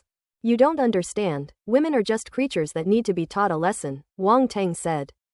Wang Tang, I will never forgive you. Cao Zhao Zhao's eyes were blazing with hatred as she glared at Wang Tang through gritted teeth. Looks like that's not enough. Wang Tang stroked his chin, thinking to himself, Roundy, is there any way to remove her armor? Yes, but what are you planning to do? The round man's expression was strange, and I had a feeling that he was going to do something bad. Stop talking nonsense. If you have a way, hurry up and take off her armor. She's just a woman, do you think I can't handle her? Wang Tang said irritably. Fine, give me 30 seconds. After saying that, the round little guy fell silent. 30 seconds passed quickly, and Cao Zhao Zhao immediately realized something was wrong, exclaiming in horror, what did you do to my armor? Don't be nervous, I'm just helping you take off your armor, Wang Tang said with a smile as he squatted down. Damn it, what are you trying to do? Cao Zhao Zhao felt a sense of foreboding. She was in a very bad state and on the verge of a mental breakdown. Click. Cao Zhao Zhao's armor finally fell off automatically. Wang Tang didn't say anything, but smiled wickedly, flicking his tongue of fire towards Cao Zhao Zhao. Now that her armor was gone, her body was exposed, and she was only wearing ordinary clothes. A lash of fire left a mark on her fair thigh. This time, Wang Tang added a touch of lightning power, which struck Cao Zhao Zhao hard. Hiss! Cao Zhao Zhao's expression changed, she gasped in pain, and then her body began to convulse uncontrollably. How was it? Was it good? Wang Tang asked with a smile. You devil! Cao Zhao Zhao tried her best to control her trembling body, and looking at Wang Tang's malicious smile, a trace of fear finally appeared in her eyes. That bastard, if you cut him open, his heart must be black. 3 days later, night. The alternation of day and night in the Fire River realm is achieved by 5 large fireballs in the sky. When the fireballs fall, night falls. It is said that the 5 fireballs will fall into the volcano in the center of the Fire River boundary, and then rise automatically during the day, just like 5 artificial suns. The abilities of a Realm Lord level expert are indeed beyond the comprehension of ordinary martial artists. In the wilderness, a campfire rises. Wang Tang and Lan sat around the campfire, while Cao Zhao Zhao, bound and left behind, was covered in whip marks, looking like she had been thoroughly abused. If there hadn't been a rock she was leaning against, she probably would have collapsed to the ground. Wang Tang placed the prepared fire crystal red phosphorus earthworms into the fire to roast, and a rich aroma wafted out. And Lan and the others sniffed, their mouths watering. Although they are a mechanical race, what's amazing is that they can eat and drink, and are almost no different from ordinary living beings. I never expected that these fire crystal red phosphorus earthworms would actually be a delicacy, and Lan said, licking her lips. Can you mechanical race people eat too? Wang Tang asked curiously. That's natural. We have bionic technology, and our internal bodies are no different from ordinary living beings, possessing various physical structures. And these foods can be directly converted into energy after being eaten, and Lan explained. Then why have I never seen you eat anything? Wang Tang asked again. What's there to eat if there's no good food? And Lan said with a look of disgust. Hey, you're pretty picky, Wang Tang said speechlessly. Is it ready yet? And Lan asked impatiently. That's about it. Wang Tang roasted them for another 2 or 3 minutes, and the fire crystal red phosphorus earthworms had turned a semi-charred yellow color, with a hint of red, which looked very appetizing. Without him even having to give a signal, and Lan and the others took action without any hesitation, and in a flash, they snatched most of the loot. Are you all reincarnated starving ghosts? Wang Tang exclaimed in surprise, and quickly snatched the remaining skewers. He worked so hard to bake it, but he can't even eat it himself. Isn't that a disgrace? Fortunately, they caught quite a few fire crystal red phosphorus earthworms in the past few days, and they only roasted less than a third of them, so it wasn't too much. Hey kid, buddy, you guys should try this too. After taking a couple of bites, Wang Tang finally remembered the 2 poor spirit pets and released them from the spatial fragment. What's that smell? It smells so good. Ironclad flame scorpion's eyes lit up. Fire crystal red phosphorus earthworms, Wang Tang said. So this is what it is. The ironclad flame scorpion didn't stand on ceremony at all. It picked up a skewer with its pincers, shoved it into its mouth, and the entire meter-long fire crystal red phosphorus earthworm skewer was gone. After chewing a couple of times, it exclaimed, "Delicious. Delicious. This little earthworm is actually so delicious." Gaw gaw. Little White was quick too. With a bite of its sharp beak and a tilt of its neck, it swallowed the fire crystal red phosphorus earthworm skewer and then let out a joyful cry. "Ha ha, Wang Tang, your two spirit pets are gluttons too." And Lan laughed heartily. "How dare you mention them?" Wang Tang glanced at him sideways. And Lan coughed lightly and said, "We should have mined enough fire river crystals these past few days, right? 108,000 jin is far more than expected, it should be enough." Wang Tang nodded. In the past few days, they have been searching for large unexploited areas using the map provided by Diki. They were lucky enough to find a large amount of fire river crystals, which totaled more than 100,000 caddies. The first task of mining fire river crystal only requires 50,000 caddies. Although more is always better, they already have enough. Therefore, Wang Tang did not plan to continue the search. They still had 2 tasks to complete and could not afford to waste too much time on the first task. Moreover, he didn't believe that Cao Hongtu and others could surpass them. 108,000 caddies, that's no small amount. The reason so many could be found is because Wang Tang was able to sense fire-type primal force over a wide area at the bottom of the lava swamp through the azure jade glazed flame. While Cao Hongtu and the others certainly did not have such means. Furthermore, Sinclayon had been driven away by them before and they hadn't met again since, leading Wang Tang to even suspect that they had abandoned their first mission. When Cao Zhaozhao heard Wang Tang state the number of fire river crystals without any hesitation, her eyes finally flickered slightly, and then a very depressed aura emanated from her. On the other side, after Xiaobai and Ironclad Flame Scorpion ate the fire crystal red phosphorus earthworm, their bodies emitted red light. And their aura increased significantly in a short period of time. The fire crystal red phosphorus earthworm is a king-level star beast, and it is undoubtedly a great tonic for Little White and Ironclad Flame Scorpion, who are also king-level. Besides, they ate several more, so it's normal for their strength to increase. Ellipsis. After eating and drinking their fill, Wang Tang and the others took out a map, looked at it, and then rushed to the location of the Fire River, overnight. In the past few days, they have encountered a few lone fire toads, but there are too few of them. They don't know when they will be able to gather 500. Therefore, the only option is to go to the River of Fire. That's where the fire toads gather, and there are plenty of fire toads for them to hunt. Wang Tang didn't know what the so-called River of Fire looked like at first. The map only marked its location. As the 5 fireballs on the horizon rose into the sky, the group finally arrived at their destination. Wang Tang also saw the true face of the River of Fire. Everyone, including Wang Tang, was seeing the Fire River of the Fire River realm for the first time. Everyone stared wide-eyed, their faces filled with disbelief. That Fire River realm lord truly has amazing methods. And Lan exclaimed in shock after a long while. It's unbelievable that this River of Fire is actually a river of flames stretching across the sky, Wang Tang said, taking a deep breath.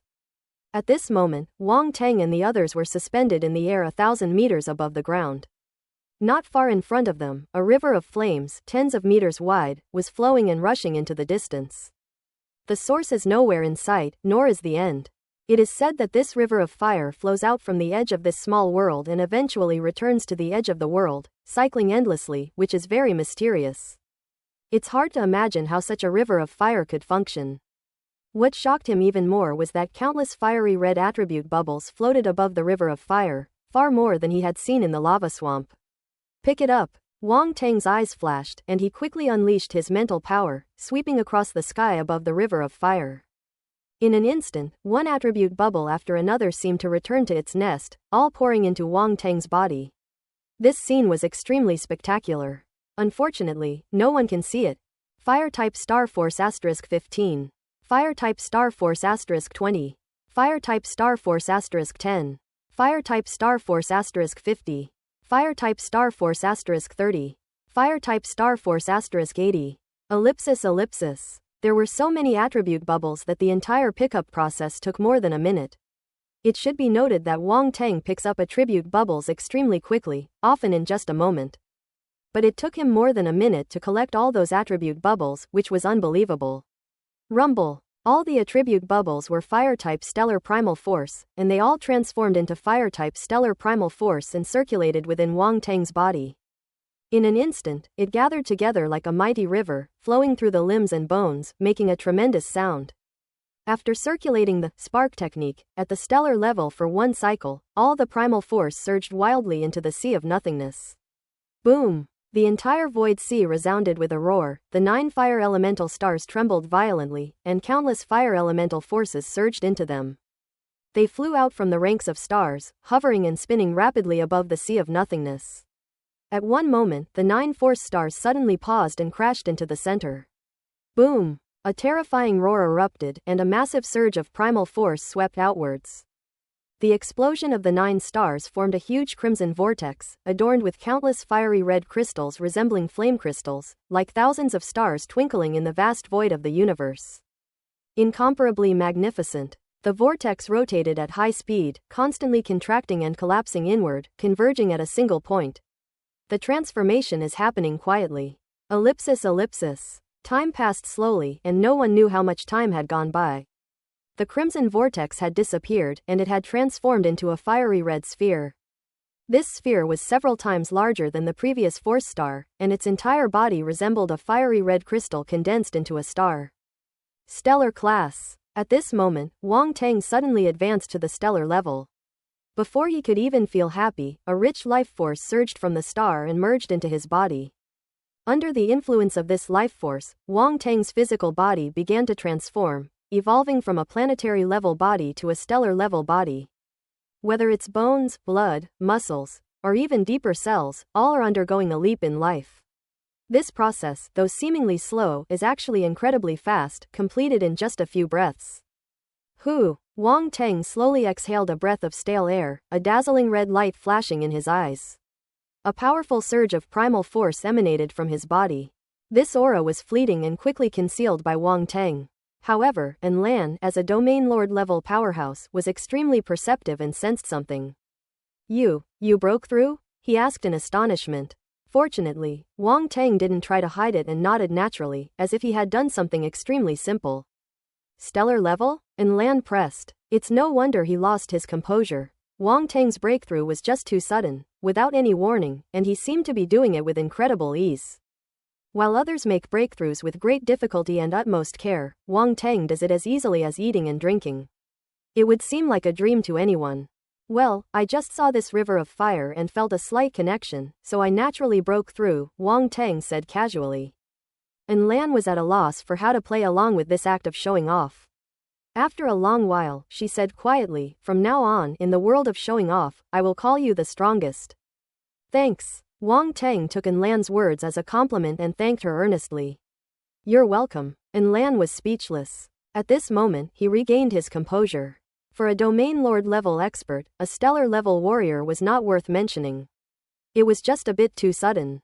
But this guy is really something else, Lan thought with a hint of amazement.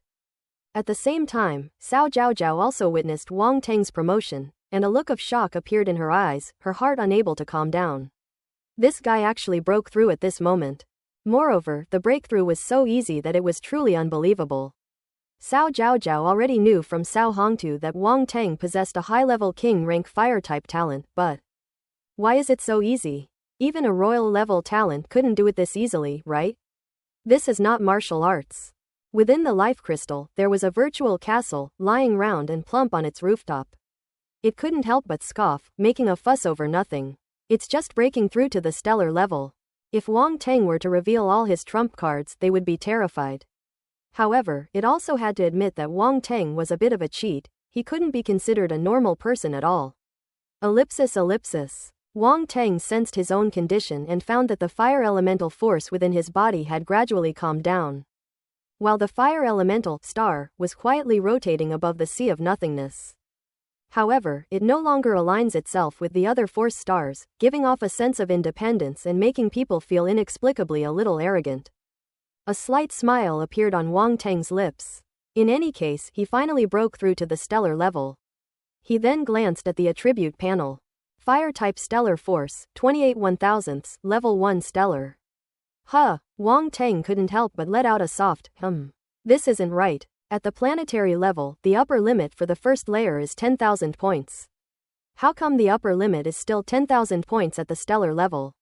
This is clearly wrong. As Wang Teng stared at the attributes in this column, he finally had a sudden realization. Is that so? Wang Teng muttered to himself in surprise. It turns out that when he advances to the stellar level, the force he receives will be calculated according to the stellar level standard. In other words, the force obtained from planetary level martial artists will automatically condense and become less, while the force obtained from stellar level martial artists will be at a normal value, and the force obtained from cosmic level, domain lord level, or even higher level powerhouses will become more. As for how exactly to convert it, Wang Teng didn't know. In any case, the system boss has all the power of interpretation. Wang Teng's eyes flickered for a moment, then he stopped investigating. What he needed to do now was to improve his strength as quickly as possible, so that even if the system boss left him one day, he wouldn't have to worry about anything. Then his gaze shifted and landed on another column of attribute values. Origin of life, 20,400. Compared to before, the origin of life has increased by 10,000 points, which is a huge change. It is clear that advancing from planetary level to stellar level is indeed a transformation of life, completely different from what it was before. After studying the changes in attributes, Wang Teng's thoughts returned to reality. This river of fire is a good place. Once we've hunted enough fire toads, we must collect some attributes along the river. Wang Teng thought to himself. Seeing that Wang Teng had stabilized his cultivation level, and Lan spoke up, "Shall we begin hunting the fire toads from here?" "This will do," Wang Teng nodded. Just as they were about to make their move, they suddenly noticed that Little White and Ironclad Flame Scorpion were staring blankly into the river of fire. "Little White, Ironclad Flame Scorpion," Wang Teng called out, frowning. "Master, we feel something in this river of fire is attracting us," the Ironclad Flame Scorpion suddenly said. "What's attracting you?" Wang Teng's face immediately showed suspicion as he turned to look at Xiao Bai. "Xiao Bai, are you one of them?" "Gaga," Little White nodded and chirped. "You felt it too?" Wang Teng asked, a look of surprise on his face. "It seems there's something in this river of fire," and Lan said, stroking her chin. Wang Teng pondered for a moment, then asked Xiao Bai and the other two, "Can you sense specific locations?" "No, I can only sense that it's inside the river of fire." The Ironclad Flame Scorpion carefully sensed it and shook its head helplessly. "If that's the case, it's like looking for a needle in a haystack. With your 2 king level strength, if you rashly enter the river of fire, you'll probably not only fail to find what you're looking for, but you'll also get yourself killed," Wang Teng said. Shaking his head, Ironclad Flame Scorpion and Little White also knew the consequences, so they both looked at Wang Teng and waited for him to make a decision. "Alright then, since we're going to enter the fire river to hunt fire toads anyway, we can hunt and search at the same time. If you can sense their exact location after entering the fire river, just let me know," Wang Teng said after thinking for a while. Xiao Bai and Ironclad Flame Scorpion naturally had no objections and nodded in agreement. "And Lan, you guys don't need to go down. I have a rough idea. We can do this and that later." Wang Teng chuckled and then turned to Lan and the others to say a few more words. Lan nodded repeatedly, her eyes shining, and said, "This is a good option. Then I'll leave the rest to you." Wang Teng nodded, and then he, Xiao Bai, and Ironclad Flame Scorpion leapt into the river of fire.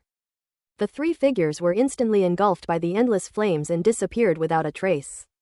"Is it okay for them to jump in like that?" asked Anfeng, a mechanical race cosmic level warrior.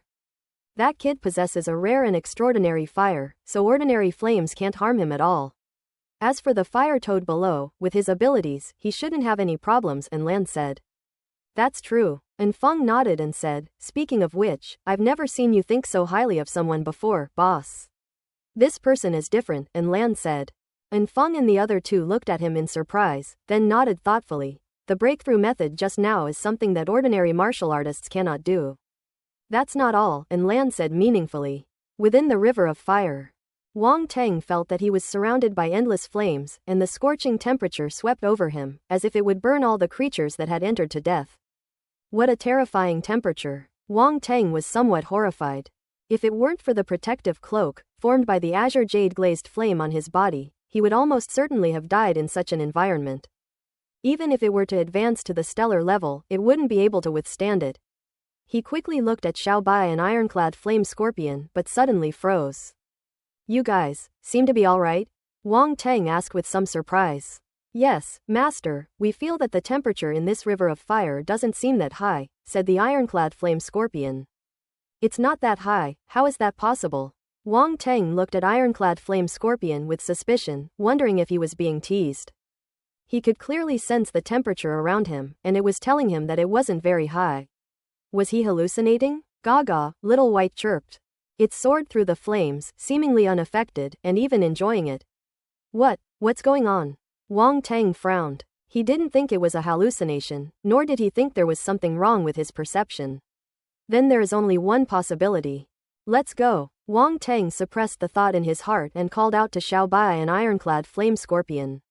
The two spirit pets exchanged a glance and quickly followed. This river of fire is wide and deep, but it is not visible from the outside. One can only see a river of flames stretching across the sky. Clearly, this river of flames was created by the Lord of the Fire River realm using the power of space. Wang Teng continued to descend with his two spirit pets. Since the flames couldn't harm them and even Little White and the others weren't afraid, he naturally had no more worries. However, the deeper Wang Teng went, the higher the temperature became. Xiao Bai and Ironclad Flame Scorpion remained unaffected, just like before, as if they were fish returning to the sea, completely at ease. Interesting. Wang Teng's eyes flashed, and he became more certain of his guess. Quack! Just then, a strange scream suddenly rang out. Whoosh! A long tongue suddenly shot out from the flames below and coiled towards Wang Teng. I've been waiting for you. A glint flashed in Wang Teng's eyes.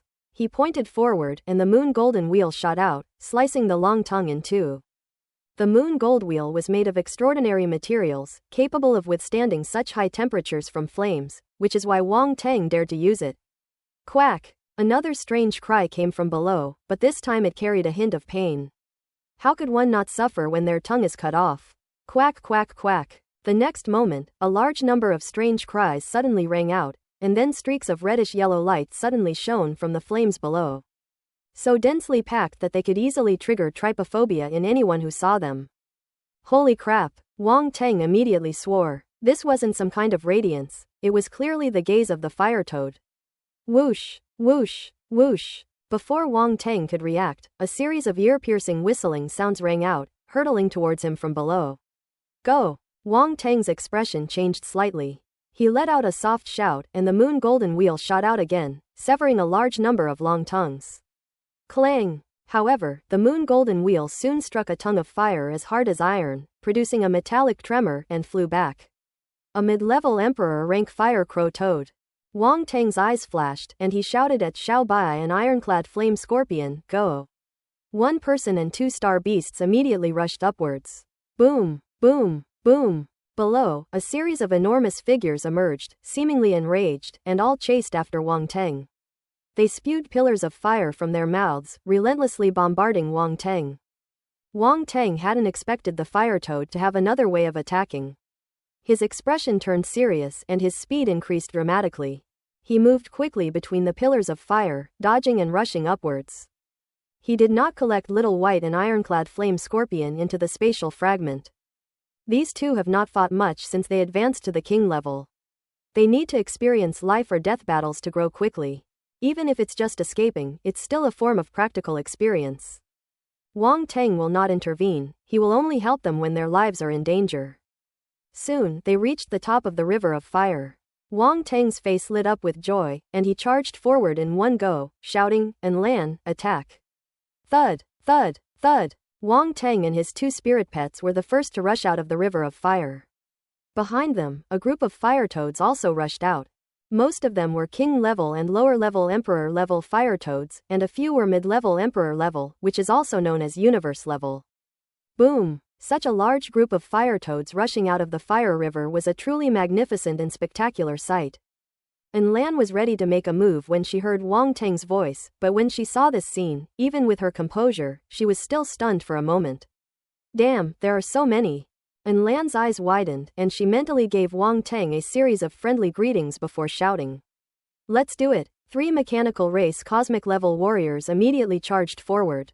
Quack, quack, quack. A series of shrill screams rang out as the fire toads were harvested. To a cosmic level martial artist, those fire toads, which were only equivalent to planetary or stellar level creatures, were no match for him.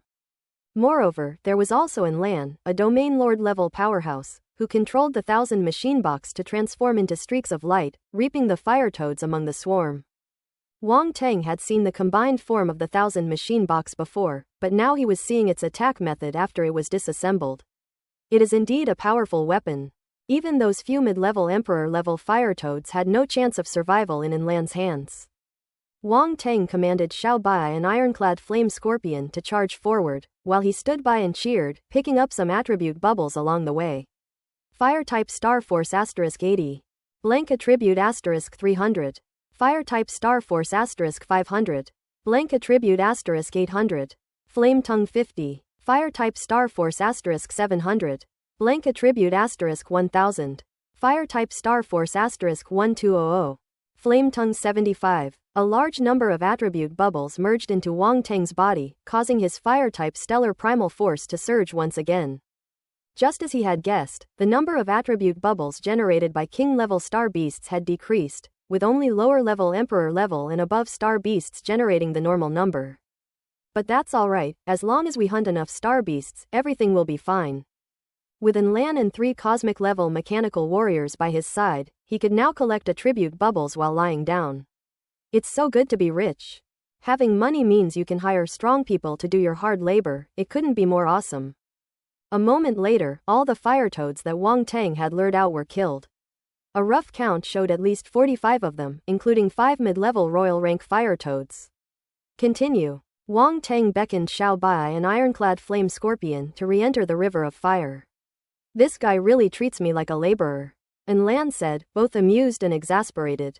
"They'll do the job for the money. It smells so good." Ellipsis ellipsis. 2 days passed in the blink of an eye. Wang Teng and the others followed the fire river all the way down, and one by one, the fire toads entered his spatial ring. In fact, using their method, they exceeded the required 500 heads in less than half a day. However, the requirement of 50 mid-level royal grade star beasts was not met. A mid-level royal grade star beast is equivalent to a cosmic level star beast, and such star beasts are relatively rare. 2 days later, Wang Teng had hunted down 2,380 fire toads, including 53 mid-level emperor rank 1s, just barely reaching his goal. Even so, it's already quite incredible. King-level star beasts are overlords on Earth, but in this fire river realm, they are hunted down like ordinary star beasts.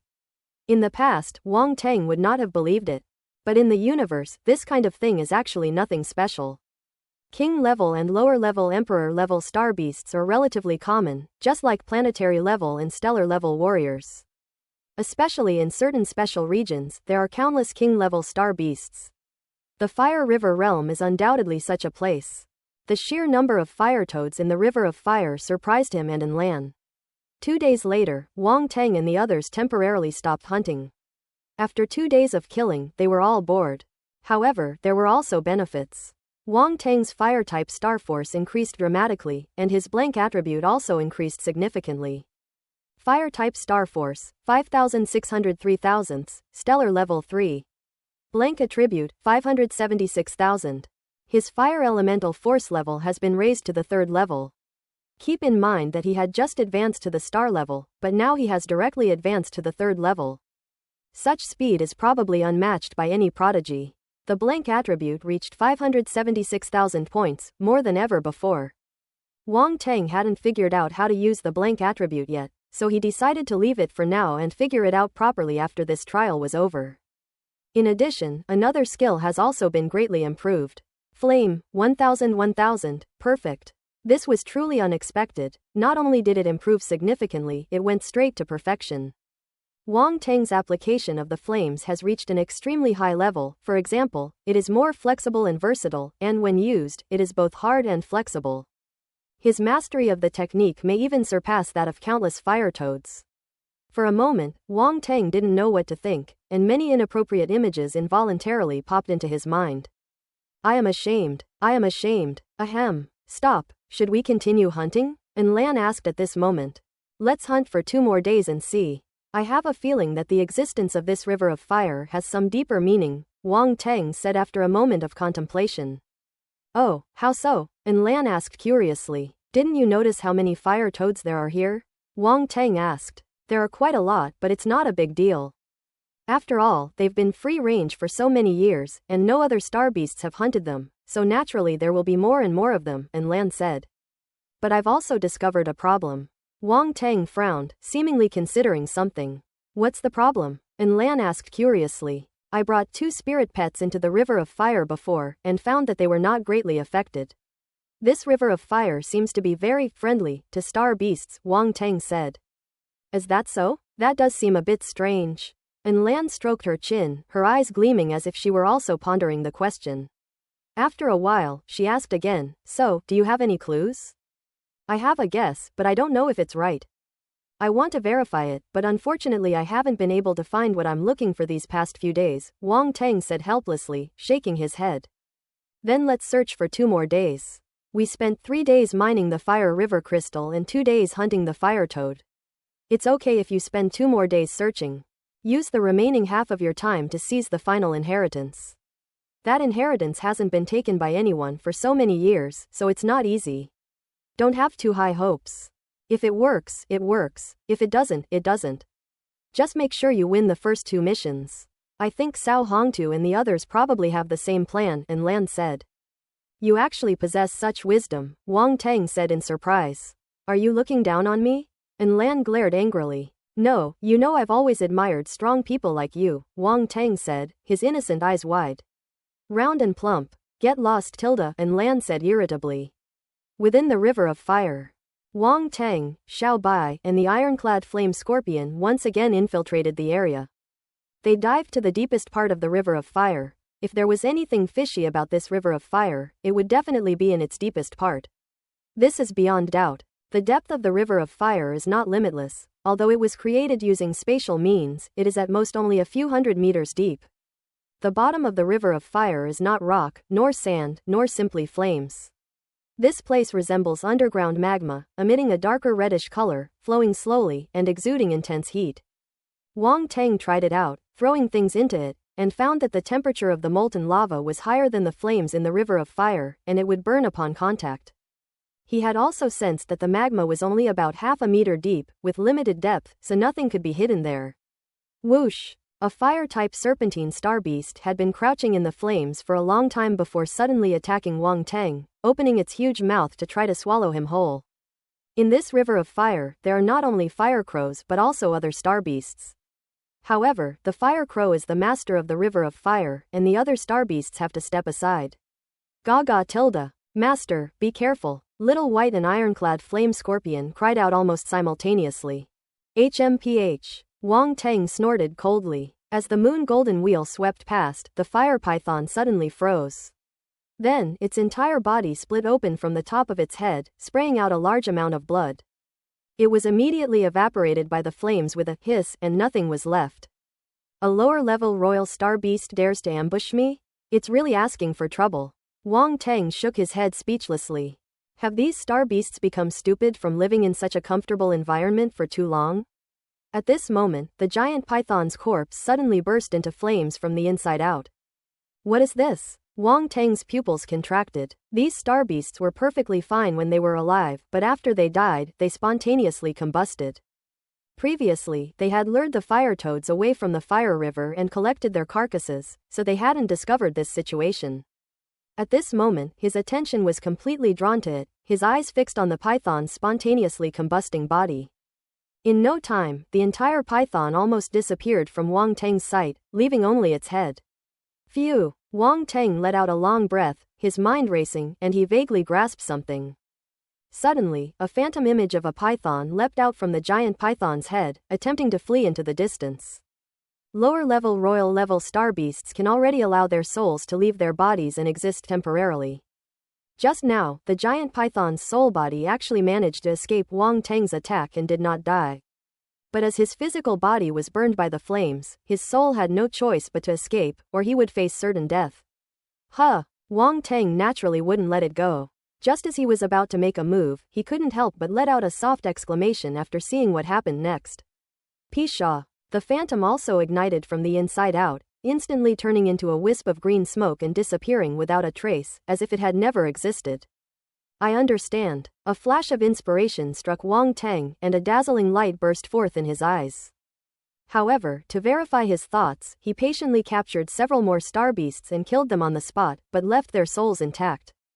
After these star beasts die, their bodies and souls are exposed to the river of fire, and without exception, they all spontaneously combust from the inside out. It seemed to be swallowed by flames and vanished completely in an instant. Just as I expected, Wang Teng's eyes flashed rapidly, and he had already guessed 7 or 8 parts of it. He immediately took Little White and the ironclad flame scorpion back to the outside of the fire river. What, have you given up? Lan asked as she saw him emerge from the river of fire. Protect me, Wang Teng said solemnly, without explaining, and sat cross-legged directly above the river of fire. Could it be? Lan couldn't help but show a look of surprise on her face. A thought popped into her mind, but Wang Teng had already closed his eyes, so she didn't ask any more questions. After Wang Teng closed his eyes, a sphere emitting a hazy white light flew out from between his eyebrows. A spiritual entity. Lan's eyes flashed. This guy actually released his spiritual entity. What exactly is he trying to do? This sphere was none other than a star condensed from a spiritual entity. After it flew out from between his eyebrows, Wang Teng controlled it to plunge into the river of fire. Holy crap! Lan couldn't help but curse, her expression changing slightly. This guy's gone mad. He actually put his spiritual body into the river of fire. Doesn't he have a death wish? He frowned deeply, his spirit stirring within him, ready to act at any moment to save Wang Teng. However, even with his spiritual attainments, if he were to directly enter the river of fire in his spiritual form, he would suffer severe injuries, and he could not stay there for too long. Otherwise he would truly not be able to return. Wang Teng had no idea that Lan would be so nervous. He had made thorough preparations before entering the fire river and would not risk his life. At this moment, his spiritual body, Star, was wandering in the river of fire and slowly sinking to the bottom. Hiss hiss hiss. The flames of the fire river enveloped the spiritual entity, Star, and Wang Teng instantly felt a terrifying burning pain. This pain does not originate from the physical body, but from the mind. That kind of pain is 100 or 1,000 times more intense than physical pain, making one feel like they are dying and almost ascending to heaven on the spot. Hiss! Wang Teng kept gasping for breath, but at this moment he was just a spiritual being and couldn't do anything. Fortunately, he was a mentalist and could use his mental power to resist for a while. Otherwise, the flames of this river of fire would have directly burned his soul's origin, and Wang Teng probably wouldn't have lasted long before being burned to death. Time passed slowly, but everything remained calm, and nothing happened. Wang Teng was enduring immense mental anguish. His face was pale, and large beads of sweat dripped from his forehead. His body trembled uncontrollably. By this time, his mental energy had been completely exhausted. This is the first time such a situation has occurred. His mental energy had never been so severely depleted. Once his mental energy is depleted, the flames in the river of fire will directly threaten his spiritual body. Wang Teng sensed the threat of death and was about to use his blank attribute to restore his mental power when he suddenly stopped, his mind filled with uncertainty. You can't catch a wolf without risking your cub, so let's go for it. Wang Teng gritted his teeth and did not use the blank attribute, but instead exposed his spiritual body to the river of fire. Boom! Flames surged forth, completely enveloping his spiritual entity, Star, and burning it wildly. An even more intense pain followed, and Wang Teng felt completely overwhelmed, as if he were about to explode. I'll endure it, I'll F***** you. Wang Teng roared inwardly, his face contorted in pain. This is insane. This guy is really flirting with death. Lan exclaimed in astonishment upon seeing this scene. It doesn't matter if you die, but what about my money? I haven't received a single penny yet. No, I can't let you just die like this. I really owe you. Wang Teng had reached his limit, his spiritual body was enduring terrifying burning pain and was on the verge of collapse. It hurts so much. That fucking hurts so much. His willpower was quite strong, but the pain he endured was truly inhuman. He now finally understood how Kai Yan Demon Lord felt when he tormented him with the azure jade glazed flame. Is this retribution? Wang Tang suddenly reflected on himself and realized that he might have really gone too far in the past. After a second of reflection, Wang Tang decided to use his blank attribute to save himself. He couldn't hold on any longer. If this continued, he would really die. That thing is really patient, it hasn't shown itself even at this point. Wang Tang secretly grumbled to himself. However, at that moment, his spirit body suddenly trembled, sensing a peculiar flame seeping in from the surrounding flames. Wang Tang was overjoyed instantly. They're here. However, he quickly suppressed his inner elation and abandoned the idea of using the blank attribute, continuing to appear half-dead as he waited for that peculiar flame to completely enter his spiritual body. However, this peculiar flame was very cautious, like a thief. It did not immediately enter the room, but first carefully stepped in with one foot, then the other, and half peeked out to observe the situation inside the room. Wang Tang's mental body was indeed on the verge of collapse, and the way this wisp of flame flickered made him extremely anxious. Hurry up, hurry up, hurry up and come in, you bastard. Ellipsis ellipsis. Wang Tang roared inwardly, never feeling so frustrated and helpless. He was completely helpless against a wisp of flame. It was infuriating. After a moment, the flame seemed to finally realize there was no danger, and extended its entire body inside, completely entering the room. Ha ha ha. Wang Tang couldn't help but let out a sinister laugh. Let's see where you run now. Boom. The azure jade flame, the holy flame of light, and the flame of darkness, hidden deep within the spiritual body, suddenly surged forth. The flame was startled and trembled violently, trying to escape. However, Wang Tang's three flames swept out instantly, blocking all escape routes and surrounding the small flame. At the same time, the azure jade glazed flame surged forth from the spiritual entity, star, completely isolating the flames from the outside world. This is the source of Wang Tang's confidence. That was also his last trump card. He had hidden the three kinds of strange flames of heaven and earth in his spiritual body, star, beforehand, so he wasn't afraid of any problems. Even so, we cannot be careless. Our spiritual bodies are too fragile, and being exposed so directly to the river of fire is extremely dangerous. If we are not careful, we will really be doomed. As flames erupted, Wang Tang breathed a sigh of relief, and the pain on his face slowly faded. And Lan was about to make a move, but seeing this scene, she stopped and looked on with suspicion. Is this all done? He circled around Wang Tang to make sure that Wang Tang was indeed out of danger before he felt relieved. Thankfully, the money was saved. Ellipsis ellipsis. At this moment, Wang Tang's entire mind was immersed in his spiritual body, staring intently at the small, crimson flame in front of him. Little guy, you really made my life miserable. Wang Tang gritted his teeth, his focused gaze fixed on the small flame. Three kinds of extraordinary flames surged, radiating a power unique to these extraordinary flames. The tiny crimson flame trembled violently, like a little girl curled up in a ball, shivering. Surrender, or die. Wang Tang sent out a thought, filled with killing intent, as if he would have the three clusters of strange flames of heaven and earth devour him at the slightest provocation. The small red flame trembled even more violently, terrified. Then, it sent out a thought without hesitation.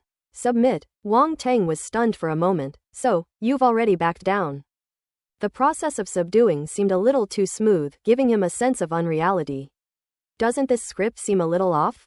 As a unique flame of heaven and earth, shouldn't it put up a fight? Where is your integrity? Are you really choosing to submit?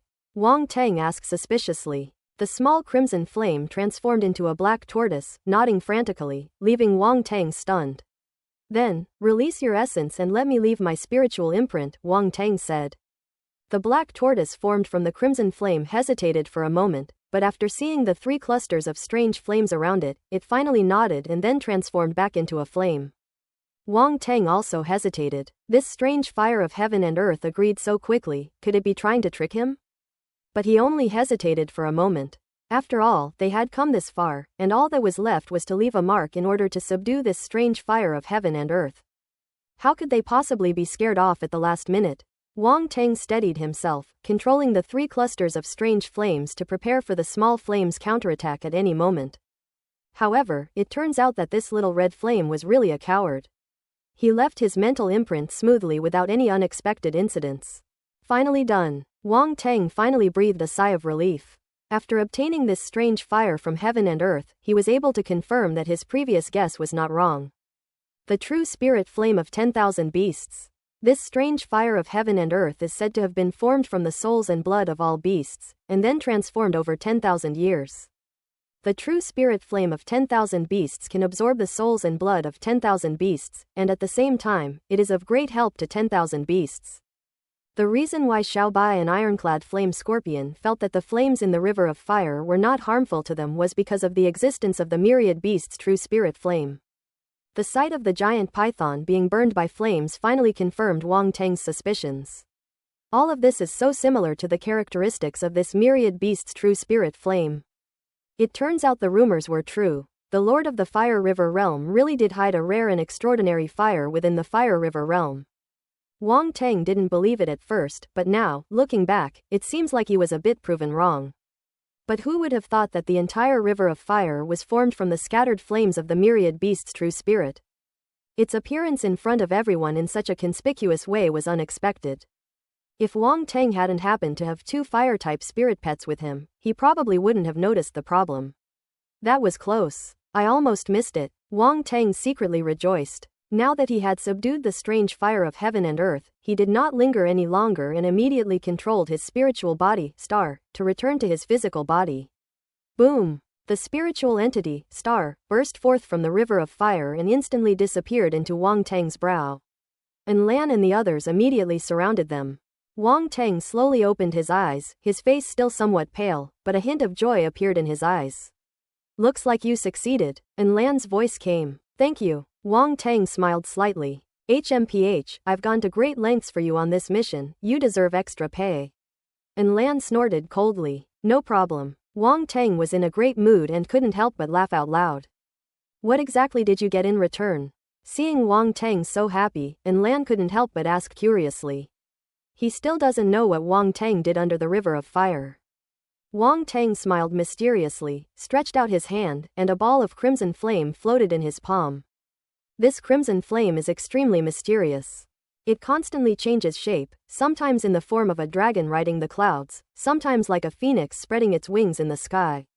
And there are also various other beasts such as black turtles, giant pythons, toads, and birds that change within it, too numerous to mention. This is a celestial fire. And Lan's eyes widened in disbelief, wondering if she was seeing things. Another burst of extraordinary fire from heaven and earth. Wang Teng already possessed one rare and extraordinary flame, and now he's gotten another one. What incredible luck! I'm so envious, jealous, and resentful. That's right, it is indeed a strange fire of heaven and earth. Wang Teng nodded with a smile. He didn't hide it, because what he was about to do couldn't be kept secret from others either. You got it from the river of fire? And Lan took a deep breath to calm herself down, but still couldn't help asking the question. This river of fire has existed for countless years, and despite the long-standing rumors, no one has yet discovered any trace of this extraordinary fire. Over time, everyone started to treat it as a rumor. After all, no information about the strange fire was ever revealed about the Fire River Realm Lord back then. If a Realm Lord level expert possessed a heavenly flame, it would be impossible for him to hide it so well that no one ever knew about it. Unless he has never used the strange fire of heaven and earth. However, Wang Teng discovered the existence of the strange fire in just a few days and even subdued it. That's a bit too dreamy. It's important to understand that their main objective this time is a trial mission, and since the Fire River realm has reached its limit, their time is extremely limited. Unlike the previous trial participants who had plenty of time and stayed for months without discovering anything. A comparison before and after. Therefore, Lan found it truly unbelievable. Wang Teng nodded, offering no further explanation and letting him process it on his own. Then he stepped forward and threw the flame in his hand. Go! The true spirit flame of 10,000 beasts hovered above the river of fire, emitting a strange fluctuation. What are you trying to do? Lan asked. You'll see when you keep watching, Wang Teng smiled, gesturing for him to continue reading. Boom! Just then, the flames in the river of fire suddenly began to churn, and towering flames shot into the sky. Rumble tilde. A roar resounded again, and all the flames converged towards the myriad beast's true spirit flame, merging entirely into that small flame. This scene was extremely frightening. The entire river of fire, tens of meters wide, was churning and surging, like a flood, almost like a natural disaster. Even Wang Teng felt a chill run down his spine upon seeing this, and his eyes flickered slightly. If it weren't for the extraordinary fire of heaven and earth within him, he wouldn't dare face such terrifying flames. Is this strange fire going to absorb the entire river of fire? And Lan asked incredulously, as if she had guessed something. To be more precise, the entire river of fire is part of it, Wang Teng said. Hiss! The strange fire of heaven and earth is truly terrifying. And Lan exclaimed. The three cosmic-level mechanical warriors exchanged glances, and they all took several steps back, not daring to approach the raging river of fire. And Lan, be prepared. With such a commotion, Cao Hongtu and the others will probably be attracted here, Wang Teng said. And Lan was slightly taken aback, but then immediately realized what was happening. Okay, he nodded in response. The three cosmic-level mechanical warriors all tensed up and became alert. Hurry up, Wang Teng ordered. The myriad beast's true spirit flame possesses a certain level of intelligence, and upon hearing this, it immediately accelerated its absorption of the flame. Back then, the Lord of the Fire River realm used it as the main body to create this fire river, which spans the entire Fire River realm. It is absolutely impossible to absorb it all in one time. Wang Teng was aware of this as well, so he frowned slightly and could only helplessly prepare to deal with Cao Hongtu and his men who were about to arrive. Ellipsis. Meanwhile, hundreds of kilometers away from Wang Teng and his group, Cao Hongtu and his men were hunting fire toads in the fire river. Although they hadn't thought of Wang Teng and the others' method, with Sinclair One's help, they were able to enter the fire river to hunt fire toads, so their efficiency was not low. So far, they have hunted down more than 1,000 fire toads, and have also killed 41 mid-level Emperor-level fire toads. They will soon be able to break through the mission requirement of 50. Of course, this was the result of the collaboration between Sinclair and Cao Hongtu. Otherwise, Cao Hongtu alone could not have achieved such a level. After all, they suppressed their own realm and were unable to unleash the power of a domain lord. However, just as they were besieging and killing a mid-level Emperor-level fire toad, an unexpected situation suddenly occurred. The fire toad seemed to sense something extremely terrifying, and fled in panic towards the distance, charging wildly, trying to break through the encirclement of Cao Hongtu and the others. At the same time, the star beasts around them also went berserk, and terrifying cries echoed in the river of fire, filled with a sense of terror. What's going on? Cao Hongtu frowned, a sense of foreboding creeping into his heart. This is a star beast uprising. Synchramon's expression changed slightly, and he said in a deep voice. Thud, thud, thud. Just then, the fleeing star beast suddenly exploded, turning into balls of flame and spontaneously combusting and disappearing. When Cao Hongtu and the others saw this scene, their expressions changed, and they felt a chill run down their spines and their scalps tingled. A chill ran up my spine. All the star beasts self-destructed and burned in the flames. This is so weird. They didn't even know what was happening. The unknown is always frightening. Hurry, there's something wrong with this river of fire. We can't stay here any longer, Sinclair said hastily. After saying that, without any hesitation, he rushed straight out of the river of fire. What exactly happened? Why would these star beasts self-destruct? Cao Hongtu's face was grim. Their mission was not yet completed, and this had happened, which was very frustrating. Father, what do we do now? Cao Wu asked from the side. Let's go. Cao Hongtu hesitated for a moment, but could only grit his teeth and follow Sinclair Monk. In any case, staying alive is the most important thing. Given this unusual situation in the river of fire, it would be best for them to leave before figuring things out, otherwise, who knows what might happen. Cao Hongtu, Cao Wu, and the cosmic-level martial artists they had recruited rushed out of the river of fire. A moment later, they burst out of the river of fire and rose into the sky. The entire river of fire was churning and churning, a truly terrifying sight. Sinclair One's gaze was fixed on the river of fire below, as if he were deep in thought. The river of fire surged, countless flames churned, and the star beasts underground let out terrifying and desperate roars, as if making their last struggle. Cao Hongtu and the others had already left the fire river and were observing this sudden anomaly from outside. Sinclair stood above the river of fire, a thoughtful expression on his face. Any discoveries? Cao Hongtu flew over and broke the silence, asking. The members of the Perix family possess a special fire constitution, making them more sensitive to fire, which is why Cao Hongtu asked him about it. These flames seem to be surging in one direction, Sinclair Mond mused. Surging in one direction? Cao Hongtu's face showed disbelief. How could this be? Could someone have done something to the fire river? Who? Sinklam's expression turned somewhat ugly, and he sneered, who else could be in this fire river realm besides you and me? You mean Wang Teng? Cao Hongtu immediately reacted, but how is that possible? Don't forget, I saw him with my own eyes that he possessed a strange fire from heaven and earth, Sinkli said. A strange fire of heaven and earth? How could that kid have a strange fire of heaven and earth? Cao Hongtu's expression was not good, and there was a red light flashing in his eyes. That's jealousy. Their eyes were red with jealousy. Sinkli glanced at him, smiled coldly to himself, and said nothing.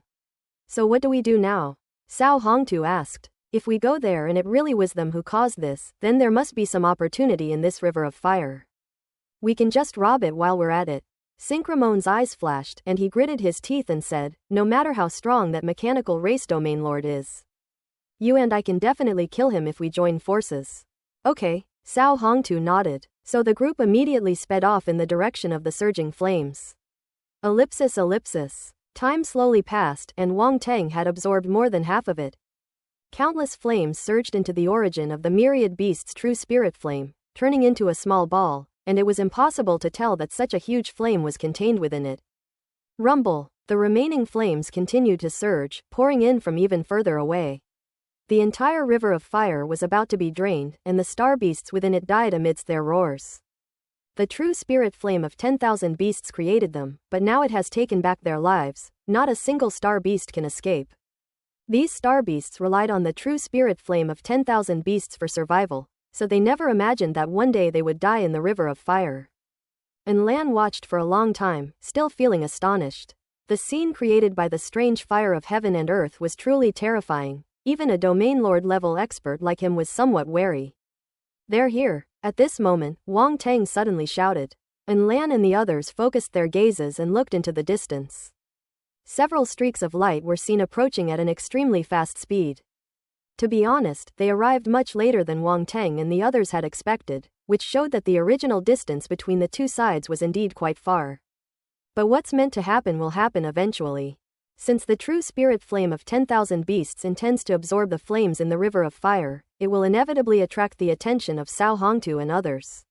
There is no solution. Unless Wang Teng is willing to give up, but if he does so, the myriad beast's true spirit flame will be incomplete and will require a lot of time to recover, which would be a loss. Cao Hongtu and the others had obviously also seen Wang Teng and his group. They landed and turned their gazes toward them. It really is you guys, Cao Hongtu said. Senior brother Cao, are you here to watch the fun? Wang Teng asked with a smile. A strange fire from heaven and earth. Sinkli One's gaze, however, fell upon the myriad beast's true spirit flame in front of Wang Teng. He noticed the flame immediately, his eyes burning with intense interest. This is another kind of extraordinary fire from heaven and earth. There really is a rare and extraordinary fire in this fire river realm. This is wonderful. It's like heaven is helping us. Two kinds of strange fires from heaven and earth have appeared at the same time. They are all mine. Sinkli was overjoyed, his whole body trembling with excitement. He could no longer describe his feelings. The extraordinary fire of heaven and earth was extremely important to the Perix family. He encountered the extraordinary flames of heaven and earth that his family had searched for countless years without success, and even encountered two of them at once. This is simply a gift from heaven. If there is only one flower, he will definitely not be able to keep it. However, if he were to bring these two strange flames of heaven and earth back, he could offer one to the family patriarch and keep the other for himself, and no one could take it away from him. He felt that agreeing to come to the Fire River realm with Cao Hongtu was the right decision. He had never thought his decision was so wise. Cao Hongtu also noticed the existence of the myriad beast's true spirit flame. His gaze filled with astonishment, but he eventually fell silent. Since Sinclayon is here, this strange fire of heaven and earth is destined not to belong to him. Excuse me, may I interrupt? Wang Teng's voice came over, interrupting Sinclair's beautiful fantasy, and he couldn't help but turn his head to look at Wang Teng. Both of these strange flames are mine. Wang Teng grinned at him. The smile seemed mocking to Sinclayon, causing his expression to stiffen slightly. You've subdued this strange flame? Sinclair asked incredulously, as if he had heard something unbelievable. Congratulations, you got it right. Wang Teng nodded seriously. Sinclair suddenly felt a pang of sadness. Why? Why is this happening? What is so special about this kid that makes him so frequently recognized by the strange fires of heaven and earth? What? Cao Hongtu was utterly astonished. This strange fire of heaven and earth has actually been subdued by this kid. How is this possible? How could a planetary-level martial artist possibly subdue a strange fire of heaven and earth? At this moment, Cao Hongtu also felt unbalanced, and could hardly suppress the burning flames of jealousy within him. Cao Wu and another cosmic-level martial artist both turned their gazes to Wang Tang, unable to hide their deep shock. Don't look at me like that, it's embarrassing, it makes it seem like I slept with your wives, Wang Tang said. Damn it, Sinclayon was immediately detonated. He was already angry to see that Wang Tang possessed two rare flames of heaven and earth, and to be humiliated like this, an unnamed rage surged to his head. Wang Tang, you've gone too far. Cao Hongtu was so angry his liver hurt. I didn't wrong you, did I? The way you looked at each other just now, it was like your wives had been stolen. Wang Tang said. Cao Hongtu wanted to say something more, but Sinclayon waved his hand, took a deep breath to calm himself down, and said, Wang Tang, I'll give you one more chance. Offer up 2 different flames and come back to the Perix family with me, and I can guarantee you a worry-free life. You need to think this through. Now that Cao Hongtu and I are working together, the mechanical race domain lord level person beside you alone can't protect you. And even if we can't catch you, once you leave this Fire River realm, do you think you can escape the clutches of the Perix family, in the heavens and on the earth? The atmosphere immediately became tense upon hearing Sinclaion's threatening words. Cao Hongtu's eyes flickered. He hadn't expected Sinclayon to try a softer approach instead of directly robbing him. Why did he do that? Cao Hongtu was somewhat puzzled. He desperately wanted Sinclayon to join him in killing Wang Tang and nipping any threat in the bud. But at this point, he couldn't say anything more, for fear of ruining Sinclaion's plans. The Perix family is too powerful. He didn't have the courage of Wang Tang to go head-to-head with the Perix family, otherwise he wouldn't have sent Cao Zhaozhao to marry into the family. Zhaozhao, by the way, where is my daughter? Cao Hongtu finally remembered his poor daughter. Although he had arranged a marriage for her, he still loved her very much. And Lan couldn't help but look at Wang Tang. He was somewhat wary of the threat posed by the Perix family, but he was not afraid. However, Wang Tang was different. He wanted to obtain the title of Baron in the Great Qian Empire, and the Perix family was one of the 8 non-royal royal families in the Great Qian Empire. Even if Wang Tang becomes a baron after offending the Perix family, things will be very difficult for him in the Great Qian Empire. Now that 2 more types of extraordinary flames have been revealed, the Perix family is even less likely to let him go easily. And Lan knew the importance of the heavenly flames to the Perix family, and they would never allow the 2 kinds of flames to fall into the hands of others. If he doesn't hand over the heavenly flame, Wang Tang might really have a hard time surviving. And Lan felt a sense of unease. This must be a very difficult decision for Wang Tang. At this moment, Wang Tang laughed and said, You're saying this because you're worried you won't be able to subdue the 2 strange flames, right? Everyone was taken aback upon hearing this. Is that so? They hadn't expected this at all. Sinclaion's expression stiffened slightly, clearly not expecting Wang Tang to be so quick-witted as to see through his intentions in an instant. When he entered the Fire River realm this time, he never expected to encounter a strange fire from heaven and earth. He was unprepared and naturally had no confidence in subduing the strange fire. Only by returning to his family and relying on the strength of his ancestors could he possibly succeed. Seeing his appearance, everyone became even more convinced of the reasons Wang Tang had given. Cao Hongtu's eyes flashed, and he glanced at Sinclayon Monk out of the corner of his eye, suddenly realizing something. Based on his understanding of Sinclayon, he probably wanted to kill Wang Tang long ago after Wang Tang's offense, and the only reason he could still hold back now was because of the heavenly flame. Sinclayon Monk is a hypocrite too. You should know that what I said is not without reason. If you remain stubborn, you will definitely regret it in the end, Sinclayon said without answering. Hey, Wang Tang shook his head, full of disdain. As expected, even if I gave you the chance, you still wouldn't be good enough. Even if I put 2 rare flames of heaven and earth in front of you, you still wouldn't be able to use them. And you still want to compete with me for them? You. Sinclayon Monk immediately turned red with anger, his bald head shining even brighter. As a domain lord level powerhouse, he had never been so despised. Stop talking nonsense. If you want the heavenly flame, come and snatch it yourself. Let's see if it listens to you then, Wang Tang said calmly. Fine, fine, you won't listen to reason, so don't blame me for being impolite, Sinclair said angrily. And Lan truly admired Wang Tang's toughness. Seeing that the two sides had already torn off all pretense of civility, she stopped watching and spoke up. Isn't this the Perix family's stray dog? It ran away last time, but it dares to show its face again this time? Upon hearing this, Sinclair felt another surge of impotent rage. His face darkened as he stared at Lan. Having lost a match before, he had to run away to save his life, which he considered a disgrace. Now, Lan had brought it up and mocked him to his face, and he wanted nothing more than to fight Lan to the death, but in the end, he was a little cowardly. What, you want another fight? Lan said calmly, arms crossed.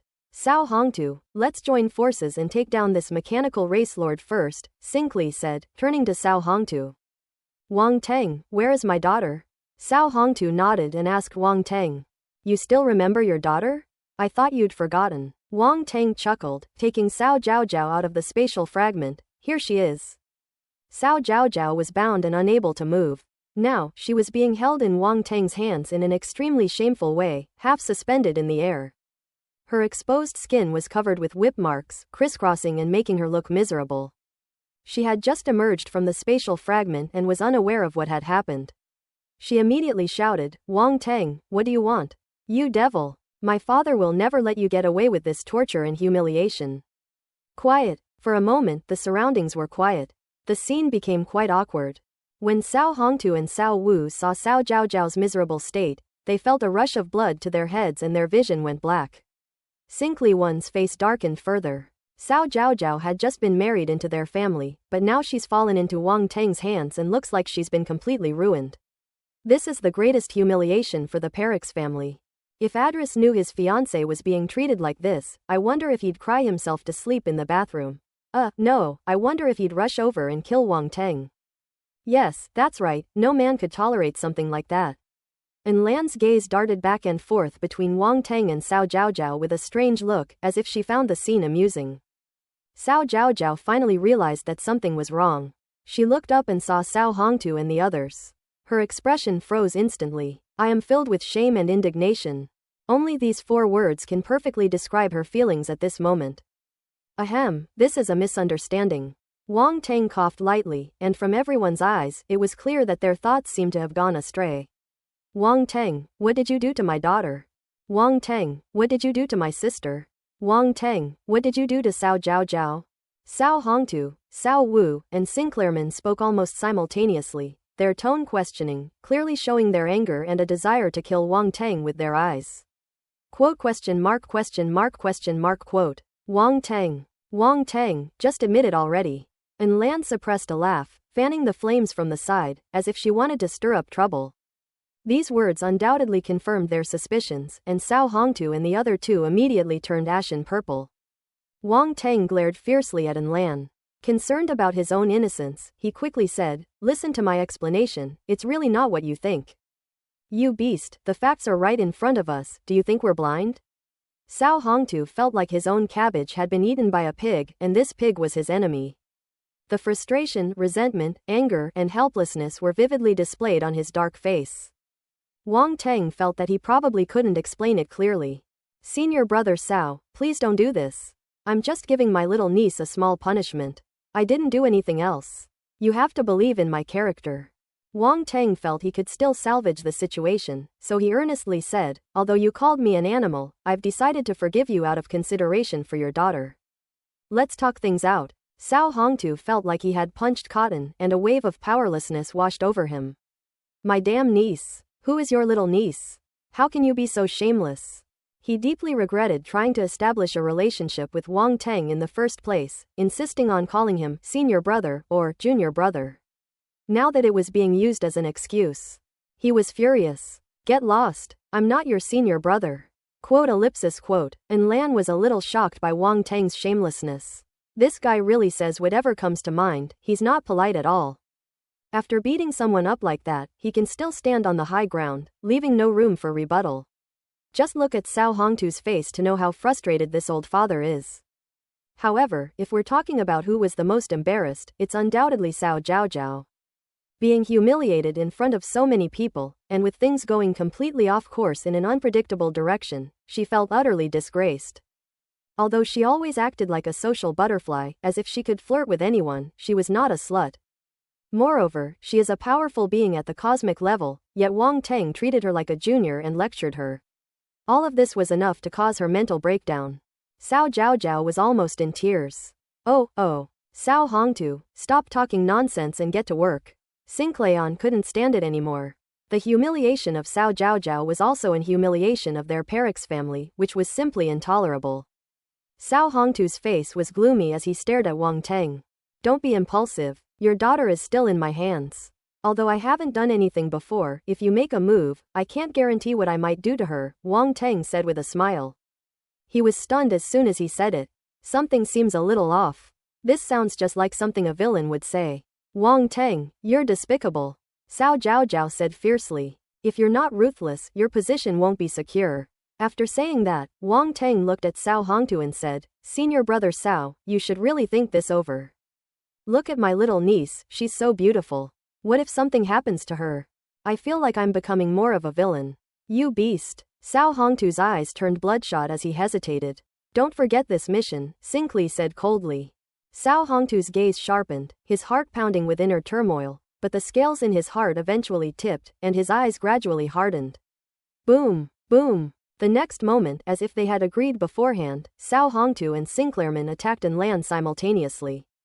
Cao Hongtu, wielding a battle sword, unleashed peak cosmic level power, delivering a deadly attack with his very first move. Sinclayon also unleashed his peak cosmic level strength, wielding a battle axe. Blue, sea whale flame, surged forth continuously, and the flame pattern between his brows began to flicker violently before spreading out, quickly covering his face, neck, and down his body. As if blue flame patterns were wrapped around his skin, making his aura even more powerful. It's obvious that he used the fire physique unique to the Perix family. The fire physique of the Perix family is quite something. Wang Teng's gaze sharpened slightly upon seeing this, and he whispered, Lan, be careful. Lan nodded, her expression becoming slightly serious. She disappeared from her spot and went straight to meet them. Boom! A violent collision erupted on the spot, and the force swept across the sky. Lan knew that Wang Teng's side should not be disturbed, so she kept the battle far away from Wang Teng's area. Cao Wu and another cosmic-level martial artist stared intently at Wang Teng. Cao Wu, in particular, was filled with rage, knowing what Cao Zhaozhao had gone through in Wang Teng's hands. And Feng, and Yuan, and Dong, I'm leaving these two to you, Wang Teng said. Upon hearing this, the three cosmic-level mechanical warriors nodded, and two of them stepped forward to engage Cao Wu and his companion in battle. The remaining mechanical warrior stood guard beside Wang Teng. How heartless. Has your father given up on you? Wang Teng looked down at Cao Zhaozhao in his hands and laughed. Cao Zhaozhao gritted her teeth, a hint of sadness flashing in her eyes, but it quickly disappeared. She said coldly, even if they don't make a move, you won't let me go. This is the wisest choice. You're judging a gentleman by your own petty standards. If he hadn't made a move, I would have let you go. After all, I'm a man of principle, Wang Teng continued, his words dripping with sarcasm. He had seen through Cao Hongtu perfectly, and what he said was true. Cao Zhaozhao's expression changed, and her heart sank into a quagmire. There are some things she just doesn't want to admit. But if it's exposed, things will be different. Cao Zhaozhao was already standing on the edge of the swamp, and all Wang Teng did was give her a gentle push. Hee. Wang Teng chuckled, ignoring Cao Zhaozhao and turning his gaze to the myriad beast's true spirit flame in front of him. It's almost fully absorbed. It was worth all the time he had just wasted. Rumble. This river of fire, which had existed for countless years, finally began to dry up. Countless flames were drained, and the star beasts within it died one after another. Wang Teng could sense that the myriad beast's true spirit flame was becoming complete and even more powerful. It seems that the deaths of those star beasts became nourishment for the true spirit flame of 10,000 beasts. It should be noted that the fire river contains countless star beasts, and now they have all been transformed into nourishment, which is of great help to the myriad beast's true spirit flame. A realization dawned on Wang Teng. Perhaps he knew the purpose behind the Fire River Realm Lord's creation of this fire river. Boom! Just then, the battle not far ahead changed. After the violent collision, one of the mechanical warriors was actually knocked back by Cao Wu, and a huge gash appeared on his body. If it weren't for the mechanical warrior's ability to heal, this strike would have been enough to take most of his life. Even so, Cao Wu broke through the mechanical warrior's obstruction and charged towards Wang Teng. Wang Teng raised an eyebrow, a hint of surprise in his eyes. Cao Wu's strength is actually quite strong. Upon seeing this, Cao Zhaojiao's face lit up with joy. I'll go and meet him. The mechanical warrior standing beside Wang Teng blocked Wang Teng's path. Give me 5 more minutes, Wang Teng said, frowning. 5 minutes? Ndong nodded, then rushed out to meet Cao Wu. Seeing another mechanical warrior rushing over, Cao Wu seemed somewhat anxious and immediately let out a roar. In an instant, his entire body surged with primal force, and the slashing blade in his hand erupted with a dazzling light, slashing directly from a distance. Wanting to kill the mechanical warrior as quickly as possible and then rescue Cao Zhaojiao from Wang Teng. Boom, boom, boom. The battle was quite fierce. Whether it was Enlan and Cao Hongtu, Xin Keleman and others in the distance, or Cao Wu and Ndong nearby, they were all fighting fiercely and evenly matched. Enlan's strength was indeed formidable. Even when facing Cao Hongtu and Xin Keleman, she was able to handle them with ease and was not at a disadvantage in the slightest. At this moment, Cao Hongtu and Sinclair looked rather grim. They originally thought that the two of them working together would be able to quickly kill this mechanical race domain lord. Without the protection of the mechanical race domain lord, Wang Teng was nothing. However, the result was somewhat unexpected. The mechanical race's domain lord was ridiculously strong. Even though they could only unleash their peak cosmic level power, they still couldn't defeat this mechanical race domain lord. The longer it drags on, the more anxious they become. On the other hand, Cao Wu's side fought more and more fiercely, and the mechanical warrior who was blocking him kept retreating. Time passed slowly in this way. 1 minute, 2 minutes. Ellipsis. Get out of my way. Cao Wu fought the mechanical warriors for a long time. Seeing that time was running out, he roared and slashed wildly with his battle blade, sending streaks of blade light enveloping the mechanical warriors. Boom! The mechanical warrior hastily dodged but was still struck and sent flying backward. Cao Wu ignored him and charged straight at Wang Teng. Kill! Cao Wu was already in a killing frenzy. Without uttering a single word, he charged forward and slashed. Wang Teng's gaze sharpened, somewhat surprised by Cao Wu's ferocity. However, he was not afraid. Although he had only just been promoted to the stellar level, his combat strength was extraordinary. Without him making any move, a streak of light suddenly shot out from his body. Moonwheel! Clang! The next moment, the moonwheel spun rapidly in the air and collided violently with the blade light that Cao Wu was slashing at. A metallic clang rang out. The blade shattered instantly. Cao Wu was completely unprepared for this situation. His body was knocked back more than 10 meters by the immense force carried by the moon golden wheel, and a look of astonishment appeared on his face. Again, Wang Teng said calmly, beckoning him with his finger. This appearance is full of provocation. Cao Wu's expression turned cold. He gathered his primal force, condensing it into countless blade beams that crisscrossed and completely sealed off the space around Wang Teng. Let's see how you block this. Wang Teng's expression changed slightly, and he felt a chill run down his spine. If it were just an attack from a stellar-level martial artist, he could easily withstand it on his own. But Cao Wu was a cosmic-level martial artist, and no matter how strong his combat power was, he wouldn't dare to take Cao Wu's attack head-on. Wang Teng. Ndong, the mechanical warrior who had been repelled, changed his expression drastically and rushed over. Meanwhile, another severely injured mechanical warrior, whose injuries had almost fully healed, immediately rushed towards Cao Wu, trying to stop him. But it was too late for them. Wang Teng, release my sister, or I'll spare your life. Cao Wu roared, his face contorted with rage. Ha ha ha, you can't protect him anymore. Cao Hongtu and Sinclairman, who were watching from a distance, burst into laughter upon seeing this scene. Enlan's expression changed drastically. She wanted to abandon the two and rush to their rescue. Cao Hongtu and Sinclairmont naturally wouldn't let him have his way, and they held him tightly. Wang Teng was suddenly in dire straits. To Cao Wu's surprise, Wang Teng did not resist at all, but simply stood there and let the blade descend. Cao Wu's expression changed. Cao Zhaojiao was still in Wang Teng's hands. He had only wanted to force Wang Teng to comply, not to actually kill him. If his attack lands on Wang Tang, Cao Zhaozhao in his hands will also be hard-pressed to escape. However, Wang Tang did not play by the rules at all. Faced with such a life-or-death crisis, he showed no fear and had no intention of letting Cao Zhaozhao go in exchange for his own life.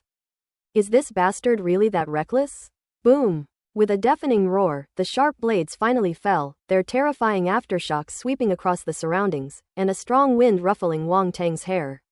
But he was unharmed. At the last moment, Cao Wu managed to deflect the blade, landing it to Wang Tang's left. He couldn't possibly kill Cao Zhaozhao as well. You scared me to death. I thought you were going to turn on your family and kill your sister too. Wang Tang patted his chest, looking terrified. Cao Wu almost spat out a mouthful of blood. Why, isn't this guy afraid of dying? His face was gloomy, and a deep sense of powerlessness welled up in his heart. Faced with Wang Tang, he, a cosmic-level martial artist, was completely helpless. And Lan, who was in the distance, breathed a sigh of relief but was also somewhat speechless. That was so damn exciting. Wang Tang is absolutely reckless, he'd even gamble on something like this. If Cao Wu were ruthless, he might lose his life here. The smiles on Cao Hongtu and Sinkli monks' faces froze, their expressions turning as if they had eaten excrement. This result was somewhat unexpected for them. For some reason, I feel fucked. You're crazy. Cao Zhaozhao originally thought she would be saved, but who would have thought that Wang Tang would rather die than let her go? Which made her so frustrated that she wanted to vomit blood. I'm scared too, Wang Tang said quietly. I don't believe your ghosts. Cao Zhaozhao was furious. Cao Wu was also extremely angry, he felt that his intelligence had been insulted.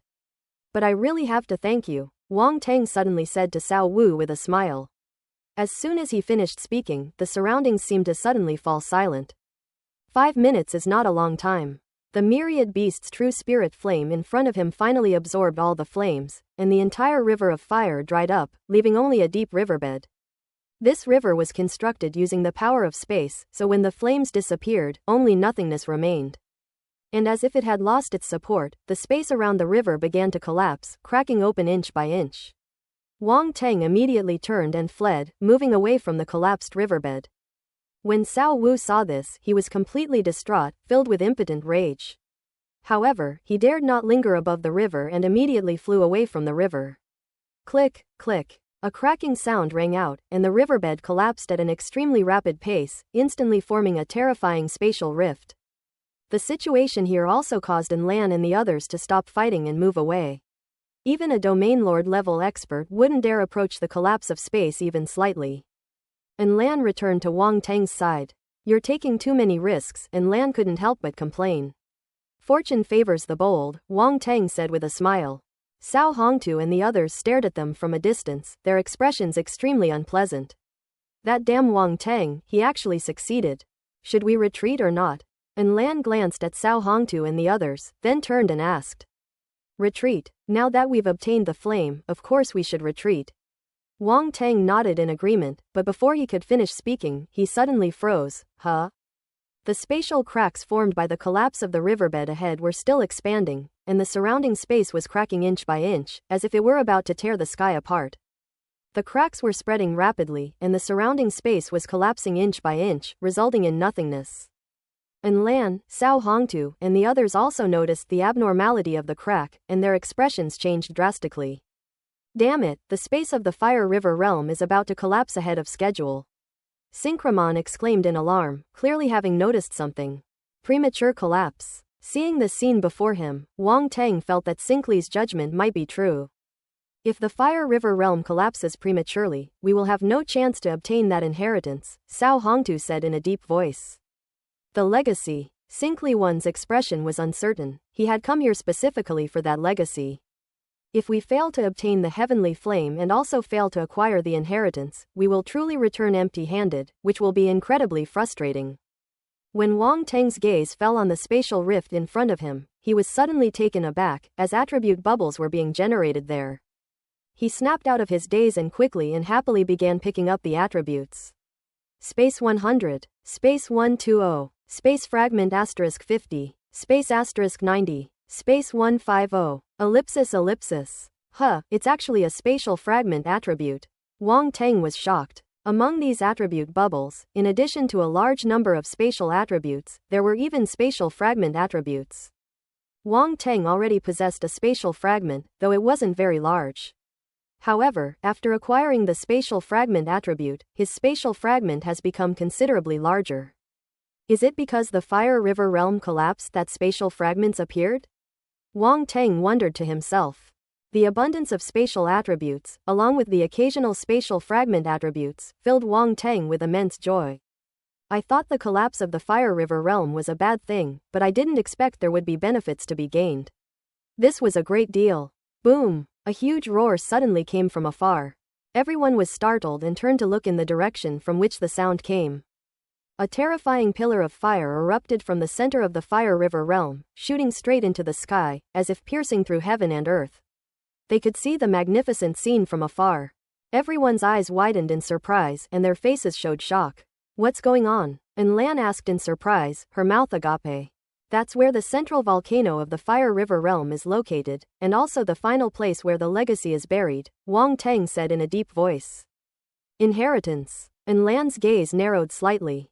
Cao Hongtu and Sinclairmont had obviously thought of this as well, and they exchanged a glance. What should we do? This pillar of fire must have erupted from the central volcano, and the inheritance is inside the volcano. I suspect there might be some connection between the two, Cao Hongtu said. Sinclair's expression shifted uncertainly, but he finally gritted his teeth and said, let's go take a look. And what about them? Cao Hongtu asked. Let's ignore them for now. Those two strange flames of heaven and earth are destined to belong to my Pyrex family. They can't escape even if they grow legs.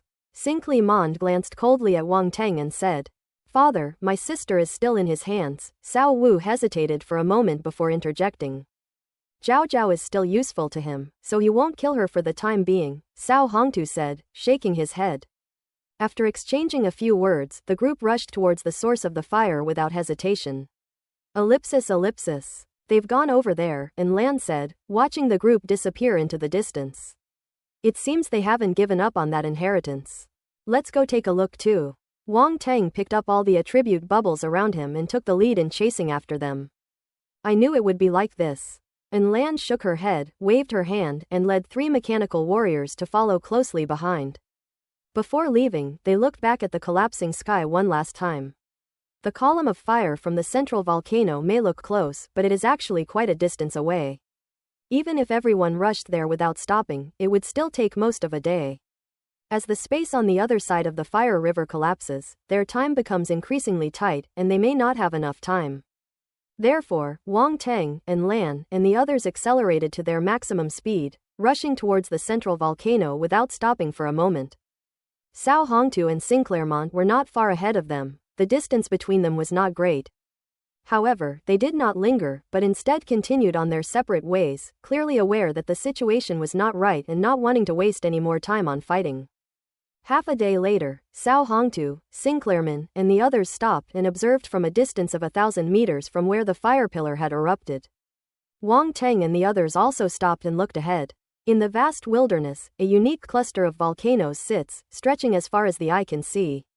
The pillar of fire erupted from the very center of the volcano. That volcano was the tallest, so Wang Teng and the others spotted it immediately and wouldn't mistake it for anything else. Could this eruption of fire pillars be related to the drying up of the river of fire? Wang Teng asked suspiciously. And Lan clearly couldn't answer that question, so he asked, Are you going over there? No rush, let's see what they do first, Wang Teng said. I knew you were up to something, and Lan said. Hey, you can eat whatever you want, but you can't say whatever you want. How did I come up with such a bad idea? Wang Teng said speechlessly. If you weren't plotting something bad, you would have gone up there yourself already, and Lan said, glancing at him sideways. That's absolutely slander, let me tell you. Don't make things up without evidence, Wang Teng rolled his eyes. And Lan chuckled. A moment later, Cao Hongtu and Sinclairmont couldn't wait any longer and flew forward, landing on the central volcano. Hey, they've gone past. Let's catch up quickly, Wang Teng said hurriedly. After saying that, he rushed over excitedly before An Lan could react. An Lan shook her head speechlessly. Wasn't this obvious enough? This guy was definitely going to screw over Cao Hongtu and the others. No sooner had Cao Hongtu and his group landed on the volcano than Wang Teng and An Lan arrived. As soon as Wang Teng landed, he immediately noticed the attribute bubble next to the pillar of fire. Another attribute bubble appears. Pick it up. Fire type Star Force *300. Fire type Star Force *120. Fire type Star Force *200. ellipsis. These attribute bubbles were all fire type celestial primordial forces, nothing special, so Wang Teng didn't pay them any special attention. However, we still picked up what we needed to pick up, and we didn't let any go. When Sinclair saw them, his face darkened and he looked extremely helpless. Wang Teng clearly intended to follow them and have them scout ahead. It was obvious he wasn't up to any good. Wang Teng ignored them and began to ponder in his heart. The legacy lies beneath the central volcano, but now it's erupting a towering pillar of fire.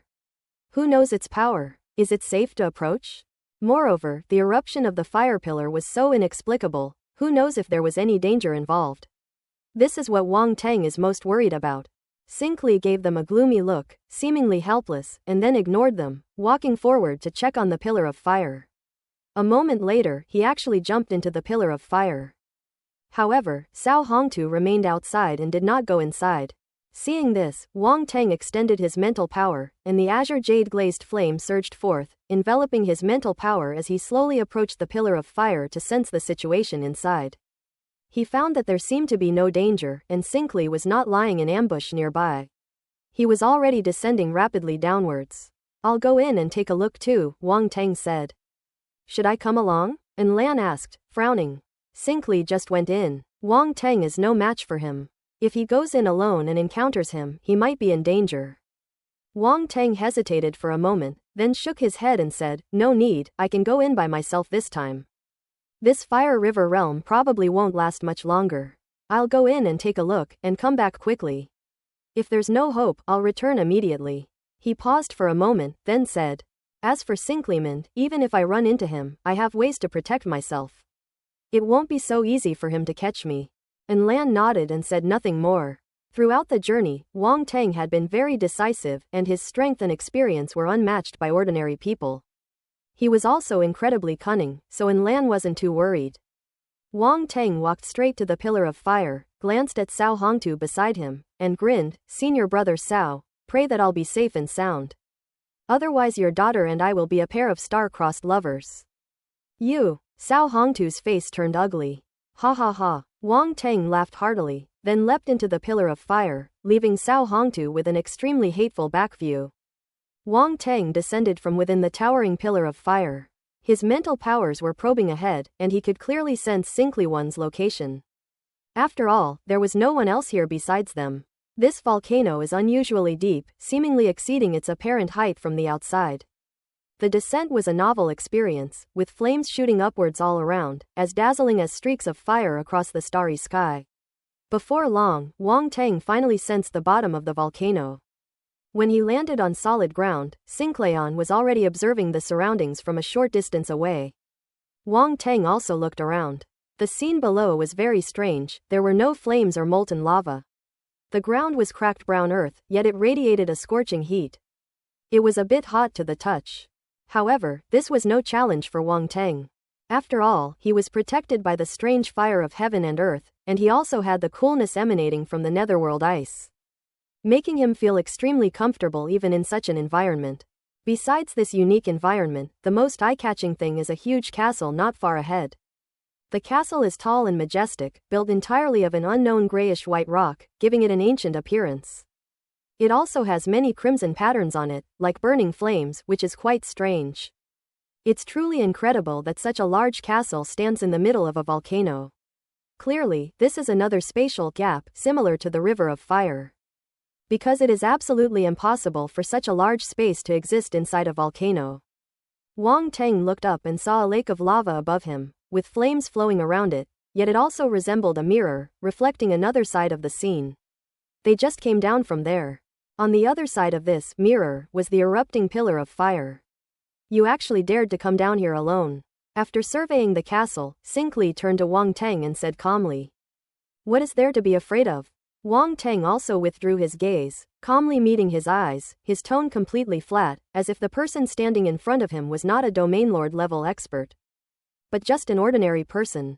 Hey, now that mechanical racelord isn't here, crushing you is as easy as crushing an ant for me.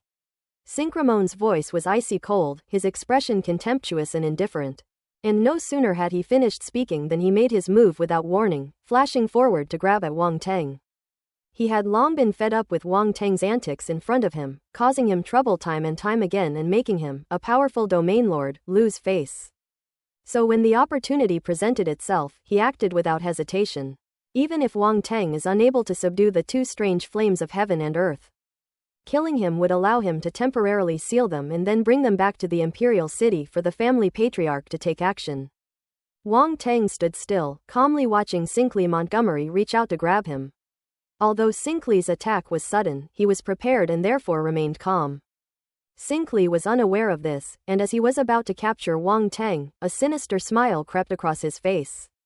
However, the moment he touched Wang Teng's figure twisted. Spatial power. Sinkley One's expression changed. As a domain lord level powerhouse, he was no stranger to spatial power, because domain lord level powerhouses could already access spatial power and influence it. But Wang Teng is only a planetary level martial artist, how could he possibly use spatial power? He found it somewhat unbelievable, but all the thoughts were fleeting. After learning that Wang Teng was going to use spatial power to escape, he reacted immediately. Trying to run. A cold glint flashed in Sinkley One's eyes, and his force erupted, imprisoning the surrounding space. Huh! A soft exclamation suddenly rang out from the surrounding space, as if someone was somewhat surprised. However, the next moment, a series of crackling sounds, like shattering glass, came from the confined space. Then, a few dozen meters away from Sinclayon, the space rippled, and Wang Teng's figure suddenly stepped out. A domain lord level expert, truly extraordinary, Wang Teng exclaimed. You can actually use spatial power. Sinkley turned around abruptly, his eyes fixed on Wang Teng, his heart filled with horror. It's impossible for a planetary level martial artist to use spatial power.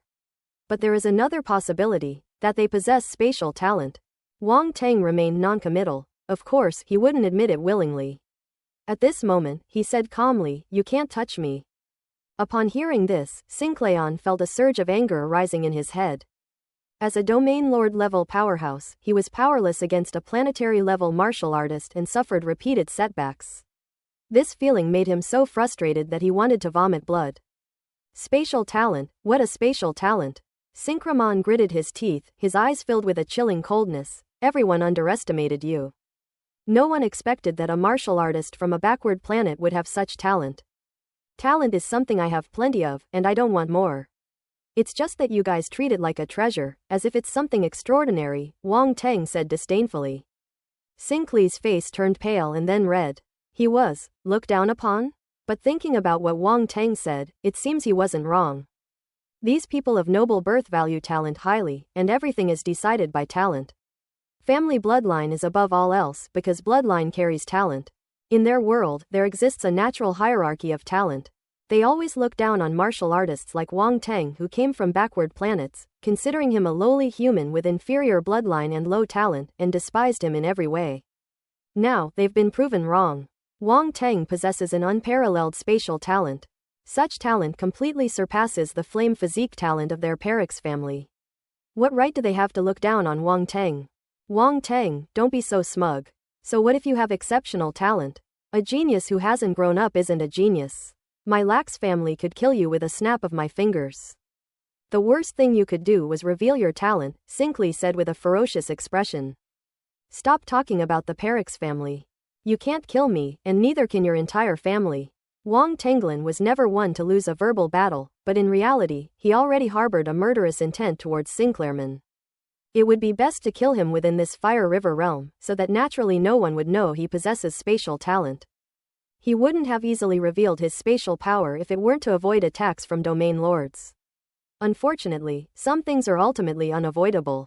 Arrogant, Sinkley sneered, his eyes filled with undisguised killing intent.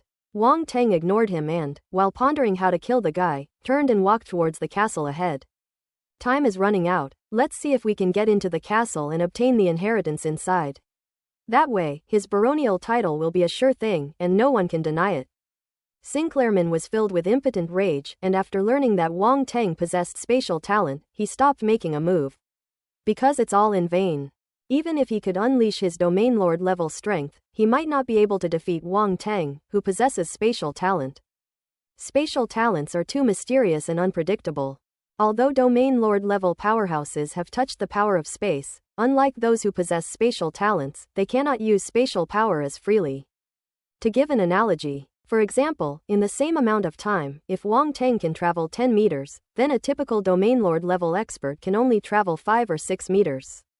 Even for some powerful domain lord level experts, being able to traverse 7 or 8 meters is considered quite impressive. That's the difference. Now, as Wang Teng collects more and more spatial attribute bubbles, his mastery of space has become increasingly profound, surpassing that of ordinary people. Therefore, Cinq Li Man decisively abandoned his plan to make another move, and his top priority now is to secure the inheritance. In this regard, he did not believe that he, a domain lord, could lose to Wang Teng. At this moment, the two of them arrived at the castle gate. The castle gate is 10 meters high and 6 meters wide, complementing the overall height of the castle and giving it an exceptionally grand appearance. Get out of the way. Cinq Li seemed unwilling to let Wang Teng take the lead, so he waved him away, then stepped past Wang Teng and took the lead. Placing his hands on the door and forcefully pushing it open. Creak! A sickening grinding sound suddenly rang out. The door trembled slightly, and dust and fine stone chips were shaken off. The door was pushed open a crack, but it was pitch black inside, and nothing could be seen.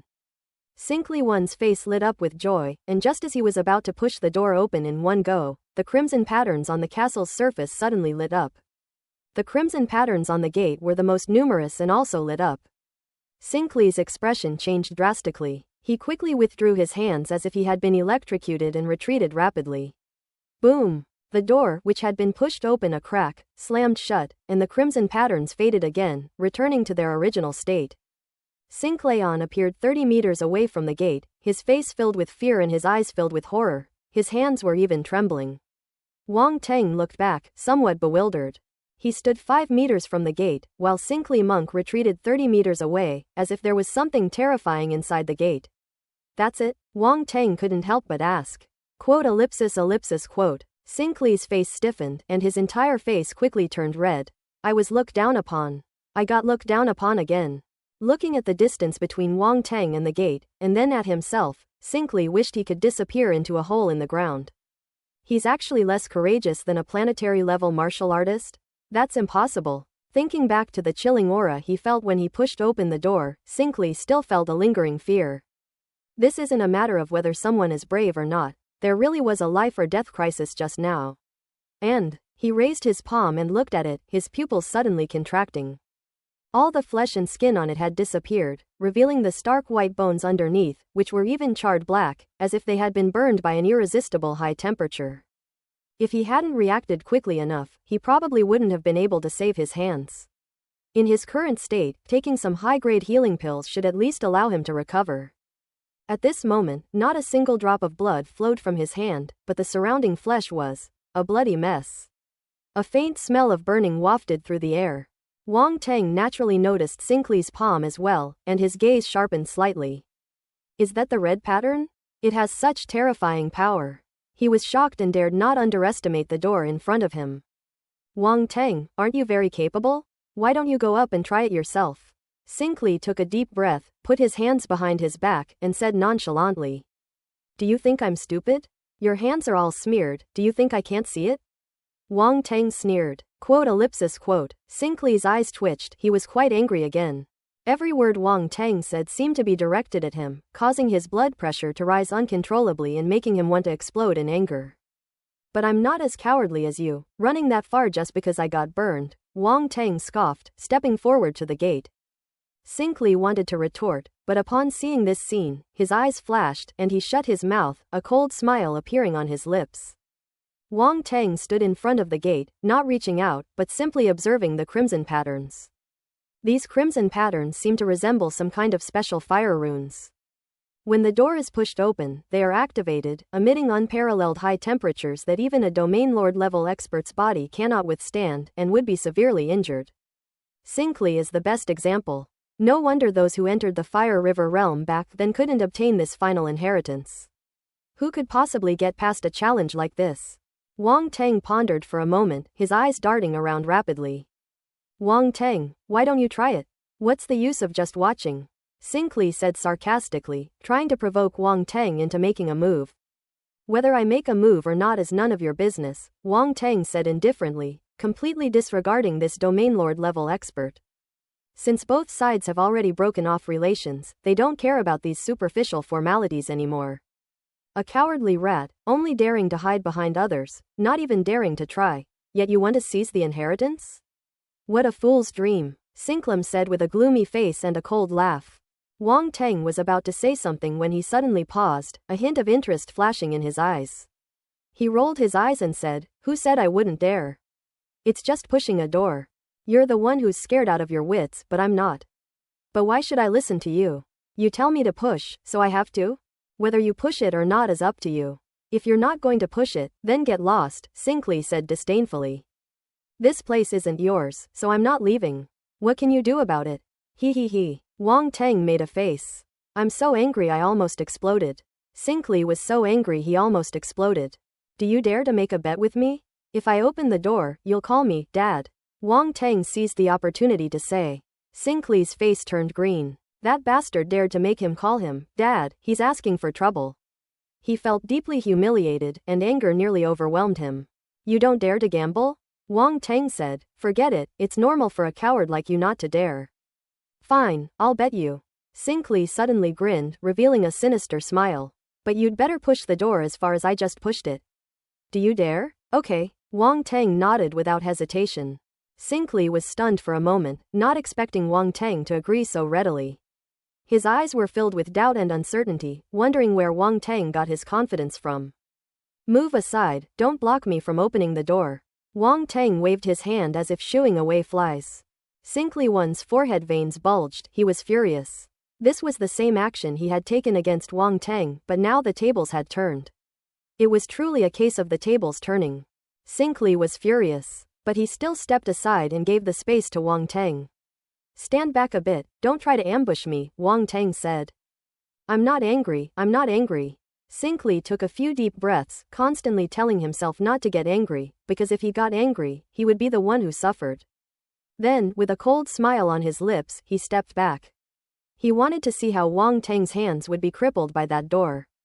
Even his domain lord level physical body couldn't withstand it, how could a planetary level body? Wang Teng waited until Sinclair was already far away before stretching out his hands, placing them on the door, and then slowly applying force. Creak tilde. The piercing sound rang out again, and the door was slowly pushed open a crack. At the same time, the crimson patterns on the castle's surface also lit up. "Here it comes." Sinclair perked up, his eyes filled with mockery. "If this kid doesn't back off in time, he'll definitely die. He really thinks this door is so easy to open. How naive." Wang Teng's expression changed, and the true spirit flame of 10,000 beasts suddenly ignited from his hand, seemingly resisting the crimson patterns. "Use the strange fire of heaven and earth to resist?" Sinclair's gaze sharpened, as if he understood Wang Teng's intention. Creak. Wang Teng didn't let go, and pushed the door even harder, making the gap bigger and bigger. "We're really going to be pushed away." Sinclair's expression was uncertain. "Does he really have to call me Dad? Damn, this can't be a scam, right?" Unbeknownst to Sinclair, while the crimson patterns and the true spirit flame of 10,000 beasts were locked in a stalemate, the true spirit flame of 10,000 beasts was spreading along the crimson patterns across the gate. Because the two are the same color, and Wang Teng deliberately used only a trace of flame power to integrate into the crimson pattern, it was difficult to detect. "But if he really manages to push open the door, I can take the opportunity to get in." Sinclair suddenly thought of something, a sinister glint flashing in his eyes. Creak. The gap in the door kept widening as it was pushed open. Just then, Wang Teng suddenly stopped pushing, sidestepped, and darted into the gate with lightning speed. Upon seeing this, Sinclair's expression changed drastically, and he rushed forward. But he soon discovered an embarrassing problem: the gap was too small. Such a small gap could fit Wang Teng, given his size, but how could someone as big as him fit in? "Tell me the hell how to get in?" He never expected that Wang Teng would sneak in through such a small gap. This was completely different from what he had imagined. Ha, my good son, your dad's going in first." Wang Teng's laughter came from behind the door. Sinclair's face turned ashen, and he gritted his teeth trying to force his way in. However, at that moment, as Wang Teng withdrew the myriad beast's true spirit flame, the gate suddenly slammed shut again. Sinclair bumped his nose into the door, nearly breaking it. Ah! This series of blows nearly drove the domain lord level expert mad, and he couldn't help but let out a roar. Ellipsis ellipsis. Wang Teng couldn't hear Sinclair's roar from behind the door, but he could imagine his fury. Wang Teng was able to enter the castle smoothly entirely thanks to the myriad beast's true spirit flame. Just now, when he was arguing with Sinclair, the true spirit flame of 10,000 beasts sent him a message. It turns out that the castle gate can only be opened with the true spirit flame of 10,000 beasts. This barrier was set up by the Lord of the Fire River realm. To enter this final place of inheritance, one must first obtain the myriad beast's true spirit flame left behind by him. Otherwise, all efforts will be in vain. For so many years, no one has discovered the existence of the myriad beast's true spirit flame, so naturally no one has been able to enter. Wang Teng obtained the myriad beast's true spirit flame, which allowed him to open the gate completely easily, without expending any effort. But if you do that, Sinclair will follow suit. So he acted out that scene just now. Everything went very smoothly, just as he had predicted. That rough, brainless brute, Sinclair Montaigne, was dreaming if he thought he could take advantage of him. As he entered the main hall, flames lit up everywhere, illuminating the darkness inside the castle. These flames are very peculiar, they just float in mid-air. If it weren't for their crimson color, one might mistake them for ghost flames. Looking around, Wang Teng found himself in a long corridor. He first activated his Eye of Origin to peek inside, but found no hidden traps before stepping inside. After passing through the corridor, you soon arrive at the main hall of the castle.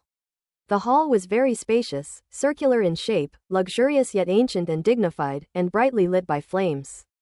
As soon as Wang Teng entered, he saw the situation in the hall clearly, and his eyes flashed. Apart from a white sphere of light floating in midair, there was nothing else in the hall. Could this be the inheritance? Wang Teng stroked his chin, looking suspicious. Just to be on the safe side, he used the Eye of Origin to take a look and confirm that there was no problem. The white orb of light seemed to be just an inanimate object, posing no threat whatsoever. This is the culmination of heritage. A round, surprised voice suddenly rang in Wang Teng's mind. It hadn't said much since entering the Fire River realm, but now it couldn't help but speak. The crystallization of inheritance? Wang Teng asked. This is a legacy created by a powerful figure who has condensed all his knowledge throughout his life. It is somewhat similar to the spiritual palace left by Master Nangong. Roundy's eyes turned red with envy as he exclaimed, "Your luck is too good." This is probably the legacy of the Fire River Realm Lord. The legacy of a Realm Lord level expert is enough to drive countless people crazy. This isn't luck, it's skill. Wang Teng chuckled. Roundy rolled its eyes, but had to admit that Wang Teng got here not just by luck, but mostly by his own ability. How do we use this inheritance crystal?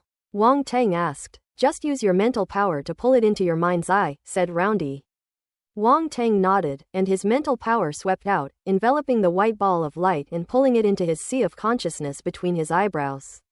Boom! After the white orb of light reached his sea of consciousness, it suddenly exploded, transforming into countless fragments of memories that merged into his mind, cultivation techniques, combat skills, secret arts, and even some memories.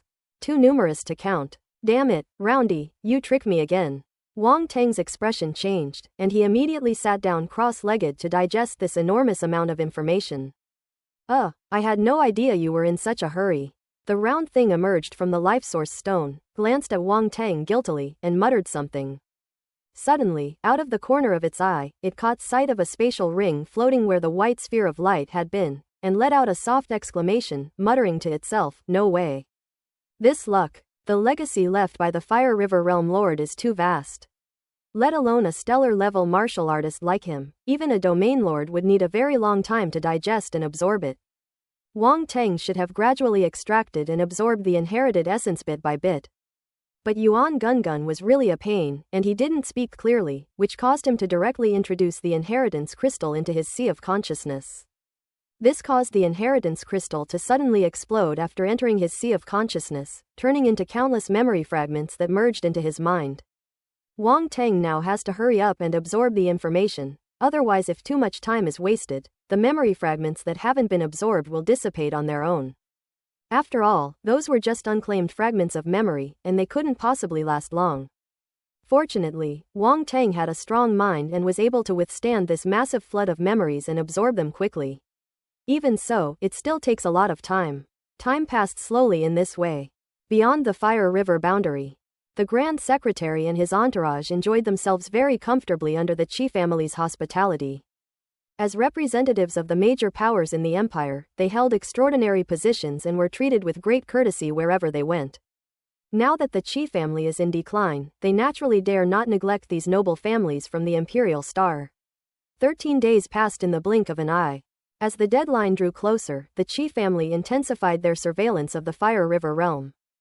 Qi Chengtian controls a Fire River mirror, which allows them to see what's happening inside the Fire River realm from the outside.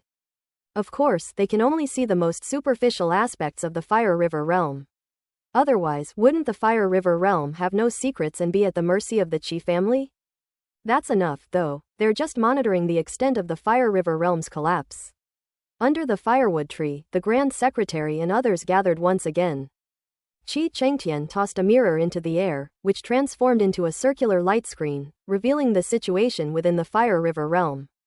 He said with a solemn expression, "The Fire River realm has collapsed by about 80%, and the time is faster than we expected. The original plan was for 15 days, or even longer, leaving room for some operational flexibility. There was plenty of time. But it's only been 13 days, and the Fire River realm has already collapsed by 80%. That's far too fast. Do you know what happened inside, and why the collapse of the Fire River realm occurred ahead of schedule?" the elder asked. "A few days ago, the Fire River in the Fire River realm suddenly dried up, but we don't know why." Qi Chengtian was also completely baffled. He couldn't possibly monitor the Fire River realm at all times, and the Fire River mirror also had its flaws. It couldn't monitor a wide area, only a small one. And the operator had to change its position. The Fire River mirror is, after all, the property of the Fire River realm lord. If it were its creator, the Fire River realm lord, he could naturally control it at will, but Qi Chengtian cannot. The World Lord's small world contains immense wonders, which even a domain lord level expert cannot easily glimpse. Therefore, Qi Chengtian was unaware that it was Wang Tang who took away the true spirit flame of 10,000 beasts, which ultimately led to the drying up of the Fire River and thus prematurely triggered the collapse of the World Lord's small world. Well, the fate of the Lord of the Realm's small world is unpredictable. The Fire River realm has existed for so many years, it's time for it to retire gracefully. A hint of sorrow flashed in the elder's eyes. After all, he was also a Lord-level expert. The Lord of the Fire River realm had been gone for countless years, and now even the small world he left behind had been completely looted by his descendants and was on the verge of collapse. It was truly a sad sight. "How much time do we have left?" Walter Gu of the Perix family asked, frowning. "Judging from the rate at which the Fire River realm is collapsing, it will cease to exist in at most 4 or 5 hours, Qi Chengtian said after calculating with his fingers. "Your Excellency, should we inform them to return immediately?" Walter Gu asked, turning his head. "Pass on the message to them," the Grand Secretary nodded and said to Qi Chengtian. Qi Chengtian readily agreed, took out the token, and sent a thought into it to connect with the tokens held by Wang Tang and Cao Hongtu. Ellipsis. Within the Fire River realm, Cao Hongtu and the others waited anxiously outside the central volcano. They had no choice but to be anxious, as the space of the Fire River realm was collapsing, spreading from all directions toward the center. From their position on the central volcano, they could see that everything around them had vanished into nothingness: swamps, plains, grasslands. Everything within the Fire River realm was being pulverized and disappeared into the pitch-black void as space shattered. Roar! Roar! Not only that, but a large number of star beasts also poured in from all directions, and faced with the crisis of death, they fell into a complete riot. This scene is terrifying. Countless star beasts roared in despair. Their speed was no match for the shattering space. Their bodies were torn apart, blood splattered, and severed limbs disappeared into the spatial rifts. Some escaped by sheer luck and are rushing towards the central volcano, as if it were the last bastion of safety. Cao Hongtu and the others were terrified. The rioting of the star beasts was secondary. The most important thing was the terrifying sight of the space collapsing. Even he, a domain lord level expert, could not stop it. "Damn it, why haven't they come out yet?" Cao Hongtu's face was gloomy. his eyes fixed on the towering pillar of fire in front of him, his gaze filled with longing. And Lan stood in the sky, hands behind her back, seemingly admiring the distant scene of spatial collapse, completely calm. And Feng and the other two were used to it and stood quietly behind him without asking any questions. No, I have to inform Sinkley, Montana. Cao Hongtu manipulated his wristwatch and sent a message to Sinkley, Montana. Below the pillar of fire, outside the castle, Sinkley immediately received the message, and his expression changed instantly. The Fire River realm is on the verge of collapse. How could it be so fast? He hesitated, his gaze fixed on the castle before him, a deep sense of resentment welling up within him. The reason he was unwilling to leave was that he wanted to stake out Wang Teng and wait for him to come out of the castle so that he could rob him. Although Wang Teng possesses spatial abilities, if he were to launch a sneak attack the moment Wang Teng leaves the house, there is still a high chance of success. Of course, you only get one chance. Once you miss it, it's gone forever. But now the Fire River realm is on the verge of collapse, and Wang Teng is still not coming out. Cao Hongtu is urging him desperately from outside, which makes him extremely anxious. Wait a little longer, I don't believe he won't come out. Sinkley gritted his teeth, his face was sinister, and his eyes were fixed on the door. Unwilling to look away for even a moment. Time passed again, 1 hour, 2 hours, 2.5 hours, 3 hours. Sinclayon had received more than a dozen messages from Cao Hongtu, because the spatial collapse had now reached the outer edge of the volcanic cluster, and the situation was extremely urgent. Ignoring everything else, Sinclayon waited outside for over an hour until the spatial collapse spread to the central volcano where they were. Ah! He finally let out a furious roar of defiance, his eyes bloodshot and filled with rage. He glanced one last time at the tightly closed door, then turned away. Huh? Did I just hear Sinkley's roar? Sinclairmont had only been gone a short while when the castle gate opened a crack, and Wang Teng darted out, scratching his head and muttering to himself.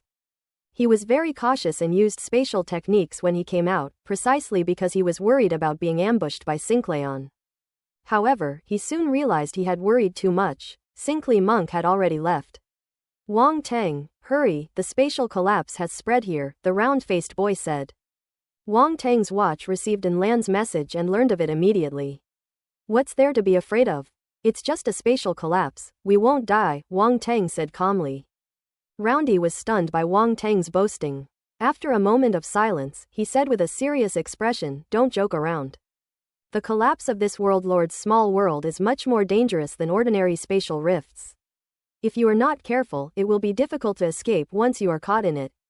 Even though you have spatial talent, you can't take it lightly. Oh, is it that scary? Wang Teng was taken aback. Let's get out of here first. You'll see for yourself once we're outside, Roundy said urgently. Wang Teng smiled, neither agreeing nor disagreeing, but he did not refute it. He leapt into the pillar of fire above his head.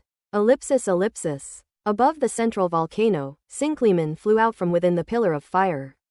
When he first saw the scene of the collapsing space outside, his pupils contracted slightly, clearly startled. In that endless void, the power of space seemed to form a storm, turning everything in its path into dust, a truly terrifying sight. He was initially quite angry at Cao Hongtu's urging, but seeing this scene, all his resentment vanished, and he felt only relief. Fortunately, he came out a little earlier, otherwise he would definitely have perished in the collapse of the surrounding space. You're finally out. Cao Hongtu breathed a sigh of relief when he saw Sinkley Monk. He was so worried about him that he almost died of anxiety. Sinkley nodded. Did you get it? Cao Hongtu asked. Sinkley shook his head, his expression slightly somber. Where is Wang Teng? Cao Hongtu's expression changed slightly as he asked again. He entered the land of inheritance and hasn't come out yet. Sinkley One's face darkened again when he mentioned Wang Teng, his anger barely contained. What? We've actually entered the land of inheritance. Cao Hongtu exclaimed in surprise. Their conversation was not conducted via telepathy, so An Lan, who was not far away, heard Cao Hongtu's words directly. An Lan's eyes flashed and a look of surprise appeared on her face. She thought to herself, I didn't expect him to actually get in. Whether he can obtain the inheritance is another matter. He hasn't come out yet, and he might perish along with the inheritance. Sinkley One's expression was very bad, and he snorted coldly. Cao Hongtu's eyes flashed violently. He wanted to say that it was only a possibility, and there was another possibility, that Wang Teng obtained the inheritance and came out safely. Click, click, click. Just then, they all heard a crisp sound coming from the surrounding space, as if something was about to shatter. Everyone's expression changed. Looking up, they saw that tiny, dark cracks had appeared in the space above them, and the cracks were spreading outwards like a spider web, dense and eerie. Oh no, the space has collapsed here. We have to get out of here. Sinclair exclaimed in alarm, his expression changing drastically. But my daughter is still in Wang Teng's hands. Faced with the imminent danger, Cao Hongtu hesitated again. Sinclair nearly lost his temper. He had been urging Cao Hongtu to come out, but now that Cao Hongtu was out, he was worried about his daughter and didn't want to leave. Did Cao Hongtu not take him seriously? HMPH, once the space shatters, even with a token, you won't be able to get out. Just think about it yourself, Sinclair sneered. Cao Hongtu looked conflicted. Wang Teng also has a token. If he comes out, he will naturally bring your daughter out with him. If he doesn't come out, your daughter won't be able to come out either. You're just waiting here in vain, Sinclair added. Alright, let's go. Cao Hongtu finally made the decision, and without further ado, he took out the token and activated it. A beam of light rose from the token, and a radiant portal immediately appeared in the sky. However, with the surrounding space collapsing, the light gate seemed somewhat unstable. Run! Cao Hongtu was terrified when he saw this scene and shouted immediately. Sinclair and the others also changed their expressions drastically. Without any hesitation, they rushed towards the light gate. Whoosh! Whoosh! Whoosh! Several figures rushed into the light gate at an extremely fast speed. Cao Wu hesitated for a moment, but faced with life and death, he could only sigh and disappear behind the light gate. And Lan and the others watched as the portal twisted and then disappeared, a look of worry finally appearing on their faces. What should we do? Time seems to be running out, and Wang Teng still hasn't come out, a mechanical warrior finally couldn't help but ask. There's no use in rushing. The token is in Wang Teng's hands.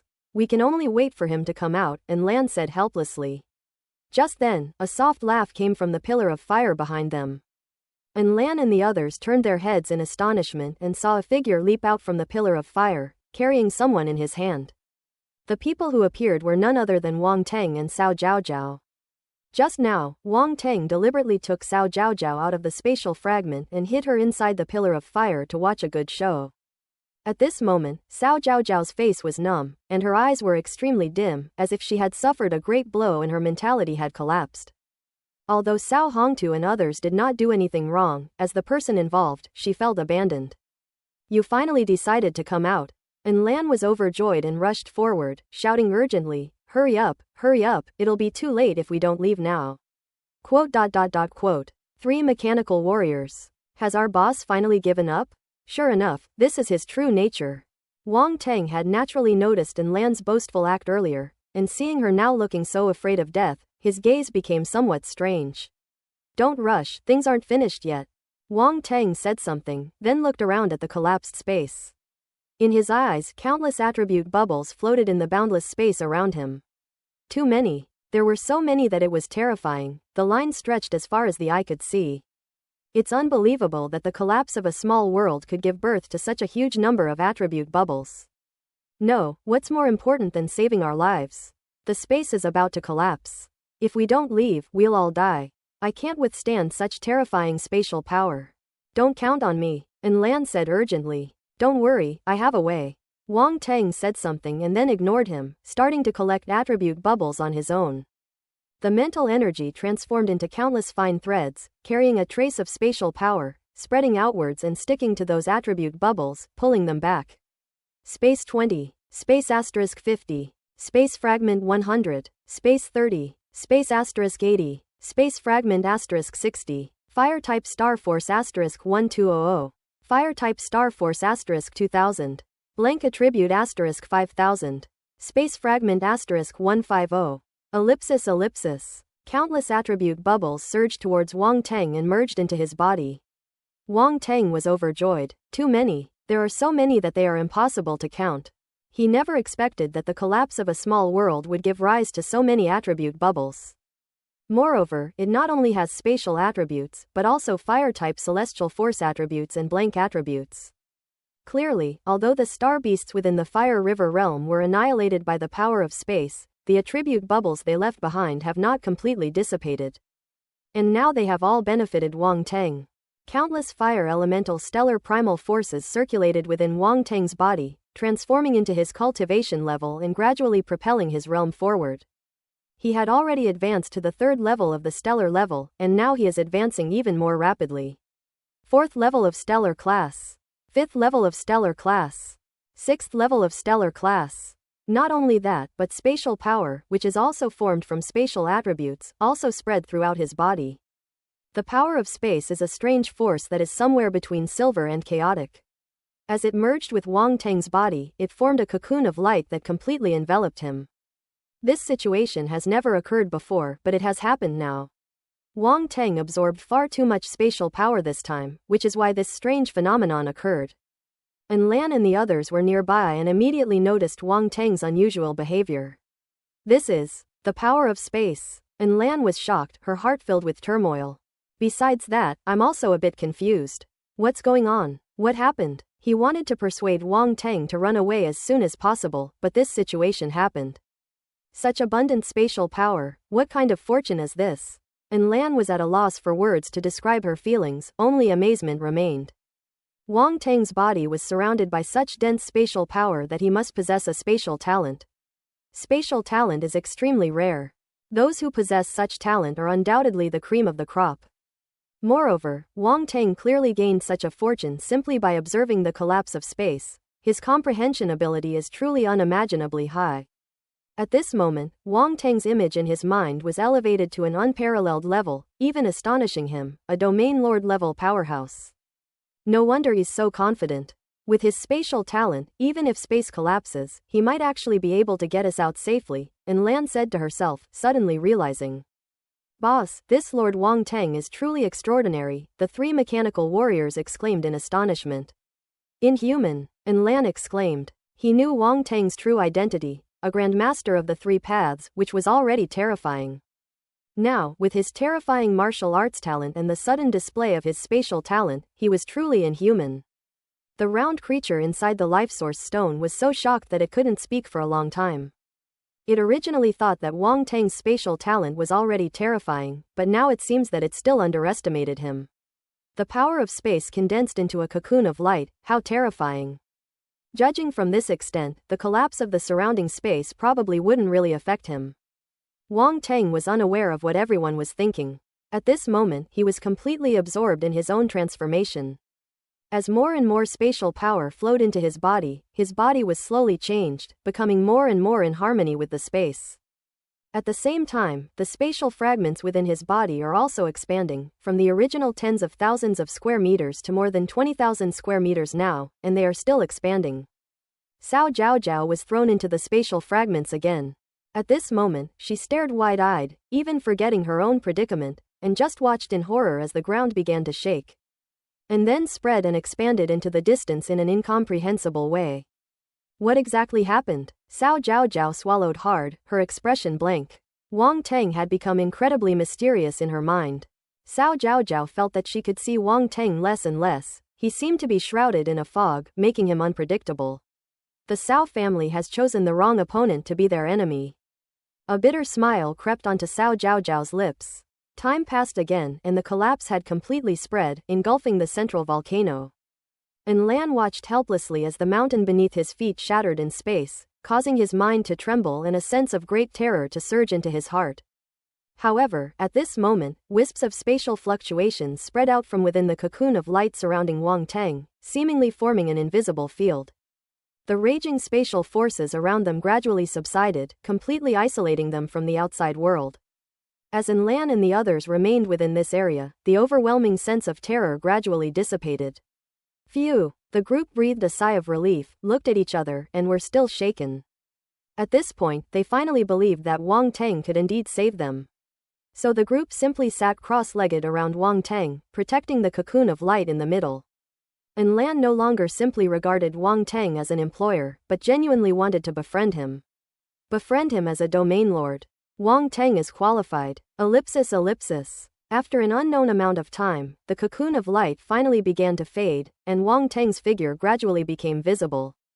He's awake. And Lan and the others immediately looked at him, their faces showing joy. Wang Teng opened his eyes, and a very strange rune flashed within his pupils, the manifestation of spatial power. A slight smile involuntarily appeared at the corners of his mouth.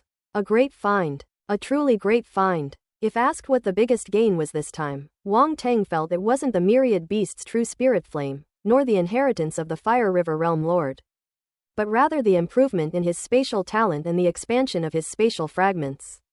Of course, it's not that the true spirit flame of 10,000 beasts and the inheritance of the Fire River Realm Lord are bad, but compared to each other, the latter is more important to Wang Teng. Spatial body, 15,253 thousandths, tier 3. Space fragment, 105,601 thousandths. Wang Teng's spatial physique talent actually increased by 2 levels, from the first level to the third level. This is a huge improvement. Spatial talent also varies in strength. A third-tier spatial body allows Wang Teng to freely use spatial power, which is almost equivalent to the spatial mastery of a World Lord level expert. If Wang Teng were to learn more commonly used spatial combat techniques, he could rely on his current strength to fight against cosmic-level powerhouses and even kill them. His only spatial combat skill is Spatial Storm, but that move consumes too much energy, and if he were to use it, it could probably threaten even a Domain Lord level expert. However, using that move puts a tremendous strain on his body and can easily put him in a passive position, so he never uses it unless absolutely necessary.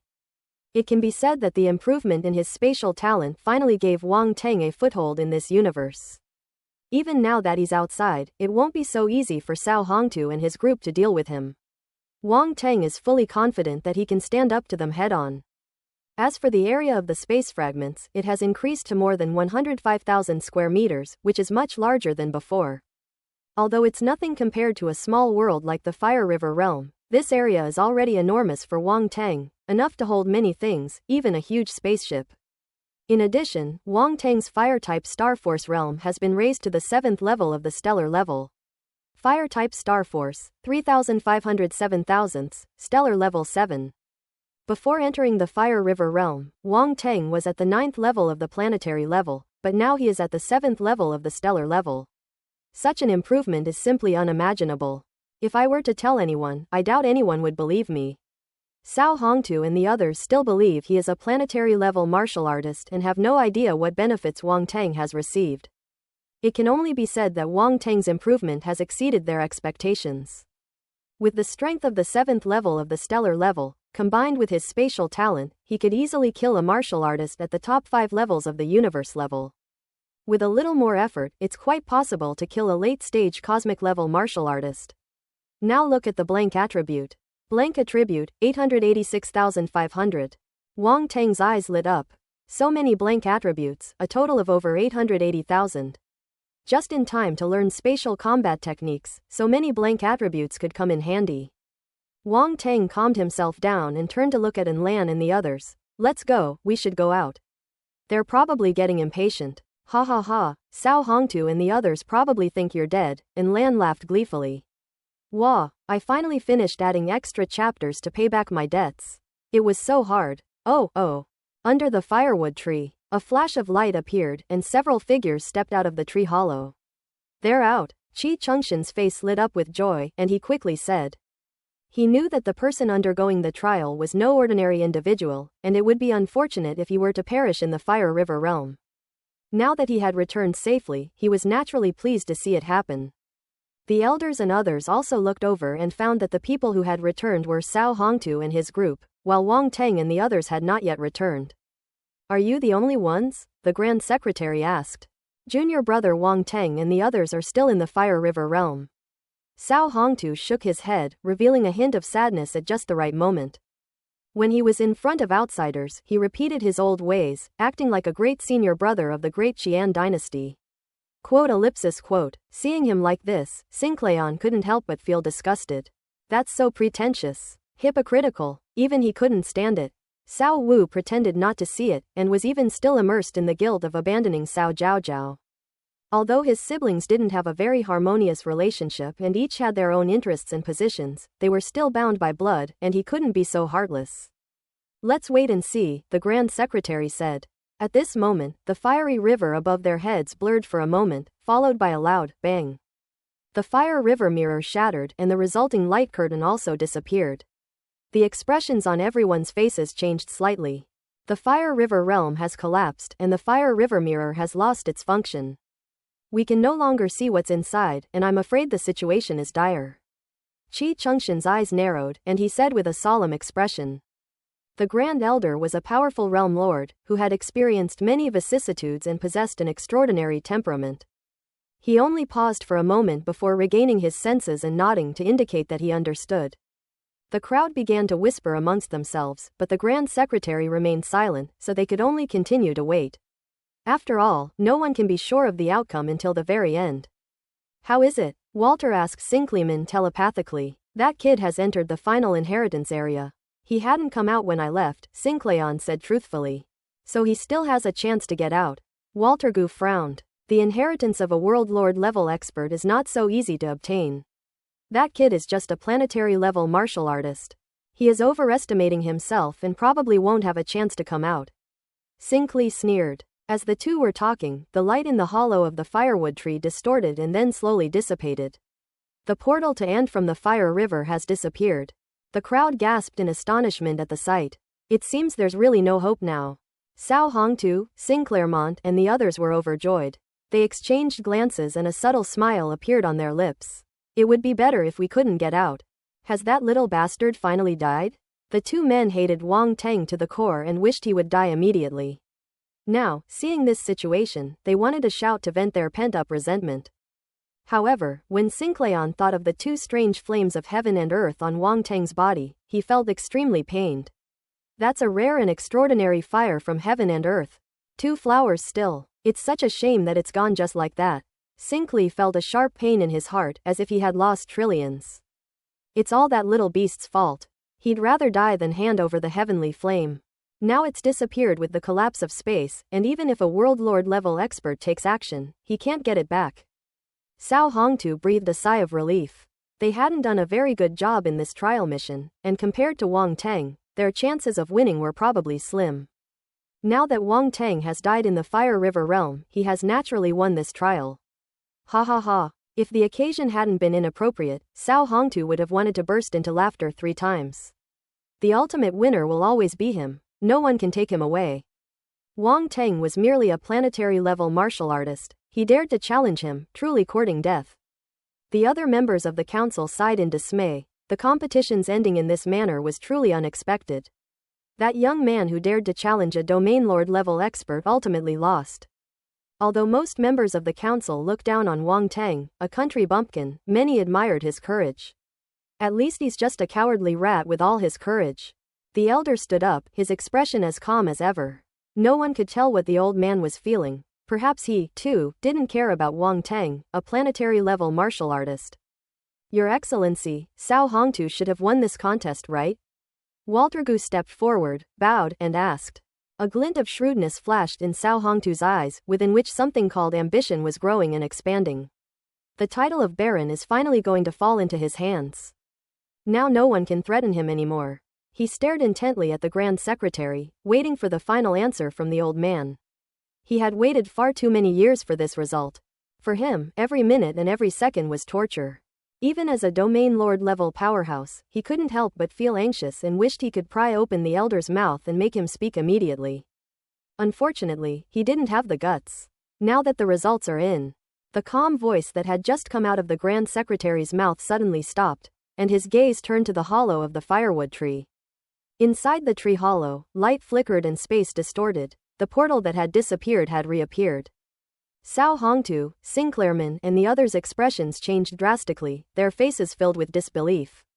How is that possible? A wave of shock washed over them. Some could not accept this fact, their eyes fixed on the spatial portal that had appeared. The two men looked grim, their previous composure and pretense gone, neither wanting that figure to appear. However, the outcome had already reached a point where it was no longer within their control. Several figures stepped out from within the light.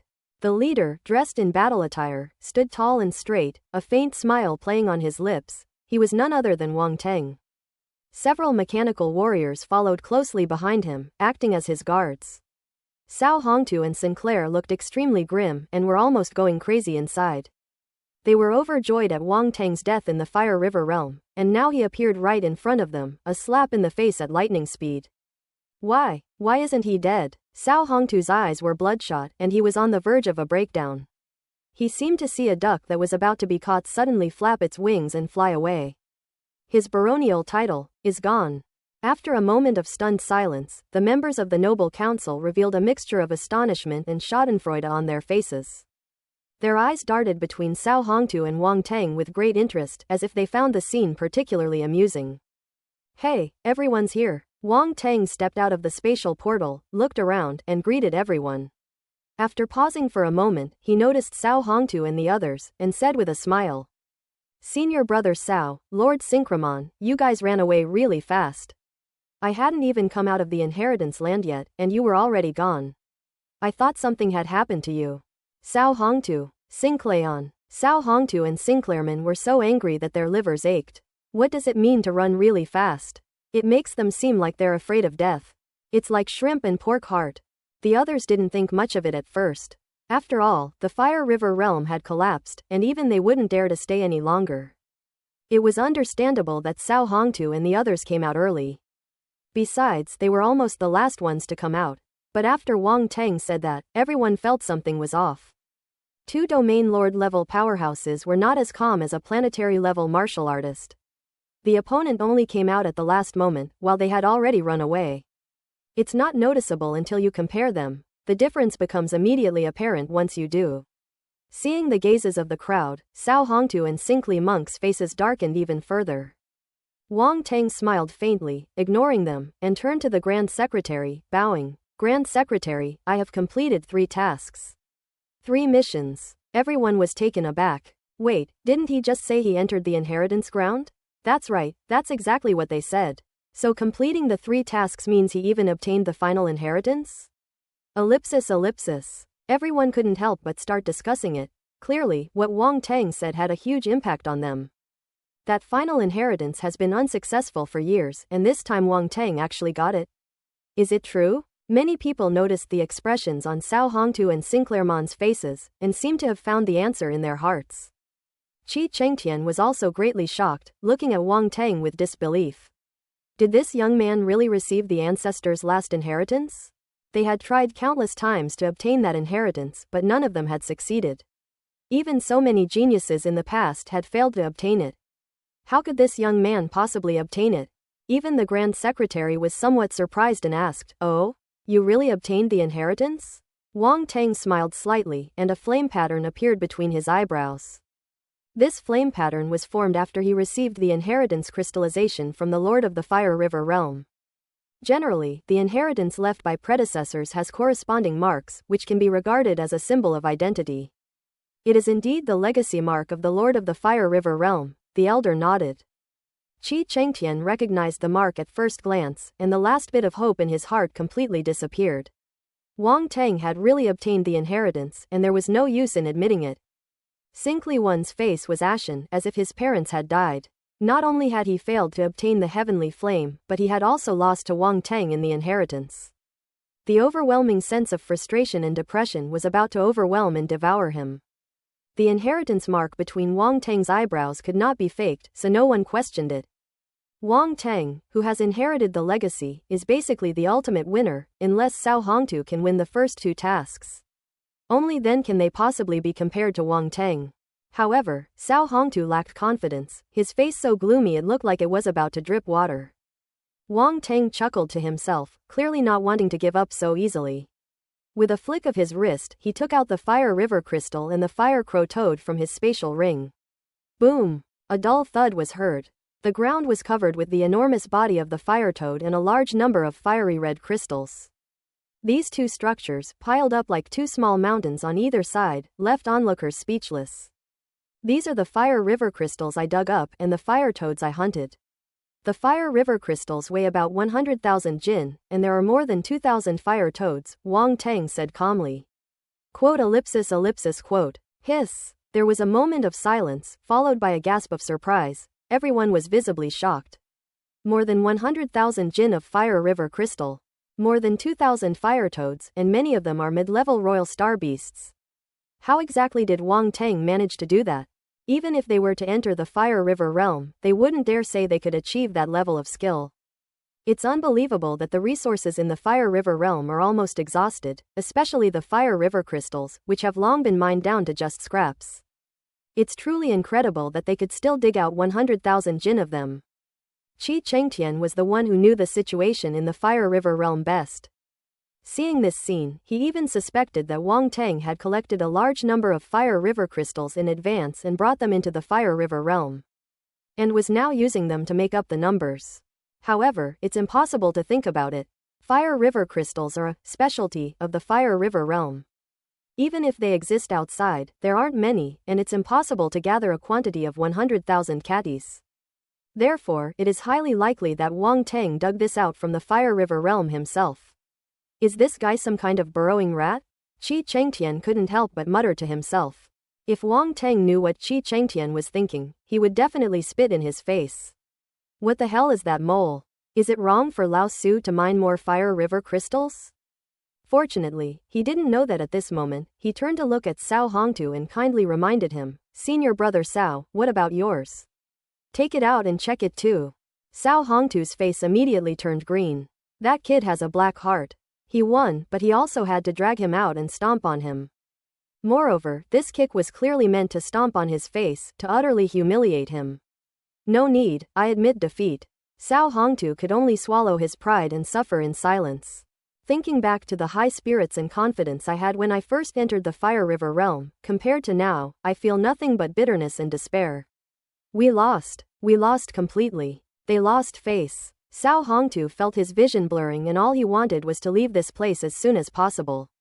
Everyone was surprised that Cao Hongtu would admit defeat so readily. After all, this was related to the ownership of the title. He had planned and fought for it for so many years. Now he just admitted defeat. Wouldn't he feel resentful? No one can understand Cao Hongtu's resentment, but resentment is useless. The die is cast, and Cao Hongtu has no chance of turning the tables. Senior brother, why did you admit defeat so easily? We haven't even competed yet, Wang Teng asked, looking quite surprised. Everyone. Even with Cao Hongtu's composure, he couldn't help but feel his blood boil and glared angrily at Wang Teng, his previous pretense completely gone. Everyone gained a new understanding of Wang Teng's cunning. Being publicly humiliated is nothing special. Wang Teng, don't go too far.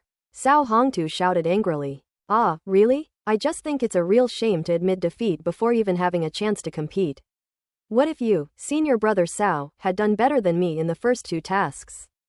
Then you would have won, since you have two domain lord level experts who have entered the Fire River realm, Wang Teng said. Cao Hongtu's face stiffened, speechless after being rebuked, his face turned ashen, and his eyes seemed to spit fire. Everyone then realized that Sinclayon had also followed Cao Hongtu into the Fire River realm, which meant that Wang Teng had still won despite facing two domain lords. Are Cao Hongtu and Sinclairmont too incompetent, or is Wang Teng too strong? All eyes turned strangely to Sinclair and Cao Hongtu. This is outrageous. Seeing these looks, Sinclair's face darkened, and he trembled with anger at Wang Teng. Tisk tisk, this Wang Teng is no pushover. Cao Hongtu and Sinclair are probably going to be furious. Anyone who dares to come to the Imperial Star alone to compete for a title can't be a simpleton. He's a bit cunning. With that kind of mentality, few of the younger generation in our family can compare to him. Hey, he really is something. This kid is interesting. After he receives a title, he can allow the younger members of the family to get around more. Ellipsis. The members of the Noble Council seem to enjoy watching the drama unfold, whispering amongst themselves in the background. Although they deliberately lowered their voices, everyone present was a powerful martial artist, so it seemed like everyone could hear them.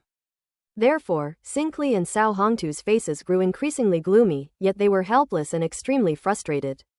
In particular, these noble families actually looked at Wang Teng with a different eye and did not prevent their younger generations from befriending him. Perhaps in their eyes, Wang Teng, having received a title, was now qualified to associate with them. Of course, there are also those who are optimistic about Wang Teng. After all, he is so young and yet so extraordinary. He dares to fight against a domain lord level expert. This is not something an ordinary person can do. All right, the elder waved his hand and said, let's end the competition here. Wang Teng has won this trial. Thank you very much, Your Excellency. Now that the Grand Secretary had spoken, Wang Teng naturally decided to stop while he was ahead and not provoke Cao Hongtu and Sinclairmont any further. No need to thank me, this is all the result you earned yourself, the Grand Secretary said calmly. Everything is settled. Everyone, please come back to the Imperial Star with me. Yes. Everyone responded in unison. Wang Teng responded, bowed to the elder, and then put away the fire toad and the fire river crystal. These were all the gains he made on this trip, which would be of great benefit to Xiaobai and Ironclad Flame Scorpion, and they couldn't be wasted. Patriarch Qi, our business is now concluded, and we will be leaving shortly, the elder said, turning to Qi Chengtian. All right, I'll see the Grand Secretary and everyone off. Qi Chengtian nodded. He then personally escorted everyone to the outside of the Qi family's residence, watching them board the rune-powered flying vehicle bound for the spaceship's docking port. Wang Teng followed the others and boarded the flying car. Qi Chengtian looked at Wang Teng's figure, hesitant to speak, but in the end, he just sighed. What does the inheritance that others received have to do with the Qi family? Ellipsis. After leaving the Qi family's residence, Wang Teng and the others went straight to the planetary spaceship docking port, boarded the same spaceship they had used to get there, and returned to the Great Qian Emperor Star. Everything was just as it had been when we arrived, without any disturbance. However, everyone knows that their return to the Imperial Star will inevitably cause a huge uproar in the upper echelons of the Empire. The Empire has not seen a new noble family emerge for many years.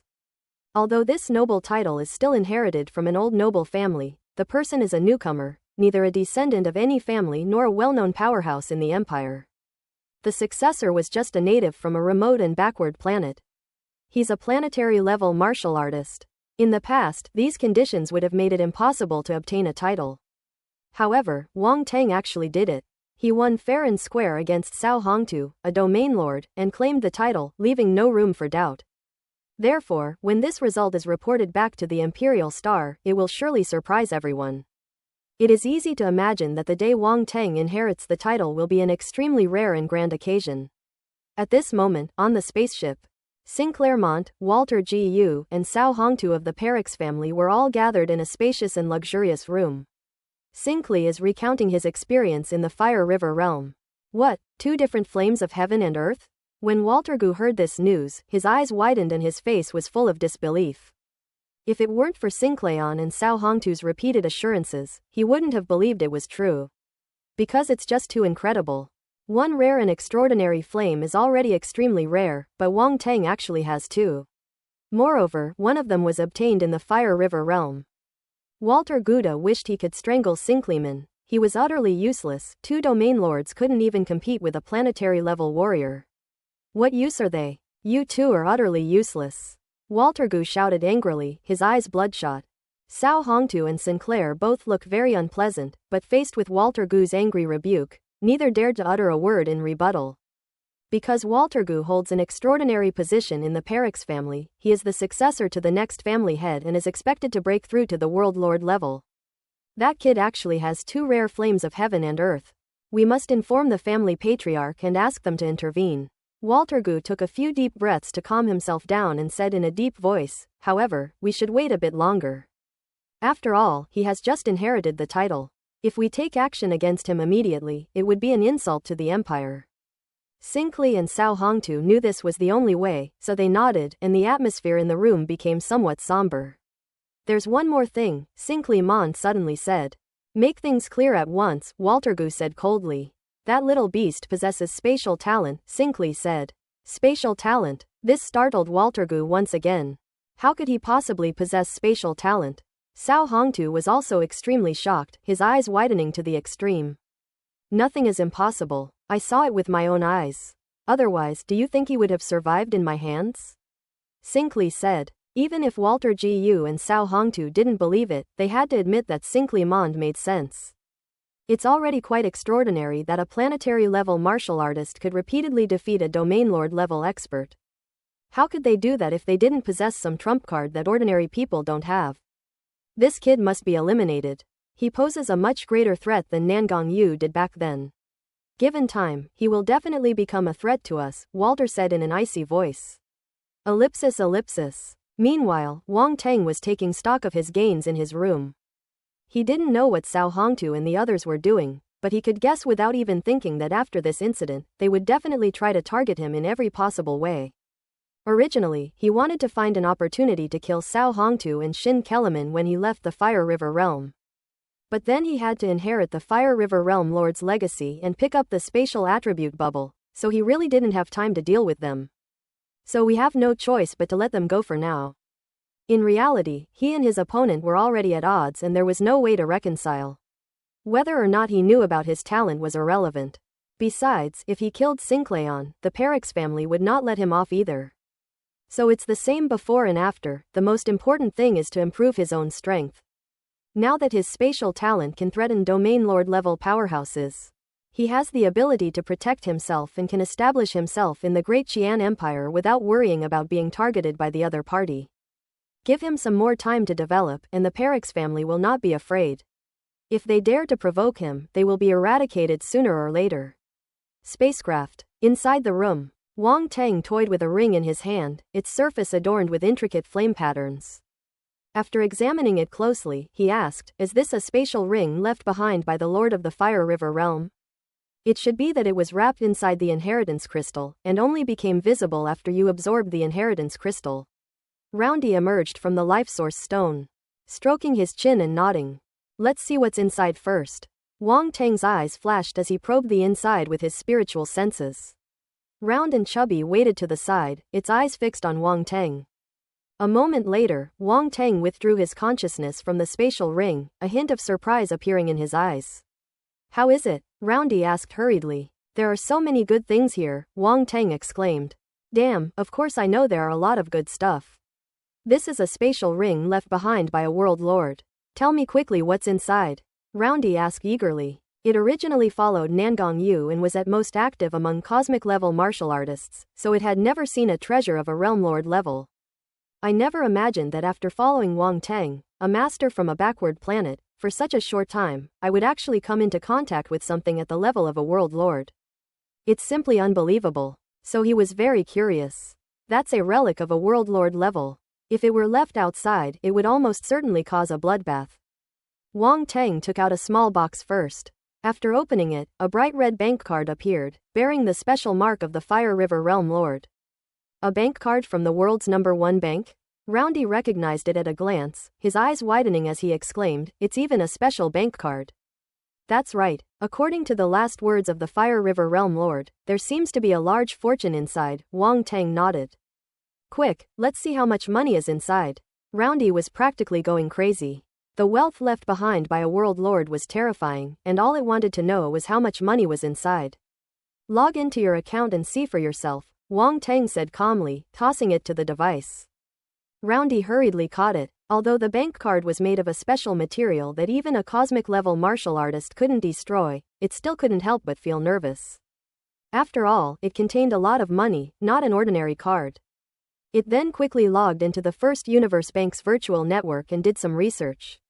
"Dear 5-star user, your account balance is 288,900. A female voice rang out, not a mechanical, rigid voice, but a very pleasant, melodious, and elegant young woman's voice that could melt one's heart. It is said that high-end clients of the Cosmic Bank can enjoy such treatment, with their voices being completely personalized. I never expected the Lord of the Fire River Realm to be this kind of person.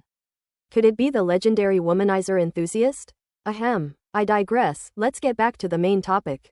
Upon hearing the numbers announced by the voice prompt, and the zeros following that string of numbers, Wang Teng couldn't help but look over, a look of astonishment on his face. Although he knew that the amount in the bank card was definitely not small, otherwise the Fire River Realm Lord would not have put it in a separate box, he did not expect it to be this much. 28.89 trillion. That's right, it's over 28 trillion. Previously, Wang Teng almost sold the Thunder Source worm he extracted from the Source Stone for 4 trillion Great Qian coins, which he already considered a lot at the time. However, compared to this number, it is only 1/7 of it. Moreover, this is not the Great Qian coin, but the Universe coin. What is Cosmic Coin? As the name suggests, the Cosmic Coin is a universal currency. In terms of value, it is actually similar to the Great Qian coin, only slightly higher. After all, the Great Qian Empire is already a high-level civilization in the universe, located at the top of the major powers in the universe. and its currency value is not much different from the overall currency value of the universe. In short, Wang Tang suddenly became incredibly rich. Roundy took a deep breath, its heart pounding with excitement. Even as an intelligent being, it had never seen so much money. The Nangong family's treasury contains many valuable items, but the relics of the Realm Lord level are equally impressive. Wang Tang hadn't even received the title from the Nangong family yet, and his wealth had already reached such a level. Yuan Gung'an felt that he had really wasted his life before. We can't compare, and we dare not compare. This bank card is a 5-star account card with many special privileges. You can mentally bind it to your own name, Yuan Gung'an reminded her after calming down. Okay, it's up to you now, Wang Tang said. Roundy rolled its eyes in annoyance. It never gets any good things, it's always made to do all the hard work. Wang Tangle felt relaxed. Having an intelligent life form is so great, it helps solve everything, making things convenient and practical. With Yuan Gung'an's help, Wang Tang quickly linked his bank card to the card and became a 5-star customer of the world's #1 bank. I also became a proud privileged dog. The world's first bank's cards are divided into star ratings, from 1 to 9 stars, with higher star ratings offering better benefits.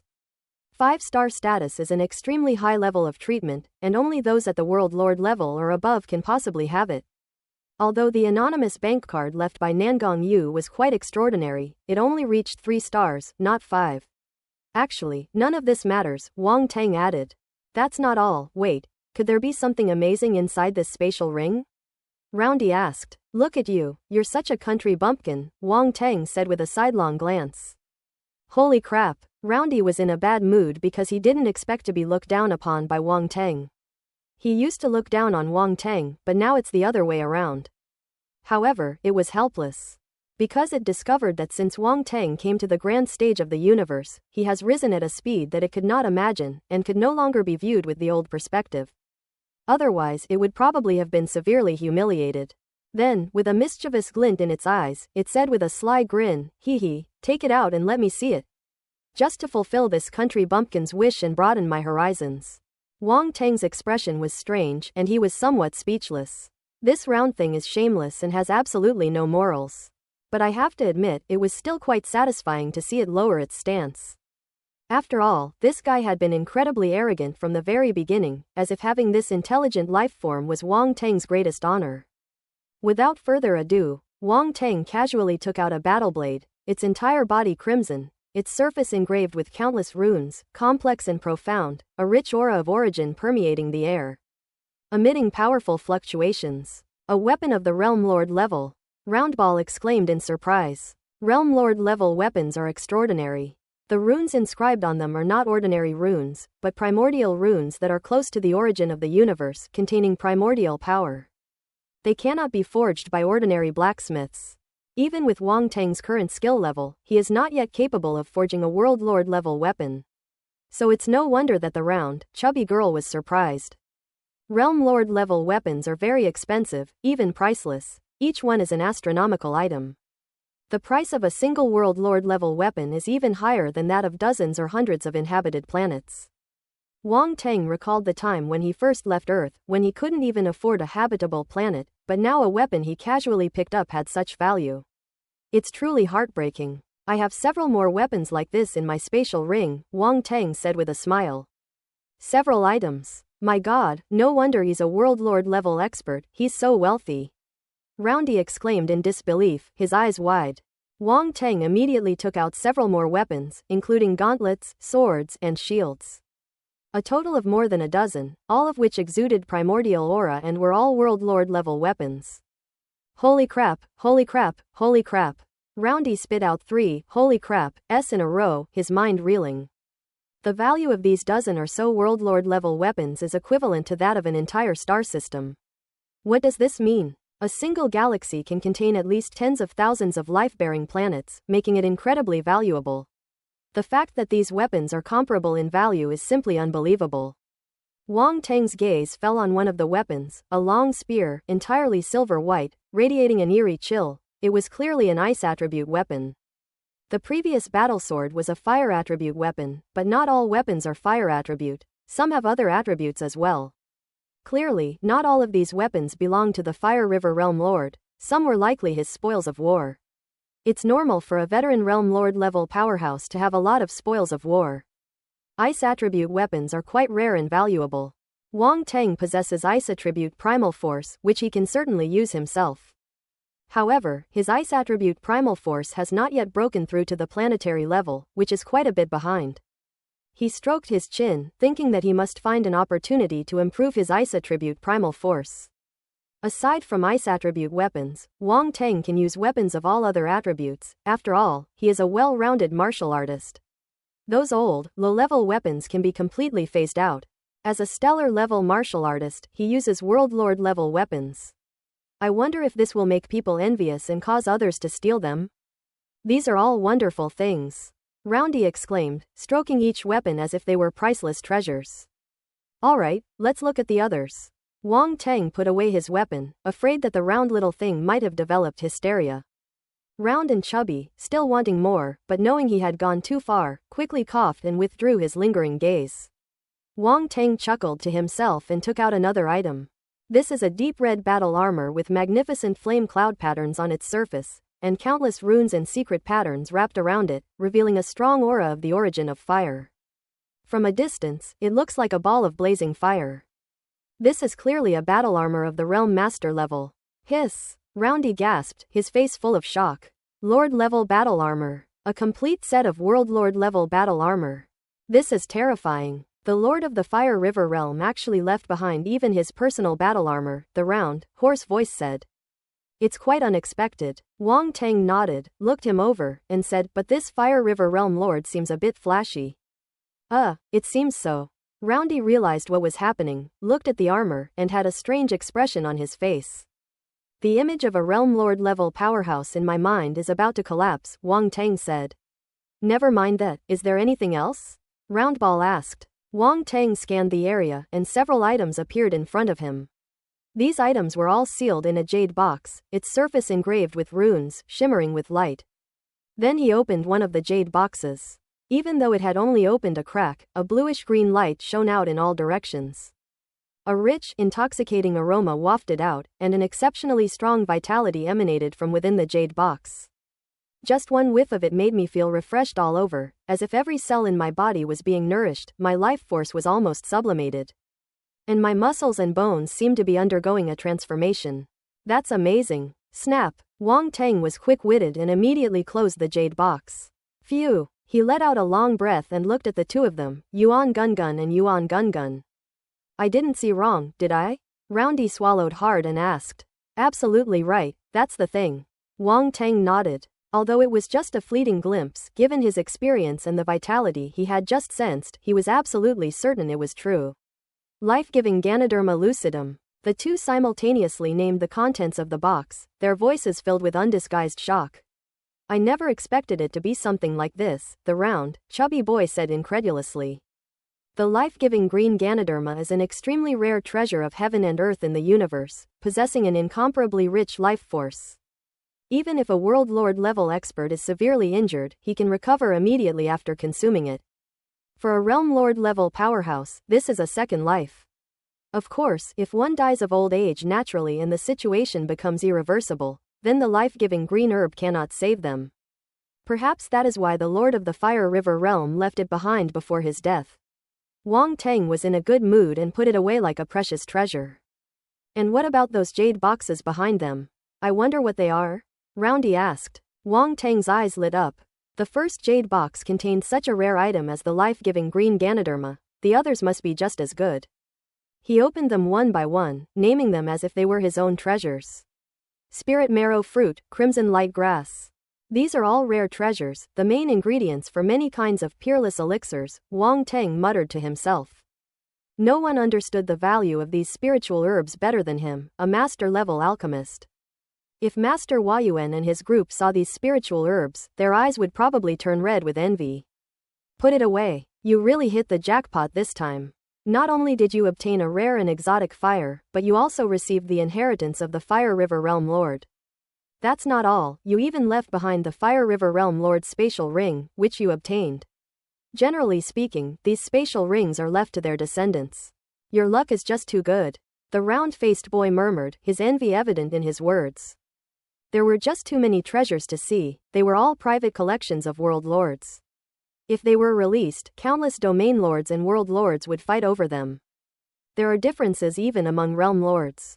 Only veteran realm lords like the Fire River Realm Lord, who have traversed countless years, possess such wealth. Ordinary realm lords would be lucky to have even half of that. In short, Wang Teng really made a fortune on this trip. Actually, there's another one, which is probably quite valuable, Wang Teng said. And, really? Roundy's brow twitched, his whole body somewhat numb, as he asked, what is it? A world-class spaceship, Wang Teng said. This Lord-level spaceship is also stored in the spatial ring, but it certainly cannot be taken out now. Hiss! Roundy gasped again. A World Lord-class spaceship. Wang Teng nodded. Give me a hand, the round, chubby boy said mischievously. Why didn't the Fire River Realm Lord leave these things to his family's descendants? Why did he leave them to you instead? It simply couldn't understand it, thinking that the Fire River Realm Lord was completely brainless, and now Wang Teng had benefited from it. Even it felt envious and jealous.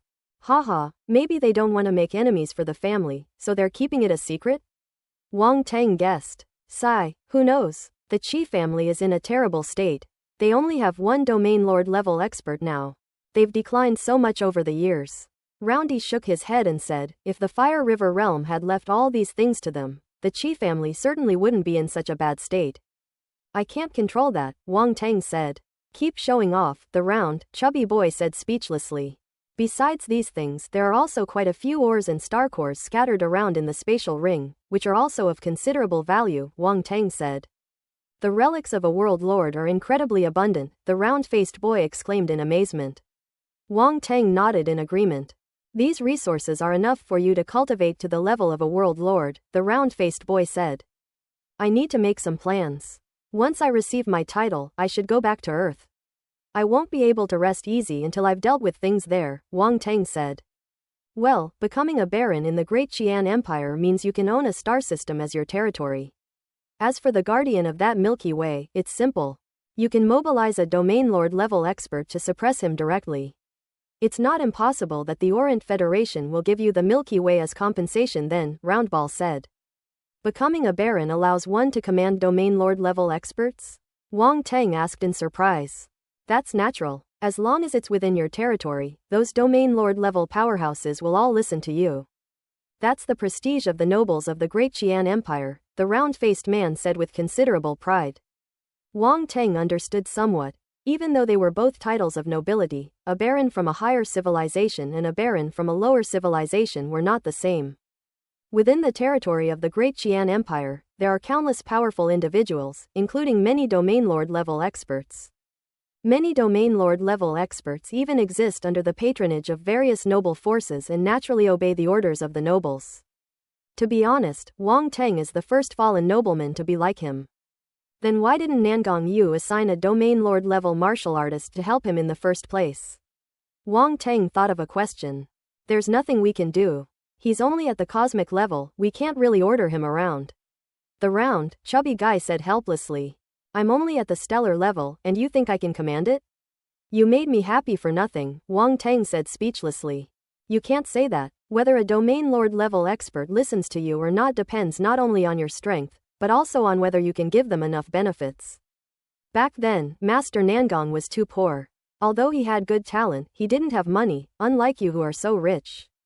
Besides, you can even recruit that peak domain lord level expert from the mechanical race, so you're not afraid of not being able to command other domain lord level experts, Yuan Gungan said.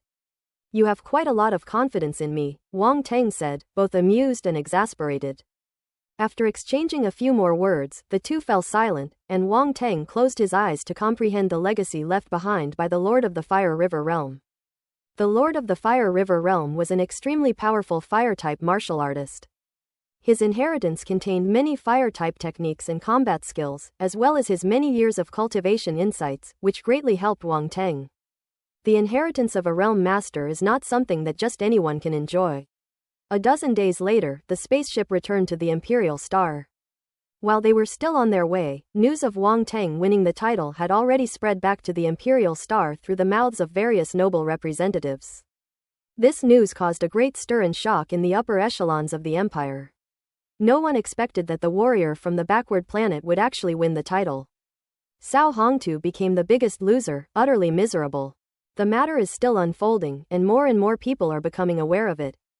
It is circulating within the Imperial Star Circle, and everyone is waiting for the day when they will inherit the title.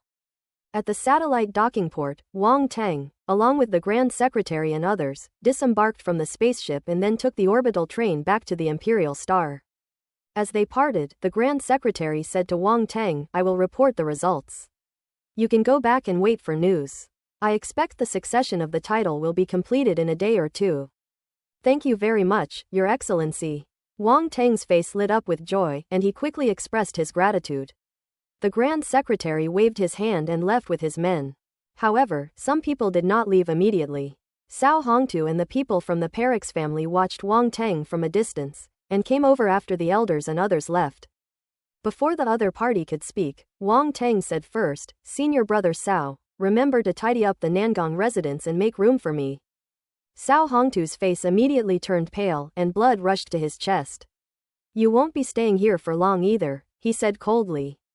"Are you threatening me?" Wang Teng raised an eyebrow and asked calmly. Cao Hongtu wanted to say something more, but Walter Gu stopped him. "The Great Qian Empire is not yours to control. I can recruit one domain lord level expert, and I can recruit 2 or 3 as well." Wang Teng stared at Cao Hongtu and sneered, "If you want to die, come and try."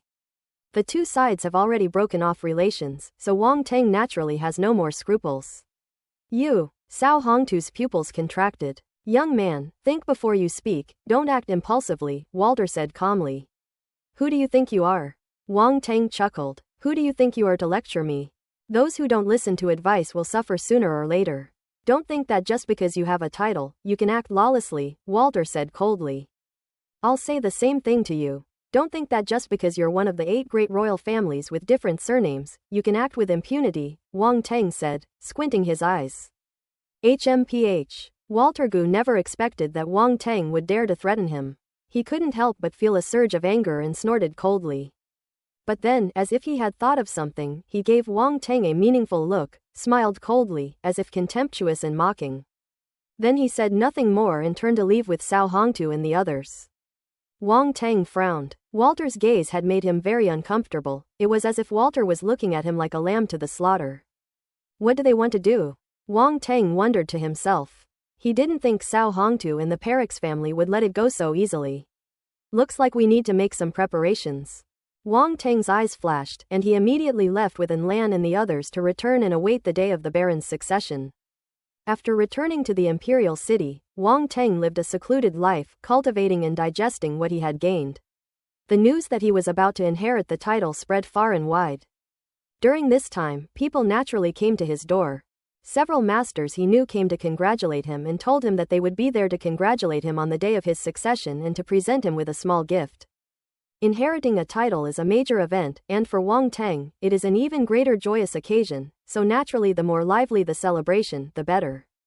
Wang Teng has no background or relatives in the Great Qian Empire, so he will definitely be deserted when the time comes. This is undoubtedly a blow to Wang Teng's reputation. These master-level figures in the secondary professional league befriended Wang Teng because they believed in his future and were bound to give him face. They certainly wouldn't miss such an opportunity. At the same time, the entire imperial planet was gradually stirred up by waves. Many forces are discussing this matter. Have you heard? The result is in for Baron Nangong's title. Is it that unfortunate Baron Nangong? After all these years, there's finally a result.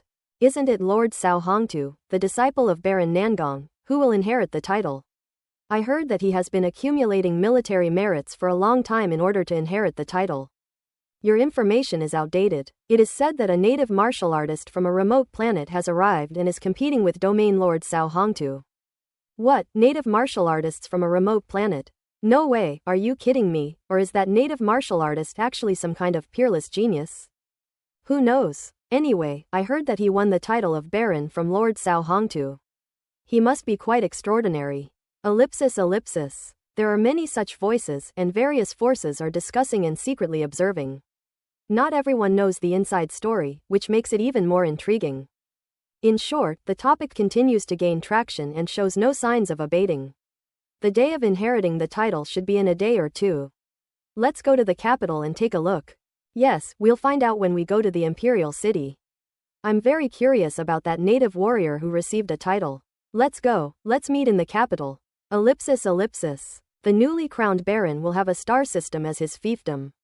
Anyone interested in joining him? Let's see what kind of person this newly promoted baron is.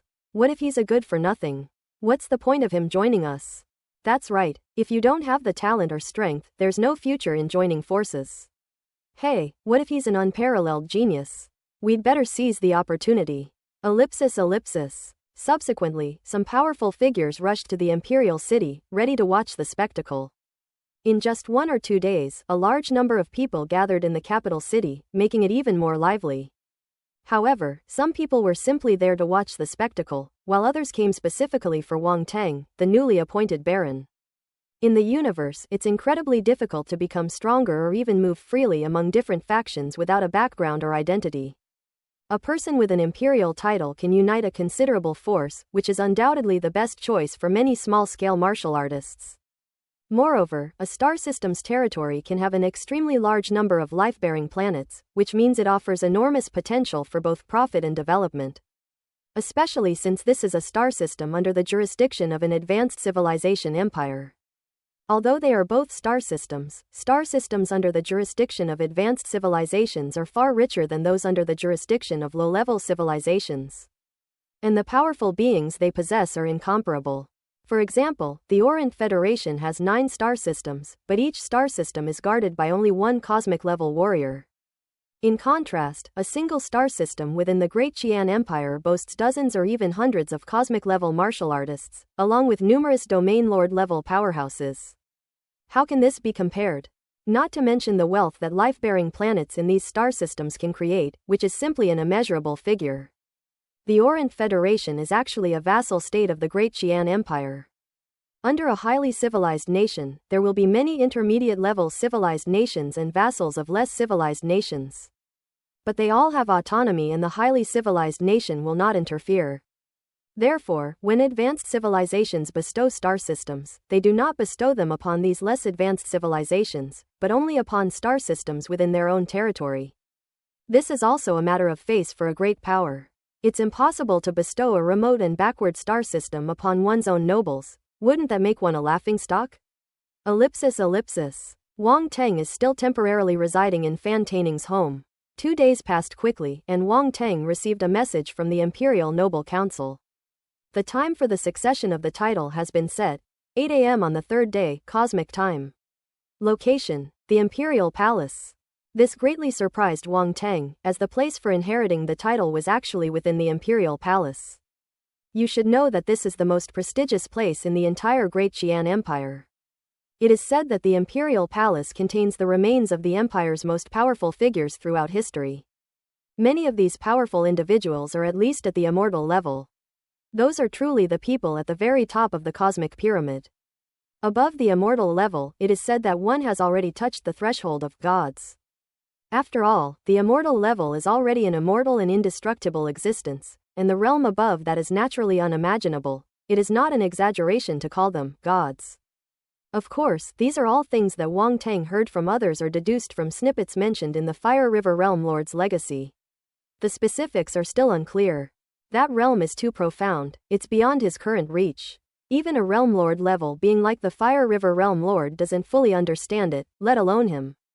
However, if such a legendary existence truly exists within the Imperial Palace, I wonder if it would be possible to plunder some resources from it.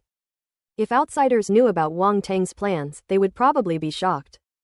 This guy actually dared to set his sights on the Imperial Palace. His audacity is simply outrageous. He's got the guts of a bear and the courage of a leopard. Wang Tang stroked his chin, thought for a moment, and felt that it was time to act according to circumstances.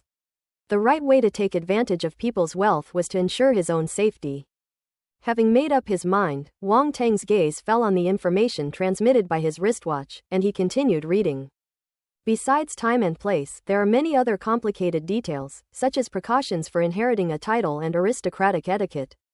After all, it is the inheritance of a title in a highly civilized country, so it naturally has a series of rules and regulations, and it is not just a simple formality. So troublesome, Wang Tang muttered. Just as I finished complaining, there was a knock on the door. Wang Tang frowned, wondering who would come looking for him at this hour, and then said, "Come in." The door wasn't locked, and Master Fan Taning's female disciple let in someone who surprised Wang Tang. Deacon of the underworld city. Wang Tang stood up and bowed. The visitor was none other than the domain lord level deacon from the noble council. Mingcheng nodded, took out an item, and said, "This is the noble attire I will wear tomorrow. The grand secretary asked me to send it to you." Wang Tang's gaze immediately fell on the purple garment in his hand, a hint of surprise appearing in his eyes. He thought to himself that the noble council was really efficient. The noble's clothing had been delivered as soon as the message was sent.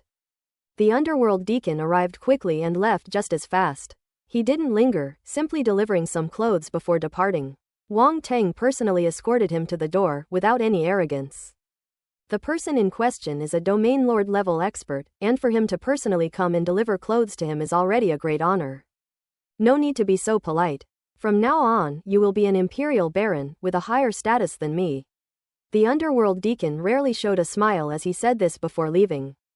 This was the first time Wang Tang had experienced the special treatment he received as a nobleman. Even a domain lord level expert treated him with great courtesy. He then returned to his room, spread out the clothes that the underworld deacon had sent, and examined them. This is a luxurious and noble purple robe with gold trim, embroidered with a majestic and imposing Kunwu beast, seemingly roaring to the sky, exuding extraordinary power. According to the steward of the underworld city, this noble garment was woven in a special way using silk spun by the high-ranking royal star beast, the purple crystal silkworm. It is not only resistant to water and fire, but also possesses extremely strong defensive properties. The superior emperor-level star beast is a powerful star beast equivalent to a domain lord-level martial artist. Moreover, the amethyst silkworm is an extremely rare and special star beast. The silk it spins is absolutely of the level of heavenly treasures. It is actually used to weave clothes, which made Wang Tang speechless. Fan Taning's female disciple, Trist, did not leave. She peered out from the doorway and her eyes lit up when she saw the attire. "Grandmaster Wang Tang, you'll soon be an imperial nobleman." She looked at Wang Tang, her eyes sparkling with admiration. The young man before them was not only a master-level figure, but also about to become an imperial nobleman. Moreover, he was so young and handsome that he was the dream man of every girl. Even though Trist knew that there was a huge gap between her and Wang Tang's status and that there was no possibility of anything happening between them, she couldn't help but clench her legs together, as if something was about to flow out. "Ah, that's the water that stirs my heart, Tilda." Cough cough. Wang Tang coughed lightly. With his keen eye, he could tell at a glance that something was wrong with this woman. But to even think about taking advantage of him is simply wishful thinking. If it were a beauty like Cao Zhaozhao, he might reluctantly settle for having a mistress or two. This Trist, although she is good-looking, is completely unworthy of him, and her talent is mediocre. She is not even qualified to serve him tea and water. If she weren't a disciple of Master Fan Taning, Wang Tang wouldn't even give her the time of day. Wang Tang was disgusted and casually made up an excuse to send Trist away, who was about to turn into a lovesick woman, and closed the door again. "Ha ha ha." The round thing appeared and laughed heartily. "What are you laughing at?" Wang Tang said irritably. "Now you know the benefits of being an imperial noble, right? Even this woman is willing to throw herself at you," the round, chubby man said smugly. "Isn't it because I'm handsome? I think she's after my good looks," Wang Tang said. "Ugh." Roundy rolled its eyes and made a gagging motion. "Get lost, you round thing." Wang Tang snapped. The round, chubby creature completely ignored him, floated over to the purple noble robe, reached out and gently stroked it, a hint of reminiscence seemingly appearing in its eyes. When Wang Tang saw the round thing looking like this, he knew it was thinking of Nangong Yu again, and he didn't know how to comfort it. Roundy sighed, then vanished from the spot in a flash, leaving only one echo. "Tomorrow is the day of inheriting the title, so you should prepare yourself well." Wang Tang couldn't help but shake his head. The night passed in the blink of an eye. The next day, early in the morning, the square outside the imperial palace was already bustling with people. A large crowd of onlookers gathered, their discussions reaching the heavens, creating quite a lively scene. Behind the square is a long white marble staircase that stretches all the way up to the sky. The imperial palace was hidden behind the white jade steps, shrouded in white mist, only revealing a corner of its majestic and magnificent architecture when a gentle breeze blew. Further back, there are continuous mountain ranges stretching across the sky, reaching straight into the heavens, shrouded in clouds and mist, creating an extremely mysterious and wondrous scene. That place is a forbidden area of the Empire, where the legendary ancestors of the Empire are buried, and even the national guardian beast Kunwu slumbers there. Of course, these are all legends, since no one has actually seen them. Perhaps because they had been waiting for so long, some of the people at the scene began to get impatient. Hasn't she arrived yet? We've been waiting for ages, but there's not a single person in sight. I arrived before dawn. Me too, any later and we wouldn't even be able to squeeze in. HMPH, he's just a baron, why are you so agitated? Many people are curious about what the legendary native warrior looks like. Such a situation was rare in the Great Qian Empire. In a highly civilized nation like the Great Qian Empire, there has never been a native warrior from a remote planet who could become a noble. This is the first time this has ever happened. Some believe they are about to witness a prodigy, while others think it's just a rumor and the real person may not be that amazing. Suddenly, the surroundings fell silent. Look, that's the rune-emblazoned flying chariot of the Imperial Duke's family. A nobleman has arrived. A cry of surprise rang out. A runic energy vehicle descended from the sky, bearing a strange flower emblem, which many people recognized at a glance, and they all showed surprise. The crest of the golden iris is the emblem of the Duke Situ family. I wonder who from Duke Situ's family will be visiting. It's just a succession of a baronial title. Duke Situ may not even be there. Ellipsis. Just as everyone was discussing this, a tall, middle-aged man stepped out of the flying car. He had a dignified appearance and fierce eyes that made it impossible for anyone to look him in the eye. My goodness, it's actually Duke Situ Nan, the current heir to the dukedom of the Situ family, who has come in person. That's incredible. Why would he come in person? Does he think highly of that baron's heir? Quote ellipsis quote. Below the 8 royal families of different surnames, there are 5 ranks of imperial titles: Duke, Marquis, Earl, Viscount, and Baron. The Situ family holds the highest rank of Duke, a position of extraordinary status. After Duke Situ Nan stepped out of the flying carriage, he didn't even glance around before heading straight up the white jade steps. Flying was not permitted in the imperial palace, not even for an imperial duke, so he had to climb the stairs on foot. His speed seemed slow, climbing step by step, but in the blink of an eye he disappeared into the mist and vanished from sight. Hiss, Duke Situ Nan is incredibly strong. It's said that the heavenly ladder of this imperial palace has runic restrictions, and the pressure increases with each step, making it extremely difficult to move forward, said an insider. That goes without saying, the current heir to the dukedom of the Situ family is at least a realm lord level being. That's terrifying. Oh, someone else is here. Some people noticed that another rune-inscribed flying chariot was descending from the horizon, and all eyes were drawn to it. This time, it wasn't just one rune-inscribed flying car, but several. After landing, several figures dressed in purple noble attire stepped out and began climbing the white jade steps. That's a Viscount from the Chen family. This is an Earl from the Wang family. And the Duke of the Stuart family. Ellipsis. The crowd below rattled off the surnames of the nobles as if they were old friends. They were actually quite easy to recognize, as each noble had a corresponding family crest, which had been passed down for countless years and had a long history. Therefore, everyone could recognize them at a glance. Within 10 minutes, nobles arrived and ascended the white jade steps. One of the 8 great royal families with different surnames, the Perix family. Someone suddenly shouted. A sudden silence fell over the surroundings. All eyes were focused on the luxurious flying car descending from the sky. As it landed and people disembarked and climbed the steps, no one uttered a word, seemingly stunned. Phew! Then a series of exhalations echoed around.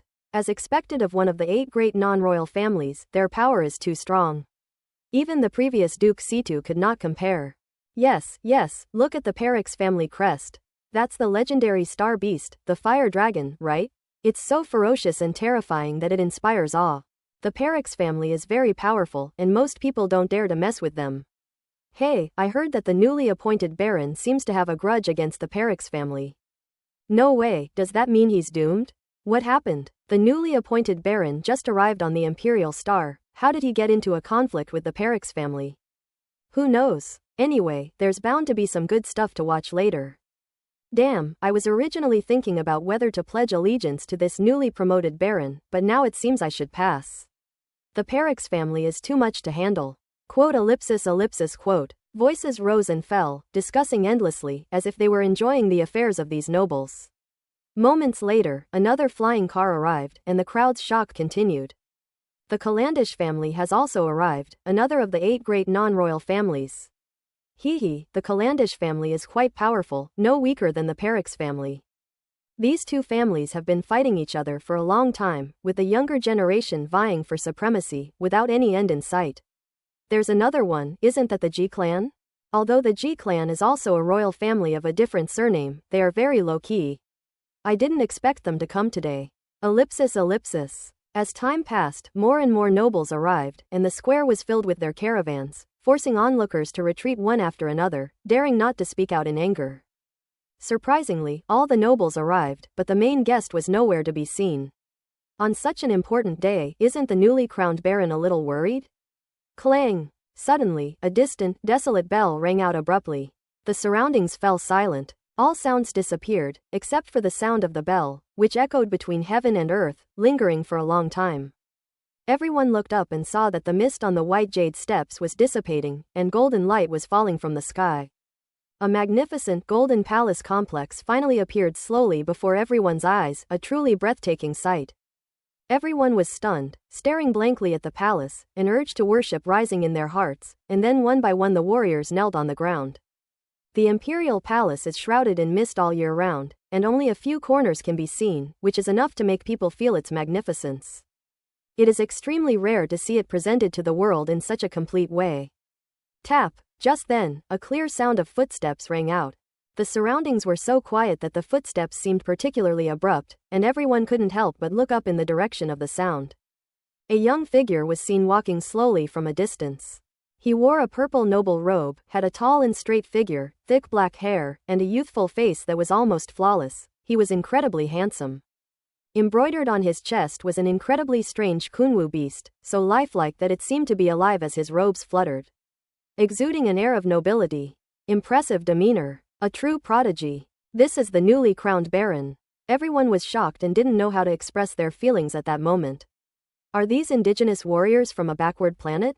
Who said that? Come out here, or I'll beat him to death. Could the native warriors of a backward planet possess such magnanimity?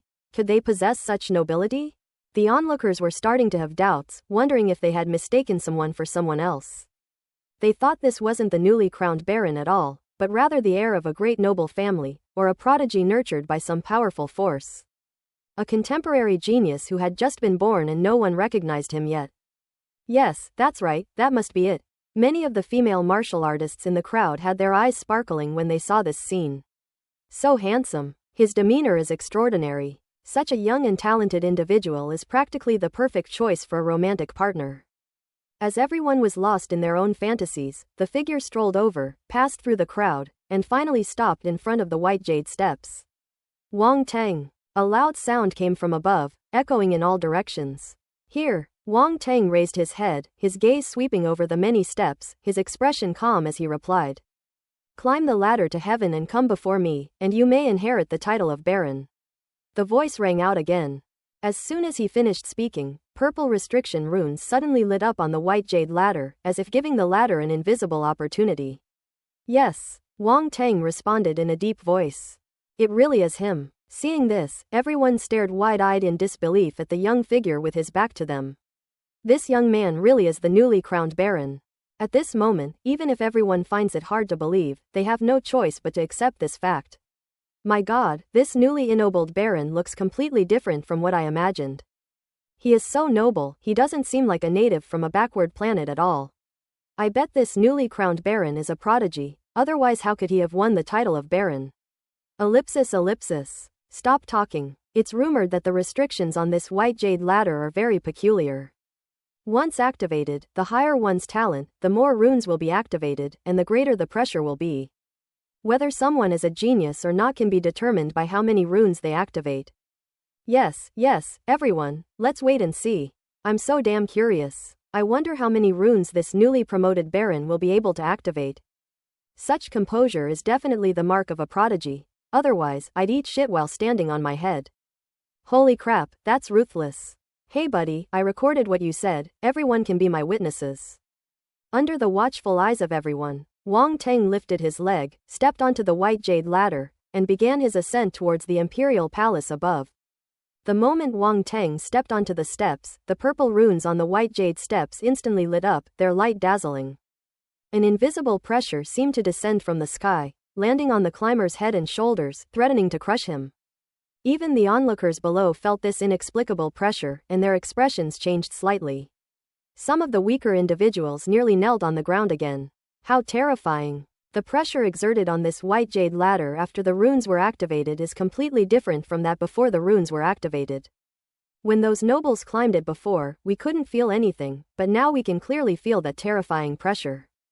Wang Teng has already experienced such powerful pressure as soon as he ascended the heavenly ladder. His talent seems quite formidable.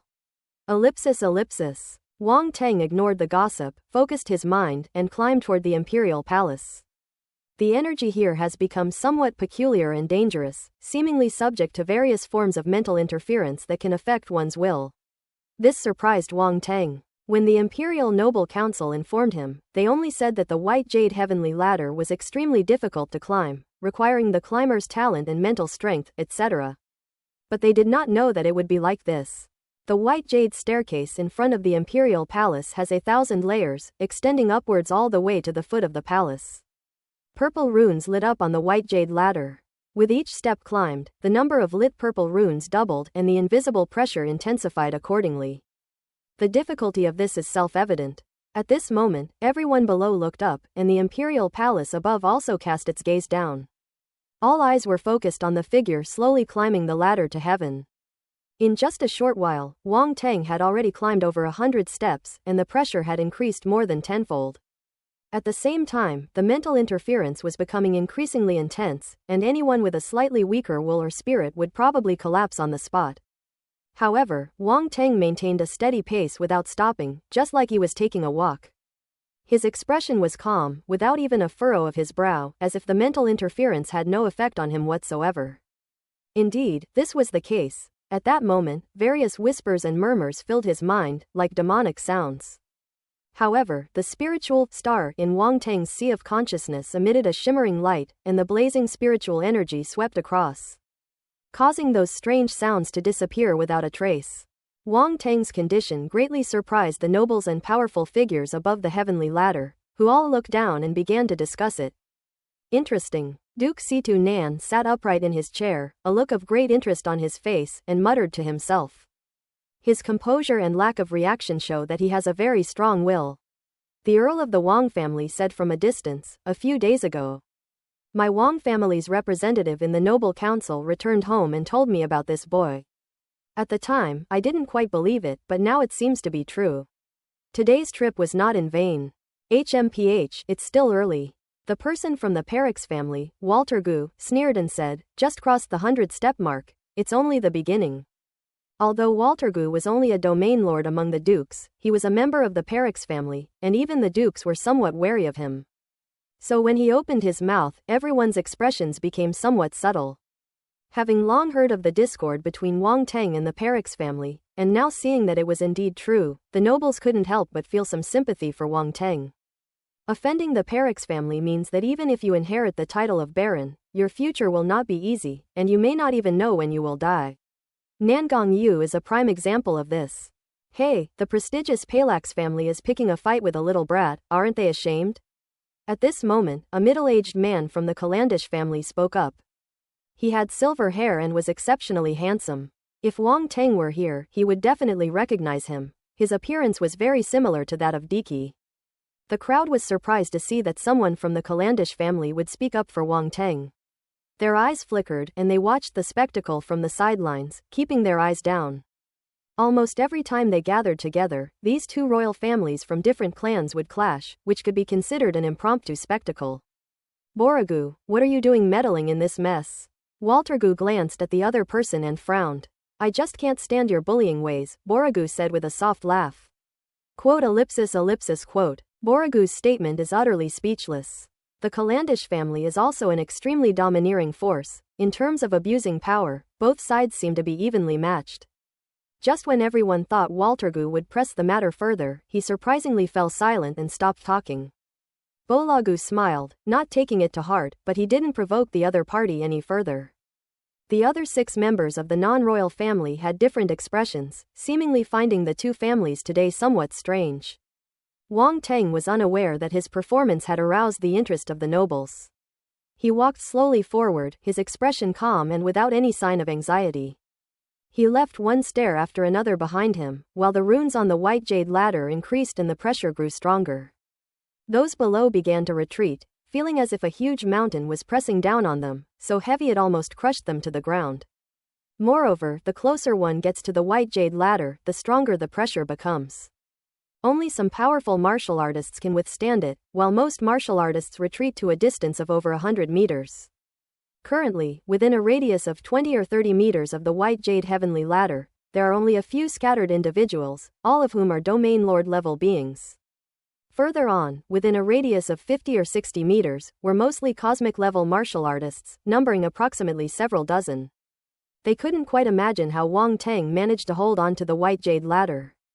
He seemed to be only at the planetary level, yet he was able to withstand that terrifying pressure and seemed to be handling it with ease, still climbing up the steps one by one. That's secondary, the most important thing is that they also felt the interference from a mental level.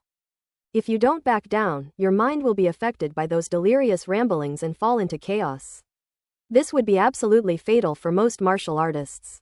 The spirit is the key. If the spirit collapses, even if a martial artist has a strong physical body, he is nothing but an empty shell.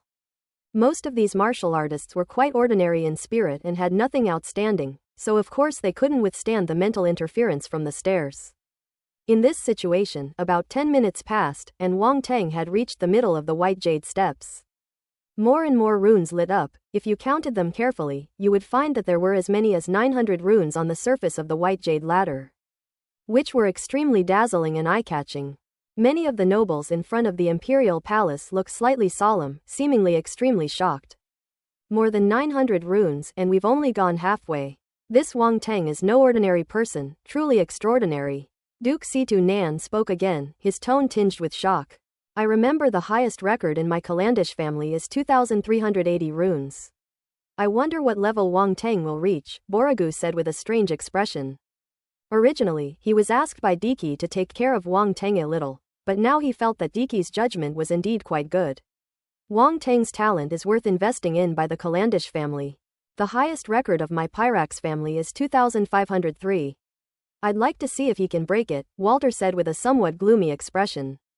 Hee, your Pyrax family is just physically stronger, so you have a slight advantage, Borigu chuckled. The victor is king, the loser is villain.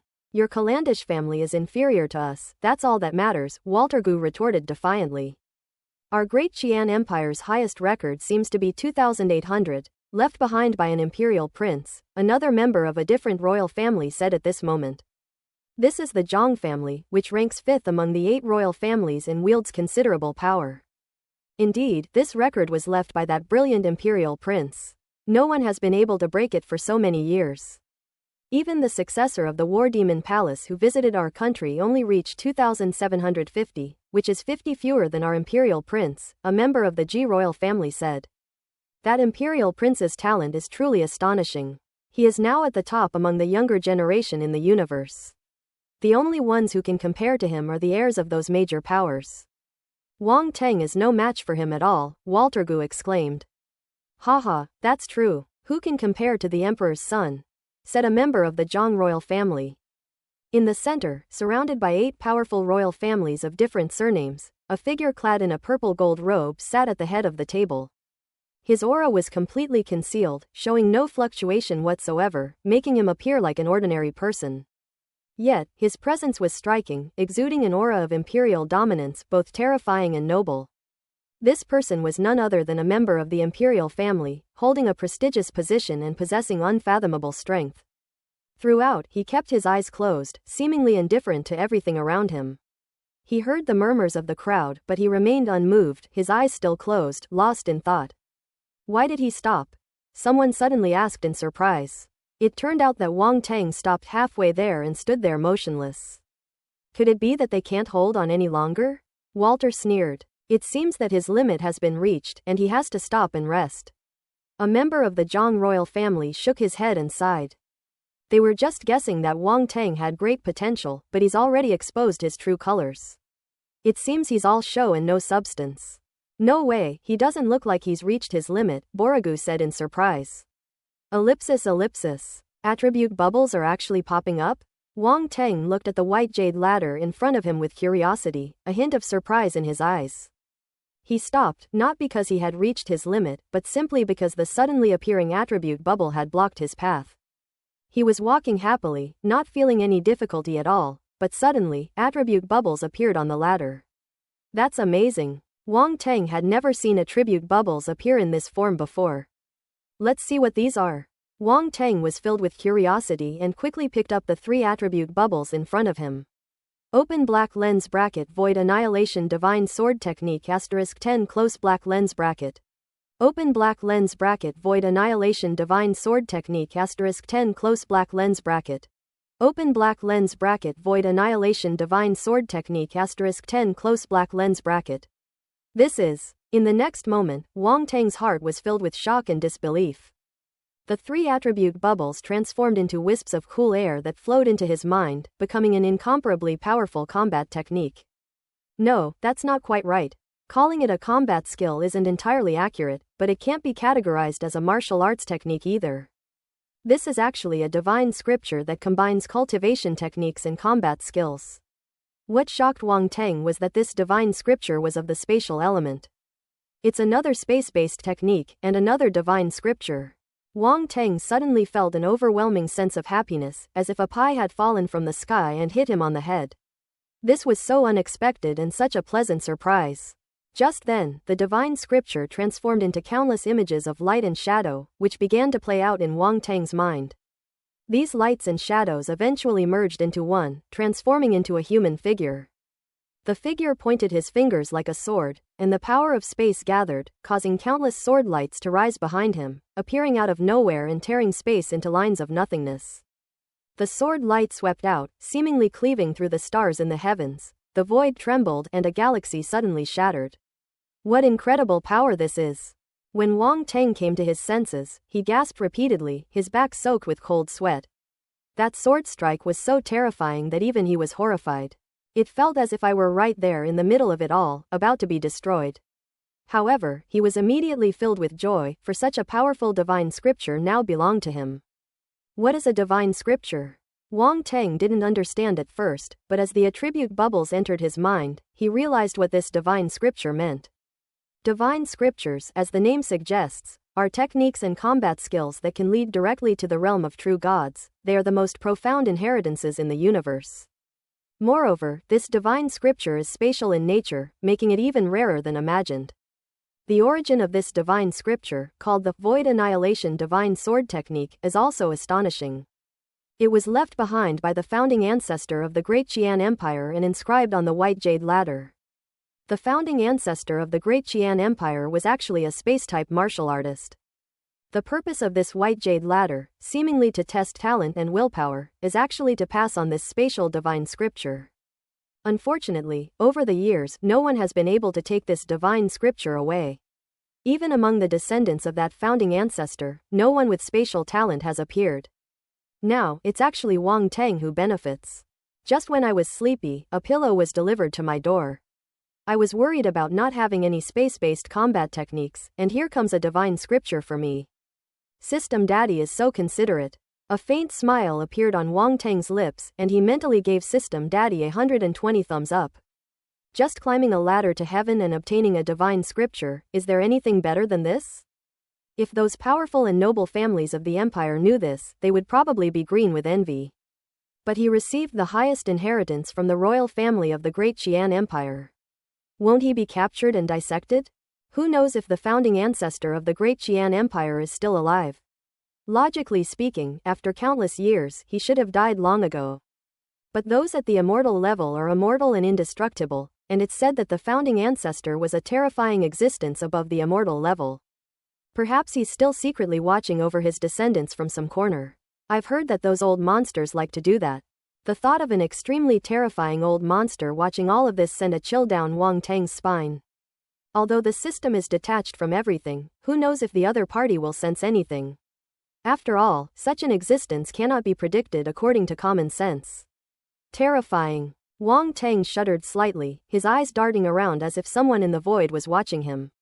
As you progress through higher realms, picking up attributes becomes increasingly difficult. As Wang Teng was feeling sentimental, the royal family member sitting above him, who had been resting with his eyes closed, suddenly opened his eyes, his pupils trembling. As if something incredible had happened. The surrounding nobles and powerful figures all looked over in surprise at this scene. However, the royal family member quickly closed his eyes again, seemingly trying to hide something, and no one could see his expression. The questions that everyone was about to ask were swallowed back, and they had no choice but to give up. Wang Teng started moving again, walking upwards at the same pace as before, neither too fast nor too slow, but with great rhythm. Just like the white jade ladder had no effect on him. 550 sections of the heavenly ladder. 600 sections of the heavenly ladder. 630 sections of the heavenly ladder. Ellipsis ellipsis. At the same time, the number of purple runes had started to increase again. 930. 980. 1100. Ellipsis ellipsis. As Wang Teng continued to climb, more and more runes lit up, his aura intensified, and demonic sounds pierced the ears. Those onlookers within 20 or 30 meters of the white jade ladder changed their expressions slightly and began to retreat. They were domain lord level powerhouses, yet they were still inferior to a planetary level martial artist, which made them feel resentful. But the facts are undeniable. That climbing figure, so calm and composed, truly possesses the qualities of a prodigy. Those nobles and powerful figures couldn't help but widen their eyes. Something's not right here. We just stopped to rest, wasn't that the limit? But why are runes starting to skyrocket again? Everyone was puzzled, their eyes fixed on Wang Teng below, as if trying to discern something from him. Time passed. At this moment, Wang Teng crossed the 900th step, and the number of runes reached 2050. A terrifying pressure descended, making it impossible for him to move an inch. The sheer number of runes astonished everyone. Reaching 2000 runes demonstrates an exceptionally powerful talent. In any major family, they would be among the most talented geniuses of all time. It's truly unbelievable that this situation is occurring with an indigenous warrior from a remote planet. Walter's face looked as if he had eaten shit. The stronger Wang Teng's talent, the more displeased he became, wishing he could eliminate him immediately. Meanwhile, outside the crowd, Cao Hongtu also arrived at the square. He didn't want to come at this moment. He lost to Wang Teng, and lost so badly. How could he be willing to accept it? But he eventually came. He stood below, shrouded in a black robe, gazing up at the figure's back with a gloomy look and clenched fists. Beside him were Cao Wu, Cao Ling, Cao Guan, and others, their faces filled with horror, completely unable to imagine that the person above possessed such talent. Feeling the oppressive aura emanating from the stone steps, Wang Teng finally frowned. Although the pressure increased, he also gained many benefits, such as the number of attribute bubbles of the Void Annihilation Divine Sword technique, increasing significantly compared to before. But he still felt a trace of pressure. Immediately, Wang Teng decisively activated the Ancient God Body. Boom! His body was like a furnace, his chi and blood surging to the heavens, his blood flowing like mercury, vast and mighty, his incomparably powerful body exuding a terrifying aura. And a mysterious golden pattern appeared between his eyebrows. Such incredible physical strength, many people gasped in surprise, their faces showing horror. Even the nobles and powerful figures above changed color, feeling incredulous that a planetary-level martial artist's physical body could reach such a level. Tap, tap, tap. Wang Teng continued to climb the last 100 steps. He wasn't fast, but he quickly passed 20 or 30 steps. Boom! The runes on the stone steps seemed to have exploded as well, increasing by more than 200 at once, bringing the total number of runes on the stone steps to nearly 2,300. Walter Gu stood up abruptly from his chair, his face extremely grim. Is Wang Teng's talent really that strong? He's almost catching up with the strongest genius in our family, said a member of the Zhang royal family. This is incredible. There have always been many outstanding people who came from remote planets throughout history. Could Wang Teng be one of them? Another member of the royal family of a different surname whispered, quite surprised. Good heavens, this Wang Teng is bound to bring my Kalandix faction along no matter what. Bolagu's eyes lit up, and he had already made up his mind. This Grandmaster Wang Tang's martial arts talent is so formidable. The members of the Ji royal family had strange expressions and muttered to themselves. If Wang Tang were here, he would definitely recognize this person as Ji Yuanqing, who had asked him for the 9-aperture concentration pill. Wang Tang did not stop and continued climbing at the same pace. 940 sections of the heavenly ladder. 950 sections of the heavenly ladder. 960 sections of the heavenly ladder. Boom, boom, boom. The power of runes erupted one after another, 2,400, 2,500, 2,600. Directly approaching the highest record set by that legendary imperial prince, 2,800. Boom. When he finally stepped onto the 980 steps of the heavenly ladder, the number of runes reached 2,800. All the nobles and powerful figures were stunned into silence, their eyes filled with disbelief, but no one uttered a sound, they all held their breath. They could tell that Wang Tang hadn't reached his limit yet, and the power of the runes seemed to be still surging. Boom! 985 sections of the heavenly ladder, 2,850 runes. Boom! 990 sections of the heavenly ladder, 2,900 runes. Boom! 995 sections of the heavenly ladder, 2,950 runes. Boom! 999 sections of the heavenly ladder, 2,999 runes. Quiet. The surroundings had long since fallen into complete silence, without a sound. All the nobles and powerful figures stood up and looked ahead. On the heavenly ladder, a figure slowly appeared before everyone. Even that member of the royal family opened his eyes and looked at the newcomer. Tap. A crisp footstep sounded. Wang Tang stepped onto the last step and stood directly in front of the imperial palace. A ray of golden light shone down from the majestic palace and fell upon him. Boom! 3,000 runes. The power of the runes erupted completely, with 3,000 runes swirling around the white jade ladder, forming a divine chain of runes that encircled Wang Tang's body. This is the limit of the white jade ladder. Unprecedented and unparalleled, Wang Tang achieved something that no one else had ever accomplished. Everyone stared blankly at the scene, at that figure. A gentle breeze blew by, causing the purple robe to flutter and the thick black hair to dance in the air, making the young man before them appear as if he were a god descended to earth. Her beauty was unparalleled, and the sun blazed fiercely. A figure stood beneath the imperial palace. 3,000 runes lit up, reaching an unprecedented limit. All eyes are on us. At this moment, Wang Tang is the brightest star in the entire venue. Applause is due here, but it seems that it didn't. The crowd finally came to their senses and looked at the figure with complicated expressions. The fact that this native warrior from a remote planet surpassed the record left by the Emperor's son seems almost fantastical. There seems to be only a difference of 200 runes between 2,800 and 3,000, but these 200 runes are undoubtedly a huge gap, and it becomes increasingly difficult to activate them as you go further. The nobles and powerful figures present had to admit that the record Wang Tang had achieved would probably be difficult for anyone to break in the future. A sudden uproar erupted from the crowd below, the sound soaring into the sky. Holy crap, that's incredible. This is like a heifer climbing a telephone pole, incredibly awesome. This is unbelievable. Even the records left by the Emperor's son have been broken. Such a prodigy, who can rival him? I'm a huge fan of Baron Wang Tang. Even if he offends the Perix family, I'm still going to pledge my allegiance to him. That's right, let's go together. From now on, I'll be Baron Wang Tang's #1 henchman. Bullshit, I'm the #1 henchman, I'm the #1 henchman.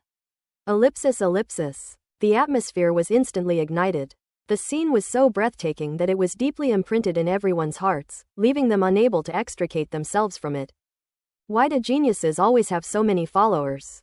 That's probably why. Wow, Baron Wang Tang is so handsome, I'm totally smitten. Ah, he's so handsome, I can't keep my eyes open. Pa, you slut, Baron Wang Tang wouldn't even look at a woman like you. I'm going to be Baron Wang Tang's maid, serving him tea and water, and getting close to him. Get out of my way. I am a stellar-level martial artist, naturally beautiful. Only I am worthy to approach Baron Wang Tang.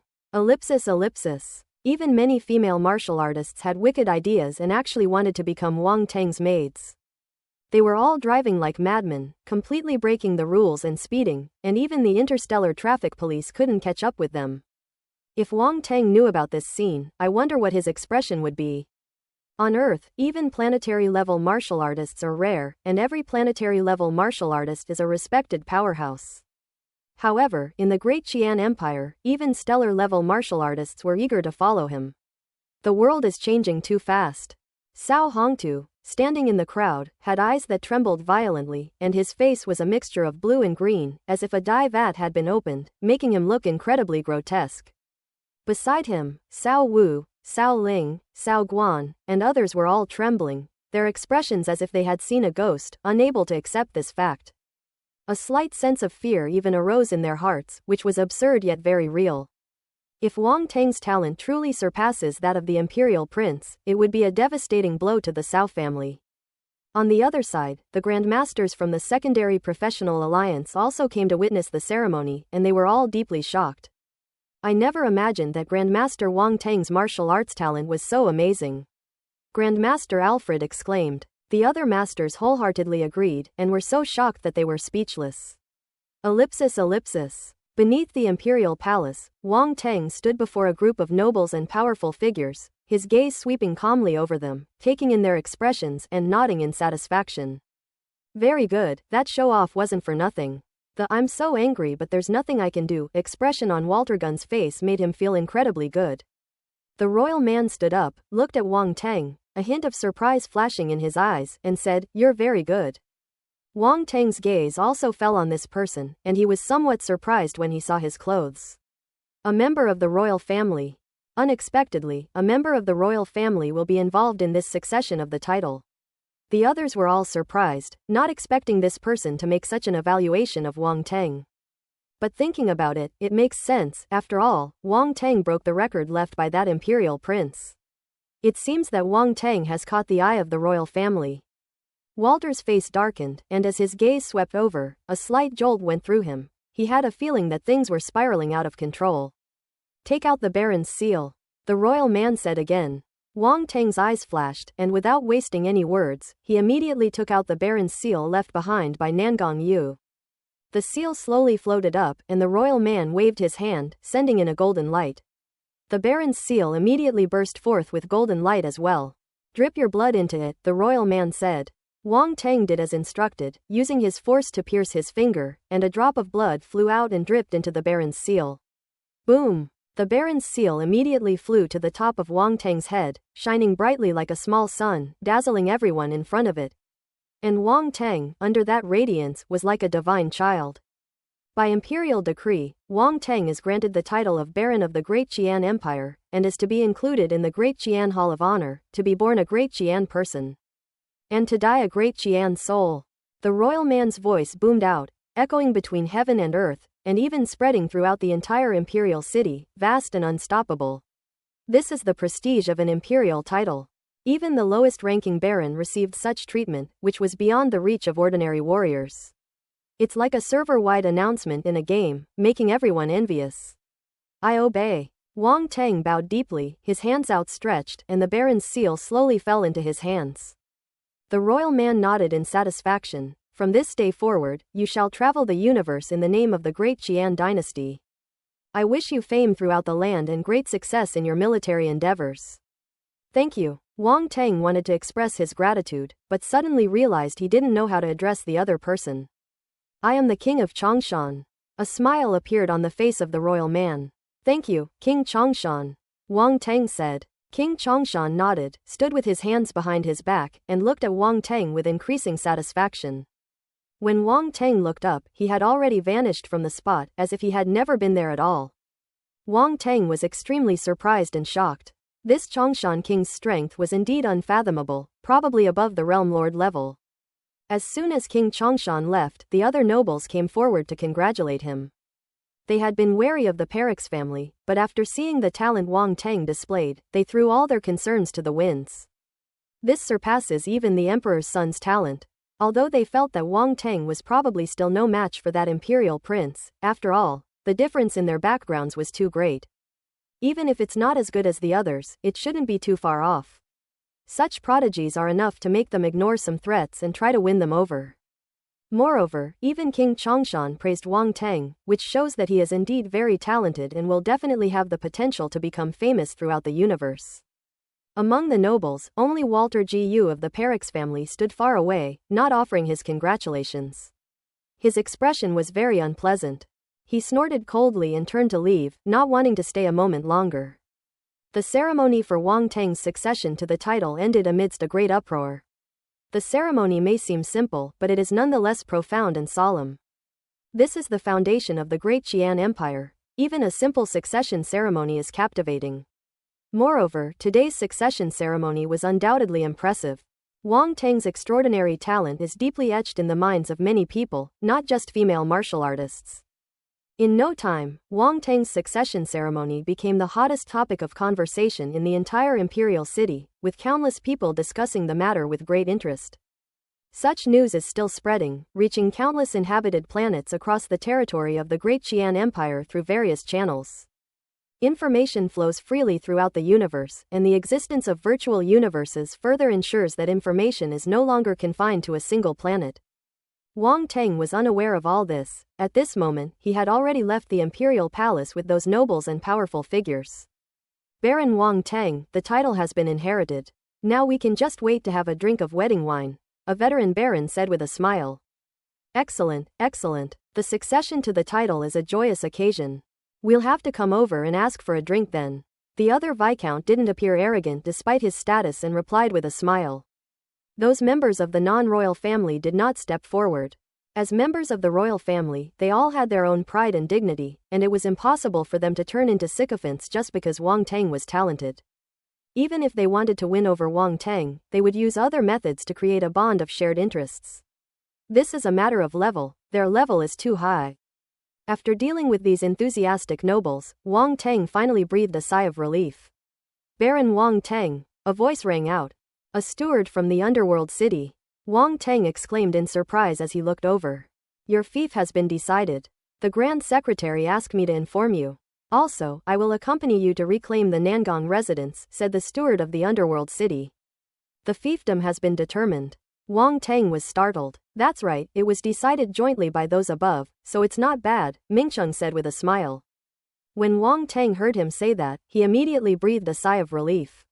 He had been worried that the Perix family would interfere and give him a territory that was difficult to manage.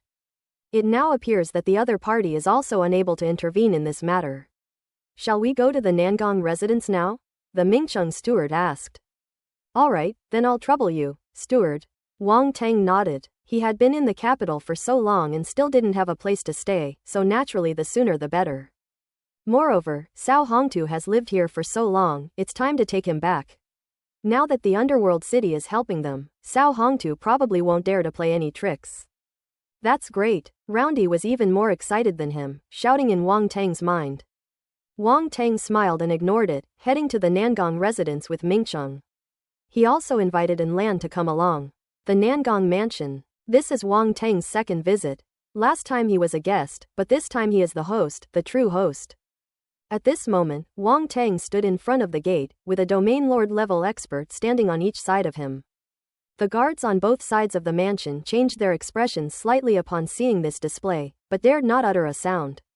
Wang Teng led the way inside, and the guards did not dare to stop him. Are we just going to let them in like this? A guard whispered. That man is a newly ennobled baron. His status is different now. Do you dare to stop him? Another guard said helplessly. Sigh, it seems it's time for us to leave the Nangong residence. A guard shook his head and sighed, his expression complicated. They attached themselves to Cao Hongtu, partly because of his power, and partly because of his baronial title. But now the title of baron is gone. Even if they attach themselves to Cao Hongtu, a domain lord level powerhouse, their status is much lower and they are not as sought after as baronial subordinates.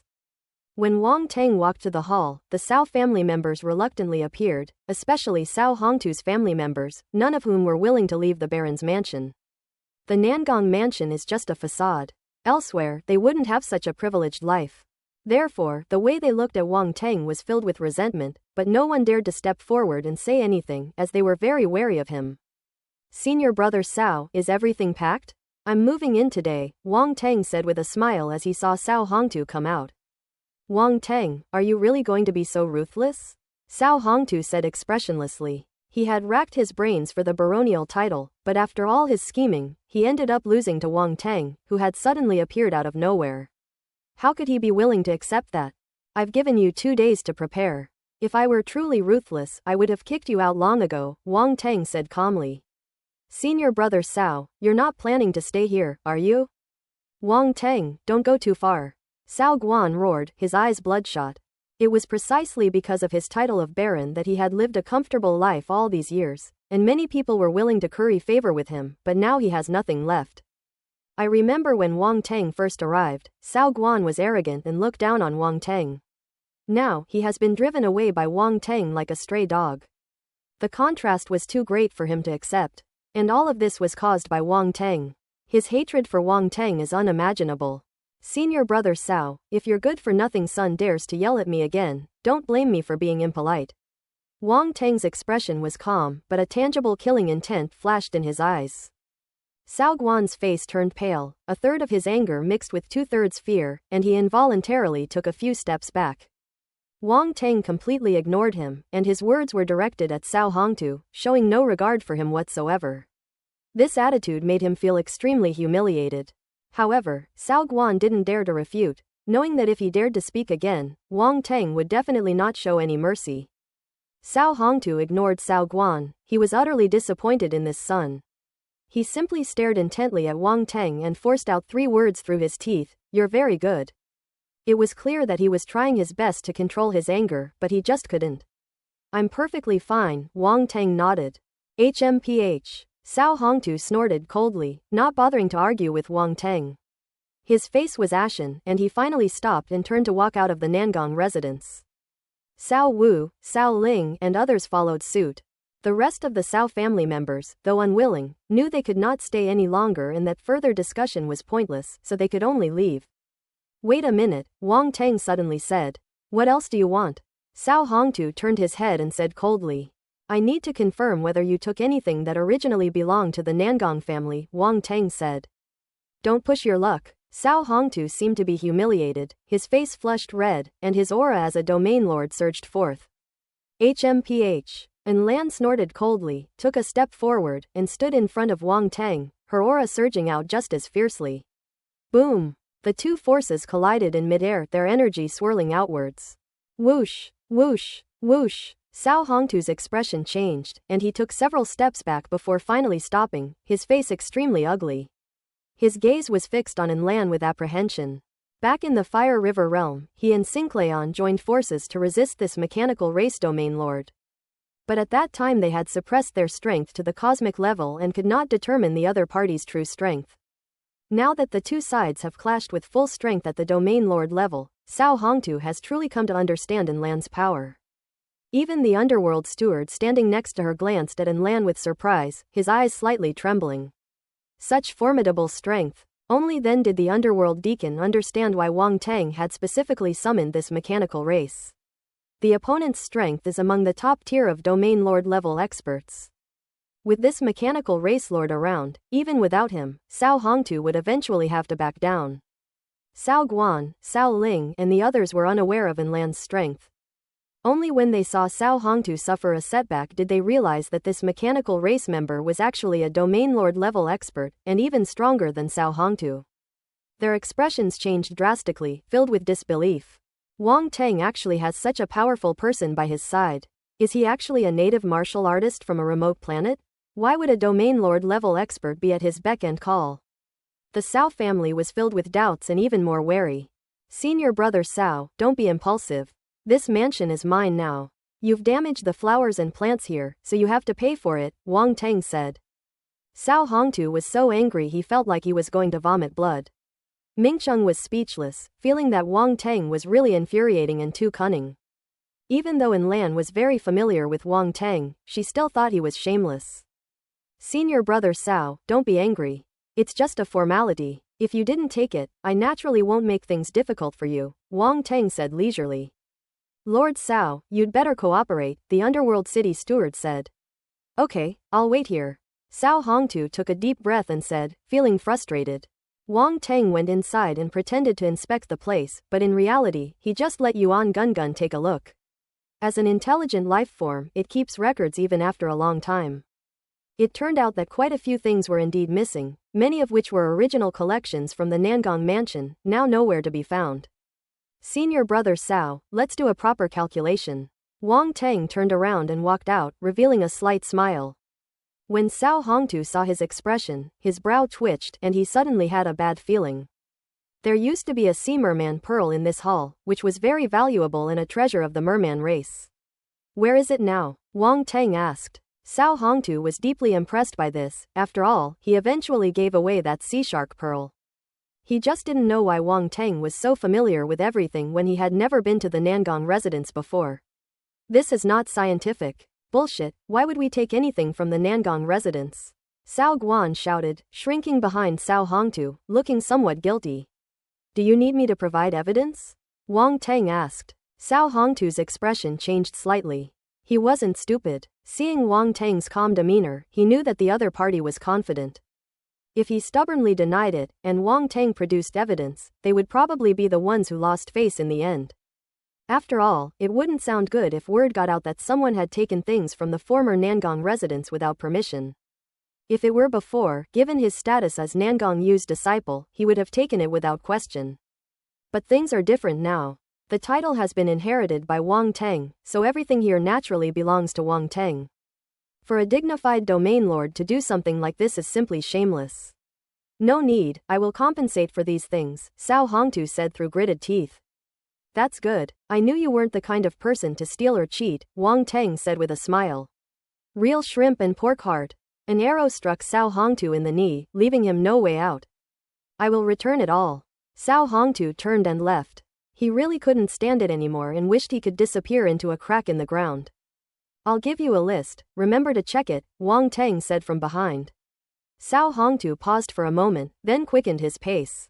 Oh, by the way, I'm hosting a banquet for other nobles tomorrow, so remember to come, senior brother. Wang Teng added. Sao Hongtu stumbled and finally reached the door, his disheveled figure disappearing from the spot. Both the underworld deacon and Enlan were at a loss for words, feeling that Wang Teng was too ruthless for provoking Sao Hongtu to such a terrible state. The Sao family members thus slunk out of the Nangong residence. Outside the gate, many people from other families came to inquire about the situation. Upon seeing this scene, some sighed, while others gloated.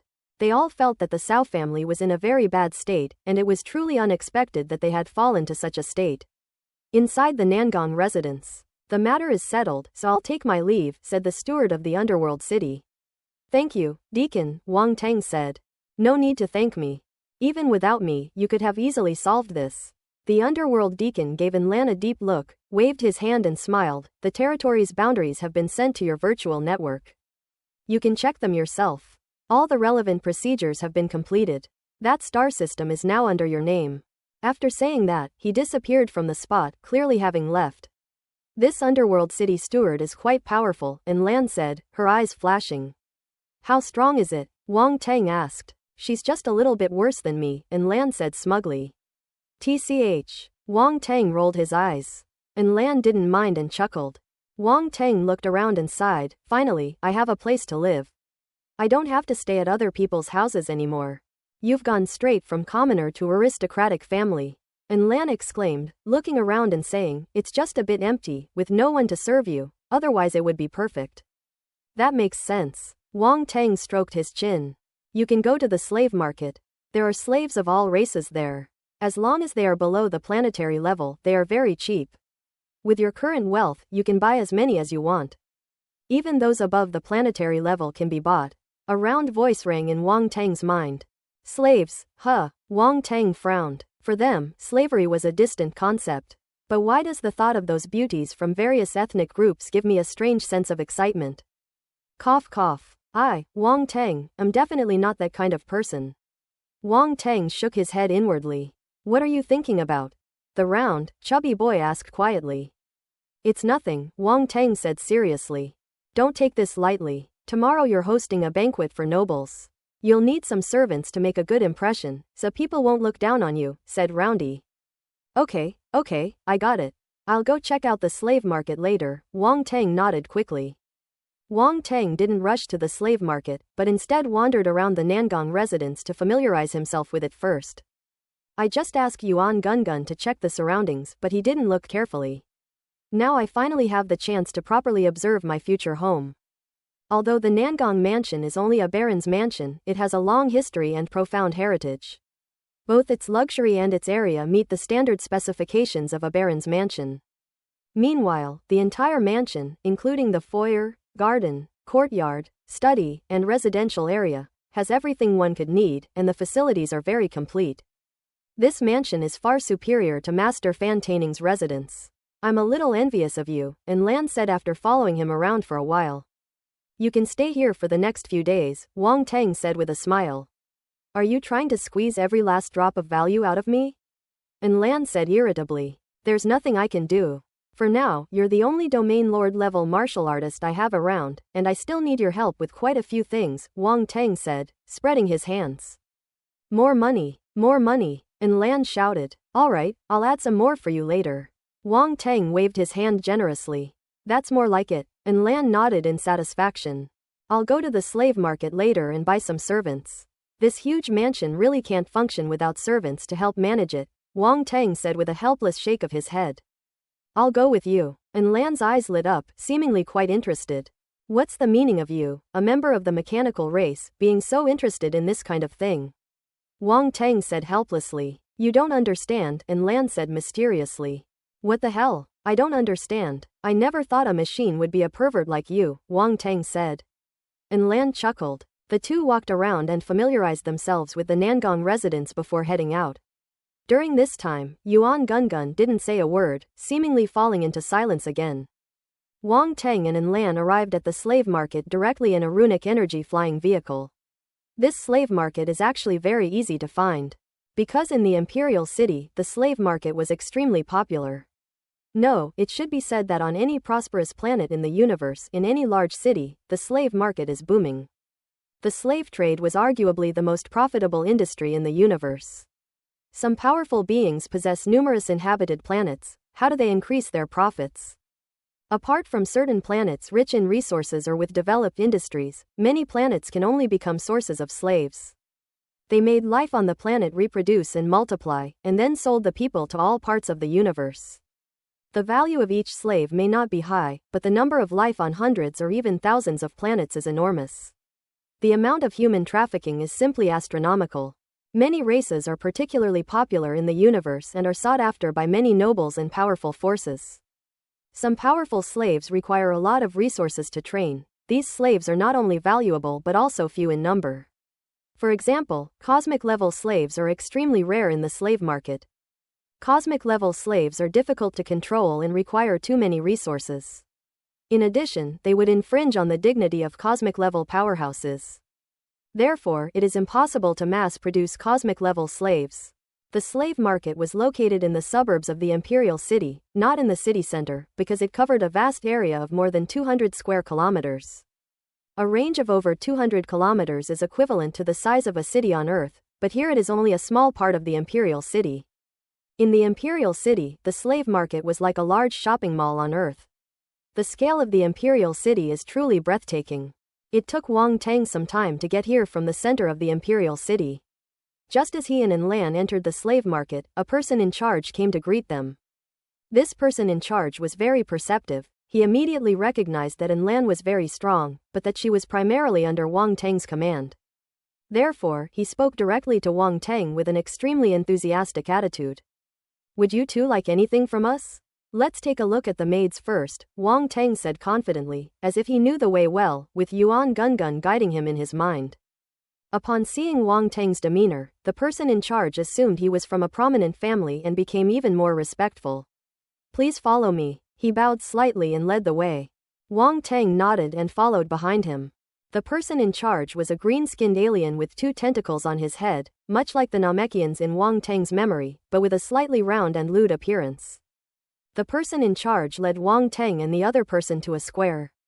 The square is divided into several areas, each with many neatly arranged beautiful young girls, or rather, young women and mature women, since every customer has different needs. This slave market is quite humane. It can satisfy every customer's need. Of course, besides age groups, race and style also differ. For example, some are foxes, some are rabbits, and some are clam people. I've heard that the clam people are really amazing. In terms of temperament, she can be both sophisticated and sweet, cool, charming, innocent, cute. There's nothing you can't find if you can imagine it. Wang Teng was dazzled, his eyes were glued to the view, and he felt his lips getting a little wet. Oh no, slurp. Looking around, the person in charge kept his eyes down, seemingly oblivious to everything. As for Lan, she was utterly shameless, her eyes practically glued to those female demons, unable to tear herself away. Wang Teng felt that his willpower was incredibly strong, even stronger than that of a domain lord level expert. Cough cough. Wang Teng coughed lightly. Lan was immediately jolted awake and gave a guilty smile. Introduce yourself to me, Wang Teng said to the person in charge. Okay. The person in charge snapped back to reality, flashed a professional smile, and began the introduction. These are women from the Clam Clan. This race is naturally beautiful, there are practically no ugly women.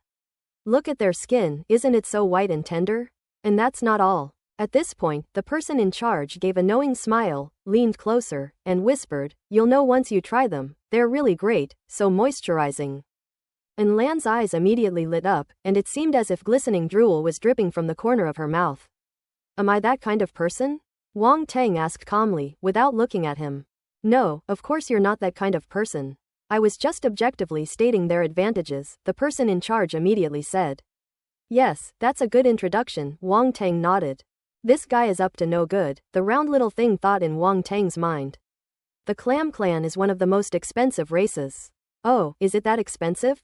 Wang Teng asked. It's nothing to you, of course, said Roundy. How much are these clam people? Wang Teng asked the person in charge, becoming quite curious. The manager's eyes lit up. He had already figured out that this young man was definitely not short of money. Sure enough, he didn't even look at anything else and went straight to asking about the price. This was the kind of customer he liked best. So he held up 2 fingers. Wang Teng frowned. Could it be that one of these Clam Clan slaves was going to cost 20,000 universe coins or Great Qian coins? That was really a bit expensive. A Star Apprentice level 13th rank Clam Clan slave costs 20 cosmic coins. If you buy in bulk, you can get a discount. I will apply for the most favorable benefits for you, the person in charge said hurriedly. PFF'd. How much? Wang Teng almost popped his eyes out. 20 cosmic coins each. Is this for real? This is a living, breathing person, and a Star Apprentice level 13 martial artist at that, not an ordinary martial artist. A Star Apprentice level 13 is equivalent to a warrior level 13 existence on Earth. In other words, Tantai Zan, Yi Jixing, and the others aren't even worth 20 universe coins. Wang Teng suddenly felt like he wanted to mourn for them. He thought it would cost at least 20,000 universe coins, but it only cost 20 universe coins. 20 cosmic coins? You won't regret it for 20 cosmic coins. Pick anything you want for 20 cosmic coins. You deserve to have 20 cosmic coins. The same mesmerizing voice seemed to be playing on an endless loop in Wang Teng's mind. This is already a very low price. The prices in our slave market are absolutely fair. The person in charge thought Wang Teng thought it was too expensive, and his heart skipped a beat. He quickly explained. Alright, are all the Clam Clan members here? Wang Teng asked. He knew the person in charge had probably misunderstood something, but he was too lazy to explain. There's still a lot of inventory. The person in charge didn't know what Wang Teng meant, so he could only honestly reply. I want the best looking one, Wang Teng said. The best looking ones are the most expensive, each costing at least 1,000 cosmic coins, the person in charge said. Bring it out so I can see it, Wang Teng said. No problem, I'll have someone bring it over right away, the person in charge said, his eyes shining. Before long, someone led a group of clam people over. In terms of appearance, they were absolutely top-notch, much better looking than the ones outside. Although the clam people don't have the concept of ugliness, there's still a clear difference. The clam people who were just brought out are at least 1 in a million beauties. There's a reason why things are expensive. Wang Teng nodded in satisfaction and immediately began picking through the items. This one, that one. The manager immediately beamed with joy. This customer had picked out a dozen or 20 items in just a short time. It seemed he was having a lucky day and his commission was secured. Wang Tang selected 25 women from the Clam Clan and said, "Pack these up for me, and then show me other races. Only the expensive ones, not the cheap ones." He's incredibly wealthy now. Damn, a Clam Clan member only costs 1,000 cosmic coins, and he says it's expensive.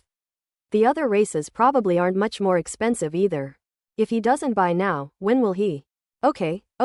The person in charge was overjoyed and was about to take Wang Tang to see the slaves of other races when, as if suddenly remembering something, he said obsequiously, "Sir, our slave market just received a batch of Flower Spirit Clan slaves today. There are only 10 of them, and they haven't been sold yet. I wonder if you would be interested?" The Flower Spirit Clan? Wang Tang raised an eyebrow, actually having no idea what kind of race the Flower Spirit Clan was, so he asked Roundy in his mind. "It's actually the Flower Spirit Clan." Roundy was somewhat surprised. This is an extremely rare race. They have a very poor reproductive ability and their numbers are already small. They can only be bred on some planets with relatively abundant life. It's amazing that they can be found in this slave market. Is it just rare? Wang Tang asked, somewhat disappointed. He's not a superficial person, he considers not only looks but also usefulness. Of course not. The Flower Spirit Clan has a very special ability. They are naturally compatible with all kinds of spiritual objects and are very good at cultivating spiritual herbs. Moreover, they can use their special abilities to accelerate the growth of spiritual herbs. Roundy said, not only that, they are also a naturally beautiful race. They actually have this ability. Wang Tang's eyes lit up, and he said to the person in charge, "Take me to see it. As long as I'm satisfied, money is no problem." "Okay, please follow me." The person in charge nodded repeatedly, indicating that he liked such wealthy and generous guests the most. He led Wang Tang directly to a place that resembled a garden. This shows that the slaves of the Flower Spirit Clan are incomparable to those of the outside world. The treatment is simply amazing. The Flower Spirit Clan is quite special. They are very delicate and must live in places with abundant life energy, otherwise their lives will be in danger, the person in charge explained. Wang Tang nodded in realization. "Look, they're over there," the person in charge said, pointing to a small wooden hut in front of them. After entering the garden, they saw a small wooden house in front of them, and Wang Tang walked over there with the person in charge. The person in charge took out a bunch of keys, counted them, and finally picked out one to open the door. As soon as they entered, several girls, huddled in a corner like little quails, looked at them with slightly frightened eyes. These girls were dressed in revealing clothing, which looked like it was woven from grass leaves, and they had petal-like marks on their foreheads, which looked very strange. Wang Tang suddenly felt like a great demon king, and the 10 girls in front of him were the little princesses who had been captured by the demon king. The legendary Demon King and 10 little princesses. These flower spirits weren't captured from somewhere, were they? Wang Tang asked. "Look at what you're saying, sir. We slave traders never kidnap people, we only do business," the manager chuckled. "How much?" Wang Tang asked directly, without asking any further questions. 100,000 cosmic coins for each Flower Spirit Clan member, the person in charge said. 100,000 cosmic coins. Wang Tang frowned. It wasn't that he couldn't afford it, but the difference between the two was too great. Even the most expensive Clam Clan slaves start at 1,000 cosmic coins, but these Flower Spirit Clan slaves cost 100,000 cosmic coins. "Sir, the Flower Spirit Clan is indeed a bit pricey, but they are very useful. If they can be cultivated to the planetary or stellar level, their value would be at least hundreds of millions of cosmic coins," the manager advised. "If it weren't for your generosity, I wouldn't dare recommend them to you." Wang Tang, "We can buy them. 100,000 universe coins isn't expensive. If we buy these Flower Spirit Clan members and cultivate them, their value will only increase in the future," said Roundy. Wang Tang nodded to himself and said, 10 of them, I'll take them all." "Alright," the person in charge was overjoyed. He thought Wang Tang would take a long time to consider, but he didn't expect him to make a decision so quickly. He really had met a distinguished guest today. The flower spirits seemed to know they had been bought by the young human before them, and they all appeared terrified, huddled together in a pitiful state, which aroused a great sense of guilt in them. However, Wang Tang didn't say anything to them. He'd have plenty of time to properly train them after buying them. End of Arc 6, Baron, Part 2 of 4.